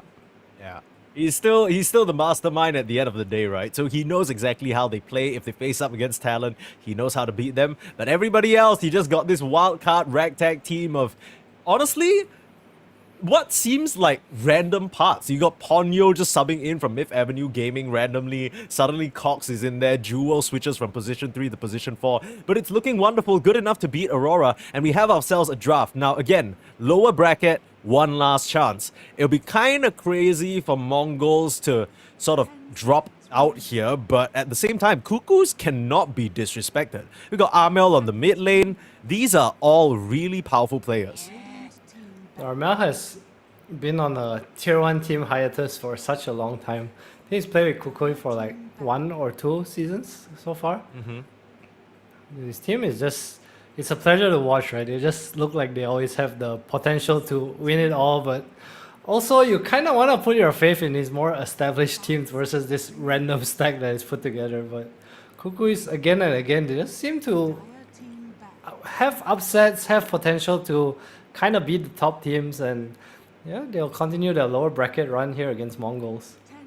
Now, I will say that so far, whenever we see Bob play against Filipinos, he seems to have a bit of a buff, but I'm not too familiar with how the Filipino sort of community sort of have their circles, but it always felt to me that Bob wasn't necessarily part of that whole Kukui, Amel, you know, Palos, Densanity clique. So, not sure whether he has any sort of, you know, additional powers coming into this match. Of course, Mongols, I think they probably spent a bit of their break studying the replays that Kukuis managed to defeat Aurora in. They'll start the draft off with a Nyx Assassin, a Kishka classic. Bans on the park respect to Armel, their Timbersaw, as well as Clockwork. And Kukuis choose to take out the Bat Rider, the Morphling, the Doom, as well as the Alchemist. Nyx Assassin, a hero that's pretty much been perma-banned going through for Mongols here. Kukuis respond with the Lion, so instant hex. Again, Lion just feels like the Rubik replacement, right? Every time you think of Rubik, it's like, oh, Lion's the hero. And this Lion was fiercely contested in the previous series between Aurora and Kukuis as well. I think that second game that Kukuis won, Jewel was playing it. He didn't even go blink, just went Aether Lens, if I'm not wrong. Just a couple of stat items, and he was landing killer stun after killer stun. So definitely something that Jewel is very comfortable on. just snap up that comfort pick bright and early.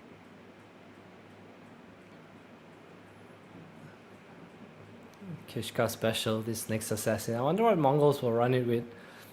You always have these heroes that are like kind of banned throughout the whole way, and then you wanna have this one game where you test, you put it through, see if people still know how to play with the hero since it's kind of non-existent, right? Yeah, crazy. Also worth noting that Kukuis and Mongols chose to skip over the DK, the Magnus. These are picks that have been just kind of at the top. I mean, there's a Lina available as well, although I don't know whether you feel comfortable first picking that. But still, these are the very, very high priority heroes that are still in the pool, taking out the off-lane picks here. Available for, I believe it's Cox playing that position 3 for this team.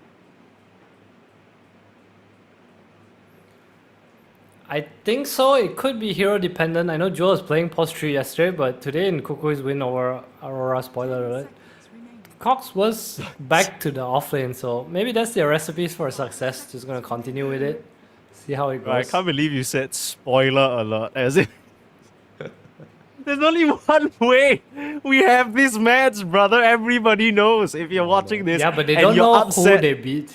Bro, if you're upset at 343 for spoiling, you turn off the stream right now. Like, what are you? No, stay, guys. Don't listen to this guy. He's toxic. Spoiler alert. Okay.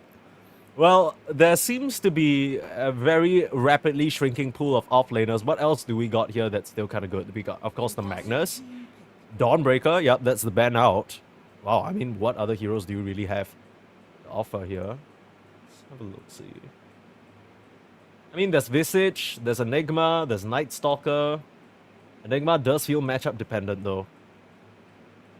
You do Shaker off lane, but that's a bit cringe. Something like the Broodmother. I mean, Kukui's taking their time a little bit here. We'll snap up the Terrorblade. Could be an off lane, could be a +1. I like this pick. Does Cox play TV? I'm actually not sure.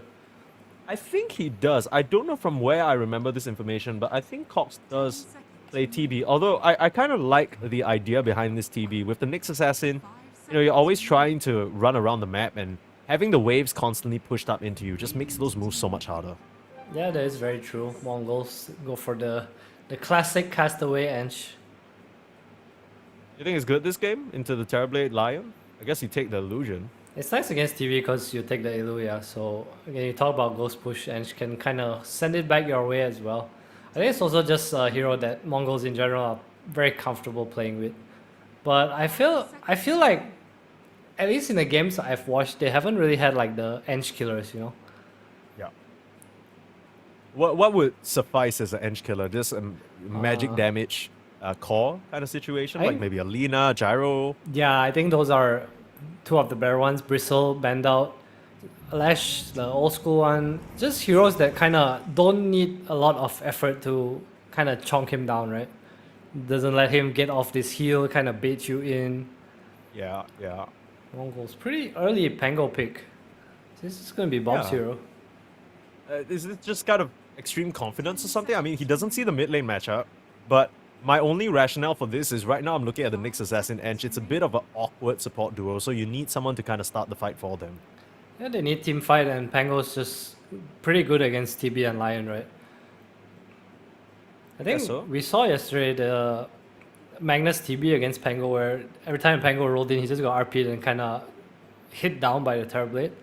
So I wonder if Kukuis will have a similar approach here, because Magnus is still in the pool if they want to do that. Adam, I believe that was today. Like, that was our first series. No, it's all good. I just remember because I felt so bad for Key, and I remember he's from Groomify.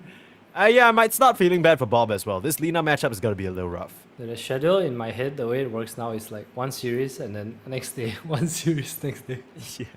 Because I feel like some of these series, we just have such a long break, it doesn't feel like it's even the same day. Was it actually today? It was actually today. Yeah, it was. Yeah, it's just that we had 3 games in the first series, so it felt, and I think that was like the last game of the series that ended really quickly though. So, well, it doesn't matter now, unfortunately. We've had to say goodbye to both those teams. What remains are our top 4, Boom, Talon, Team Kukuis, and the Mongols, all fighting for 1 spot to Raleigh. The long trip to the USA and the visas will be another battle, of course, but the battle ahead of us is this best of 3. Mongols. I mean, whenever I see the Lina, I'm thinking, okay, Mongols need some sort of way to find her in the fight and chase her down. I don't see that at the moment, and with the Mars, that's a lot of additional protection. Interesting Mars pick. I don't think it's like insane against any of Mongols' heroes right now. Maybe just a neutral lane with the Lion. Can't really go wrong this Mars Lion lane. Bristle already banned out. There is maybe predicting like a potential gyrocopter kind of hero coming out. Is this like some sort of insane curveball from Ponyo? Because Ponyo's drafting, right? There's no way he's last picking a position 5. Could this be some sort of curveball Terrorblade? I mean, they're just switch to keeping position? the TB open, right? I think that's Yeah, the I whole think idea. so. They do have last pick, so they can decide later what they want to do. I guess that's why you don't pick a support, because then you can sort of flex the TB where everybody else is a bit obvious where they're going to go. But I also say this is an Abad hero, right? Then Sanity, he's the one that plays TB. They used to pick it early on Execration as well. So I wouldn't be too surprised to just see straight up TB core here. They have a lot of catch. The TB can push waves, farm. You know, he maybe has a later timing in the game depending on what Mongols has. Because I don't think they really have anything that stops the TB from wanting to be a core right now. Yeah, that's true. You always want to sort of counter it out with some magic burst damage. Mongols are going to go with the Spectre. So going to try and play for this Nyx +1 strategy all around the map. Maybe run around with some of these death squads. I mean, I think when we talk about excellent map movement, so far this close qualifiers, it's been Talon who have really impressed us. But Mongols are kind of there as well. In the games where they look clean, they're executing these cross-map moves, looking spicy. Yeah, Spectre is a good answer to Lina. Something to go in with the role as well. But if I look at Mongols' heroes, I think about yesterday's game from Aurora. And their heroes are very... We use this Janky. spell and you have to die. Yeah. Right? There's no slow poke, there's no low commitment other than Ench, I guess. Whereas this Cuckoo is one arena and TB coming in, there's a lot of lockdown. These heroes don't really get out of arena. Pango, Spectre, Nyx, Ench. Now, this Mars pick is looking scarier by the second here. They're going to try and protect their Spectre with a couple of bans that they have available to themselves now. But overall, last pick goes to Kukui. So as the dust settles, they should be able to pick up something that rounds out the draft nicely. Dire team back. This is an undying game for the Cuckoos. Oh, that would be... Who even hits the tomb? They are so screwed, actually. You're right. It's a pretty good counter with Spectre because the zombies remove the Desolate damage. So old school Spectre, this was Haunt Spectre, right? And it spawned Tombstone zombies as well. So Undying was one of the bigger Spectre counters. Dark Seer It just never registers that way because you think about what Undying does to Spectre later in the game. It just feels like whatever. But yeah, I mean, all these little significant interactions, probably people don't really consider. It would be great to sort of help the Terrorblade in lane as well, get him through that rougher early laning stage and get him towards the jungle, AFK farming. Yep. So Dark Seer Night Stalker bans, kind of showing that they want the TB core here. Pretty happy with the matchup against Spectre. I wonder what Mongols will pick though. Is JG going to be his Pango or is Bob going to play something else here? I mean, Bob has the option, right? At this point, it's just about, okay, do you feel comfortable laning into the Lina of Amel? If not, we can pick you something else. But if you are, then... Give me that Zeus. Ooh, I see it. I see it. They don't really have a lot of good jump. And the Zeus would be very nice for them. The global strat. Real. But I get what you mean, though. This Mongols draft, the Pango Spectre, it's very similar to what we saw from Aurora yesterday, and they didn't really have any options to make moves. Now, this Earth Spirit will likely lock in the Pango to be in the off lane, unless something crazy happens. Kukuis have one final response. The Undying is still looking pretty solid if they choose to go for it. Or they could go for a carry. Ponyo's more of an ET player, I feel like. True. Do you pick ET this Like game? Do you think There's it's good? also a Phoenix, which is kind of nice. I Both think big Ponyo heroes. Grim is pretty cool. Trim Protector. Just heroes that kind of protect the area. Stop interact with roll. They go for That's the the Phoenix. Okay, so they have Mars, the good old combo. Have this, I mean, this was a combination that used to be picked at the very start of drafts. We're gonna see it. Cuckoo is employing it near the end there. No particularly interesting Fire facets, I Nation guess. is here. Oh, yeah. They're about to attack. Oh, Densanity. Look at that Terrorblade color. We were just discussing this Arcana the other day.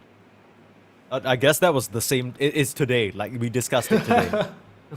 What's your favorite Arcana, Mike? I mean, I have to say Ogre because I'm an Ogre spammer. I just think it's so funny. I know people really hated the Ogre Arcana because they're like, yo, why is he on a little thing? Like, it ruins it. But I kind of feel like, you know, with Ogre, when you're coming out of Arcana, you just have to pitch the craziest idea possible. And that works for me. What about you? Do you have a favorite Arcana? Don't say CM, man. Probably Quap. Okay. I think Queen Arcana is cool. Any reason why? Is it just cool? It's just cool. Is it because she's hot? Is that what's... It's just cool. It's like I like blue. Maybe that's why I'm a little biased to Queen. Okay. It's a You're blue fan. doing a horrendous job substantiating your argument. A lot of blue Arcanas Hey, I'm available. a simple man. Okay, if you say so. Well, simple man, tell me what the simple plan is. Mongols versus Kukuis. Whose draft do we like more? I like Kukui's draft a little more, although I think their early game can be a little scary because Mongols has pretty nice lanes, and I think this Earth Spirit can definitely pop off if Armel does not dumpster him in the lane. That being said, I think the mid-game team fight is going to come down to this timing between BKB versus what Kukuis have, right? Because if you look at the spells they have, this Mars Arena, this Phoenix, pre-BKB, you are really, really strong. Post-BKB, if they get to press BKB, because there's not really any big initiation other than Lion Hex, I think Mongols do have a pretty good shot. I'm just scared about what you were talking about the other, like literally just now, where I don't know whether Mongols have enough early pressure. What I see is an Earth Spirit who really wants to get going, right? And I don't know whether his supports are really the sort of companions that he wants. It's gonna have to be a very coordinated attempt between the Nyx and the Ench to try and enable this Earth Spirit. A very early sentry being placed out just to block the Ancients here. That's an interesting one. I wonder what that's for, because it's not even like there's really good stack farmers or anything. And does it even block? Did he miss? No, it blocks. There's like a circle, right? So the circle touches the other circle. Alright. Okay. They can definitely farm stacks together. So I think it's not the worst. I think it's not a... how do I put it? They can farm stacks, it's just kind of slow, right? But Armel and Cox definitely can just double it up. Interesting decision, considering it's not like they're playing against some Bristle or Timbersaw, right? Yeah, that's what I mean. Maybe they just studied a bunch of the Kukui's replays and saw Cox. that this is something they tend to do. Getting all a little slow on the clicks there. Cool. We'll get the rune. Why you gotta flame him like that? He was showing you respect Cox. in the lobby chat. He said 3-4-3. That's because I God. said something first. What do you say? I said Cox the Aurora Slayer. It's true though. Pause 3 Cox equals Aurora Slayer. Pause 4 Cox equals loose. AQ God. People showing respect to Aomku. I think I've been pleasantly surprised by this player. I think coming out of Caterpillar / the other sort of thigh stacks essence, he hasn't necessarily impressed. He's obviously had some standout moments, but it's always a question of, when you go to that all thigh stack and you move out of it, is the language barrier going to be a bit of a problem? Are you going to integrate with the rest of the sort of Southeast Asia Hold on, squads? Look at Bob's chat. He has a Armel Armel picture in it, no? Isn't that Armel? On the I'm so bored. Wait, Am that I- is... Yeah, what the heck? It's Armel with some sunglasses on. Bob versus Armel in the mid lane. Kukuis versus Mongols. We have ourselves a bit of a banger, I fear. Let's see how this one goes. Any lanes in particular you want to look at? 3-4-3? Mid lane, my friend. Okay. Bob versus Pinoy. How will he do? Will he cook or will he get cooked by the fiery hot Lina from Armel? Dude, this was like his signature hero back in the day. I remember Armel Lina, the GOAT. I always think, whenever I think Armel Sniper, to be honest. Armel what? Sniper. Sniper? Damn, bro. When was this? Am I too young? Am I too young? I don't know. Maybe. Okay. I've had a lot of generations of Armel. Yeah, that's true. it's kind of hard to believe. I mean, he's not even old, right? Like Yeah, he's like, not. I'm the old like one. so. To say like, oh, I have so many generations of Amel, yeah, because he started playing at like 12 or some shit. 8-0 versus Bob's 3-0 so far. Bob already getting spanked down. Yeah. Roll. I mean, Onto oh, he nothing. tries there. Yeah, but Amel is just being so annoying, constantly peppering in these auto attacks. I'm not really sure what Bob can That's do why I in mean this that's situation. Okay, well, Bob, he's having a miserable old time in here. What exactly can he? His Oh. bottle is coming out. Accept your fate.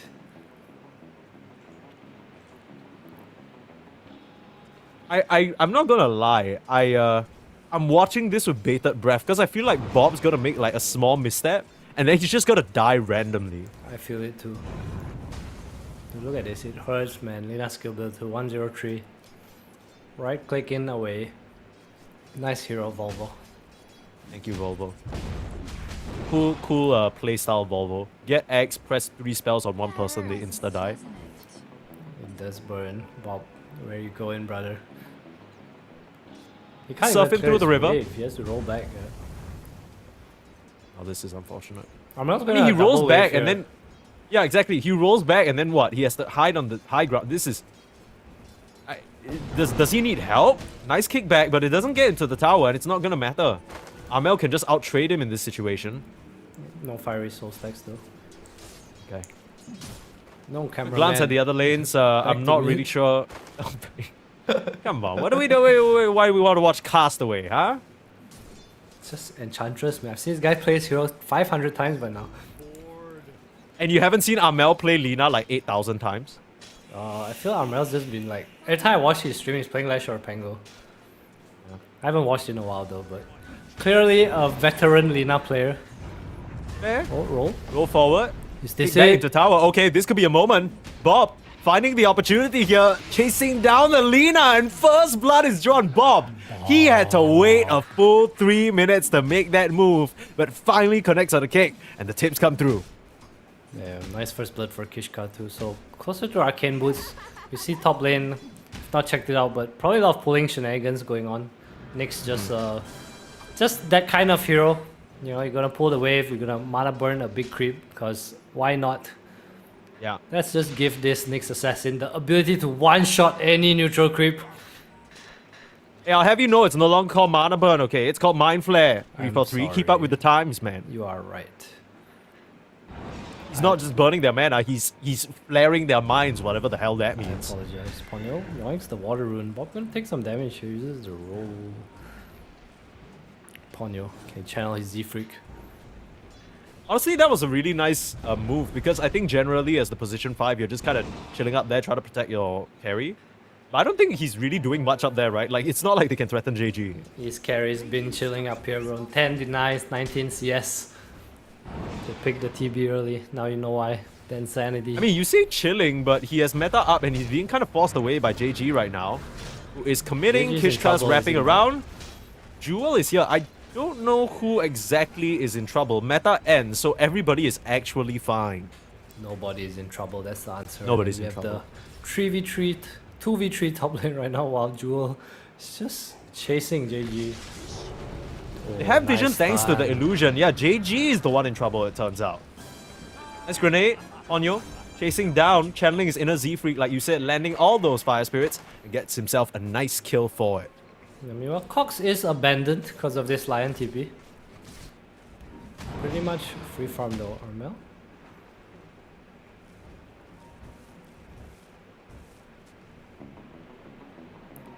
Ouch. Ouch. Ouch times 2. So Cox is actually having a brilliant time down here, 27-6. Yeah, I mean, it's just a Mars. Spectre and Enshroid. They're not gonna kick you out of lane. Mars pretty scared of heroes that kind of jump on you and punish you, but Structures are fortified. I'm joking. It's not a hero thing, it's just Cox. It's just Is better. it? It's just better. He's just built different. He slayed Aurora today, he's gonna slay Mongols next. It is. I expect this Mars to go 8-0 and 5 this game. Wow, that's a highly specific number. Any reason for that? Roll in the mid lane. Amel kicked away. What the hell is going on? Ponyo? Dive in from Ponyo. Nice little double stun. They Laguna onto the high ground. Bob pops Little fairy fire trying to live on. That last bit of damage won't be enough. And Bob is able to walk this one off. Kishka gets a Trying to haste contest for rune the too. rune, but Kishka's the one who gets the haste rune. Trying to get the centaur in position, but not able to get ahead of that Lina thanks to the fiery soul stacks. Kishka almost just dies there. Ponyo Not will too bad. refill. Still level 2 on the Phoenix though.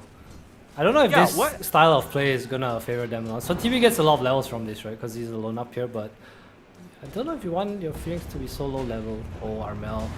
Slowing Armel, the centaur gets in position, stomp out, and level 6, Bob letting the magnetize rip there. Armel doesn't have a Bob's in Laguna, trouble. but able to just right click down Bob. They get the kill on the Earth Spirit before the Lina goes down. Nice bit of EXP for Ponyo. Kishka with the stun, able to trade out. Phoenix goes down as well. Ends up being a 2-for-2 trade in the favor of Kukuis thanks to that Lina dying later. No one said wisdom runes. I want to see Abad send an illusion here. Oh, look at Amku. Oh, I'm cool. Little caterpillar boy. Stealing Come on. Creeping up the little well there, gets a wisdom rune for his troubles. That's And these- pretty painful for Kukuis, right? Because Ponyo's level 3. Yeah. And now You already talked about the style of play that we're adopting here with the Phoenix, and Phoenix is a hero that really needs those levels, dog. He'll probably get a lane at some point. But Castaway is level 5 now. Probably, I think he got both EXPs. Because Amku took one and he was low level, and then he took the top rune himself, so... Double level 5 on the supports now. Level 3 creep. I don't know if Kukuis can actually deal with this. Well, they have a ward spotting out this movement, so very nice vision being planted by the Kukui supports there. I don't know whether it matters though. It feels like this Lina's just gonna get chased away. Jewel, Level 6 subject of a Spectre. shadow step. Cool. Thank you Very, to that very nice wisdom move so rune. far. With the Mongol special. Castaway and just... Grief mid lane. Yeah, real. I mean, Bob can have a little bit of an off game. It doesn't matter. Castaway's still gonna come in. Still gonna ruin the enemy mid laner's time. They TP in on the Mars, trying to catch Bob, but Cox is a bit too far away. I don't know if you can kill Can't him. even get an arena. This is such a waste of everybody's time on Kukuis. And Bob is out there. Meanwhile... 4 heroes to the mid lane do absolutely nothing. Meanwhile, like you said, Amku farming. JG farming. Oh, Arena Armel's Try onto tipping. the Spectre though. Spear back. Oh. Amku with the dodge. Still has a Lotus and nice stick charges as well. But Jewel here to stop him. No more TPs for the rest of Mongols to help their carry. And Amku sticking around a bit too long though. How can you miss your Spear Cox? He After gets the all kill that anyway. hype Don't I be so gave you. harsh. It's the warm-up, it's the warm-up. Yeah. He didn't play his round of overthrow just now. He didn't have time. He was busy slaying Aurora, mind you. That's true. No Mars in the Aurora game. You know, top tower goes down a bit. Completely abandons the lane. Mode jungle. Level 8. Top network for Interblade. Oh, I see her haunt. Onto Armel. Shadow step. They found Armel in the triangle. How did they get the vision of that? Was it just Kishka finding him with a vendetta? Yeah, It must Kishka have been. walked in. We see the power of the next Spectre. The global It's starting to become a assassination. very frustrating game, I must say, for Armel. He's been a little bit away from the Boots of Travels for a while now. Oh, but if they get another kill onto this Spectre, that's going to be huge. Amku started to get punched down by the Metamorphosis, and oh no, Spectre going down a second time there. That is not a good look. Fox, 1-0-1 Slayer of Amku as well. on his way to the 805 scoreline. Okay. Flip it and ship it. 343's made his prediction. This will be tower pressure. Catapult spawning as well. I wonder if Mongols will respond to this because roll is up. You know, Cox is pretty low on mana. Yep, here's the smoke down. Do you think they have to respond to this? I mean, it feels like It's you can't good give to this up fight. for free. It's definitely good to fight with roll. Cox. They heard you. Rolling Oh Thunder, no. looking for My Cox. 805 prediction. Cox, run! Cox, you gotta keep it alive, buddy. You can't die here. Oh, the 343's kick! He gotta- missed! He kicked the Spectre! Does it matter? Oh no. It does not matter. 8, 1, and 5. We'll go. We can go with that. I can God forgive a damn it, couple Cox. extra. Oh, Kishka. There's a shadow step. Bye bye, Armel. Mind flared. Not even needed. Just give it over to Aumku. Good discipline there from Kishka. And Armel goes down again. This is just the Mongols that we have come to know and love. As soon as they make a move in the bot lane, Ishka goes through the Twin Gates, makes a rotation over to where Armel thought he was the safest.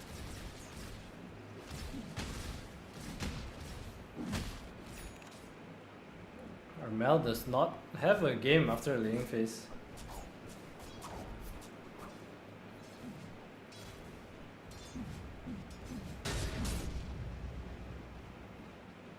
What are we thinking here? Like, what is the sort of plan? Because for right now, Kukuis, it looks like their only real sort of warrior on the front lines is Cox on this Mars, right? He's been doing well for the team. Everybody else has kind of been suffering. Ponyo still at that level 5, no egg just yet. Still try to pressure down this bot lane. But how do Kukuis carve an opening for themselves back into this game, you think? I think what they're doing is right. Armel's just gonna be farming away. TB connects with meta, and these 3 players can just pressure wherever they want. They are the kill squad. Also don't really want Cox to get griefed. His dagger is super important in this game. Kind of their only initiation until Jewel gets his much later. That's fair. Top Making lane, good just progress setting up. towards there. Ooh, some pings come out. Nope. What was that about? Farming time. Interesting TP. I guess there's nothing much to do on the map. Just gonna soak up some EXP here. Kishka hunting again. Armel. Is he gonna find Armel again? No, Kishka. No, don't go for Ponyo. Not worth it. Who Not cares worth about it. this Not worth Phoenix? it. Who cares about this Phoenix? But I guess you just want to give Aumku as many kills as possible. It doesn't really matter at the end of the day. As long as you're using this just Vendetta off cooldown, it's still gonna be a net positive. With all that said though, Densanity is the one at the top of the net worth. He's doing a great job farming up on the Terrorblade and keeping himself out of harm's way. Has this been a 100% kill rate so far on the Vendetta? I think it has. Yeah, I think so. I don't think he's messed up a single Vendetta. Basically, yeah, all 9 kills is Nyx. It's been banned for a reason. That's all I gotta say. Snake Spectre. Different kind of beast. It's like having a Dagon without Dagon. Yeah, that's true. Bob's Get Aumku going towards in. his items. Look for Ponyo, still no level 6. Oh, is he But gonna has a live? dive away, will get slow though. Do they want to commit under the tier 2? That is risky. Look at these Not wars gonna top make that move. for Kukuis. Double Observer, 1 Sentry. And look at the sentries on their side of the map too. Just Kishka's in their head, man. It's a lot of economical damage that might not immediately register, but in about 5 to 10 minutes, when you see both supports still not having any items, that's when they'll clock. So many sentries used just to protect this area to farm, and it's not even that, you know, Armel is making a great recovery. That said though, Bob is somehow the one suffering the most. He had a rough laning stage, but he's found himself involved in some of these kills. Still not doing too well in terms of farm though. Oh, getting found. Nicely done. Then Sanity, the one to pick up that kill as well. Good timing to protect that Wisdom Rune. 80% now. Just because he used Vendetta. And Sanity has a shard queued up, so going for more of a farming build. It's a bit more common, you know, you get to send more illusions out, always full HP too. Jewel's TPing top, they want to set up on JG here. What does the shard build tell you though? Because if he's still going more farm, does that mean Kukuis don't want to fight for quite a while longer? I think it's more like his job this game is to push out waves, right? And connect 2 fights. So he wants to be able to push out waves, which shards does help with. Demon Zeal, you just kind of cross map faster, your illusions go a bit faster. Because if you look at their heroes, no one really wants to show on waves, right? Against this next assassin. Cox and the double support is kind of the gang squad. Phoenix is gonna dead lane once in a while. And Armel's probably gonna just have travels and look to play his own game. Speaking of the travels, it is up already. Armel now working towards that Aghanim Scepter. JG has actually gone for an Echo Saber, so a bit more of a scaling build. It's what we've come to expect from this player. Smoke up behind the Insanity, he'll break the smoke onto Cox. If they can burst down this Pango, it'll be huge, but there's Egg protecting him for now. Arena wall come up, but Cox goes down. Spear away the Spectre, dropping low now. Can they find the burst? Armel, they need to Laguna him down, but they don't have enough damage, even with the Sunder. And Bob in with a huge Magnetize, connecting onto Densanity. You can chase here. This was not the fight for Kukuis. Even with the egg, it doesn't end up paying off. The Insanity trying to slice down onto Bob, but way too tanky on these heroes. And the Terrorblade's gonna go down. Looks like Juba will fall as well. Just an amazing team fight from the side of Mongols. They collapse completely and they lose nobody. Just the tankiness of their heroes, the initiation onto Cox too, just not letting him land his spells first. Bob kiting out the fight, and the double blade mail too, so it was really hard to pour any damage into the heroes from Armel. Man, that I was a bit confused so as to why convincing. Aumku didn't go for that Orchid, but I guess this Blade Mail really paying off big time. Yeah, you mentioned in the earlier series, like once Lina has Flame Cloak, he doesn't care about Blade Mail too much, but Armel only has an Ogre Axe right now. Blade Mail still a pain in the ass, and Mongols, that was such a convincing fight.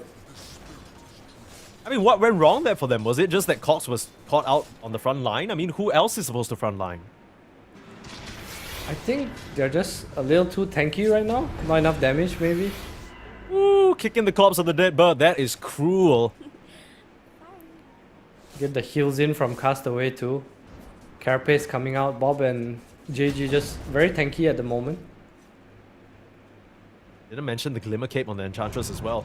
Ishka, with all the kills he's been involved in, finished up a Dagon, so many additional stats for these supports. In comparison to the Kukui supports, who, like we said, very far behind in terms of the economy. Just because of all the sentries they've been Kishka. buying so far, Kishka might have just found Sees a way bigger Armel. target. Once Armel, no Shadow Step.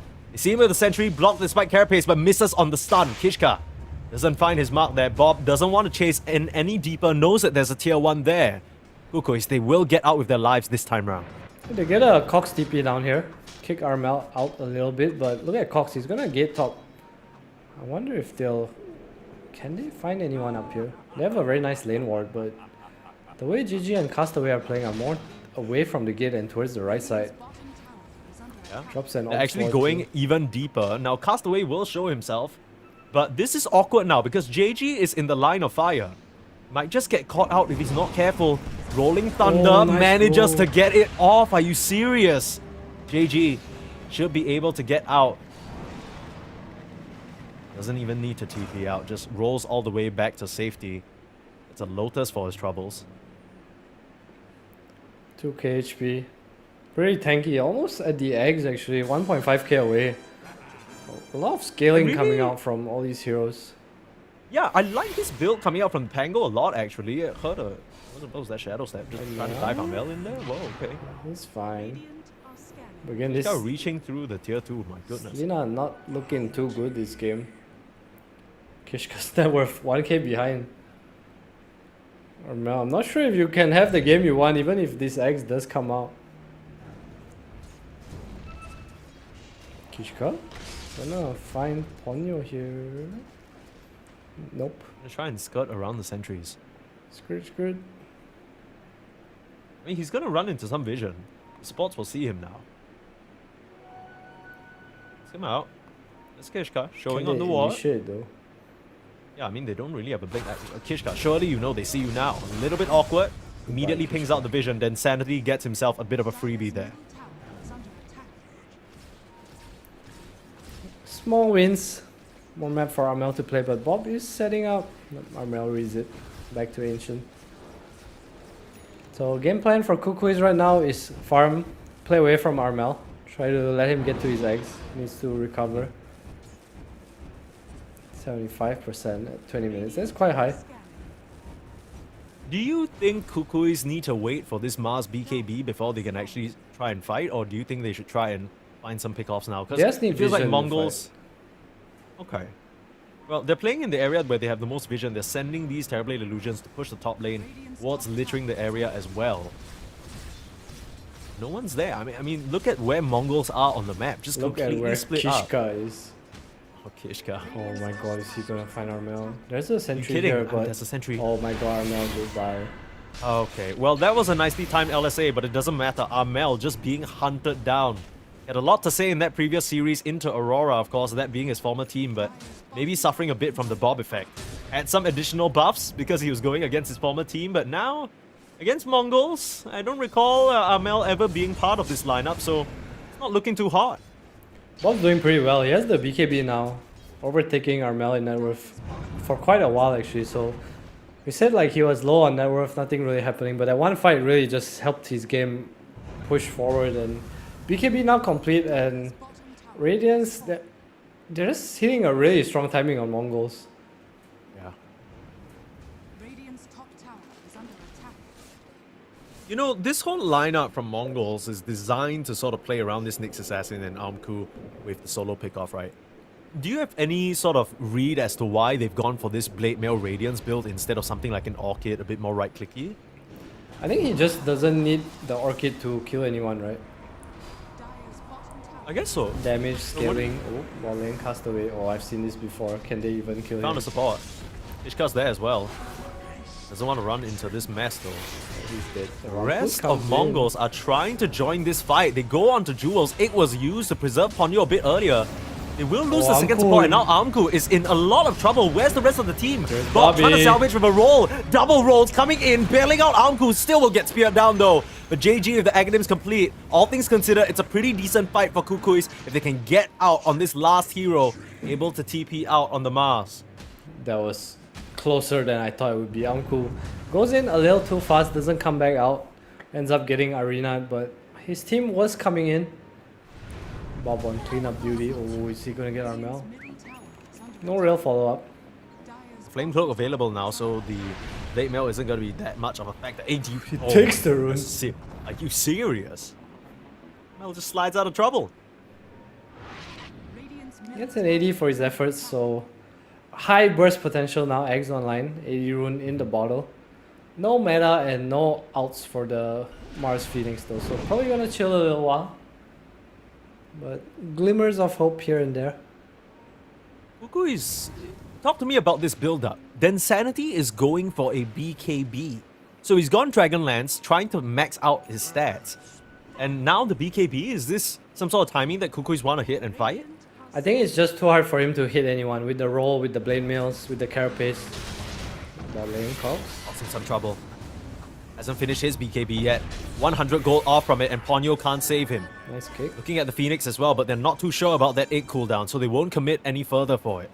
His ward on the hill so big for Mongols. Oh, Castaway sets up on Castaway finds Armel, Flame Cloak away, but there's Armku to the left. Where can he run? Trying to get up to the high ground, but JG's all over him. Trying to juke as much as you can there, but Armku has you blocked up in a corner. A bit of a laguna of frustration. Castaway, not sure how he's found the Lina just all by herself, but again, Armel has had a really, really rough game. Castaway has a pipe flying out. I mentioned how unkillable this Ench is, and honestly, he's pretty damn unkillable right now, Kishka. Seems to be the only one dying. Well, looking for his hunts.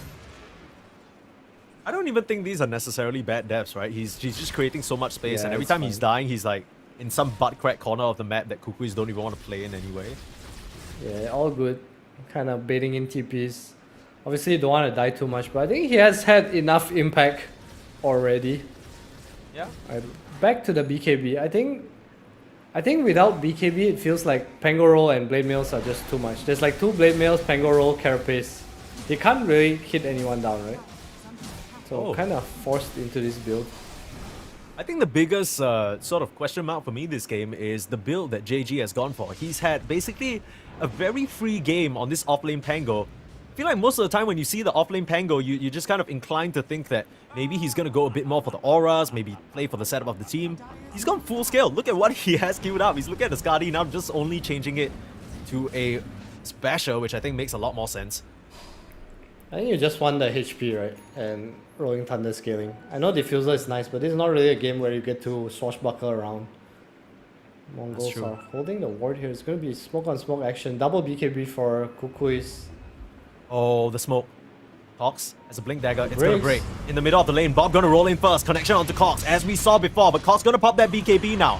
Onyo trying to do his best to clear the vision on the side and swoop back out to safety. JG has to be trying to here. find a target. Yeah. I mean, the fact that this roll is ending means that it's Kuku's prime time to strike. He needs to get on out of here. He can't jump out of the arena. And now, Kishka trying to save this poor Pango, but JG no way out of here. The offlane duo will fall and the egg is committed. Mongols, no way of winning that fight after the roll is already done. Shades of that Aurora game that we watched the other day. Yeah, not expecting the BKB from Cox. Manages to just walk away. JG commits the roll. Goes in a little too deep. And a nice catch by Cox there at the tail end. Not allowing JG to blink out. We didn't really talk about him this much this game.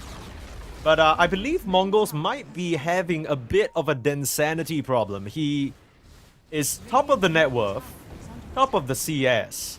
Basically barely killed, only died twice in the early stage of the game. And I don't really know how they kill him now. They'll try, but it's an easy Sunder BKB out. That was a little bit awkward, but still preserves his life, I guess. It's fine. They don't want any fights now though, but Roche is gonna come into play soon. 26 minutes in, not even one Roche killed yet. Pretty uncommon. But I guess both teams, it's just kind of hard to find in the pit, right? For Mongols, they need the Manta and Spectre, and for Kukuis, they just have really a shit ton of team fight. Manta is flying out, and Mongols are angling towards the Roche pit right now. The question is whether Mongols can actually stick around the Roche pit if Kukuis come along, right? There's the BKBs, there's a team fight that you mentioned, and they actually fight in this area? They can, but Roche dies pretty fast, Desolate. Spectre, one of the better heroes at doing this. Yeah, they're not gonna make it in time. It's so weird. Is it that they didn't know this was happening, or they just weren't prepared? Because surely you gotta expect the Spectre's gonna waltz in there somehow. But Aegis now for Armku. Basically free. They aren't. It's just a product of Densanity using his BKB, right? Not a real fight they could have taken, but they can still hold the area up here. You look at them posturing up. Dual shows on the way, Ponyo in the area as well. The awkward thing so far about Mongols is it's mostly been triple Kishka on the TPs, catch. look at this. Oh yeah, they hate this guy. Understandably, oh my god. 5 TPs, my god. Is that really That necessary? Laguna Blade was personal. It Let's be was. real. It was. Surprised there are no tips yet. No XD from Observer. Shout out to KC, by the way, our Observer. Lovely fella. Just now, early on in the game, he was just kind of watching Castaway. Yeah, he's just showing some bias to his South African brother. Can't blame him though. But I mean, with the way the game is currently going, it seems like Mongols are in the driver's seat. But with the recent events, especially with the space that Kukuis have afforded themselves, these BKBs are going to be huge. Not really sure whether Mongols can find that same success in the fight if they choose to take another 5-on-5. I feel like Kukuis are the one in a good spot right now. I mean, I know Spectre has Aegis, but it feels like Mongols cannot really go further, and like they can't dive towers. The team fights are not straightforward. There's not a lot of damage coming out. They kind of need to kill supports, but it's also not the easiest. Unless maybe Kishka gets a blink. So what's the move here? Do you just keep smoke moving up and Kishka moving on the map until you find something useful? Hold on, Rolling big fight. Thunder, trying to break into Ponyo. All you Oh find my is the God. support. You need a bit more than that. Ponyo just explodes. Rolling Thunder already used, and the rest of the cores, the more important heroes on Kukuis, escape to the winds. I mean, okay, You want a counter there's a smoke? support kill. No roll.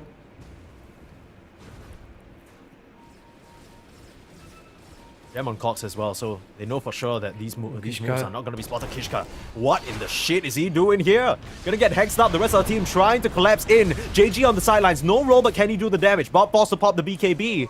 Question is, where is Armku? No shadow step for another 4 seconds. JG trying to escape here. They want to Playing choose Jewel. 4-star Hex. Do they have a way to come into this fight? Armku jumping in onto Jewel. They immediately finger down the Armku's in Pango. trouble. But so much damage being reflected. That's the first life of the Spectre gone. They managed to trade it out for the Lina though. TP back in from Ponyo. Has the egg available.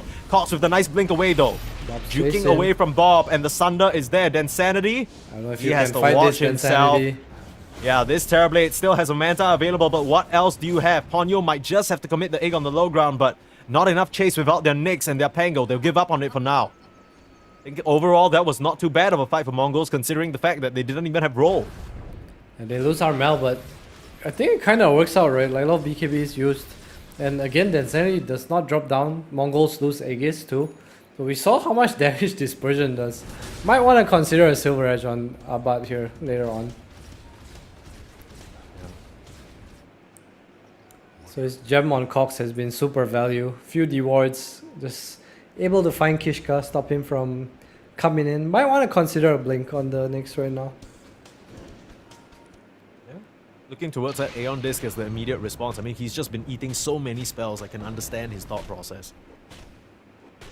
How do Mongols sort of find a situation for themselves there? Because right now it just feels like JG, the second he commits that role, if it's what we said with the Pango. You commit the role, if you're not getting 2-3 core kills, it's not a good fight for you. It feels like Bob just... They have Pango, maybe Pango Basher is a good way to deal with the BKBs.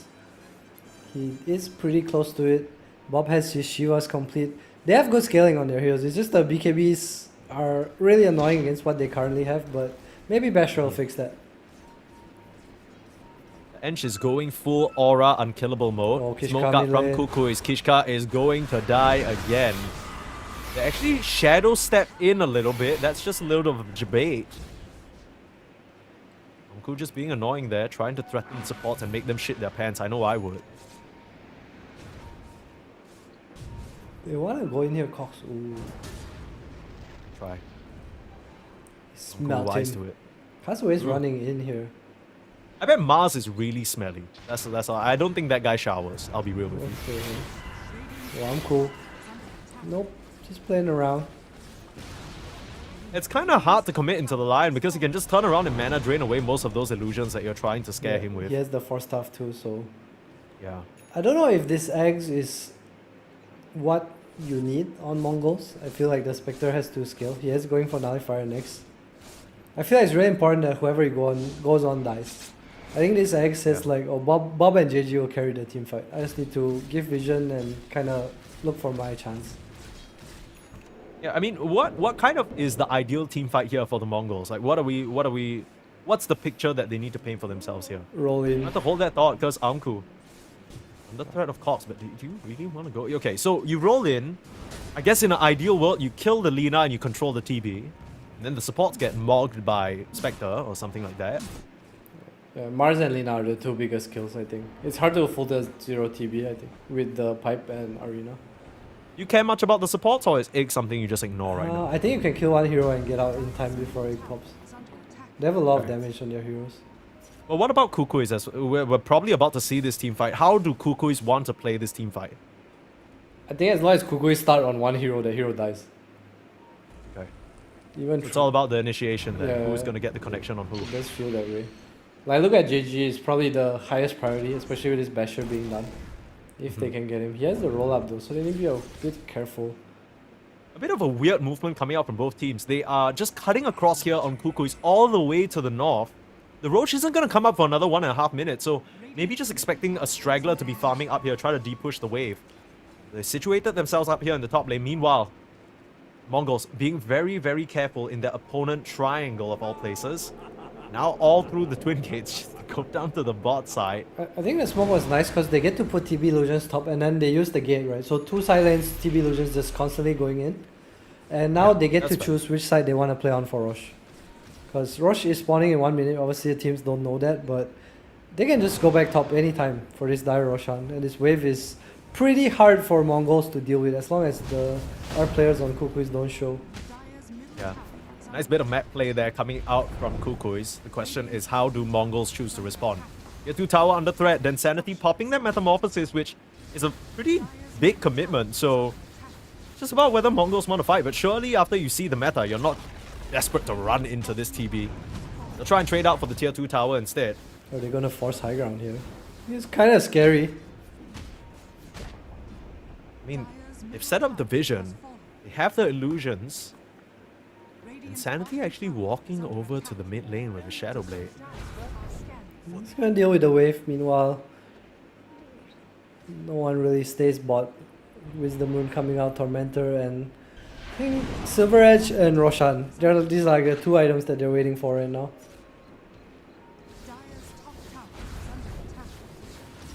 I am so worried. I don't know about you, but I personally am so worried about this Terrorblade. He looks monstrous right now. I don't really know how they kill him. In fact, he's chosen to omit a couple of levels in the reflection, only leaving it at level 1 just to go all stats. Oh, hold on. He is powered up to the max. He's gonna run under a ward soon. That's where he's gonna see him. Do they have detection? Castaway sees him. He sees Castaway channeling this damn outpost. A bit of a weird rendezvous there. Steals the illusion just to get some more ghost fish going on. Yeah, yoink. Yoink. His ward is huge. They need to be a bit more aware. Then Sandy on lane duty has the Silver Edge flying out to him, so pretty ready to battle, I'll say. Meanwhile, the rest of Cuckoo is slowly taking back the top side of the map. They know Roshan should be out soon. Yeah, who kills Terrorblade in these fights, Adam? Because JG sure and as hell Spectre. is not the Spectre, right? It has to be JG, I guess. It's JG, Spectre, and Castaway, I think. But towards the later part, initiation onto Cox.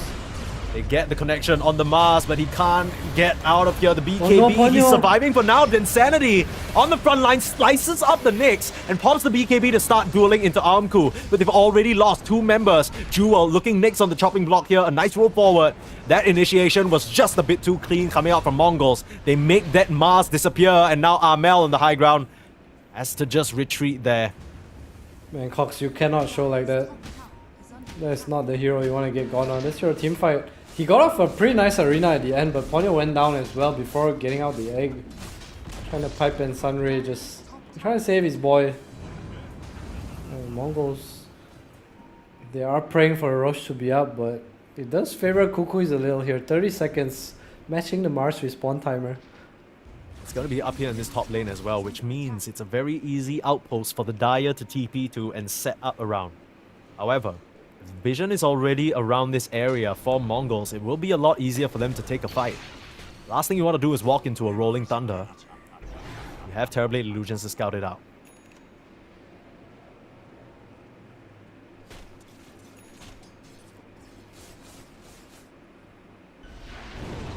Kinda scared to go out now. No more gem for Kukuis. That's super annoying. Didn't really see who picked it up. Radiant are scanning. The item check, Bob with the gem. Ox still has his own though. It's the one bought by Ponyo, so each team holding on to their own gem are trying to contest around the Roche that has respawned. The difficulty is, even if Mongols go into the pit and start it, the Raw will alert Kukuis.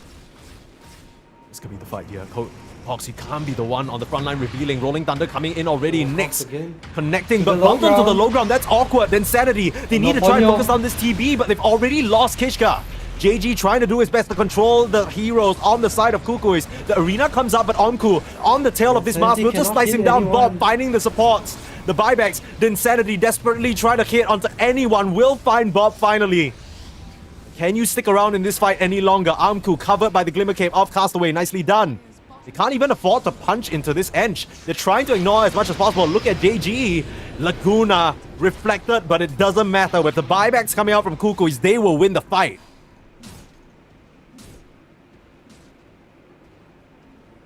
Alright, so I guess buybacks were the solution. Ponyo again goes down without using egg, but I guess it doesn't matter because this Terrorblade, like you said, who is killing him? Then suddenly has a full Daedalus waiting for him after this Roshan. Just needs the Demon Edge, and I don't know if you can ignore this TB as much anymore once these crits start coming out. I mean, the question is, who's even going to kill him, right? Because it just feels like Mongols, they have... Cool. Alright. Let's try and go for Aegis steal. Almost got it. Cox forced to pick it up. Quick fingers there. Not so old after all. Jewel hunting. I like that they gave Mars the Aegis. He did use buyback. I think it's also a really important part of their team fight. Then Sanity, sure he's really strong, but he's not really dying.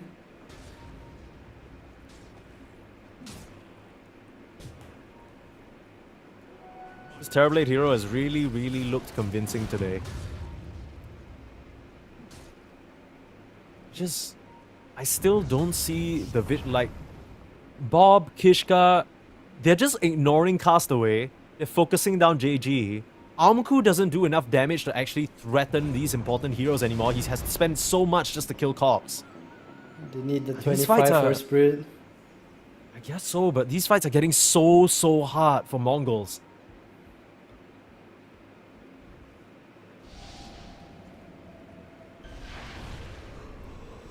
Kukuis, they smell blood. Might run into Armku here. Nope, he's out of there. It's our dodge. Oh. I don't know. This off-lane Pango hasn't really felt as good as it should, especially for the game that JG's had. I mean, he is doing well on the net worth. Looking at that nullifier now, but it just not enough in these team fights. It's really just this damage that this team is able to pour into these fights. Cox, he might find JG here. Oh my god. Oh, what? Hello? Did he see JG or not? They What's going on? go on Insanity? Oh, he goes on Cox. Trying to get the connection on Yes, Cox, but Egg who is is low. following up? There's Egg right in the middle. They just blow up Kishka. Nick's not in the fight, can buy back. Yes, With the Egg, they should want to disengage. BKB use already on Bob and the roll as well. Nothing to be found there, just the Egg usage. Still have the arena. Still was have that Cox with his initiation? BKB. I honestly have no clue. On I mean, the Aegis Uncle didn't target even too? come in for that one, and now they have the Roche banner coming down, protecting the creeps. You need to come up with something, Mongols, because this is not looking good. Your rags are dropping. back. Cox will try and spear back Castaway. Here comes JG's JG in the in. middle of so many heroes. It's a lot of damage. Nice hex by Oh, Armel. he is gonna get blown up. JG just goes down. Now they will kill off the Phoenix, but has a buyback to reconnect with the team. Second Arena coming arena. up now. Bob in some trouble. BKB already used. Sunder comes out. I'm not sure onto what, but Amku, he's actually reflecting so much damage and will kill off Cox the first time. Not sure Yes, whether the Kuku's second want to stick Sunder around for here. this one. The roll gonna be denied by the BKB, and the break onto the my Spectre. God, The Sunder Amku. onto the Spectre. Amku has to force away onto Armel, jaunting bounce around around. between his illusions, trying to juke out of here. my God, But he's Amku. in the middle of all the heroes, and Kishka can't bail him out. Amku goes down, but they do get Armel, and then Sanity dropping low as well. They get the Terrorblade. Dyer's bottom I mean, Amku, that was a bit of a messy fight, but the confusion pays off. And he ends up buying enough time for the rest of Mongols to clean up there. Oh my god, just so much chaos. The Spectre is bouncing around. No one could really hit him. He was like 100 HP for 5 seconds, I want to say. Ends up buying They were enough like- time for Kishka to just come in, get the pick off onto Armel, and Bob with the cleanup onto the Insanity too. Dude, this TB used 3 Sunders in I that mean, it's fight. 25, right? So Yeah, but I mean, it's still not enough, so... I'm surprised that they were even able to kill the TB, to be honest. I guess it's just a Spectre AoE damage. it is this blade mail, this dispersion, so ridiculous. Cox goes down twice too with the Aegis. Had no mana for the spear. Might have been a different fight otherwise. Is these fights where Cuckoos were the ones in control. I didn't expect that they'd be able to win such a convincing defense there. That's when the supports go down, right? They lack control and they're able to like kind of play around the fights. Castaway with the AD runes could start poking high ground. He doesn't care. This Castaway Enchantress is a real treat to watch, I must say. They don't want to buy back on Kukui's cause here. And Mongols, knowing that, just trying to push the issue as much as possible. JG has Nullifier, so this is really nice. Gives them a bit more kill potential onto the supports. 4 stuff obviously cannot come out. Dude, the start of that fight was so rough. They literally threw every single spell on JG and he got blown up. Somehow Mongols still able to find a favorable situation in that fight. I wonder what made him buy this Nullifier. Is it the Aeon Disc on Cox? Because they don't really have Ghost Scepters or anything. It's really 1 4 stuff on Jewel. The E-Blade on Armel, perhaps? I guess so, but he's not really using it to save anyone, right? Nor himself. He has BKB. Yeah, I guess so. Interesting Nullify pickup for sure. Maybe just to dispel some of these pipes, these auras. I honestly don't even know what else there is, but it's not a lot. Yeah, I don't really see the vision as well. Maybe he was just having some trouble sticking onto some of these targets with the 4 staffs and whatnot. But really, there's only 1 4 staff on Jewel. Huh. Not too sure what's going on here, but what I do know is that it's smoked out from Mongols. This game has been messy to say the least. I feel like Mongols, they're trying really hard to find an opportunity that works for them here, but teamfight Break feels onto very JG. overwhelming. Low ground, JG, immediate blink out hard, giving vision of everybody. In comes Onku, trying to focus them down. A nice roll in, doesn't connect on anyone though. And the Magnetize starting to take trouble. Egg in a very good position, but Jewel going down, and the walls of the arena come up. Beautiful Kishka Egg. in big trouble. That's gonna be a Nyx Assassin down. Support for now. Bob still Magnetize poking, still though. ticking on these heroes. It is a lot of damage. Forced to pop that refresher. Somehow Castaway on the front lines doing fine, eating a Laguna. Then In Sanity. comes the Pango doing damage as well. Then Sanity in major trouble. Doesn't have a Thunder Thunder for in another 3. 3 seconds. Needs to escape. Amku on top of him with a Shadow Step. And Armel looking next. They have Oh, I don't vision. think you can No TP way of out here, TPing out of this Armel. one. Amku with a double kill. And Kukuis get exterminated. Their fight's too easy right now. Bob's 25, so this Magnetize just keeps on going. Sage and Kaya almost at Octarine. So much damage coming out, and we see Kukuis, they need to commit spells to get one kill. Sure, they kill the Nyx, but then what? Mongols just walk away and walk back in after. No egg, no arena. What's up? You look at the damage done by Bob. Big bad Bob in that fight. Close to 8k, just magnetizing everybody down. Very, very nice plays from him there. And I think they're trying to force the end of the game. I mean, Insanity, he's going to have to buy back, but that is such an awkward timing. 1 minute without your two other cores. They're banging on your tier 4s, brothers. Kukuis, somebody wake up. They need to defend this base. They don't have a glyph. Is it over? I mean, your buyback now. looks Lina pretty just managed to over, get a man. buyback as well. Then Sanity trying to find an opening. Hex in. Jewel looking for triple Earth Spike. Nicely done. JG, they need to burst down, but the kick away. Bob saving this Pango for now. And the roll up is there. Armku on the front lines. There is the Nullifier it's a roll. holding down on Insanity. No hope of a 1 Sunder. second Sunder. Insanity trying to run back into his base, but 2 minutes without your Terrorblade now. A desperate last-ditch defense gone completely wrong. And just like that, even with the Laguna, Armel just can't do shit. It is not fair at all, Castaway. That's a nasty bit of work there. GG is called, and Mongols will walk away with game number 1 with a 23k gold lead at the end of it. And the game was looking so good at some points. TB looked so unkillable, but just this Magnetize towards the end, as well as the refresher on Amku, right? There's just so much chaos in these fights. No way the supports actually live through anything. Maybe that's why JG had a Nullifier too, right? Just in case the supports... They knew, they understood that every hunt, supports need to die, and I think JJ was just ahead of the supports, right? Like we said, no Ghost Scepter, only 1 4 staff on Jewel, and man, just well played, Mongols. Just too much going on. I mean, in those fights, so many Horn Illusions. Amku is everywhere. He's on one hero, he's on another. It's such a mess. And turns out, you know, he knows a lot more about Spectre than we do. I wasn't too sure about the build, but him just existing in the fight just put out so much damage. It took a while for them to scale to this point though, but very, very nicely played from Mongols, and they continue to impress us. Even though we come out of these drafts and we're kind of scratching our heads wondering, Castaway just knows better, and Kuku is now, they made a good run so far through the lower bracket, knocking out Aurora and sort of really putting up a good fight against some of these other teams, but their road might just end here. If they can't come back in game number 2, we'll have that ready for you after a short break, so don't go anywhere.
Serotonin flare,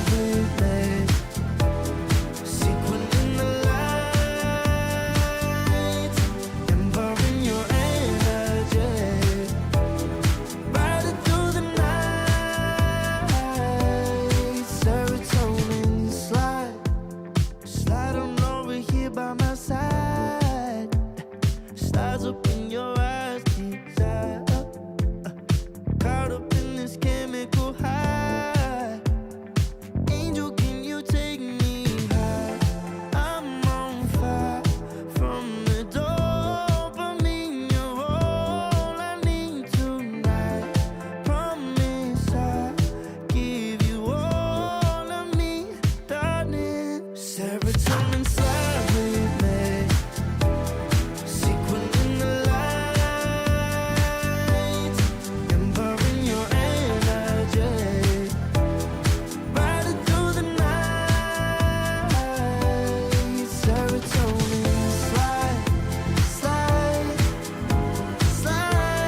take it higher.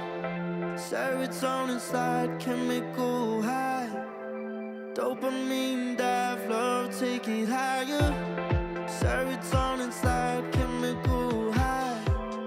Dopamine dive, love, take it higher. Serotonin slide, chemical high. Dopamine dive, love, take it higher. Secret in the lights, empowering your energy. Ride it through the night. Serotonin slide, slide, slide, slide. Serotonin slide, slide, slide, slide. Serotonin slide.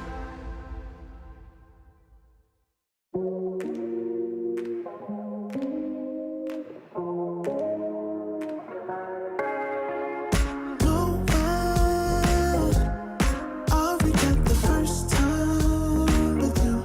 And baby, you make a moment every time I lay eyes on you. But do we care? Do we dare? Keeping this going. Let's live in the moment, yeah. How would you know? Keep this on the low. Between the two of us. Every time I try to find, Try to avoid it, but I was stuck. You turn up the heat when you back it up. try to stop the flame. Never discipline melts away. It isn't enough to wish for change. You either give in or pull away. We have the will to choose our fate. Whether it's wrong or right, I'm holding on for life. For the ride.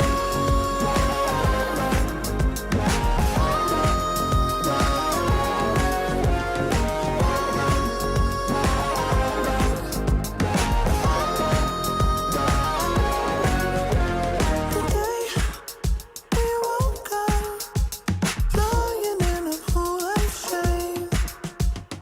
Tears and makeup printed on the pillowcase. It's hard to apply restraint. I'm trying to stay away. It's so magnetic. Ooh, I gotta have it now. Let's keep it a private thing.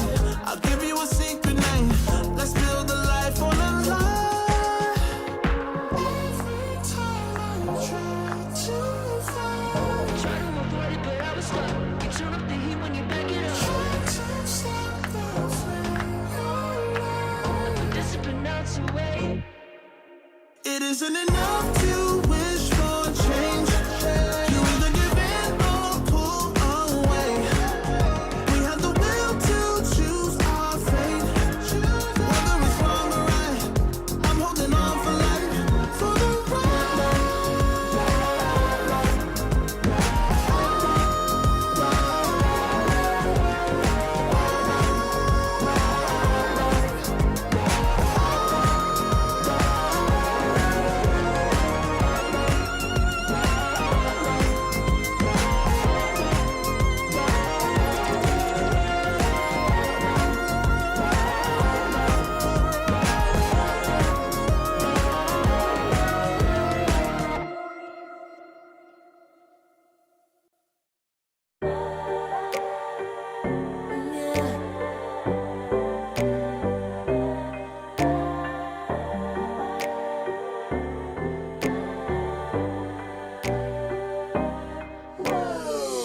Talking my, I've been working all year getting by. Looking for the high, taking all my time. Breathing in new life, feeling fine. Like I don't gotta be something society wants me to strive to be. Got my own energy, so magnetic in the spot.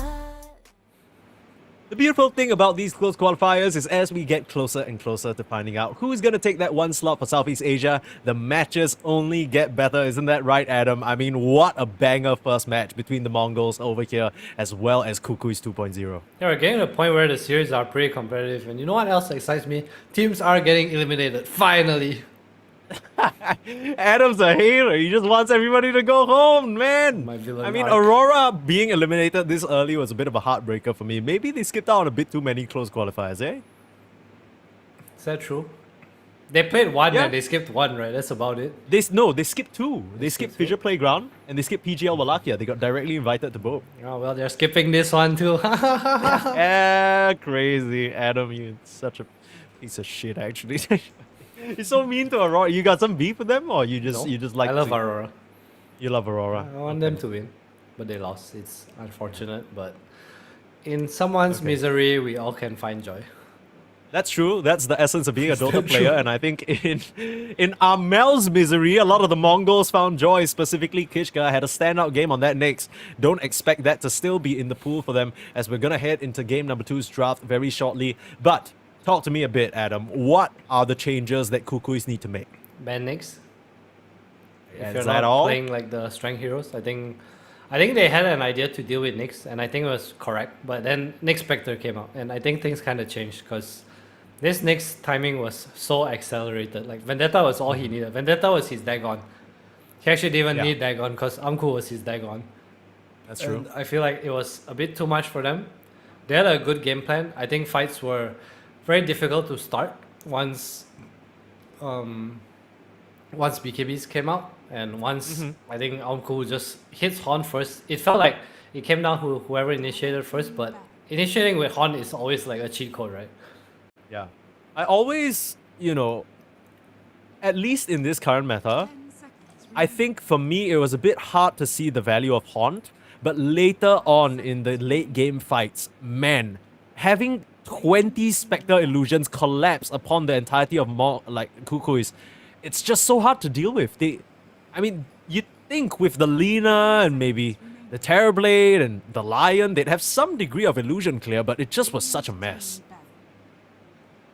Yeah, it was. I mean, Danzani was top of net worth like throughout the whole game, but towards the end we saw how hard it was for him to stick onto anyone. Sure, he had the capability to kill a Spectre, but Amku was left, right, center, up, down, everywhere, upside down, and he just couldn't stick onto him. No matter where you go, you see his face. It's not a pretty one to see as well, Spectre. Terrifying.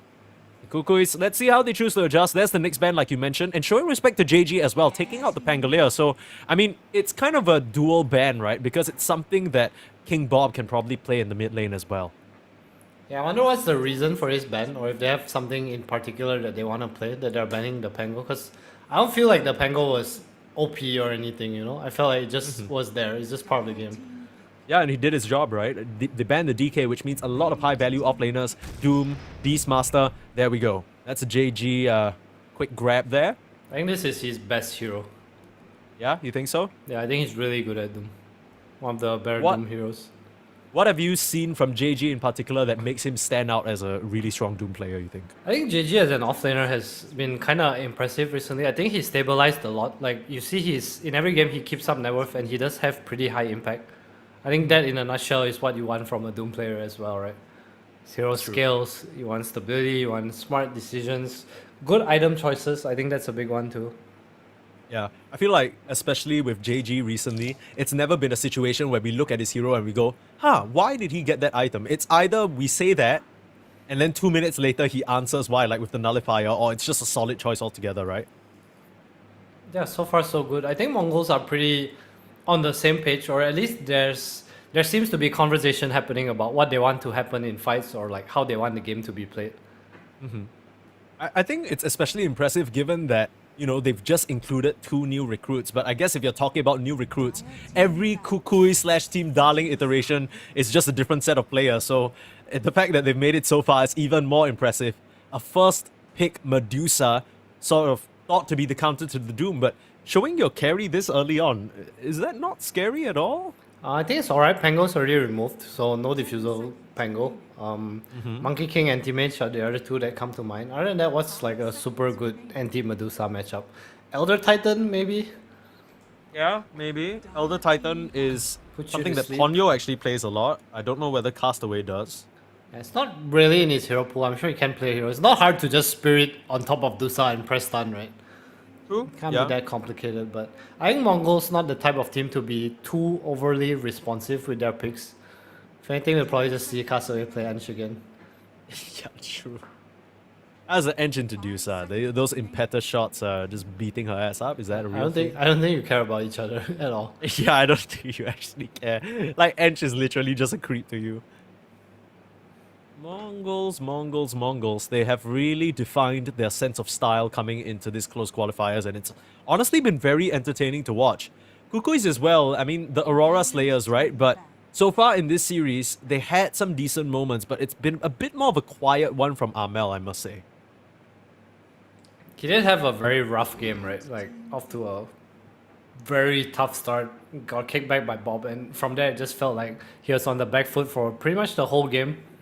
I think he did a good job of recovering. The way Kukuis played the map was pretty nice too, but at the end of the day, it just came down to the team fights, and Kukuis just did not have the heroes to kind of deal with this double haunt coming out from Amku. That's true.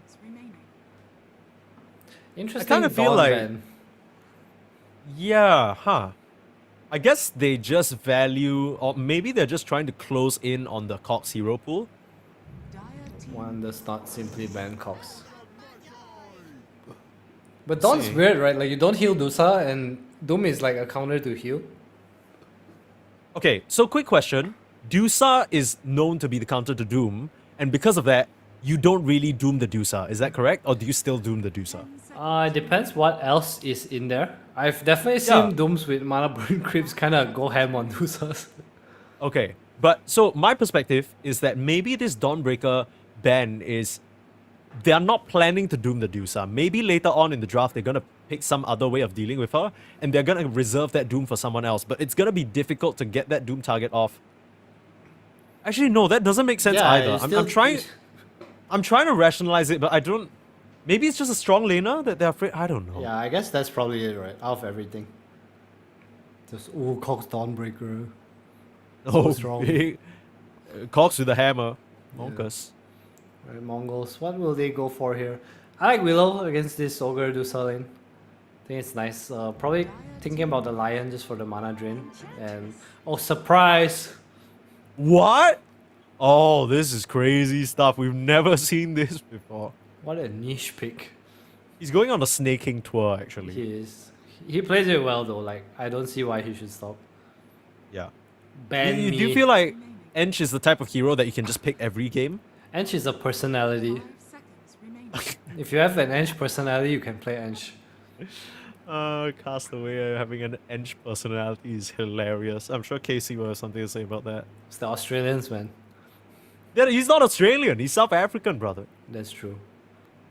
What? Yeah, I'm sorry. It's because I was talking to Godot like 2 days ago, and he asked me about Castaway. I just like kind of reprogrammed my brain. I was like, Castaway is not Australian, but okay. I apologize. No, that's fine. It's fine. I could see why you would mistake him as Australian though. Why? Because he plays Edge. That's literally the reason. No, because he looks like he would be from Australia. I've not seen him. Oh, Dark Willow, what a prediction! Come on, Adam 343 knocking it out today, baby. Let's go. Who's doing it like Adam 343? Someone. Thank you. I love my mouth too. Don't say that, dude. Just not so. Okay, for context, guys. Someone in chat said 343. I love your mouth. I don't even. What does that even mean? Like they like your mouth shape, or like the words that you say. I don't even. I don't. Yeah, me neither. If you're still in chat, brother, you gotta speak up and defend yourself. I don't know. Tute Oven, we're watching you. Alright, Kukuis, what's the slow you down hero right now? Because Mongols have showed pace and they have showed that they want to collapse on this mid lane. So Kukuis, will they adapt a strategy that can kind of deal with this? Clockwork's the first hero they go to, so decent pause 4 against Ench. You do double damage to creeps. You're a nice set. Good against Doom if he has no Tornado, and there's the Lina once again. So the one thing about Mongols draft so far is that they don't necessarily have good jump, right? You've already assembled a nice like little frontline backline situation with the Kukui's lineup. 2 big tanky bodyguard supports and 2 strong backline ranged damage dealers. So Mongols kind of, at least for me, I'm feeling like Bob needs to pick something that can cut through the mess and get to this backline. What hero is it though? Is it a Surf Spirit again? And Bob had a stellar game. Is it a good hero here? I guess there isn't really much to mess with him other than the cogs. Okay, it's okay. I don't think it's great, but it's okay. I think it's more like what Mongols need. They kind of need Bob to play this kind of hero, right? And they're probably just thinking if they want to pick a carry here, because carries are being banned. Elk anti-mage more for remove, and they will go for the Earth Spirit. Okay. Bob's like, I will kick you again. This time even better with Ancient Willow to play around him. It's pretty much easier, I want to say. Yeah. I mean, the Ogre Medusa doesn't really, at least in my mind, doesn't really threaten the Doom. So that kind of opens up Dark Willow for early rotations, right? I think it's a hard lane for Doom. It's Think honestly so? quite a hard lane. Yeah, once the Ignite starts coming up. But I think it depends what creep you get to. So Doom's one of those weird heroes where a lane is kind of affected by RNG. If you get a mana burn early, you actually can kind of go ham here. Or imagine you get a Purge creep against Ignite, for example. Right. Although it does take a lot of mana, but we've seen a lot of shenanigans with Dooms buying bottles or soul rings or whatever. Yeah. Dude, WS using the Devil's Bargain to basically get himself a bottle, get Trusty Shovel of him and his teammate just digging up these water runes. Honestly, pretty value. Some tech. I wonder what Alamku is going to end up playing here. They banned the Broodmother. I mean, Gyro's still in the pool, but I don't think this is a Gyro game. I can see Life Stealer for them. Eggs to deal with Dusa later.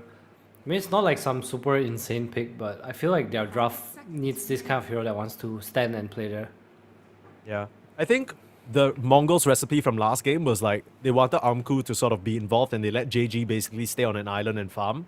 Kind of feels like a similar story with this Doom, right? The Doom is going to want to just amass his net worth. Is this a slot game? Ooh. Is this a slot game? It's not too bad. You don't have any save, right? So if the Lina just catches him off guard, I just get bursted 100 to 0 though. That's Lina versus every hero in Dota though. You are right. You are right. Okay. What Yeah, else maybe is it's a there? slot game. Armku Slug though. Is that I don't something know. up his I don't know. repertoire? I don't really know what he plays.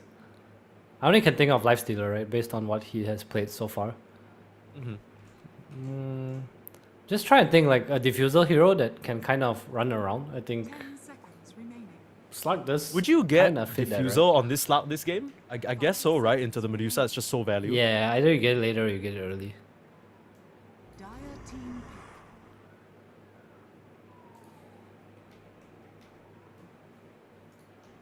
Ran out on the Enigma and the Broodmother, so a bit worried about all these summons. The annoying little minions that Cox can bring out potentially from the offlane. 10 seconds remaining. 5 seconds remaining. I mean, there's no surprises about this draft, right? The Mongols obviously are waiting to pick a hero for Armku. They have 15 seconds They even left. banned the Bristleback. Okay. I like the ban. I think Bristle against Lina is like super cool. Yeah. So I said Clockwork is good against Doom, right? But Doom also has this interaction where he gets a tornado creep and just pushes himself out of the cogs. Sorry, give me a second. Offlane Adam, I need Bloodseeker, to- let's go. Offlane Bloodseeker. Adam, I'm busy writing you a dedication post for your brilliant call. Bloodseeker, come this on, entire come on, series. Cogs. Against Earth Spirit Slark, this is the Bloodseeker game. This might be the blood. This might just be the Bloodseeker game. He They have probably 26 won't seconds pick to it. figure it out. He probably won't pick it, but I do like Bloodseeker. Is he a coward?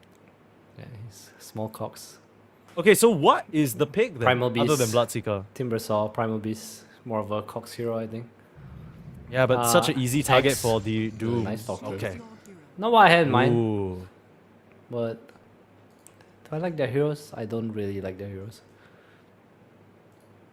Tell me what there is to dislike here. What are you? I feel like the fights are complicated. It's like a lot of I give vision and a lot of solo play. Does it not feel that way? You also have double melee against Slark, Ench. I guess Night Stalker is good against Ench because you have high armor. You get to eat the creep later on, so I understand why they go for this. I also think nighttime affects mid lane quite a bit. So in my experience, playing with or against Night Stalker, you get nighttime early on, right? And that's when Armel kind of wants to bully Bob, like we saw in the first series. But with nighttime, you actually can stand on high ground as long as there's no ward. And it's pretty much safer, so you get poked a lot less in side lanes during nighttime. Okay. I think I kind of get what you mean. So it's beneficial for Mongol side lanes, is what you're thinking. Or did I misunderstand you? I feel like this Night Stalker is either gonna go 805 or feed. I think Yo, Cox, you can still make the 805 dream happen, man. Adam's rooting for you. Mongols Hope he's has a listening. draft where if they play the early game correctly, there's not much response that's able to come out from Kukui's heroes. They have very independent heroes, right? Lina's not really going to help the side lanes. Night Stalker's not really going to help. Medusa's not going to help, you know? And at some point, you know, they say like, oh, we have net worth now, we can all do our own thing. That's what it looks like to me. Bloodlust me, I kill. Okay. I'm cool. Taking some time to think about his item build here, starting out. Very important for Slark. As you don't want to get caught in an awkward way in the lane. Slark not really a hero that can power farm up, so he needs to have good laning presence. How are we looking here? It sounds like you're not really a fan of this Kukui's lineup. I think it can work. I just don't like that it's so... All the heroes are independent, you know? Yeah. Night Stalker, Dusa, Lina, like, do they play together in any way? Sure, Night Stalker gives them vision. Okay, that's about it. Yeah. I mean, you could make that argument about Lina, like, oh, Lina gives them damage. Dusa gives them body. Yeah, right. But I get what you mean. Like, it doesn't... the closest thing you have to a synergy on this team is probably, I guess, the Ogre Magi bloodlusting everybody. Yeah, That's about all, it. They all enjoy Bloodlust. Can't lie. They all enjoy Bloodlust. I don't know who doesn't enjoy Bloodlust, Oh, though. you know who enjoys Bloodlust? Mongols. Mongols might Bloodlust into the Ogre here. The battle begins. Ponyo. That is very greedy. Ponyo. That looked like a very active decision. That looked Because like he a saw the heroes on the big Mongol mistake. side. Oh my god. What's the that mistake? tips. The mistake? The mistake was walking down the rune when there's 5 heroes beside you. Yeah, but why are they tipping Kishka? Because he took the last hit. Yeah, but I mean, who cares? They all stopped hitting you. Give it to Bob. King Bob. What the hell? Unlucky. How dare you? That's true. Kishka, you better make up for this ASAP with a quick boots 805. purchase and a gank into the mid. 805 minimum, please. Armel does I mean, die I pretty think- easily to ganks. I think. Dude, I Rio is think so he much- deserves it. Kishka played such an amazing game of Nyx Assassin just It now. affects the lane so much to get first blood on him. Especially in this like losing matchup. Bob, round 2 of getting the Lina Slapped a treatment. little bit. Yeah. He came out of it fine just now with some creative plays. Maybe he can do it again. It turns out I think this Kishka kill steal probably a lot more impactful than Mongols would like. But still, first blood, can't really complain about that. We're looking at top lane here. Are we expecting Cox to sort of bully Aumku? I mean, it can't really be an easy slug matchup this early on. I think level 3 or 4 they definitely have kill potential, but if Uncle does not go down, I think daytime is going to be pretty scary for Cox. Is there anything that he needs to get done during this nighttime in particular? Does he have to sort of find some kills, or is there a specific item that he needs to grab to secure his sort of later part of the day? No, I just want to play away from him at some point, but Uncle already able to kind of man up here. No silence yet, Bob. Oh. Bob. Spirit's sound is... I enjoy the ASMR. With the right clicks. Yeah. True. Dota sound design go crazy, man. Love this game. Everything's so distinct. Like for example, when you hear that voice line, you know that's Effie. Do you? I guess so. I guess. Okay, I mean, it says okay. Effie right there. I don't know what to tell you. That's true. You wanna go Facing on down onto Aumku.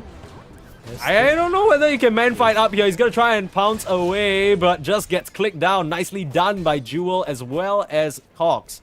Getting the kill on the Slark up here. 2 tanky boys. Gonna have to tip in. Interesting that he went for stick. I feel like this is kind of a lane where you need stats. I guess wand is stats. Yeah, so that's something that was interesting because early on, it kind of felt like Aumku was assessing what kind of starting items he won. He had some stats, but he chose to sell it for the wand. So that kind of ends up biting him in the ass a little bit, I think, because if he had some of those stat items, maybe he would have been able to live there. So I think the basic logic is you want to match the offlane. So if Cox has 2 bracers, you need 2 something. Otherwise, you can't really trade with him. Yeah, he might have 2 deaths. And that's the way that he might be matching if this keeps up. Doing a very good job with the denies. 9 denies on this Night Stalker, really maximizing the advantage in this bot lane. Gorgon's Grasp catching JG. Won't be able to walk this one out with the help of Kishka's Brambles. It's okay, Kishka with the first blood steal. Can't afford more tangos. Omku Def, another one. This is not looking very good for this last pick slot. Stark's not much of a recovery hero. And she also doesn't really contribute anything in this lane. Oh, Jewel. Maroon. Is he gonna chase Bob here? Oh, the Cockburn. Bob, no mana? Wait, hang on. Nice kick away. That's a Good triple try there base. from Jewel, but yeah, you... Oh, still cancels wants the to- second roll as well. Is he... He has Oh, wait. both win lanes. No, right. Okay, no. Still has a Fairy Fire. He's fine. That's a Rune trip all the way secured, back though. to the base.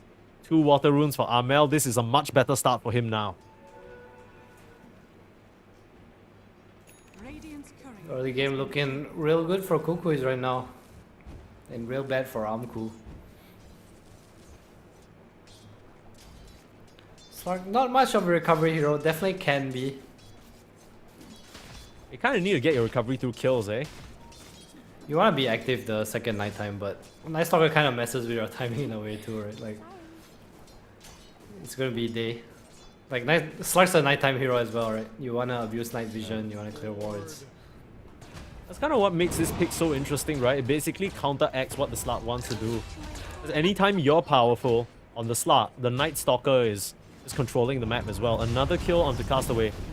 We talked about how Mongols want to play around this mid lane. So far, all the moves have been routed. And it's all thanks to Jewel here on this Clockwork, making a major impact in the top lane and running mid and getting these kills as well. Rambles up onto Ponyo. The Ogre should be able to walk this one off. A very tanky boy there.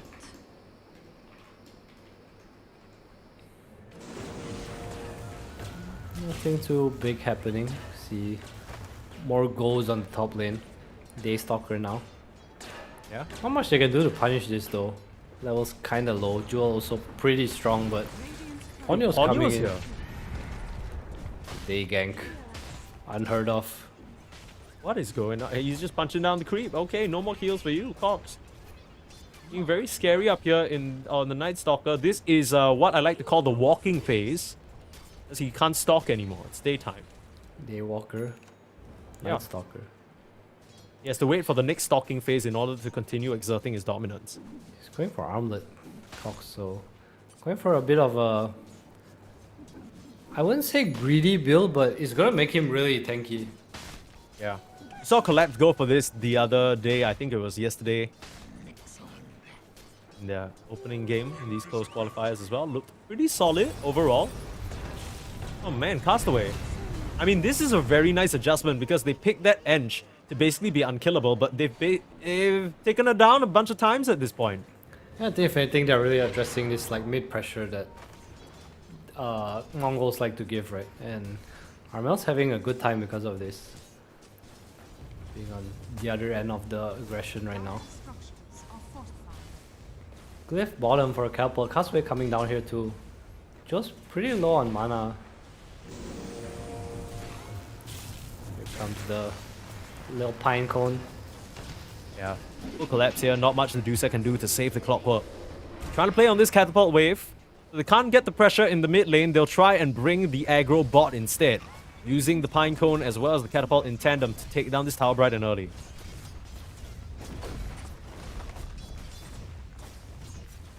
Alright, nice move from Mongols. They do open up the map a little bit.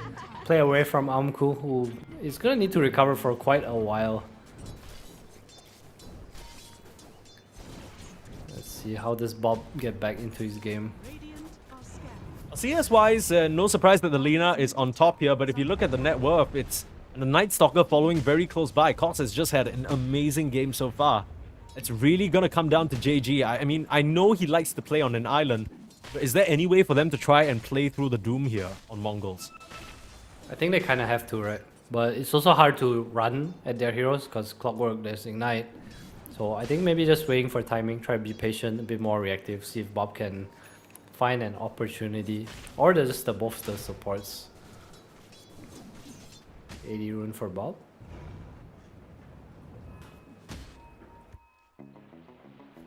I mean, this has to be a very happy affair for Kukuis, right? As long as they're all AFK farming, especially now that it's daytime, the fact that this Night Stalker gets to chill. Everything working out the way of Kukuis in this game number 2 for now. Yeah, game's still pretty even. Slark obviously a bit sad, but if there's any bright side here, Medusa is equally sad. Of course, Medusa better at recovering, but you never know, man. Slark, sometimes you come up, you clean 1 or 2 kills. Nighttime, you find supports out of position. There's always a lot of plays to make. Seems to be a bit of a trend for Kukuis that they just kind of leave Densanity alone and Ponyo starts rotating very early. It's kind of just a reliance on his ability to Here comes the rotation. cover here. Armel diving in the mid lane. They will just kill Armel. A lot of damage coming through. The question is whether they can slow down Bob. Stun him up. He has a big stake, like you said, and the support's still helping him out. But surely So he doesn't much have enough damage. HP to survive this. He turns around for a double kill. Ponyo will kick him down. The supports should be able to finish him off now. Cox, on a sliver of HP, can't join back into the fight. And Mongols, it's a bit delayed compared to usual, but they bring the mid pressure and they bring it down hard. He almost walked into the Bramble Cox then. That's Nice Stalker ulti down. So Mongols, we back baby right now. We back, we the best. I mean, it's 30 seconds until nighttime, but until that happens, we the best. Is nighttime really scary without Night Stalker out? I think it's kind of okay. You might even I think it's see just annoying, Uncle. right? It's hard to play into. Oh, Onyo. Keeping in, but the support's just feeling extremely confident right now to stand their ground. Cast away and standing his ground. True. Edge players. Feeds creep. Cast away. No. Another rune secured for Bob. Oh, I say that, but Ponyo is Yoink dispels the enchant. Nicely done, Oh, but in this comes Cox Bob a with the bit- roll. Looks like the supports are just gonna go down again. Amel's here. Another catch. Amel is here, but what can you look to do here? JG's here JG too. is here as well. Bring the Everybody is here. boys out. Mongols, bring the boys out. Okay, well, insane yeah. tornado. At this point, they have just brought the boys in full force. Mongols completely annihilating this mid lane here, leaving no survivors. A lot of pressure Set up on from Anku them. in the top lane. Anku goes for Mice. I like this a lot. I think he understands that his team can kind of fight without him. He needs to clean up and he needs to recover. I don't know whether he saw the Lina as well, but he hasn't seen the Lina in a hot minute in the mid lane, so probably just making an educated guess. There's a move happening. Everyone just wants to defend mid tower right now. Lina can't do it, so Abad will take his place. Kishka trying to tank the tower a bit for a catapult. Has an It's being urn. so annoying. That's a new one. Arcane boots Okay. urn. There is a nice sort of defensive ward being planted by Kukuis to spot out the movement of these supports here. They probably expected that early rotation from Mongols into the mid lane and just wanted to watch the area. So pretty nice vision. We'll give them information about some of these deeper Mongols moves and maybe they can try and punish. Especially now that it's nighttime. Night Stalker ult is up. Cox is still in the top lane though. They need Jewel 6, I think, to kind of get active. It's a bit hard without the hookshot. There's no real form of initiation. I don't think it's very realistic for a Night Stalker to like pop out and run in. But if someone's trapped in calls, sure, maybe. Oh, We saw what happened the previous time. here comes the Enchantress Troll Summer gameplay. And tower will finally go down, so map looks really nice for Mongols. I feel like Kukuis don't really have an option of doing anything right now. Just kind of really need this clock to get 6. Mongols are honestly so good at breaking open the map early on. I feel like, sure, some of it is a byproduct of this Ench, but it just kind of feels like they know how to move on the map to open it up for themselves early on, and then suddenly it gives Bob a lot more playmaking options, a lot more smoke options. As we see here, looking for a target. Will roll up on the top lane, holding down Cox. They have the control though, popping the ultimate. Bramble's already used and Cox will be completely fine here. Even had the armlet toggle and some wand charges if he wanted. Fly back out to safety, but that is the Night Stalker out used defensively. It's not too bad. Cox, he wants to Keeping set in. up bottom here. But JG, Try and catch JG. Mr. Stable himself. Hook shot in though. Jewel, that's the Clockwork 6 you were talking about. Pretty tanky. The target in the cogs. Armel is there to Laguna if needed, but misses can't land the light Dase. strike. And he's just being blocked off by the cogs. Ends up not working out. And Jewel's gonna go down to that Bedlam. Out's over for They Cox. look for a kill onto Cox early on. He TP's down here and he gets killed anyway. No toggling out of this one. Great response from the Mongols there. They tried to maximize what they could with the Night Stalker ultimate, but they end up giving over way more. Nicely done. JG just a little too tanky, and again, no real playmakers, right? For the cores of Kukuis, sure they did look for something, but it feels hard to kind of pour damage into anyone right now. They just want to. That was such a awkward fight as well, because Amel, he wanted to come in with the Laguna, but the Clockwork Cogs, I believe, actually got in his way. He wasn't able to reach the Doom. Yeah, he missed the LSA, and then Doom just walked away, kind of. Yeah. Damn, this... You know, we talk about this being a signature hero for Amel. It hasn't really looked too amazing. Just hoping he sort of has a strong recovery, because it kind of feels like he needs to be a major component for Kukuis to be able to come back in this game. And a 3k gold lead down right now. Yeah, back to Farmfest. They're by no means out of the game. Of course, Mongols has like a bit of a nicer tempo, but we are gonna reach a point where you play against triple bloodlusted cores. We'll see how Mongols choose to approach this Castaway. Meanwhile, still trying to be super annoying, pressuring every tower he can. Might even get the tier 2 down here, double wolf aura. Oh, awoo! It's nighttime. Dude, how Wolves do we make sense defend? here. It feels like literally. every time Cox press ultimate, they can do whatever they want.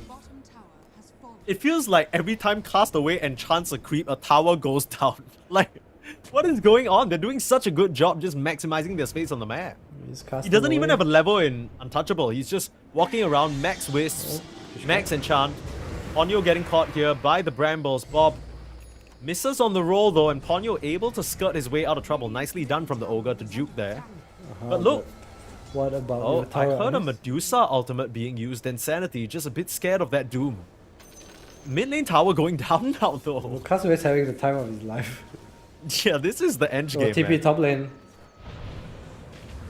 Trying to kill Aumku. They don't manage to find the connection. But Still have an daytime. ultimate on Cox. Is this really what you wanted? Cox is terrifying, but doesn't have the damage by himself to make things happen, and just has to back away. The second this Dark Ascension ends, it's gonna be go again for the Mongols. You know Castaway is in here. Nice ward spotting him out. Jewel drops another observer. Castaway is probably going to go down here. Can they even kill him? I'm not sure actually. Tanking quite a lot of There's damage. a stick Roll charge. in. Oh my They god. need to LSA, but Amel doesn't have the damage or the mana, and now Bob's in. Castaway is fine, and Ponyo's the one who goes down. Blink reveal now from JG, chasing forward onto Jewel. These supports suffering big time from these moves. Another jump in, roll connection from Bob, and more kills flowing the way of Mongols. They are all over this map. And Kukuis, the control of this game has slipped completely out of their hands.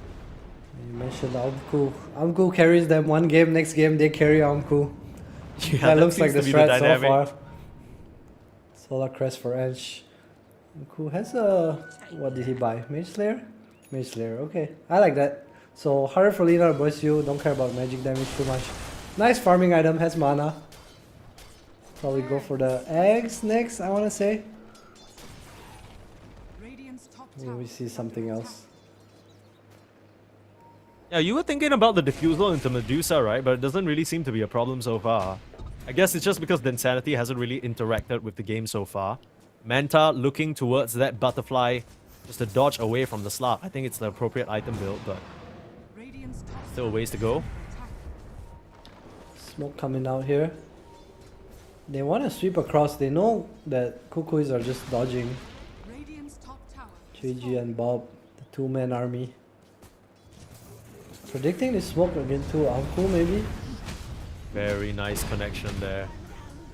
Easy They're chasing roll in, Kishka. looking for more. He sees the Insanity. Kishka just needs to find the brambles. Forcing the Stone Gaze, Manta out as well. Oh, that was Should just close. turn the Earth Spirit to stone, which feels a bit weird to say, but that's what happens. Should be able to kick himself when that happens. Yeah. True. Aumku. He wants something. for the first time this game. Feels the Ooh, looking ability for a to hunt. chase someone down. I don't Come think on, anything's gonna Jewel. happen though. Trying to TP out in the trees. There's a lead. Looking for- that's, oh no! Hang on. hello? Wait, did he cancel it? What? He definitely cancelled it. I mean, I guess he's not too scared because mid lane looks like there's some posturing going on here. Smoke up from Kukuis, looking for a target. It's the Aghanim's Lina. It is JG. Where's Has that blink, so they need to be careful how they initiate. Has to be a hook shot first. Or Mel, can you Spotted. fly over the tree and find the stun? Yo, give this man some vision. What the hell? They just let him walk away. Yeah, that was... I don't know, maybe just trying to be a bit more wary of his position. Oh no. Okay, well, Castaway just dodges the hook shot with ease because they don't have vision. It's daytime. Hawks is the only one on your front line. This was a very, very awkward attempt. It was an attempt nonetheless. I don't know if you could call it that, to be honest. I mean, he threw a hook shot out. Is that what you call an attempt? Yeah, he casted it away. Nice summon. Oh, Nice Lina, one. Lina That's- TP's up here and Mongols are Uh-oh. caving in. I don't know whether they can dive into this area, though. It might be a bit too much, especially if the Dark Ascension's still up. Okay, but 2 minutes from now, Tormentors. 1 minute from now, Tormentors is going to be something on the menu, right? And I'm sure Mongols want to contest. So let's see how Kukuis try to take this fight. It's already a very nice ward topside. They will see Jewel with this. Ping's coming out. I mean, is this a concern, though? Because, sure, Tormentor comes up, but that's when nighttime Hold on, starts as Kishka's well. doing Kishka things. What in the shit is he? Dude, Mongols are being so bloody annoying. These two supports are everywhere. If it's not an Ench creep just punching down your tower, it's Kishka where he absolutely shouldn't be trying to set up for a kill. How do you even peel them off you? They're just running around like flies right now. You're trying so hard to swat them on Kukuis. They are so annoying. It's a dodging game for sure, but this Ench is just melting every tower. Tormentor is gonna be next, eventually Roche, and can you defend high ground? That's my question here. What items do you need? Lina has eggs, Cox is gonna build into SNY. I don't think it's gonna change much for him, but how do you find an angle of attack? Look at where Densanity is farming. He is in the opponent triangle right There's now. a nice ward here. They wanna set up. Oh, this could be scary. This could be a very, very misplaced move from Mongols if they try and commit for this Tormentor. We're kinda chilling. I like that they don't try and force it though, because I feel like that could just be one of the avenues for them to lose a fight. I think seeing the Medusa TP back to base kind of gave away a lot of information. It's like, hey, why is this carry suddenly here? Yeah, Bottom tower is under attack. They look can't like be that she just wants to suddenly farm this creep Wow, wave in no. particular. does not walk under the observer ward. Can they do the Tormentor though? I don't think so. Mel's TPing away. So you don't have your Lina here anymore. Cox has just gone to the other side of the map as well. Probably just trying to steal the Wisdom Rune, but here's the Doom. Dire's Very, very bottom nice grab tower there. is under attack. GG. Just faster. Bob sets up as well. So they do know not every hero is in top lane. Dire's bottom tower has fallen. Surspray and Doom though, they get back there very quick. So here's a little bit of a funny thing. I know that Castaway has done an excellent job pushing just about every tower on the outside of the base right now. But realistically speaking, Mongols don't really have the best tower push, huh? I think the way the game's going, they just need to scale, right? Like you look at net worth, everyone's ahead of their counterpart, and I think that's just what they want to keep. So you're going to play this game where it ends up, you're playing against Medusa, right? Like only Medusa. Lina's not going to be farmed, and neither is the Night Stalker. Smoke coming out here. Going for a bit of a wrap around. Maybe even sweep to the bottom lane. Try to get the gates in control so they can sweep top to bottom. If they find that Sanity though, oh, they're gonna find Cox. Gonna try and grab him. It's Night Stalker. Oh, by the Brambles, pops the out. ultimate, but stunned and held in place. Just a full collapse. Nice catch there from the Mongols. That's hunting wrong, down too. that pest. TP's top coming out. Just wanna kick the Dusa out. It's pesky little Dusa. GG. Sell Midas, buy Midas, sell Midas, buy Midas. Doom gameplay. Yeah.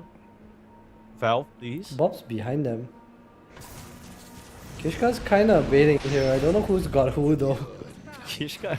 Who is Kishka baiting his team? That's a mega kill streak going over the way to Jewel. A bit of a misstep there from the Dark Willow, but more than anything, a good quick response there from Kukuis to punish. Bob's going looking for a in. roll in. Sees Armel. Oh, he misses But the Armel kick. should be fine here to just, TP out. Heads up play. That's the magnetized used. They want the Tormentor though. Armel has no TP now. Jewel, they see Jewel on the ward. I'm cool.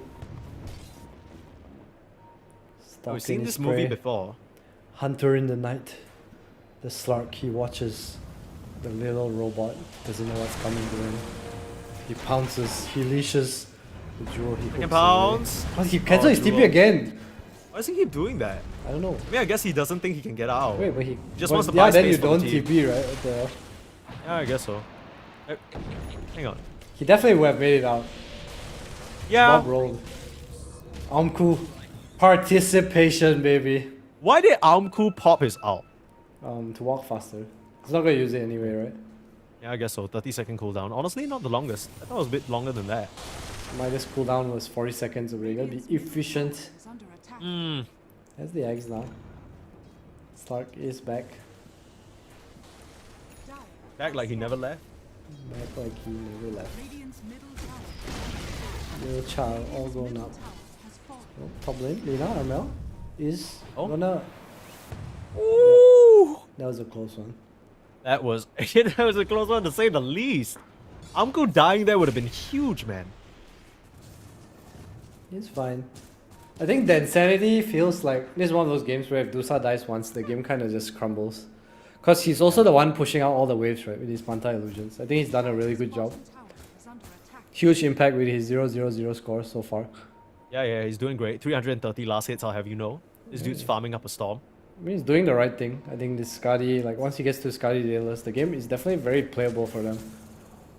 Nowhere out of it yet. Oh no, Caster Curse found him with is the Doom. so real. I am so Bro, sorry. you need to Insanity. shut the hell up, man. Oh, the miss! Oh, it doesn't matter. It doesn't matter. Bob is there. Bob is there. Okay, JG with the find. My goodness. We almost double cursed it, actually. Just so y'all know, I don't have an orc, so if any one of you want to secure your own qualifiers, please just slide into my DMs. Gee, what is this promo? My god. It's the Caster Curse abuse. Okay. We gotta eat, man. Throwback to the Kyle, man. Yeah, every time he To would the tweet, it's Kyle, just the Oracle himself. disastrous. That's true. Didn't he go by the sort of username Forsaken Oracle when he was playing on Arkosh for a bit? Maybe. I think, yeah, I think I that don't was know. the case. Hold on, smoke cast away. Can they finally kill this Edge Glimmer Cape? He has it. Yeah, Oh, he's melts. gone. He's gone. They want to chase though. Bob. Looking for the roll, trying to find a connection. Silence doesn't land. Kick does though, slowing down Jewel. Might just be the clockwork to be submitted there. They will hook shot back out to safety, but Ponyo not Big quite as net lucky. from the Enchantress. His little child from the grave being controlled. On Ponyo. Dude, every time Amku chases an enemy hero, it's like the most pathetic looking thing ever. He's had such a difficult game on this Slark. Gem now picked up by the Slark, so the map gonna get only smaller and smaller. And one thing to note before we forget here, this is something I want to point out. You might be wondering, okay, Kukuis, why does it seem like they're a bit sluggish? Why does it seem like they're not really doing anything on the map? Brothers, this is their... Wait, let me just count real quick. Yeah, this is their 7th game of Dota, Pro Dota of the day. They played against Execration, 2-1 them. Played against Aurora, 2-0 them. But it might just be in this series against Mongols that they finally run out of steam. It's been a very admirable run through the lower bracket. But as it stands now, it just feels like Mongols are in complete control and Kukuis barely have any moves they can make. You're telling me that these players play less than 7 pubs a day? I refuse to believe that. Have Okay, you seen you're Cox's telling me that profile? pubs are the same as qualifier games? Cox is like 30 games a day, no problem. Oh, Hook shot Kishka out of the way, baiting. Kishka dodging. Get that Dark Ascension out though. They're looking for the backline, looking for Amel. But already the Dark Willow going down. This is pretty good. Fox in Amku control trouble. down. He doesn't have the second life. Able to pop his out though. And no one can touch He's him for stuck, now. though. The question is whether he can get out of this situation, pounce over the cliff. Cox is going to try and hunt him down. It's a lot of damage coming out onto the Doom, even with his BKB. Cox trying his And best I mean, here. where is Bob in this fight? I mean, Cox, Pops he's is- doing a good job maintaining vision, but JG ends up going down. That fight did not go the way that Mongols had planned it. Reduce Turns out Gem. they do have an option to come into the fight. If Oh, the Alanku is the Cox. main target... Oh, Cox.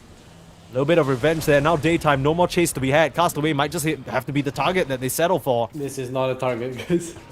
I've seen this before. Bob is finally here. He was chasing Armel the whole fight, who walks back to Fountain and ironically joins the fight at the same time as Bob, just TV's the outpost. But Insanity's out of here. I think that fight could have been way worse.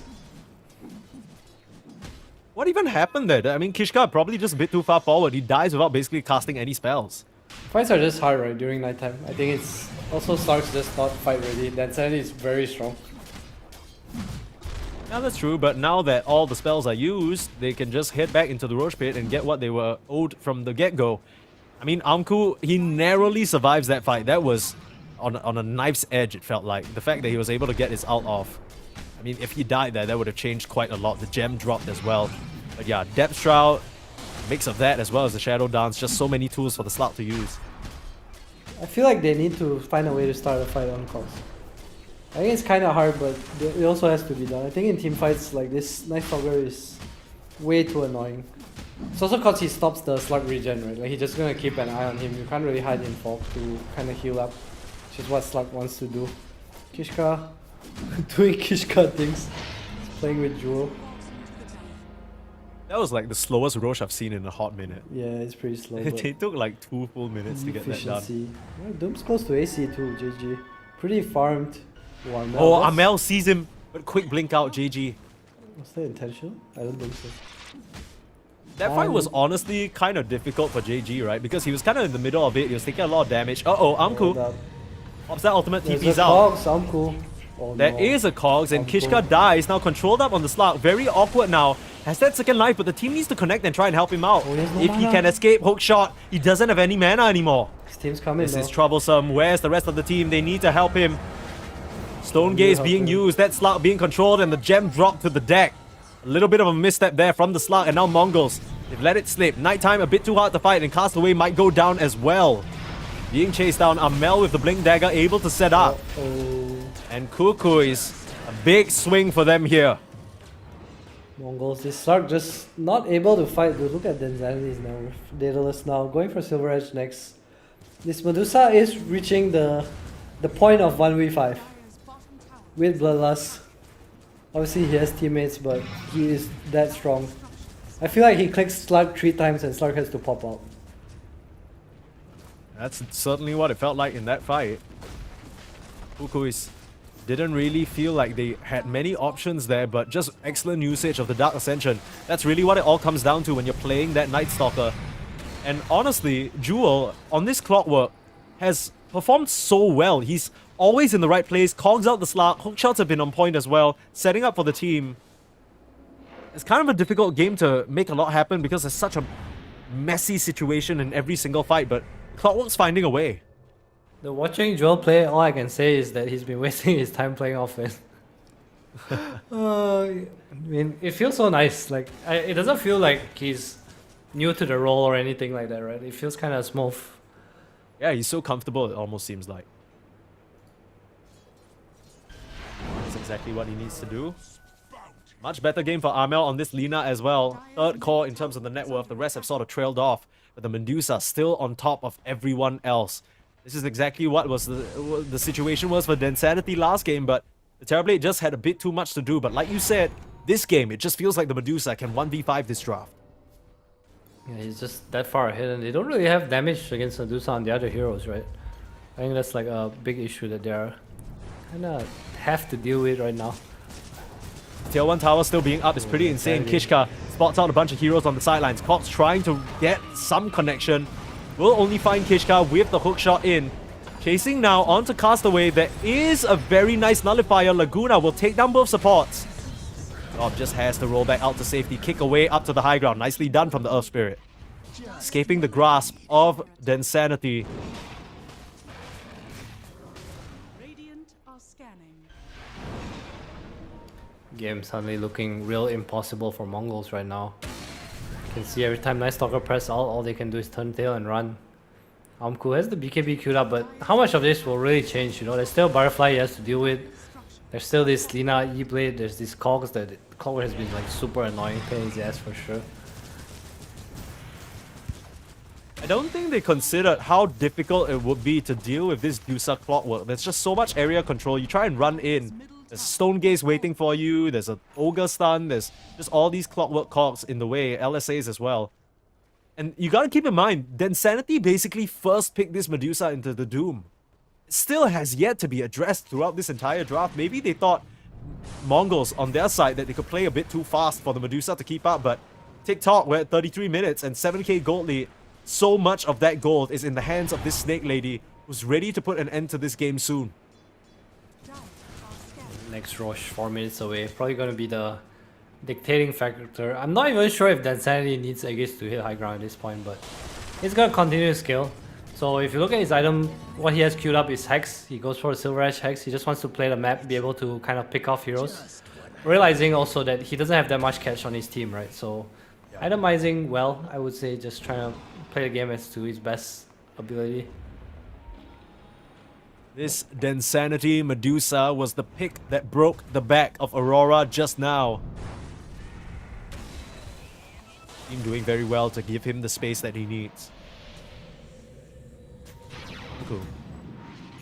Just ultimate out. I mean, it's a low cooldown, so not the biggest of deals. AD rune for the Lina. Dire's top tower is under attack. No, it's going to be for Densanity. Of course. This is the fight. Jump onto Cox, but it is nighttime. I don't know whether that's what you want. He's gonna get stunned, it's a curse though. crown. Gonna get stunned. Should probably take out that Ponyo in some trouble as well. In comes Densanity with Arbat's 80 here. rune. Can you fight this poor Medusa? Ready to rip you to shreds. Arbat is in the middle of all of them, but Amku's starting to steal some of these stats. Amku popping the BKB now. Laguna on the sidelines onto JG. Nullifier in out as well. trouble. This Doom is in trouble, but the Medusa dropping low. Doesn't have the second life, and Amku and gang are able to get the kill. They take down the big bad Medusa. And even though Cox survives this fight, it's not a good trade in any stretch of the imagination. Mongol Signs of Life. Get the initiative onto Cox. We saw this in the first series too. Playing this important hero, just getting jumped on. And I think that Sanity pulled the trigger a bit too fast there, trying to 1v5, feeling way too strong with the AD rune. Castaway just purges it off. And within 3 seconds, the DD kind of just ended. Not too bad though. They are still in the lead, but I think Mongols, they can definitely get to a point in this game where fights are possible. Amku stalking a little here. He knows Armel's gonna farm backwards. He's alone though. Looking for Armel now. No team.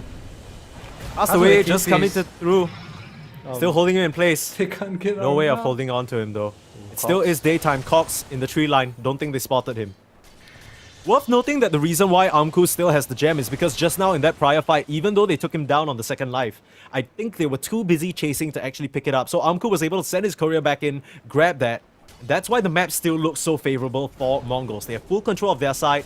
There's still some lingering wards from Kukuis near the entrances to their jungle. But apart from that, they are operating blind here. Let's get a quick item check. Roche fight in 1 minute. We have seen that Dansanity can definitely die, and Bob is reaching that point again, level 25. Also, JG's item build, this AC and Halberd is super anti-Medusa, right? AC just armor for a team, this Halberd. We also saw the power of the Depth Shroud earlier, just him and Bob manning up on Dansanity together. They look like they Crimson Guard as well from Castaway, as well as all that armor coming up from Bob through the Shivas, as well as the Blade Mail. see They a are Auxiliary gearing Ward. themselves up to deal with this Medusa. They know Mongols is down here. 20 seconds until the Roche might possibly spawn. Making a beeline for it are Kukuis, but a smoke coming through. Might just be a wraparound play. Can they find the Oh. Night Stalker? Not sure whether the scan connected. To try and hold this high ground. They might even be able to kill the Dusa. Ooh, there's a career here. Pings come Ooh, out. Hang on. They know. Smoke up for themselves. Have the benefit of the clockwork, giving them the vision. Amku jumping up into the high ground, meeting the Insanity on the front lines. Is that who you want? Already using the ultimate. Are you sure you still want to go? I mean, they'll at least take control of this area. This is so uncomfortable. Both teams trading sides here. They're just going to clear these waves. Roshan, it's a very long spawn. 2 more minutes until that's up. So no reason for these teams to really sort of force the issue in the pit. Of course, Kukuis have no way of knowing that because they've abandoned that position for now. But they are in a much better spot on the map. They can push in these waves, force the retreat from Mongols, and then come back to the pit and establish vision. Top lane being shoved in as well. JG will make the TP. Is under attack. His team, everyone comes back. They really want to fight here. Kukuis, they want no business in this.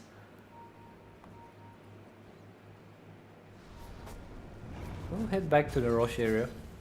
Again, a long spawn, 1 minute and 10 seconds left. Trying to fix waves. Probably start to make their way down there again. Still a nice observer ward placed by Castaway. Cox is picking it out.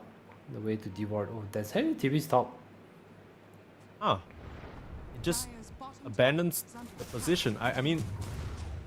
He wants to finish his hex. Play for Dire Roche, maybe is the call. Yeah, I mean, it's not like Mongols can do this Roche really quickly anyway. Ponyo's gonna TP out. I don't know whether this is good. They need to try and find somebody, but all the TPs able to escape there. Nice try from the Mongols, but they are just a bit too late. There's a creep wave being dragged into the pit by Castaway. Kick to death there. Try to scour Roche. Is 20 seconds the respawn or is it the start to 20 spawn? seconds is the respawn. 20 seconds is respawn. Okay, so are they gonna That's how you give know. Roche? It's like the yellow. It's I the see, yellow I sort of see. circle. Rocket's scouting it out, so they know nothing's happening right now. Team wants to smoke out. Kukuis is gonna take this fight. This is the first hex on Medusa, mind you. They're going through the twin gates. They're just gonna abandon this location. The Roche is up. Might lose I mean, Roche here. Kukuis don't know where they are. So they have every reason to believe Mongols are still perched up in this area. Time The rockets come through, scout the Roche. They can try and rush this down. The Roche is up. Castaway will know because of that creep. Oh, Gensanity can just try and gun this down. Can they get back They in? are just bum rushing that Roche, but they can't afford to go to the twin gates. They don't know what awaits them. They have no way of getting vision. They try and send a Castaway creep through the twin gates, but it's far too late. They're getting the Aegis for basically free. Roshan's banner as well. Little bit of a bait and switch. Mongols tried to play for the setup, but they end up getting, honestly, cucked a little bit by the Roche timer. Yeah, that was a tough one, but Aegis on Dusa now, so Kukuis, they should be confident enough to kind of look for something here. Insanity leading the charge towards mid lane. Probably going to sweep to the left. A bit more hope for you now if you're a Kukuis fan. It's been a long road for them again. Game number 1 was still quite a buzzer beater. I mean, it lasted all the way to the end. The Insanity on his Terrorblade was in control for most of it. On top of the net worth board, but he just couldn't do it into the scaling tricore of Mongols. Now, a much more interesting draft. Mongols, the fights aren't straightforward. They need to try and collapse onto the Dusa like they did just now with the Depth Shroud, with the Slark. Now with the Roche banner, comfortable to start hitting the high ground. The Hex on the Dusa, the reveal. Didn't get a chance to use it in the earlier fight. Here they come though. Then Sanity. Trying to mess with Castaway. The only person on the front lines. Roll in onto the Dusa, kick back into the clutches. They end up dooming the Dusa on her first... Oh, no, no doom just yet. Using the Stone Gaze. Thought I heard that animation, but it's one of the key cooldowns being used for now. Just like that, Kukuis, is that enough to repel them? They'll just back up. Pretty quick Stone Gaze. Just try a base spell. They want Medusa to hit for free. Help Slark get some stats. And it looks like Kukuis will just be happy enough to back off here. Do they want to hold this bottom high ground? Armel has the travels, can rejoin anytime. I mean, what's the idea here? Are they just kind of waiting for Mongols to make a mistake and step out? Are they not confident enough to go to the high ground, you think? I think they can. It's probably just about making the call. He used Stone Gaze, so okay, chill. Maybe waiting for Cox Dagger as well.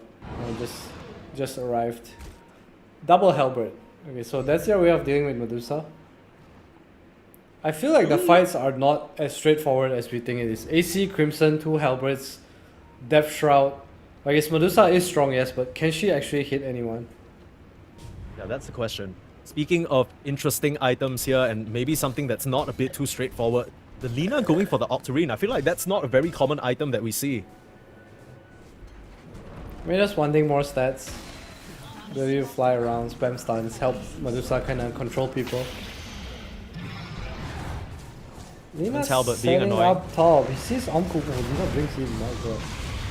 Kick in the Medusa again. There is a stone gaze. This feels like a carbon repeat of the previous fight. Hook shot in though. They want to commit this time round. Kishka in some trouble. The slap pushed away by the Cox again. Very nice placement from Jewel. The disarm again and again. The Medusa just can't hit anyone for now. Being controlled up under the cover of everyone on Mongols. Cox will come through and kill Kishka off, and Bob on the front lines in some trouble. Eating a Laguna. Able to pop the BKB turn around, and the Doom onto the Medusa. Second life. They need to bail her out. Cox though, trying to buy space for the Medusa. Amku on the chase, ready to pounce, popping that shadow dance, ready to tangle with that poor Densanity snake. But can they pick her up? No, the turn around, the control. Amku dies. The ball is a bit too strong, and Kuku is flowing forward now. Amel able to hold his ground and punish the members of Mongols. They've chased a bit too far, too much focus onto the Cobra. They forgot about the Lina and the Night Stalker. The tips come through. Oh, we might just be seeing a game number 3 here. I don't know how they hold with just the two of them. This game's over, right? No real way of Seems that defending way. anymore. I mean, how did that fight go so wrong? It felt like they had all the connections that they wanted on the Medusa, but the second life proving a bit too hard for them to deal with. JG is going to go down as well, and surely this has got to be it. Yes, buyback. Kukuis, they will be not done with these qualifiers just yet. Buyback. JG trying to do what he can, but the Medusa damage, it's a bit too much. All the armor and disarm in the world not going to save you against the full force of Kukuis here. As they start punching onto Bob. The last remaining core available. Kishka is dead, and Bob will be soon to follow. Densanity looking at the end of the game here. And what a performance here, Kukuis. It wasn't the easiest game for them to play. It wasn't the easiest draft, but they drag it all the way back here and take us to a game number 3. They're not done just yet. On the back of this Densanity Medusa, just big farm fest, bloodlust, 0 deaths in the early game, and it reached a point where he was just way too far ahead of the start, just by nature of having split shot, having bloodlust. Amku went for the minus, but just couldn't really keep up. I don't think he had like a bad game or like was very bothered, but it was just tough to play against, especially with this Night Stalker in the mid-game fights.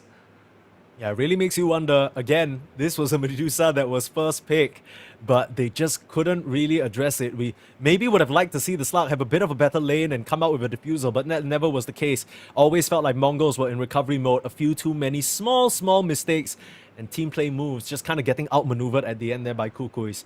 So this is about to be the 8th game of the day for Kukuis. Mongols, they have some time to reset a little bit here before game 3. What's your read? Who's going to take it? What are the heroes we need to look out for? What's going to define this series? I don't know, but look at Abad. I don't feel like he's on game 8, you know, man's locked in. I think they look really good in game 2, but I still think it's anyone's game. It's going to come down to the draft and come down to how they address the early game. I think Kukuis made like a really good read, and they kind of stopped Castaway's Edge from like taking over the jungle in the early part of the game, but they still got all the map, right, Mongols, and in the end it just came down to them having a carry start versus not so good matchup, being a little poor because of the laning phase, and I feel like that is just what Kukuis won. They won these 40-50 minute games. Amku has carried these games before. Amku has carried Mongols before. We'll see whether the new recruit can do just that, or whether Densanity, fully locked in on game 8 mode, can score the buzzer beater and bring it home for Kukuis and keep them in this close qualifiers. We have a game 3 for you after a short break. You do not want to miss this.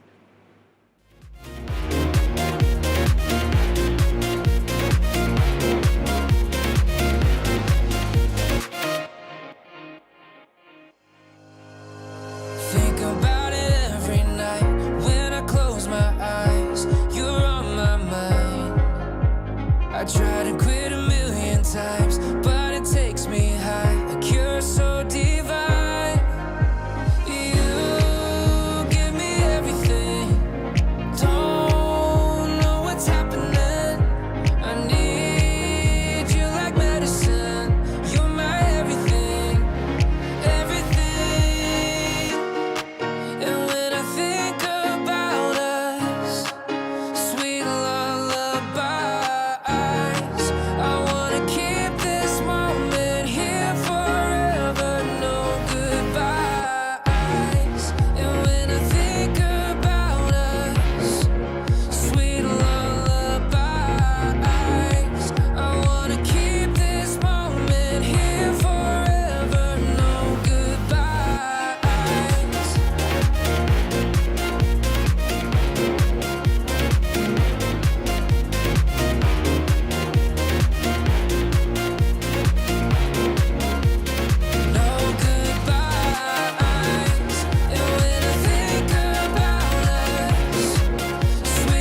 put it together. Ever since I found you, my life just got better. Better than this, better than that, better than anything I ever had. Better than this, better than that, better than anything I ever had.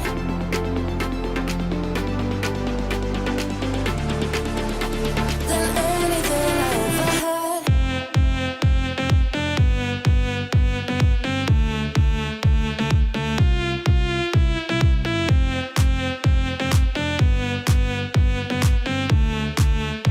Than anything I ever had.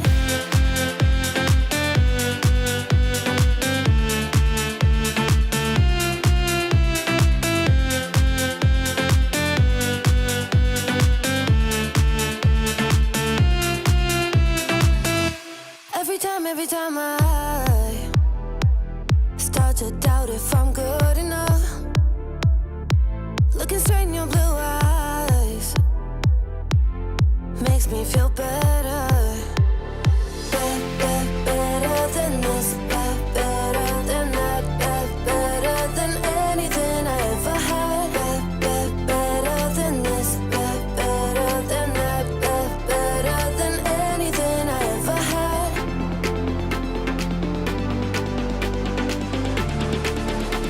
Than anything I ever had.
can feel it, so alive, love how I can finally breathe.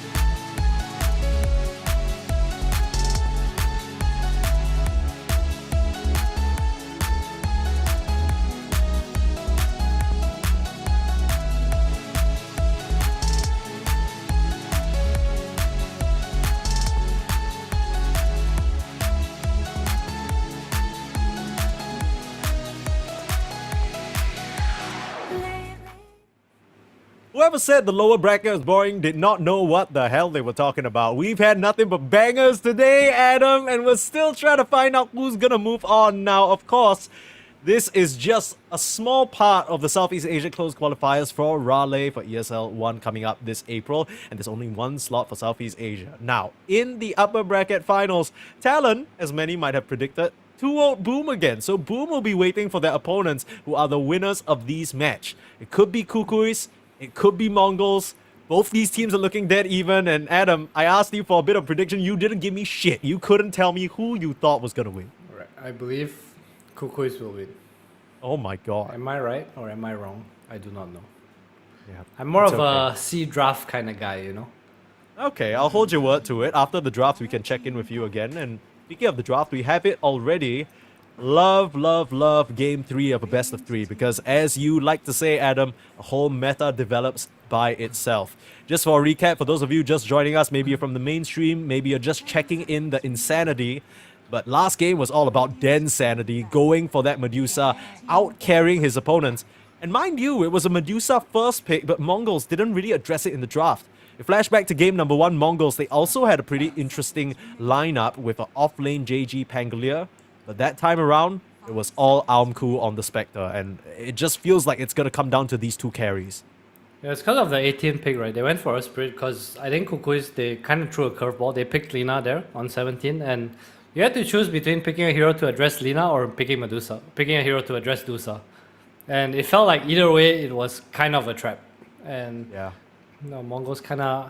They looked okay for the most part of the game, but when the Slark had to like kind of interact with the cores on Kukuis, it just felt really too hard. Yeah. It's, funnily enough, one of the rare times that this Aumku last pick has kind of backfired on them. I feel like usually it allows him to sort of get a pretty decent carry-to-carry matchup, but with the way that the bans happened that game, it just felt like he ran flat out of options. There's really no other heroes DK to is pick. available, but Gyro will be the selection. So instead of giving Aumku last pick, they're going to snatch up what probably is going to be his hero very bright and early. I wonder if this is a bit too much compensation, but Gyro, we've seen what his hero can do, really strong. I just don't know if it's really Aumku's bread and butter. Kukuis, go for a Dawn here, strong laner, blade mill buyer. I think his hero Banned out in a feels couple of like these games as well. somewhat the king of teamfight right now. With all these Solar Guardian talents and no real way to stop, especially with the next band. I guess one way you can address it is like you pick Silencer, but then, okay, you have Silencer. Yeah. The next assassin taken out as well, long thought to be sort of a really good counter to the Dawnbreaker just because you run into the Solar Guardian, press spike, and then you instantly cancel it.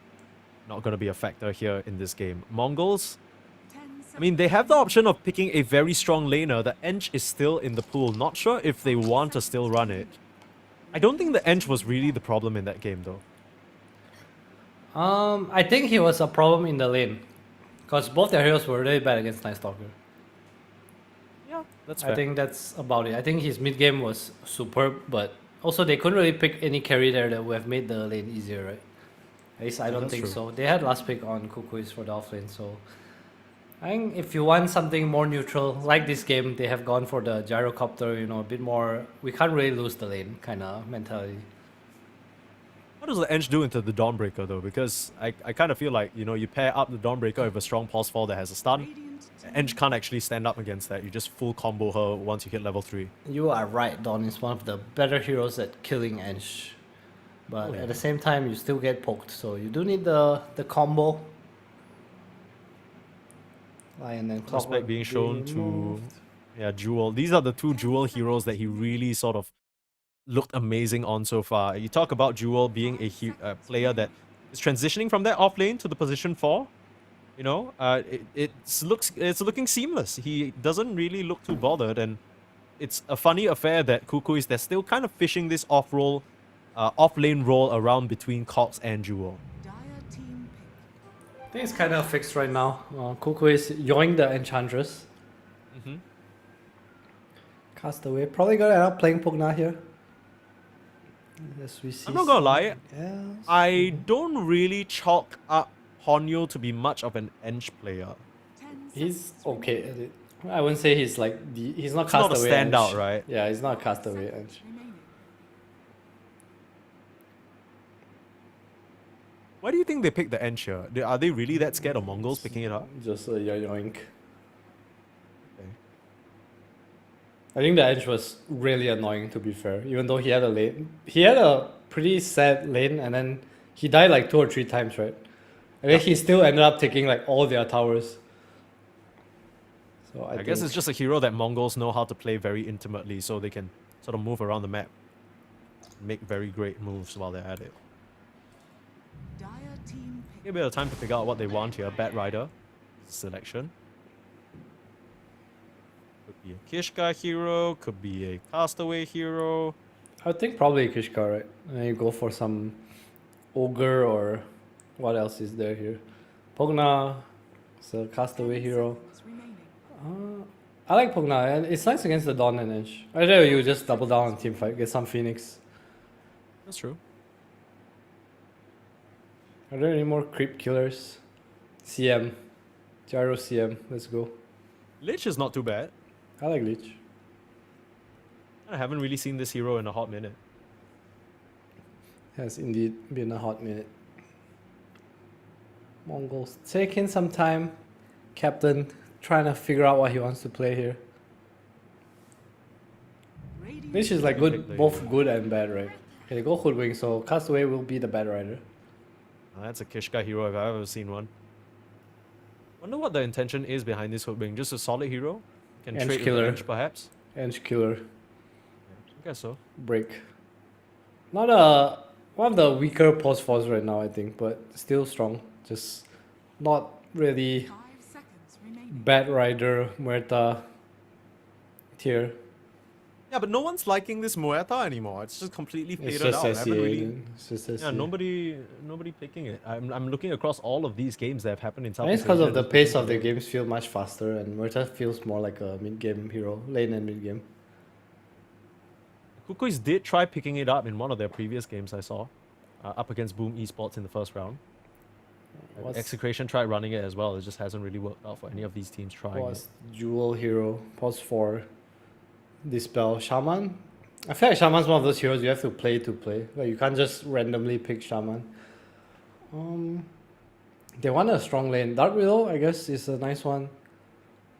Grimstroke looks okay, I think. You get Dispel for bad, but I think your lane is not exactly strong.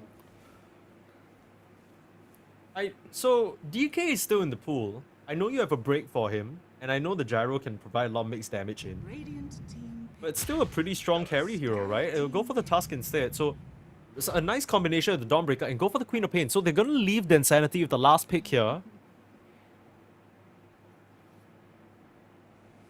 Trying to take advantage of the fact that Mongols don't really have the best catch. Look, before you say anything, I know they have Lasso, but realistically speaking, how often are they going to be catching this Queen of Pain? Even if they catch the Queen of Pain, there's a very nice snowball save that could come out, and a Solar Guardian, so it's a bit awkward for Mongols to try and start a fight right now. I wonder what Bob's asking for here. Ember Spirit, maybe? I To feel co-op? like they like catch. Yeah, lane's fine. Pretty sure lane's fine. What else do you Maybe play? I'm still stuck in the Sniper, old school Zeus, co-op of like... Zeus looks good. Zeus? Yeah, you get to run away from shards, but I don't think Bob plays it. They go for a bristle, so keeping the mid, Bob says, I have many heroes, no worries. JG on a very strong scaling core. This is a really good bristle game. They don't What really makes it a have good bristle game, you think? they don't really have stuns, right? So he always gets to turn around. 10 seconds remaining. You're good at killing Ench. You can kind of tank through all the spells. I see this bristle. I see you. I mean, the way this Bristle looks to me is that Mongols just kind of want to sort of play for their own ball and care a bit less about trying to get some of these early kills or catches, because I still don't see a good way for them to lock down this Queen of Pain. Maybe it's going to come through the Bob hero, though. Possibly. See what Cuckoo is trying to move here. Seconds remaining. Of Spirit for like a third game in a row, maybe. 5 seconds remaining. I don't know if their heroes want Earth Spirit, but yeah, it's possible. Thank you, boy. Seen Bob. I mean, I feel like with Bat Rider and Hoodwing, you just want a hero that can go in for you, right? So you can follow up. Or So someone who can follow up nicely with the lasso. They banned the Earth Spirit, okay. What else is there? Team fight and damage. Pango. But Pango against Yeah. Queen sounds mediocre. Pango's banned, sorry, I'm crazy. Dire team ban. Earthshaker, yeah, I think Earthshaker was a nice one too. Meanwhile, Mongols. Okay, instead of naming heroes, let's talk about what each draft needs. Like, what kind of components? Do you need catch? Do you need pick off? Team fight? What are they lacking right now that you want? Mongols needs a do shit scaler. 10 seconds Okay. remaining. Someone It's a little to tough. push waves. Dire team Kind of have a bit of catch for Quap. Or the Bell hero. I still kind of see Ember. Yeah, I can see what you mean. I mean, the other spirits, like the Void Spirit, not too bad as well. Not a lot of lockdown for him. I can see it too. The hero's a bit slower, but yeah, it's hard to die. Meanwhile, for Kukuis, they just need something to round up their draft, right? Like a centerpiece hero. Lifestealer or a troll, you know, something of that archetype.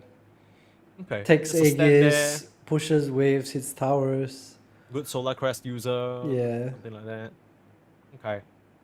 What kind of options do we have here, though? Terror Blade is still available. Yeah, I think it's Something's probably gonna be. TB or Lifestealer for the Insanity here. It's also a pretty good slug game. This is a really good slug game. You have Dispel for Bristle, you're good against Gyro, you Dispel for Bat. Oh, select your heroes. new hero. New hero. It's One good that against Insanity really likes. It's good against their heroes. I mean, If we you saw. have a game. Yeah, so look, with the Shadow Fiend, it was all the rage, right? Because of this lasting presence, it was the top of the meta for a while. Everyone was saying, Valve, please fix this Shadow Fiend. But did they sort of change it? Like, why haven't we seen Shadow Fiend anymore? I think Gates have been more popular. It's just kind of easier to run down this hero. He also has like a hard time sticking onto people. I feel like he does fit the archetype though, right? Like Troll, Lifesteal, these heroes, SF's the same, right? He's a walking tower. We buff SF, he's gonna be in front. Hopefully he doesn't die into Lasso, and Mongols doesn't have a lot of burst damage. Hoodwing Bristle, that's about it. Then Sandy can definitely play through it. Also a Roche hero. So a lot of minus armor, tag team, a lot of physical damage. Dawn's gonna go some AC later on. A lot of scaling. I can see what Kuku is trying to do with their drafts. Yeah, that's fair. I just did a quick check on the Shadow Fiend because honestly I wasn't too sure about the changes, and it seems like the last time they patched it was 7.37E. It did a little bit of a nerf towards the presence of the Dark Lord buff from lasting presence. So basically, hero reduction duration decreased by 10 seconds. And if you die, it's the bonus armor buff is gone. So small little quality of life stuff. I mean, that turns out to be more than enough to put SF in a worse position. I guess there are just better heroes to pick here.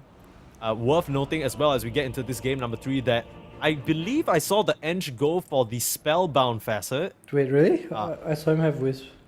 Oh, maybe he changed it at the last minute. Let me check.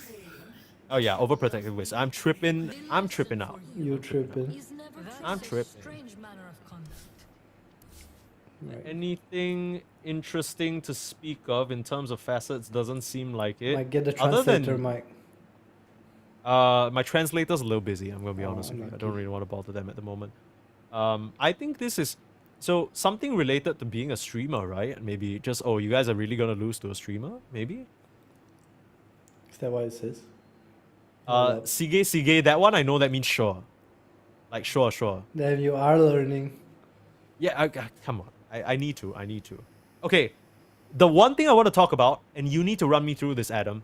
Snot Rocket Facet, not seeing red. So, are we about to see JG kind of step away from his usual scaling route to try and build auras for the team instead? Very, very possible. I think we might see just some Crimson Pipe come out here. to match the team fight instead of going for the eggs.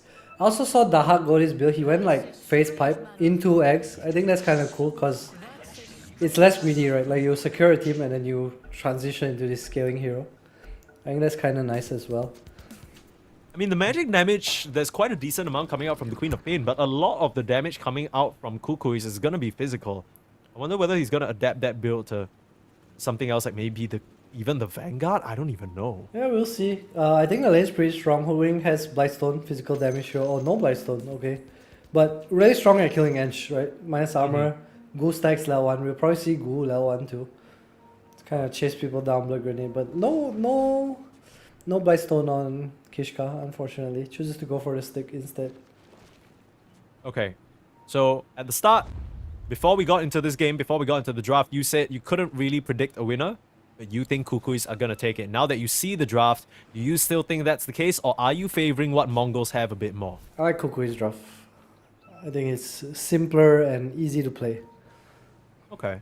And what exactly do they want to do here? I might have to hold that thought because of a smoke, but there's still that ward on the high ground that Kishka spotted out just now. Jabaited. Got him! Okay, but yeah, talk to me about the Kukui's draft. How exactly do they want to play for those that don't have the same type of game knowledge or ball knowledge as you do? Their game plan is just very simple, right? Reach SF fat. Quap gets to move around, Don's gonna be connector, and then you play around mid lane, which with Ench Tusk, super strong duo, Ponyo is gonna go down eventually, someday, today. This time they will let Bob get it, Kishka walks away.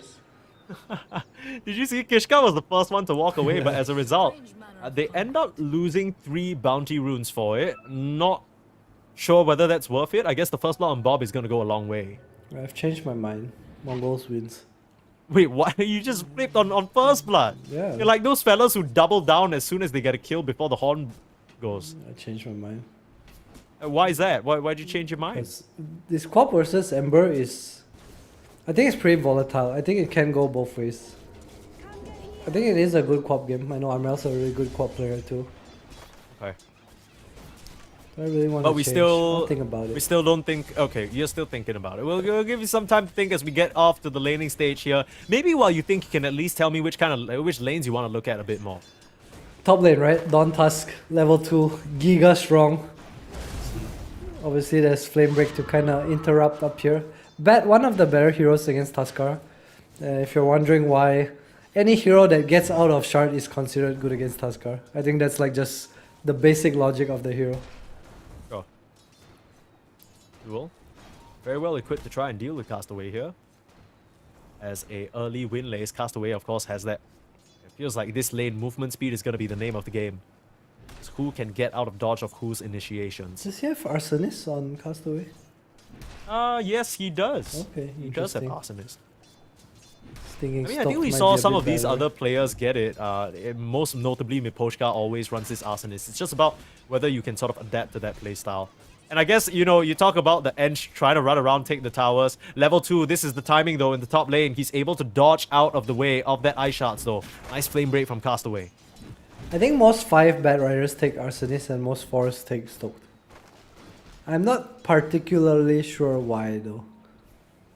Maybe as a 5, you just have nothing better to do, you go sticky the tower. Yeah, I guess so. And I mean, as a 5, you're less likely to get an early Blink Tagger. You're sort of playing a bit more defensively, so... This bot lane is not looking good for GG. The Razors come out. Ponyo has the big cam open, so creeps galore. And this, we didn't really talk about this. The matchup between the SF and the Bristleback. Sure, you can run him down on the Bristleback, but the SF has those Razors that can just keep you at a distance. This is not going to be an easy lane for JG at all. It's really only when the gates come into play that SF feels a bit threatened, but by then he might even have power threat, so lane's looking really good for Kukuis right now. Mid lane to Bob, even with that first blood, I guess he's pretty even on net worth, but Armel doing really well here. Yeah, like you said, very competent Queen of Pain player. We did say that about his Lina as well, and so far the 2 games of the Lina, sure he won one of them, but it didn't really feel entirely convincing that it was thanks to him. He played his part. Want to see a bit more of a stand-up performance from Armel here. Talks, 4 stacks, Castaway. Uh-oh. He has a mango. Got stick charges. Trouble here, Fenrir.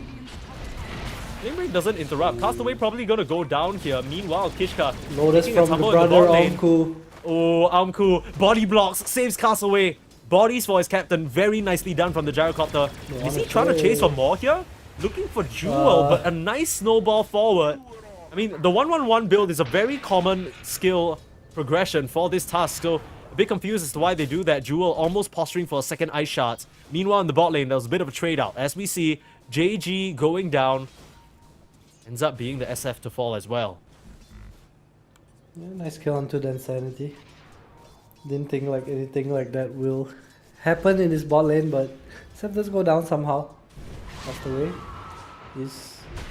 Has no Firefly. Shards. He has nowhere to go. Oh no, This is gonna be a kill. I mean, you're supposed to come mid to try and help your mid laner out, not feed a kill over to the opposition. Bob can't follow up on that. That is even more nice little EXP and gold going the way of the the Queen of Pain. Meanwhile, Kishka going down again, trying to interrupt this whatever the hell Ponyo's doing down here. Yes, so Wings not off to a good start. Pretty hard to play against Ench. Probably just want to get levels here. And then Bob aggressing a little, but Armel's fine.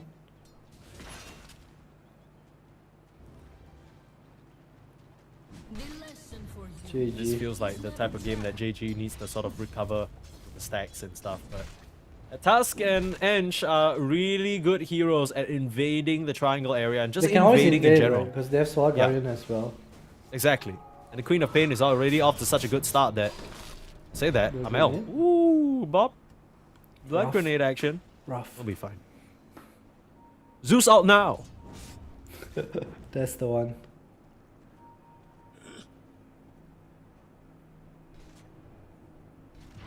I mean, my read immediately is that it's more important for Kukuis to come out of the lane swinging, and that's what's happening for them. This is the gameplay that we talked about, though. Set up on the SF. Uh-oh, they saw Ponyo heading towards the mid lane, and then Sanity left high and dry here. A full collapse on the SF. Feel a bit of a personal vendetta from the last game. A bit of a reaction from Kukuis in the mid lane though. Bob just TP's home, so might be in a slightly precarious position. His Remnants in the middle of the wave. Just trying to set up, but he immediately puts a safety remnant back. He's dealing with annoying mana burn creep. Gonna get the rune. Guess it's wrong. Bit unfortunate. Slow down now. Has the remnant back to the tower. So Bob, the recipient of the suffering. It's an arcane rune for Armel here. Can just kick Bob out of the lane if he really wants to.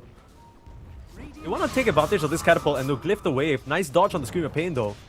But where is the rest of the support? Kishka's so running low. in now. Kishka's gonna get found by Jewel. The TP's coming in. Castaway might be a bit too late. Winding up the Sonic Wave. Should just be able to get an easy kill onto Bob. Oh no. Dodge away onto the Remnant. But they have Yes, the another Flame Break to blink. try and bail Bob him out. Blink forward. Sonic Wave. Bob is dead. Nice execution there from Kukuis.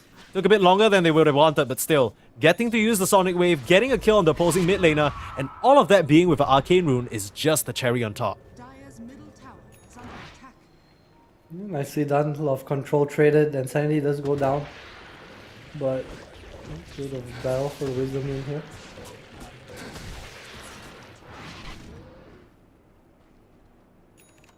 One for one on the Wisdoms.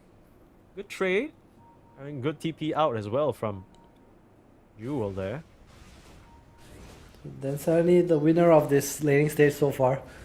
Which is funny to say because he's 2-2 and 1. 2 deaths already, but top of the net worth. MOM pretty much completed, and we'll see his farm kind of skyrocket. I just think it's funny that Execration, I don't know whether they kicked him, but clearly they replaced him with Akashi. And no flame to Akashi, of course. Love that player, but he's still in the qualifier. Execration or not, so it's really showing it up to them here. But what if he's in the qualifier because he's not on Execration? I think that might be the case. This Kukui's team is looking a lot more powerful than what we saw from Execration so far. We have a rotation here. They haven't ward Amku in trouble. Oh no, outplayed indeed. Uh-oh, Solar Guardian coming in though. No chance for the Gyro to survive. But still, a little bit of a fumble there. Not gonna matter at the end of the day. You did. So Cuckoo is the one bringing the pressure now. Castaway. Putting that Arsonist to use. Or mid lane TPs. Jewel, does he see Kishka? I mean, Amel is here and ready with another Sonic Wave. Jewel Gotta watch themselves here on Mongols. Yeah, Jewel is fine with the snowball. We'll get bumped back and sliced down. Maybe I spoke a bit too soon. I don't know about that one. There's a Jotun play if I've ever seen one. He's already out of the play. Just leave him alone, man. What the hell? What do you mean? Memes last until tournaments end. True. Then you get a fresh slate. Dude, I'm not familiar enough with the 343 lore. Do you know if there's ever been any memes about Mr. Adam 343? I do not know. I gotta know. I actually don't know. Damn. Yeah, memes, I don't know. Not relevant enough. Maybe. If anyone in chat knows any memes surrounding Mr. 343 during his time as a player, please let me know, because I need to make fun of this man. Don't do it, guys. It's a trap. He's gonna call you old. Right, back to Stop Dota. ruining my plan, man. Bristle on stack duty and Ponyo in a little bit of, I want to say trouble. Okay, he's in trouble. Humku's here. Yeah. It wasn't trouble until Armku showed up. That kind of is the story of this game for the Ench, at least. Yeah, No one more. else really has the magic burst, I guess, other than if you run into JG. Speaking of JG, how's he doing? He seems to be doing pretty decent in terms of the net worth. He The has stack cleared- farming is a bit slower with the Snot Rocket, but yeah, he's going for the Blade Mail into the Vanguard. Interesting. Vanguard first, apparently. I dig the build. It's kind of an older skill bristle, older nice school shots. bristle build, right? Ooh, catching down on Kishka. The Joel has been a menace on his past 4. Yeah, I think so too. I don't really know what they can do to stop him. He's played 3 different heroes and owned on all 3 of them. Oh, Stacks being scouted. Stacks being scouted, mid tower being pressured, catapult timing, it's perfect. This is the power of the Ench and the SF as well, ready to fight very early on. Ignore heroes, hit tower. Yeah, they don't give a Oh, shit. nice deny. Tower has been denied. Well done from Castaway there. Amku is able to clean up most of that stack as well though, with that flat cannon, so... His gyro is poor. They need to find a way to help him get back into the game. I wonder if that's going to be like JG's role later on. I guess Ponyo is just the way back in. And Castaway gets the kill again. Yikes. Sad for my boy Gyro. Justice for Amku, man. Okay, here's my read. You can tell me whether I'm correct or wrong. So, SF wants to hit a bit of a timing, right? He wants to sort of run around with some basic sort of 1-2 items, get the drums on the, jewel task. Speaking of the jewel task, he might be dead. TP's coming in a mass, so Yes, response is snowball. ready. Is he just a bait? The Solar fine. Guardian buying time. Should be able to turn around and focus down Kishka. Nice catch there, and nice little jabate from Kukuis. But, okay, back to the game plan. Kukuis, they want to hit a 1-2 item timing. They want to run at you. Maybe they are just getting the auras on the bristle so he can frontline and Aumku can kind of join these fights. And then Maybe maybe you just frontline, recover that way instead of AFK farming? Yeah, maybe I can see it, but I think it just looks very hard for Amku to kind of run in, right? There's Solar Guardian, there's Tag Team Punch, and SF is a very high physical damage hero, similar to TB, right? It's just hard to run into SF, especially when he's ahead of you. Oh, that's fair. So I think game is definitely not over, but Kuku is in a pretty favorable position now. What's Cox going for? Is he buying eggs? Get a little For the item blade check mail here. into eggs. Alright, eggs queued up. Standard build up here. So once the eggs comes out, like running in it's not a real option anymore, right? True. Still a bit of time until that comes up. Dagon complete for Amel as well. He's been having a splendid game on this Queen of Pain. 4-0-0.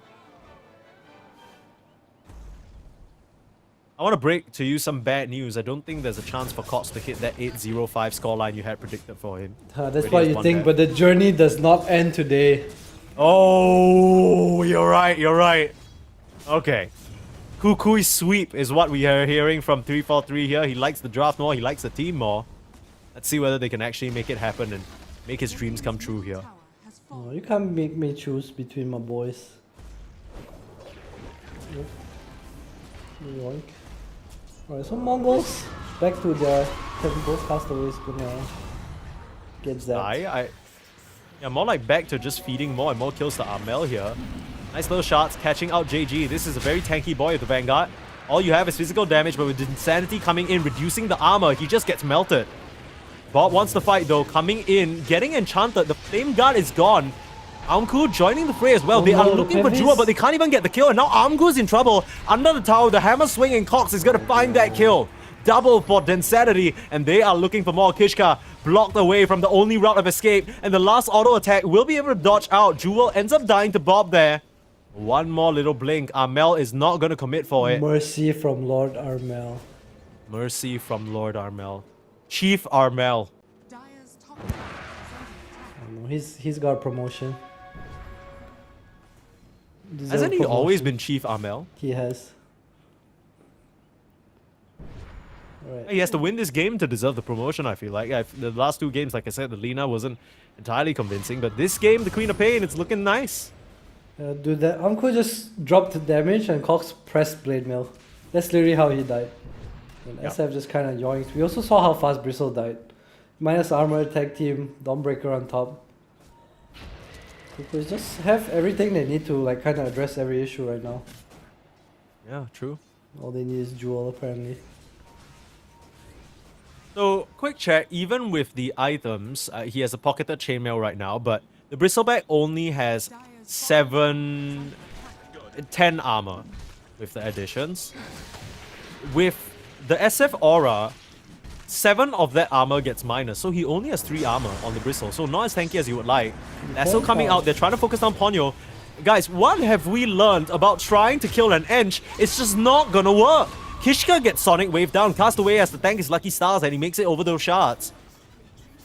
Armel is unstoppable. This is a 4k gold lead this early on, and Kukuis, they're getting everything they want out of this early game and this SF pick.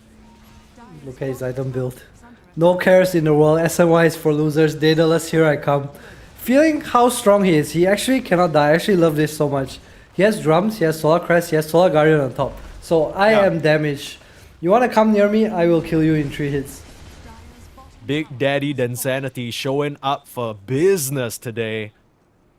Like you said, doesn't even look like he's on his 8th game. Locked in all the way to the brim. Bro, if and you're it's been playing a bit of a against decline. Densanity, you better hope your game's not at 8 PM. Yeah. The nocturnal monster. He's awake. He is awake, putting you to sleep. Yeah, true. Good night. Mongols. Might need a little bit of a lullaby with the way they're being put to bed right now. Okay. Enough doom and gloom. Let's have a little brainstorming session, okay? 343. Mongols, we talk a lot about the journey from Kukuis, but Mongols kind of had a bit of a rough one as well. They played one series before this. Moves are being made. I don't know what the move is being made here. I don't think it's realistic. Try on to Cox. Who's trying on to who? Cast away in some trouble. Running into the call down. A lot of damage being returned into the Blade Mail. They are able to tank through it, and the Lasso will finish off the Dawnbreaker. What in the hell was that? I don't think that was the plan, Jewel. Yeah, me neither. I think we were baiting the Dawn. Didn't really get the memo there, and Mongols will head immediately into Roshan. So pretty significant mistake here. Yeah, see, I was just asking you what the plan is for Mongols to try and come back in this game, and they just demonstrated it, so I guess I don't need to ask you anymore. If they're just gonna get 2 free kills like that with no response from Kukuis, the free Aegis to boot. Very nice play. Feels like they are taking back a little momentum, but I don't think it's enough. Am I wrong? Find out on the next episode. Ponyo? We don't know what to tell you, Adam. There's no next episode. This is the final game. We're about to find out in just about 20 to 30 minutes. Ponyo getting caught out here. The Solar Crest allowing him to tank up some of this damage, but not enough. The full collapse of Mongols, it's a bit too much. Mike, do you know what you should call a BO3 that ends in a BO2? What do you call a best of 3 that ends in 2 games? It should be called a worst of 3.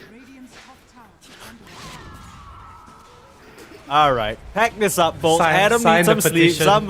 Somebody needs that. You know, there are multiple people who need to be put to sleep right But now. I'm right. Adam, If it was the best, there would be 3 games, but it's the worst. I mean, it depends on your perspective. If you're the team that won 2-0, that would be the best situation. That's true, but it's for the viewers who want to watch 3 games. Therefore, it's That's the true. worst. That's true. Everyone wants 3 games. Alright, of so which Dota. player wants 3 games? Why is it called a best of 3? Tell me, That's Mike. true. That's true. Debate clubs. I'm looking for sponsorship. Shut up. When this arsonist no Castaway is like no edge, Oh, okay. he's- I am okay. Tower Slayer, 9 stacks on this tower. Look at it go. Kaboom. Oh my goodness. Yeah, I mean, literally, this is what I was gonna say. Like, the Arsonist makes a lot of sense with the castaway play style of pressuring down towers, right? You can take the hero pick away from him, but you can't take away the concept. Tower Slayer. Ooh.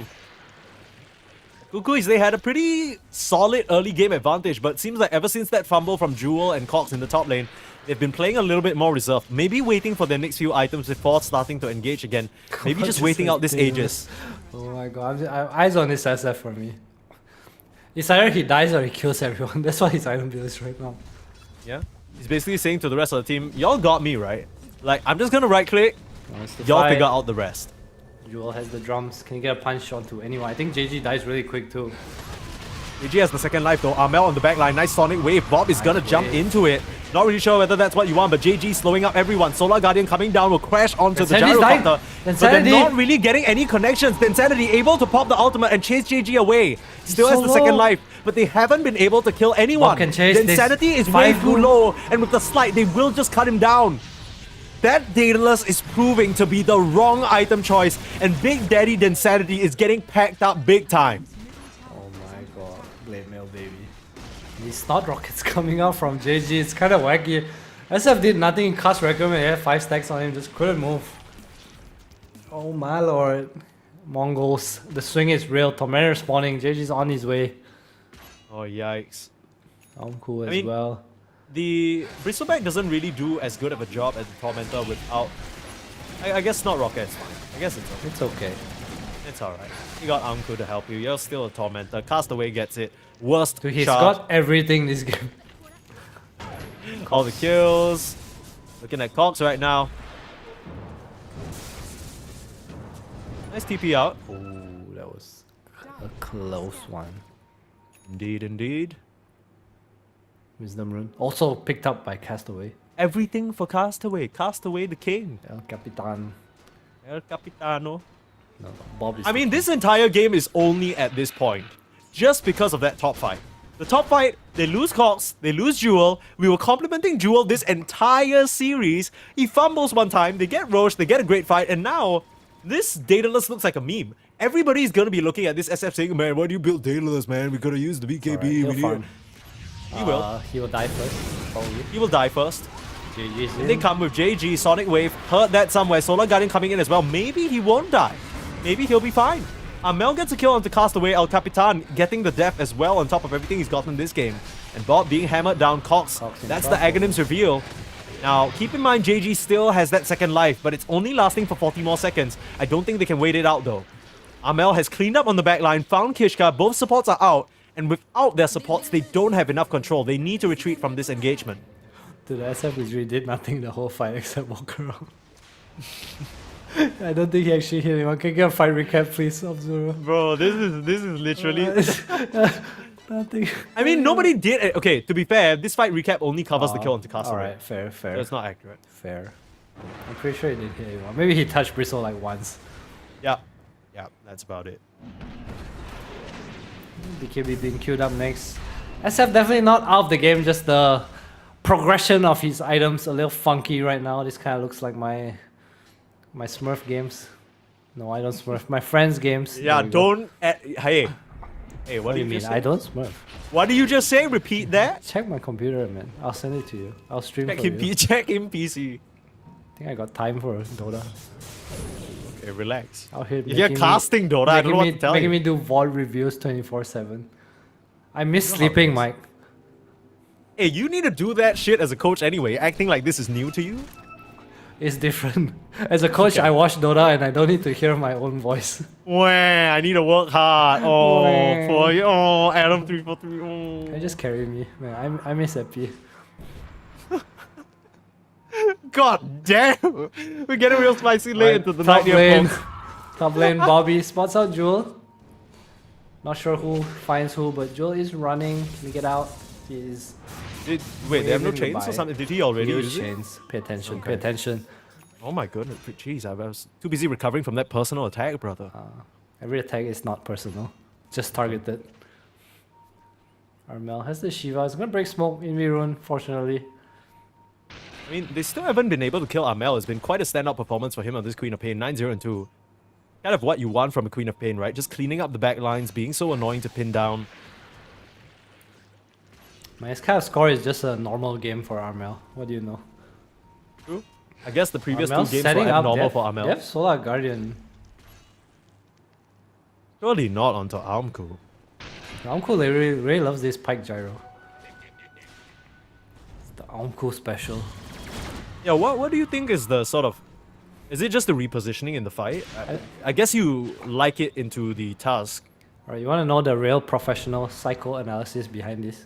Let me hear it. Amku is a Morphling player, and he plays gyro. It feels very clunky, so he buys Hurricane Pike, and then every time he Hurricane Pikes, he's like, waveform. He's waveform cosplaying! Okay, I get it. This is why you're a professional coach. That is true. Whatever makes your players comfortable, right? That's true. Waveform. Waveform Breathe is on such a Kishka. nasty spell too. It is. Especially if you have fire. Alright, thank you. Kukuis, not really with a lead right now. It's been a little bit back and forth, I must admit, but then Sanity still feeling comfortable enough with that freshly picked up BKB. Start punching down these towers. It does do a lot of damage. I usually see SF with one value point in this, damn, what do you call a skill? Feast of Souls. Yeah, you just get one usually. Just ignores it completely. It's a cheap farming tool.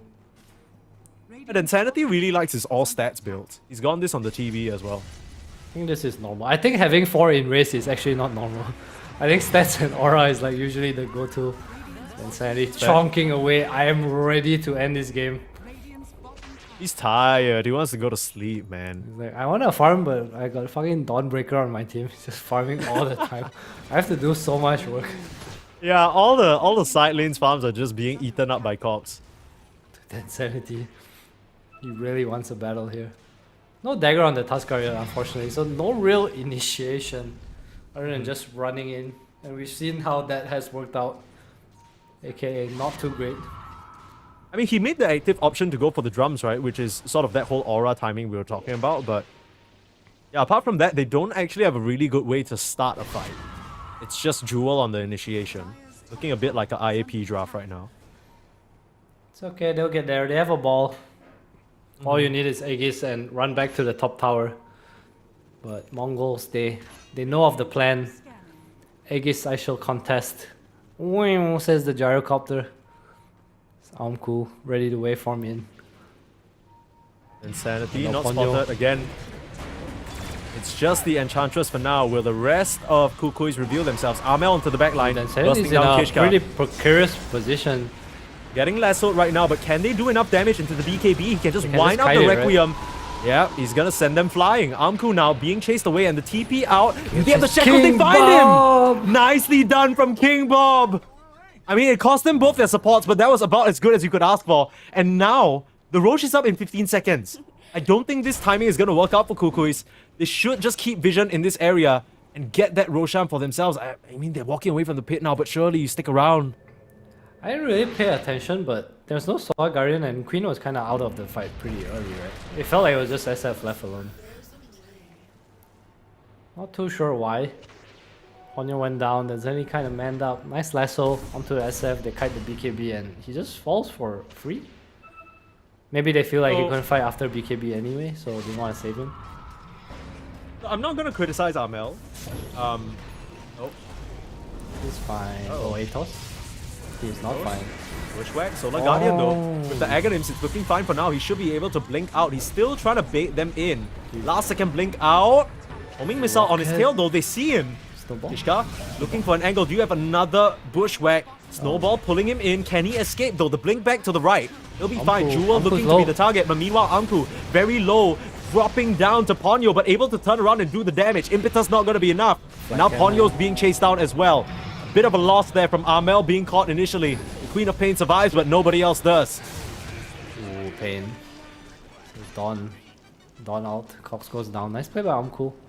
Gets away with the Hurricane Pike from the Dawn, so seeing its purpose. It's making sure no one can really stick on him. This AC on JG as well. So much damage being poured in, and Mongols, it feels like ever since that snowball top lane, Kuku just never come back from it. Yeah, so the point I was trying to make about this Queen of Pain is on paper, you look at the KDA 10-0-3, Armel's had a perfect game. But at the same time, if you see what Armel is doing in these fights, a lot of times he's just going on maybe one support, Sonic waving and bursting. But he can't actually join the rest of the fight. Like, he can't do anything else. And I feel like you just need a bit more from your mid laner right now, as they just get themselves a free lane, or at least just one of the racks in the mid lane. He really wants something here. This is awkward though. Gonna try and commit onto cast. Then Sanity's in trouble. Being found. He has a Big BKB trouble. able to turn around. Solar Guardian saving him, but now Amku there trying to do the damage. Then Sanity punching away on this gyro. There's the waveform out with the Hurricane Pike. Nicely done. Him. JG is still on his target here, being punched up into the sky. Has to watch the physical damage coming on. They finish off Bob. Oh my god, Armel finds the kill. They do kill Densanity though. The Blade Mail reflecting the damage into the SF. The Queen of Pain is still around though. Amku desperately trying to escape. And will be able to waveform down to the low ground. He has so much gold. Daedalus career. Daedalus recipe died on career, so no Daedalus yet. Amku just kind of saving gold. He's gonna have half his Satanic and the Daedalus soon. I was complaining about Armel in that fight, but I think he just picked up the shard and was able to single out Bob. Bob doesn't have a single way of dispelling that continuous silence from the sonic boom, so really nicely done from Armel. Yeah, Shurun's gonna be big for the Roche fight as well. Able to just kind of frontline. How do you deal with this queen? You don't really have damage right now. GG dead. A lot of issues sticking onto the queen as well. We talked about the lack of lockdown, right? You mentioned Lasso. They have Lasso Hoodwing, obviously, but is that enough when your corp has 3k HP and a shield rune? I don't think so. Yeah, this corp was a bit of a dip off in terms of what Armel could do in these fights, but I was wrong for criticizing him. Look at him now. So powerful, scaling up to become that really strong late game queen. You really went from 10-0 to 11-0 after you said that. What a beast! My man! Stepping up! Who's doing it like him? Alright, hold up. This is the fight. Can they get the kiting on SF? Bro, she's gonna die. SF's probably gonna get the Aegis for free here, but they walk in. Kishka lands a nice bushwhack, but what is the follow-up? Beautiful sonic wave. Kishka gets blown up. JG on the front line trying to do what he can to Insanity, but Castaway just getting clicked down. Amku can't join the fight, and Bob needs to watch himself. Dodges away from the Requiem and looks like it's escape. No way of cancelling the TP. Ooh! Jewel almost knocked his socks off there with the with the punch, man. And that fight was it really close? I don't know. I feel like Quap Shurun just kind of too strong. Obviously, it's really nice that Density had the Aegis and they just didn't really have an option to man up and fight anymore. I feel like they need some kind of Abyssal or... What's Ember got? Ember's kind of poor. Shiva's Maelstrom. Maybe Gleipnir Shard. There's a lot of armor being stacked up, right? They have ACs, they have Shiva, Solar, Greaves onto Kishka as well, so they understand what's going on. There's just a lot of physical damage being poured in, but Amku's just not at a point where he can man up against this yet. Especially with the Solar Guardian coming up, right? Like, that's the toughest part. Yeah. Right, so I mean, we see these fights. Amku, he's always sort of trying to flat cannon from afar. He doesn't really want to fully commit because he knows that the second they start clicking him, he just doesn't have the bulk to stand up to that damage. I don't like this Satanic as much as I would like the Daedalus. I feel like the way he's playing, he might as well build damage, right? He's not really like manning up. And without MKB, you can't really man up anyway because Solar Guardian kind of counters you. True. So, prefer to see Daedalus first. Not enough damage right now. Maybe Daedalus you haven't get kills with like just chains and hoodwing, kind of chaining off the stacks. Armel, another very strong rune, Arcane rune. Unfortunately, we'll not find anyone in the top side. Mongols just kind of holding their high ground. Game's been pretty even so far. Feels like it's just been swinging back and forth. Mongols and Kukuis. One last chance at qualification for Raleigh here, like we said. Long day for both. This ages, Kukuis, they're the ones in control. Feels like the fights are so easy for Amel to play as well. He can just jump in and the amount of damage he does, whew! Mongols gotta be careful. Sanity has the silver edge now, so a punch from Jewel and a silver edge hit could mean anyone's death. Need to be very careful here on Mongols. Ooh, the gyro courier are gonna get picked off. I know the Daedalus. Oh, manages to get micro. out. Nicely done. The micro there. It doesn't buy anything though. I think They're he so just far wanted to away park it from there, it. right? Yeah, he's so far away from it. Oh, they see Kishka. Can they get Bob instead though? Jewel can change the stance. No way. Oh, I thought Jewel was just gonna fly in there with a punch. He's flying in indeed. I don't know about this one. Nice pushback onto 2. This might not be the fight that you're looking for. Jump onto the backlines. Amel, huge scream onto 3 and Sonic Wave as well. Getting collapse upon Jewel does go down though. Bob trying to play around the fight, but getting silenced up now. And Amel gets his counterpart up to the high ground. Do you blink in for the commitment? You can't. Buyback now on Jewel. They want to take this fight. JG on the sidelines, a bit too hard to kill for now though. And Anku, he's still trying to find a way to enter this fight. Then Sanity very strong, but with the lasso, the control is there. He's in a very awkward position. No Solar Guardian, they need to bail him out, but he's on the high ground, winding up the Requiem, chasing him away. He's in a perfect position, and Amel screams them all down. Oh, this Queen of Pain, it took a while for him to wind up, but he is here to play now. Oh, the tips come through. Armel got 16. Armel Chief up to the high ground with his queen. Absolutely not. Thought that this Bob Ember would be able to get some stuff done, but it's been a more quiet game from Bob than usual. And 1 or 2 decent moments, but I mean, really, Mongols, the only reason why they're in this game is because Kukuis kind of gave them a few chances with some of these fights. But now, with their full set of items, looking to move forward in this close qualifiers, looking to take the top 3 spot, punch up in the air, Castaway is down, that's your captain. Buyback available, you have to pop it now. What can Bob do? It's not enough damage between him alone. Amel gonna jump forward again. They're not scared of the thing. Ancient under threat, Solar Guardian interrupted, but it's not gonna matter. The Ancient's gonna fall, and Kukuis again and again. This team in close qualifiers continue to upset some of these signed organizations. We'll have to say goodbye to Mongols as Kukuis get their 3rd series win of the day. The queen is always stronger than the king. Don't you know the saying, Mike? Queen of Pain 16-0. Insane performance by Amel. And Ember Spirit, again, just feels like such a lackluster hero. Like, I think Bob did his best, but it just felt like they couldn't really go into fights, you know? We saw Solar Guardian again. Why is Dawn is such a high priority for these teams? As soon as this Aghanim Solar Guardian comes out, none of these heroes have MKB. And it's just a full reset. And honestly, Dawn landing and actually joining a fight is also so strong. Yeah, it did feel that way. I didn't really feel the SF last pick, but then Sanity obviously knows a lot better than us. He's played the matchup before and he knew that he could deal with the Bristleback.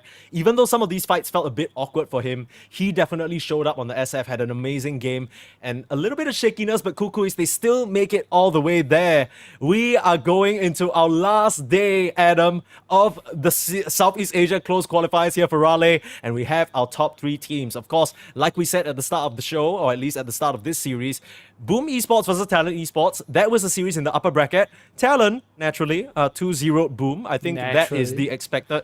That's the expected outcome from recent results, right? So Boom, they are gonna face off against Kukuis tomorrow at 12 SGT. That will be at the ESL _Dota 2 Storm stream. And the grand finals between Talon and the winner of that series will be played shortly after that at 4 p.m. as well. So only 1 slot with 3 teams remaining. But man, let's talk a bit more about that performance because Kukuis, they've just really impressed me.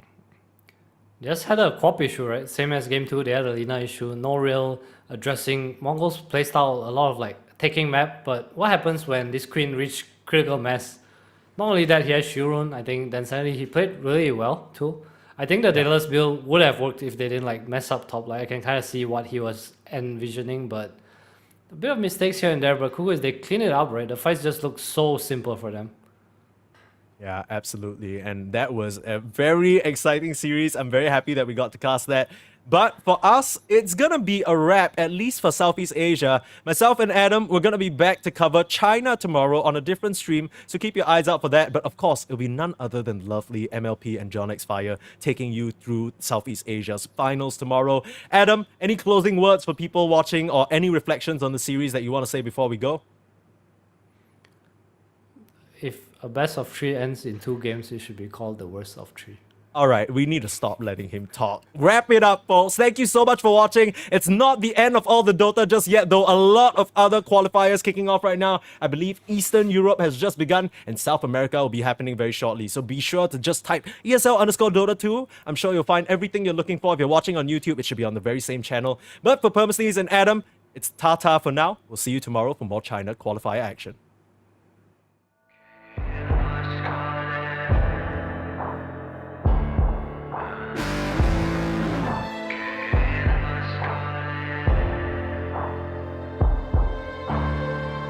you feel how they are dragging? Do you feel them? Can you hear them say? Do you feel how they are dragging? Can you hear them say? Cross the line. Since the label talking here, trust me, you have nothing to come in. Take the start. Follow, leave it all behind. Welcome to the other side. Cross the line. Since the label talking here, trust me, you have nothing to come in. Take the start.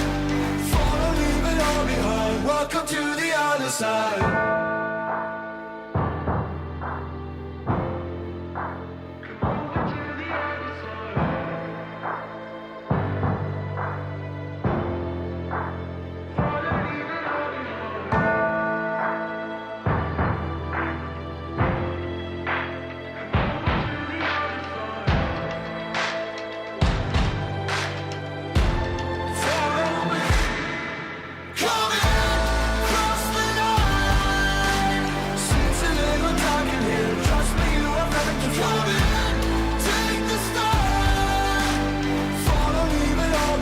Welcome to the other side. Cross the line. Since the label talking here, trust me, you have nothing to come in. Take the start. Follow, leave it all behind. Welcome to the other side.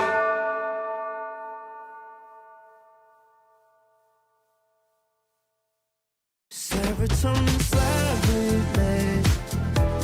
sequin in the light, empowering your energy, riding through the night. Serotonin slide on over here by my side, slides up in your eyes, desire, caught up in this chemical high. Angel, can you take me high? I'm on fire from the dopamine. You're all I need tonight. Promise I'll give you all of me, darling. Serotonin slide with me, sequin in the light.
take it higher. Serotonin slide, chemical high.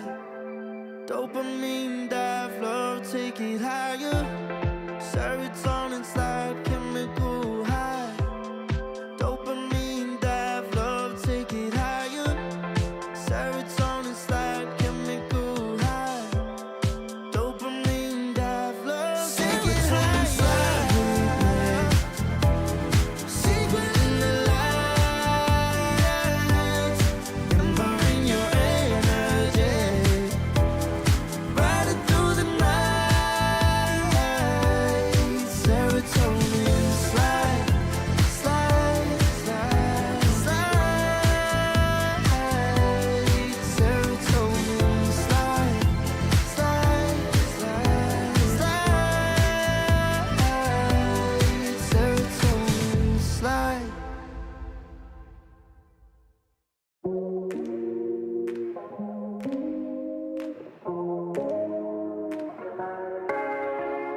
No way, I'll regret the first time with you. And baby, you make a moment every time I lay eyes on you. But do we care? Do we dare? Keeping this going.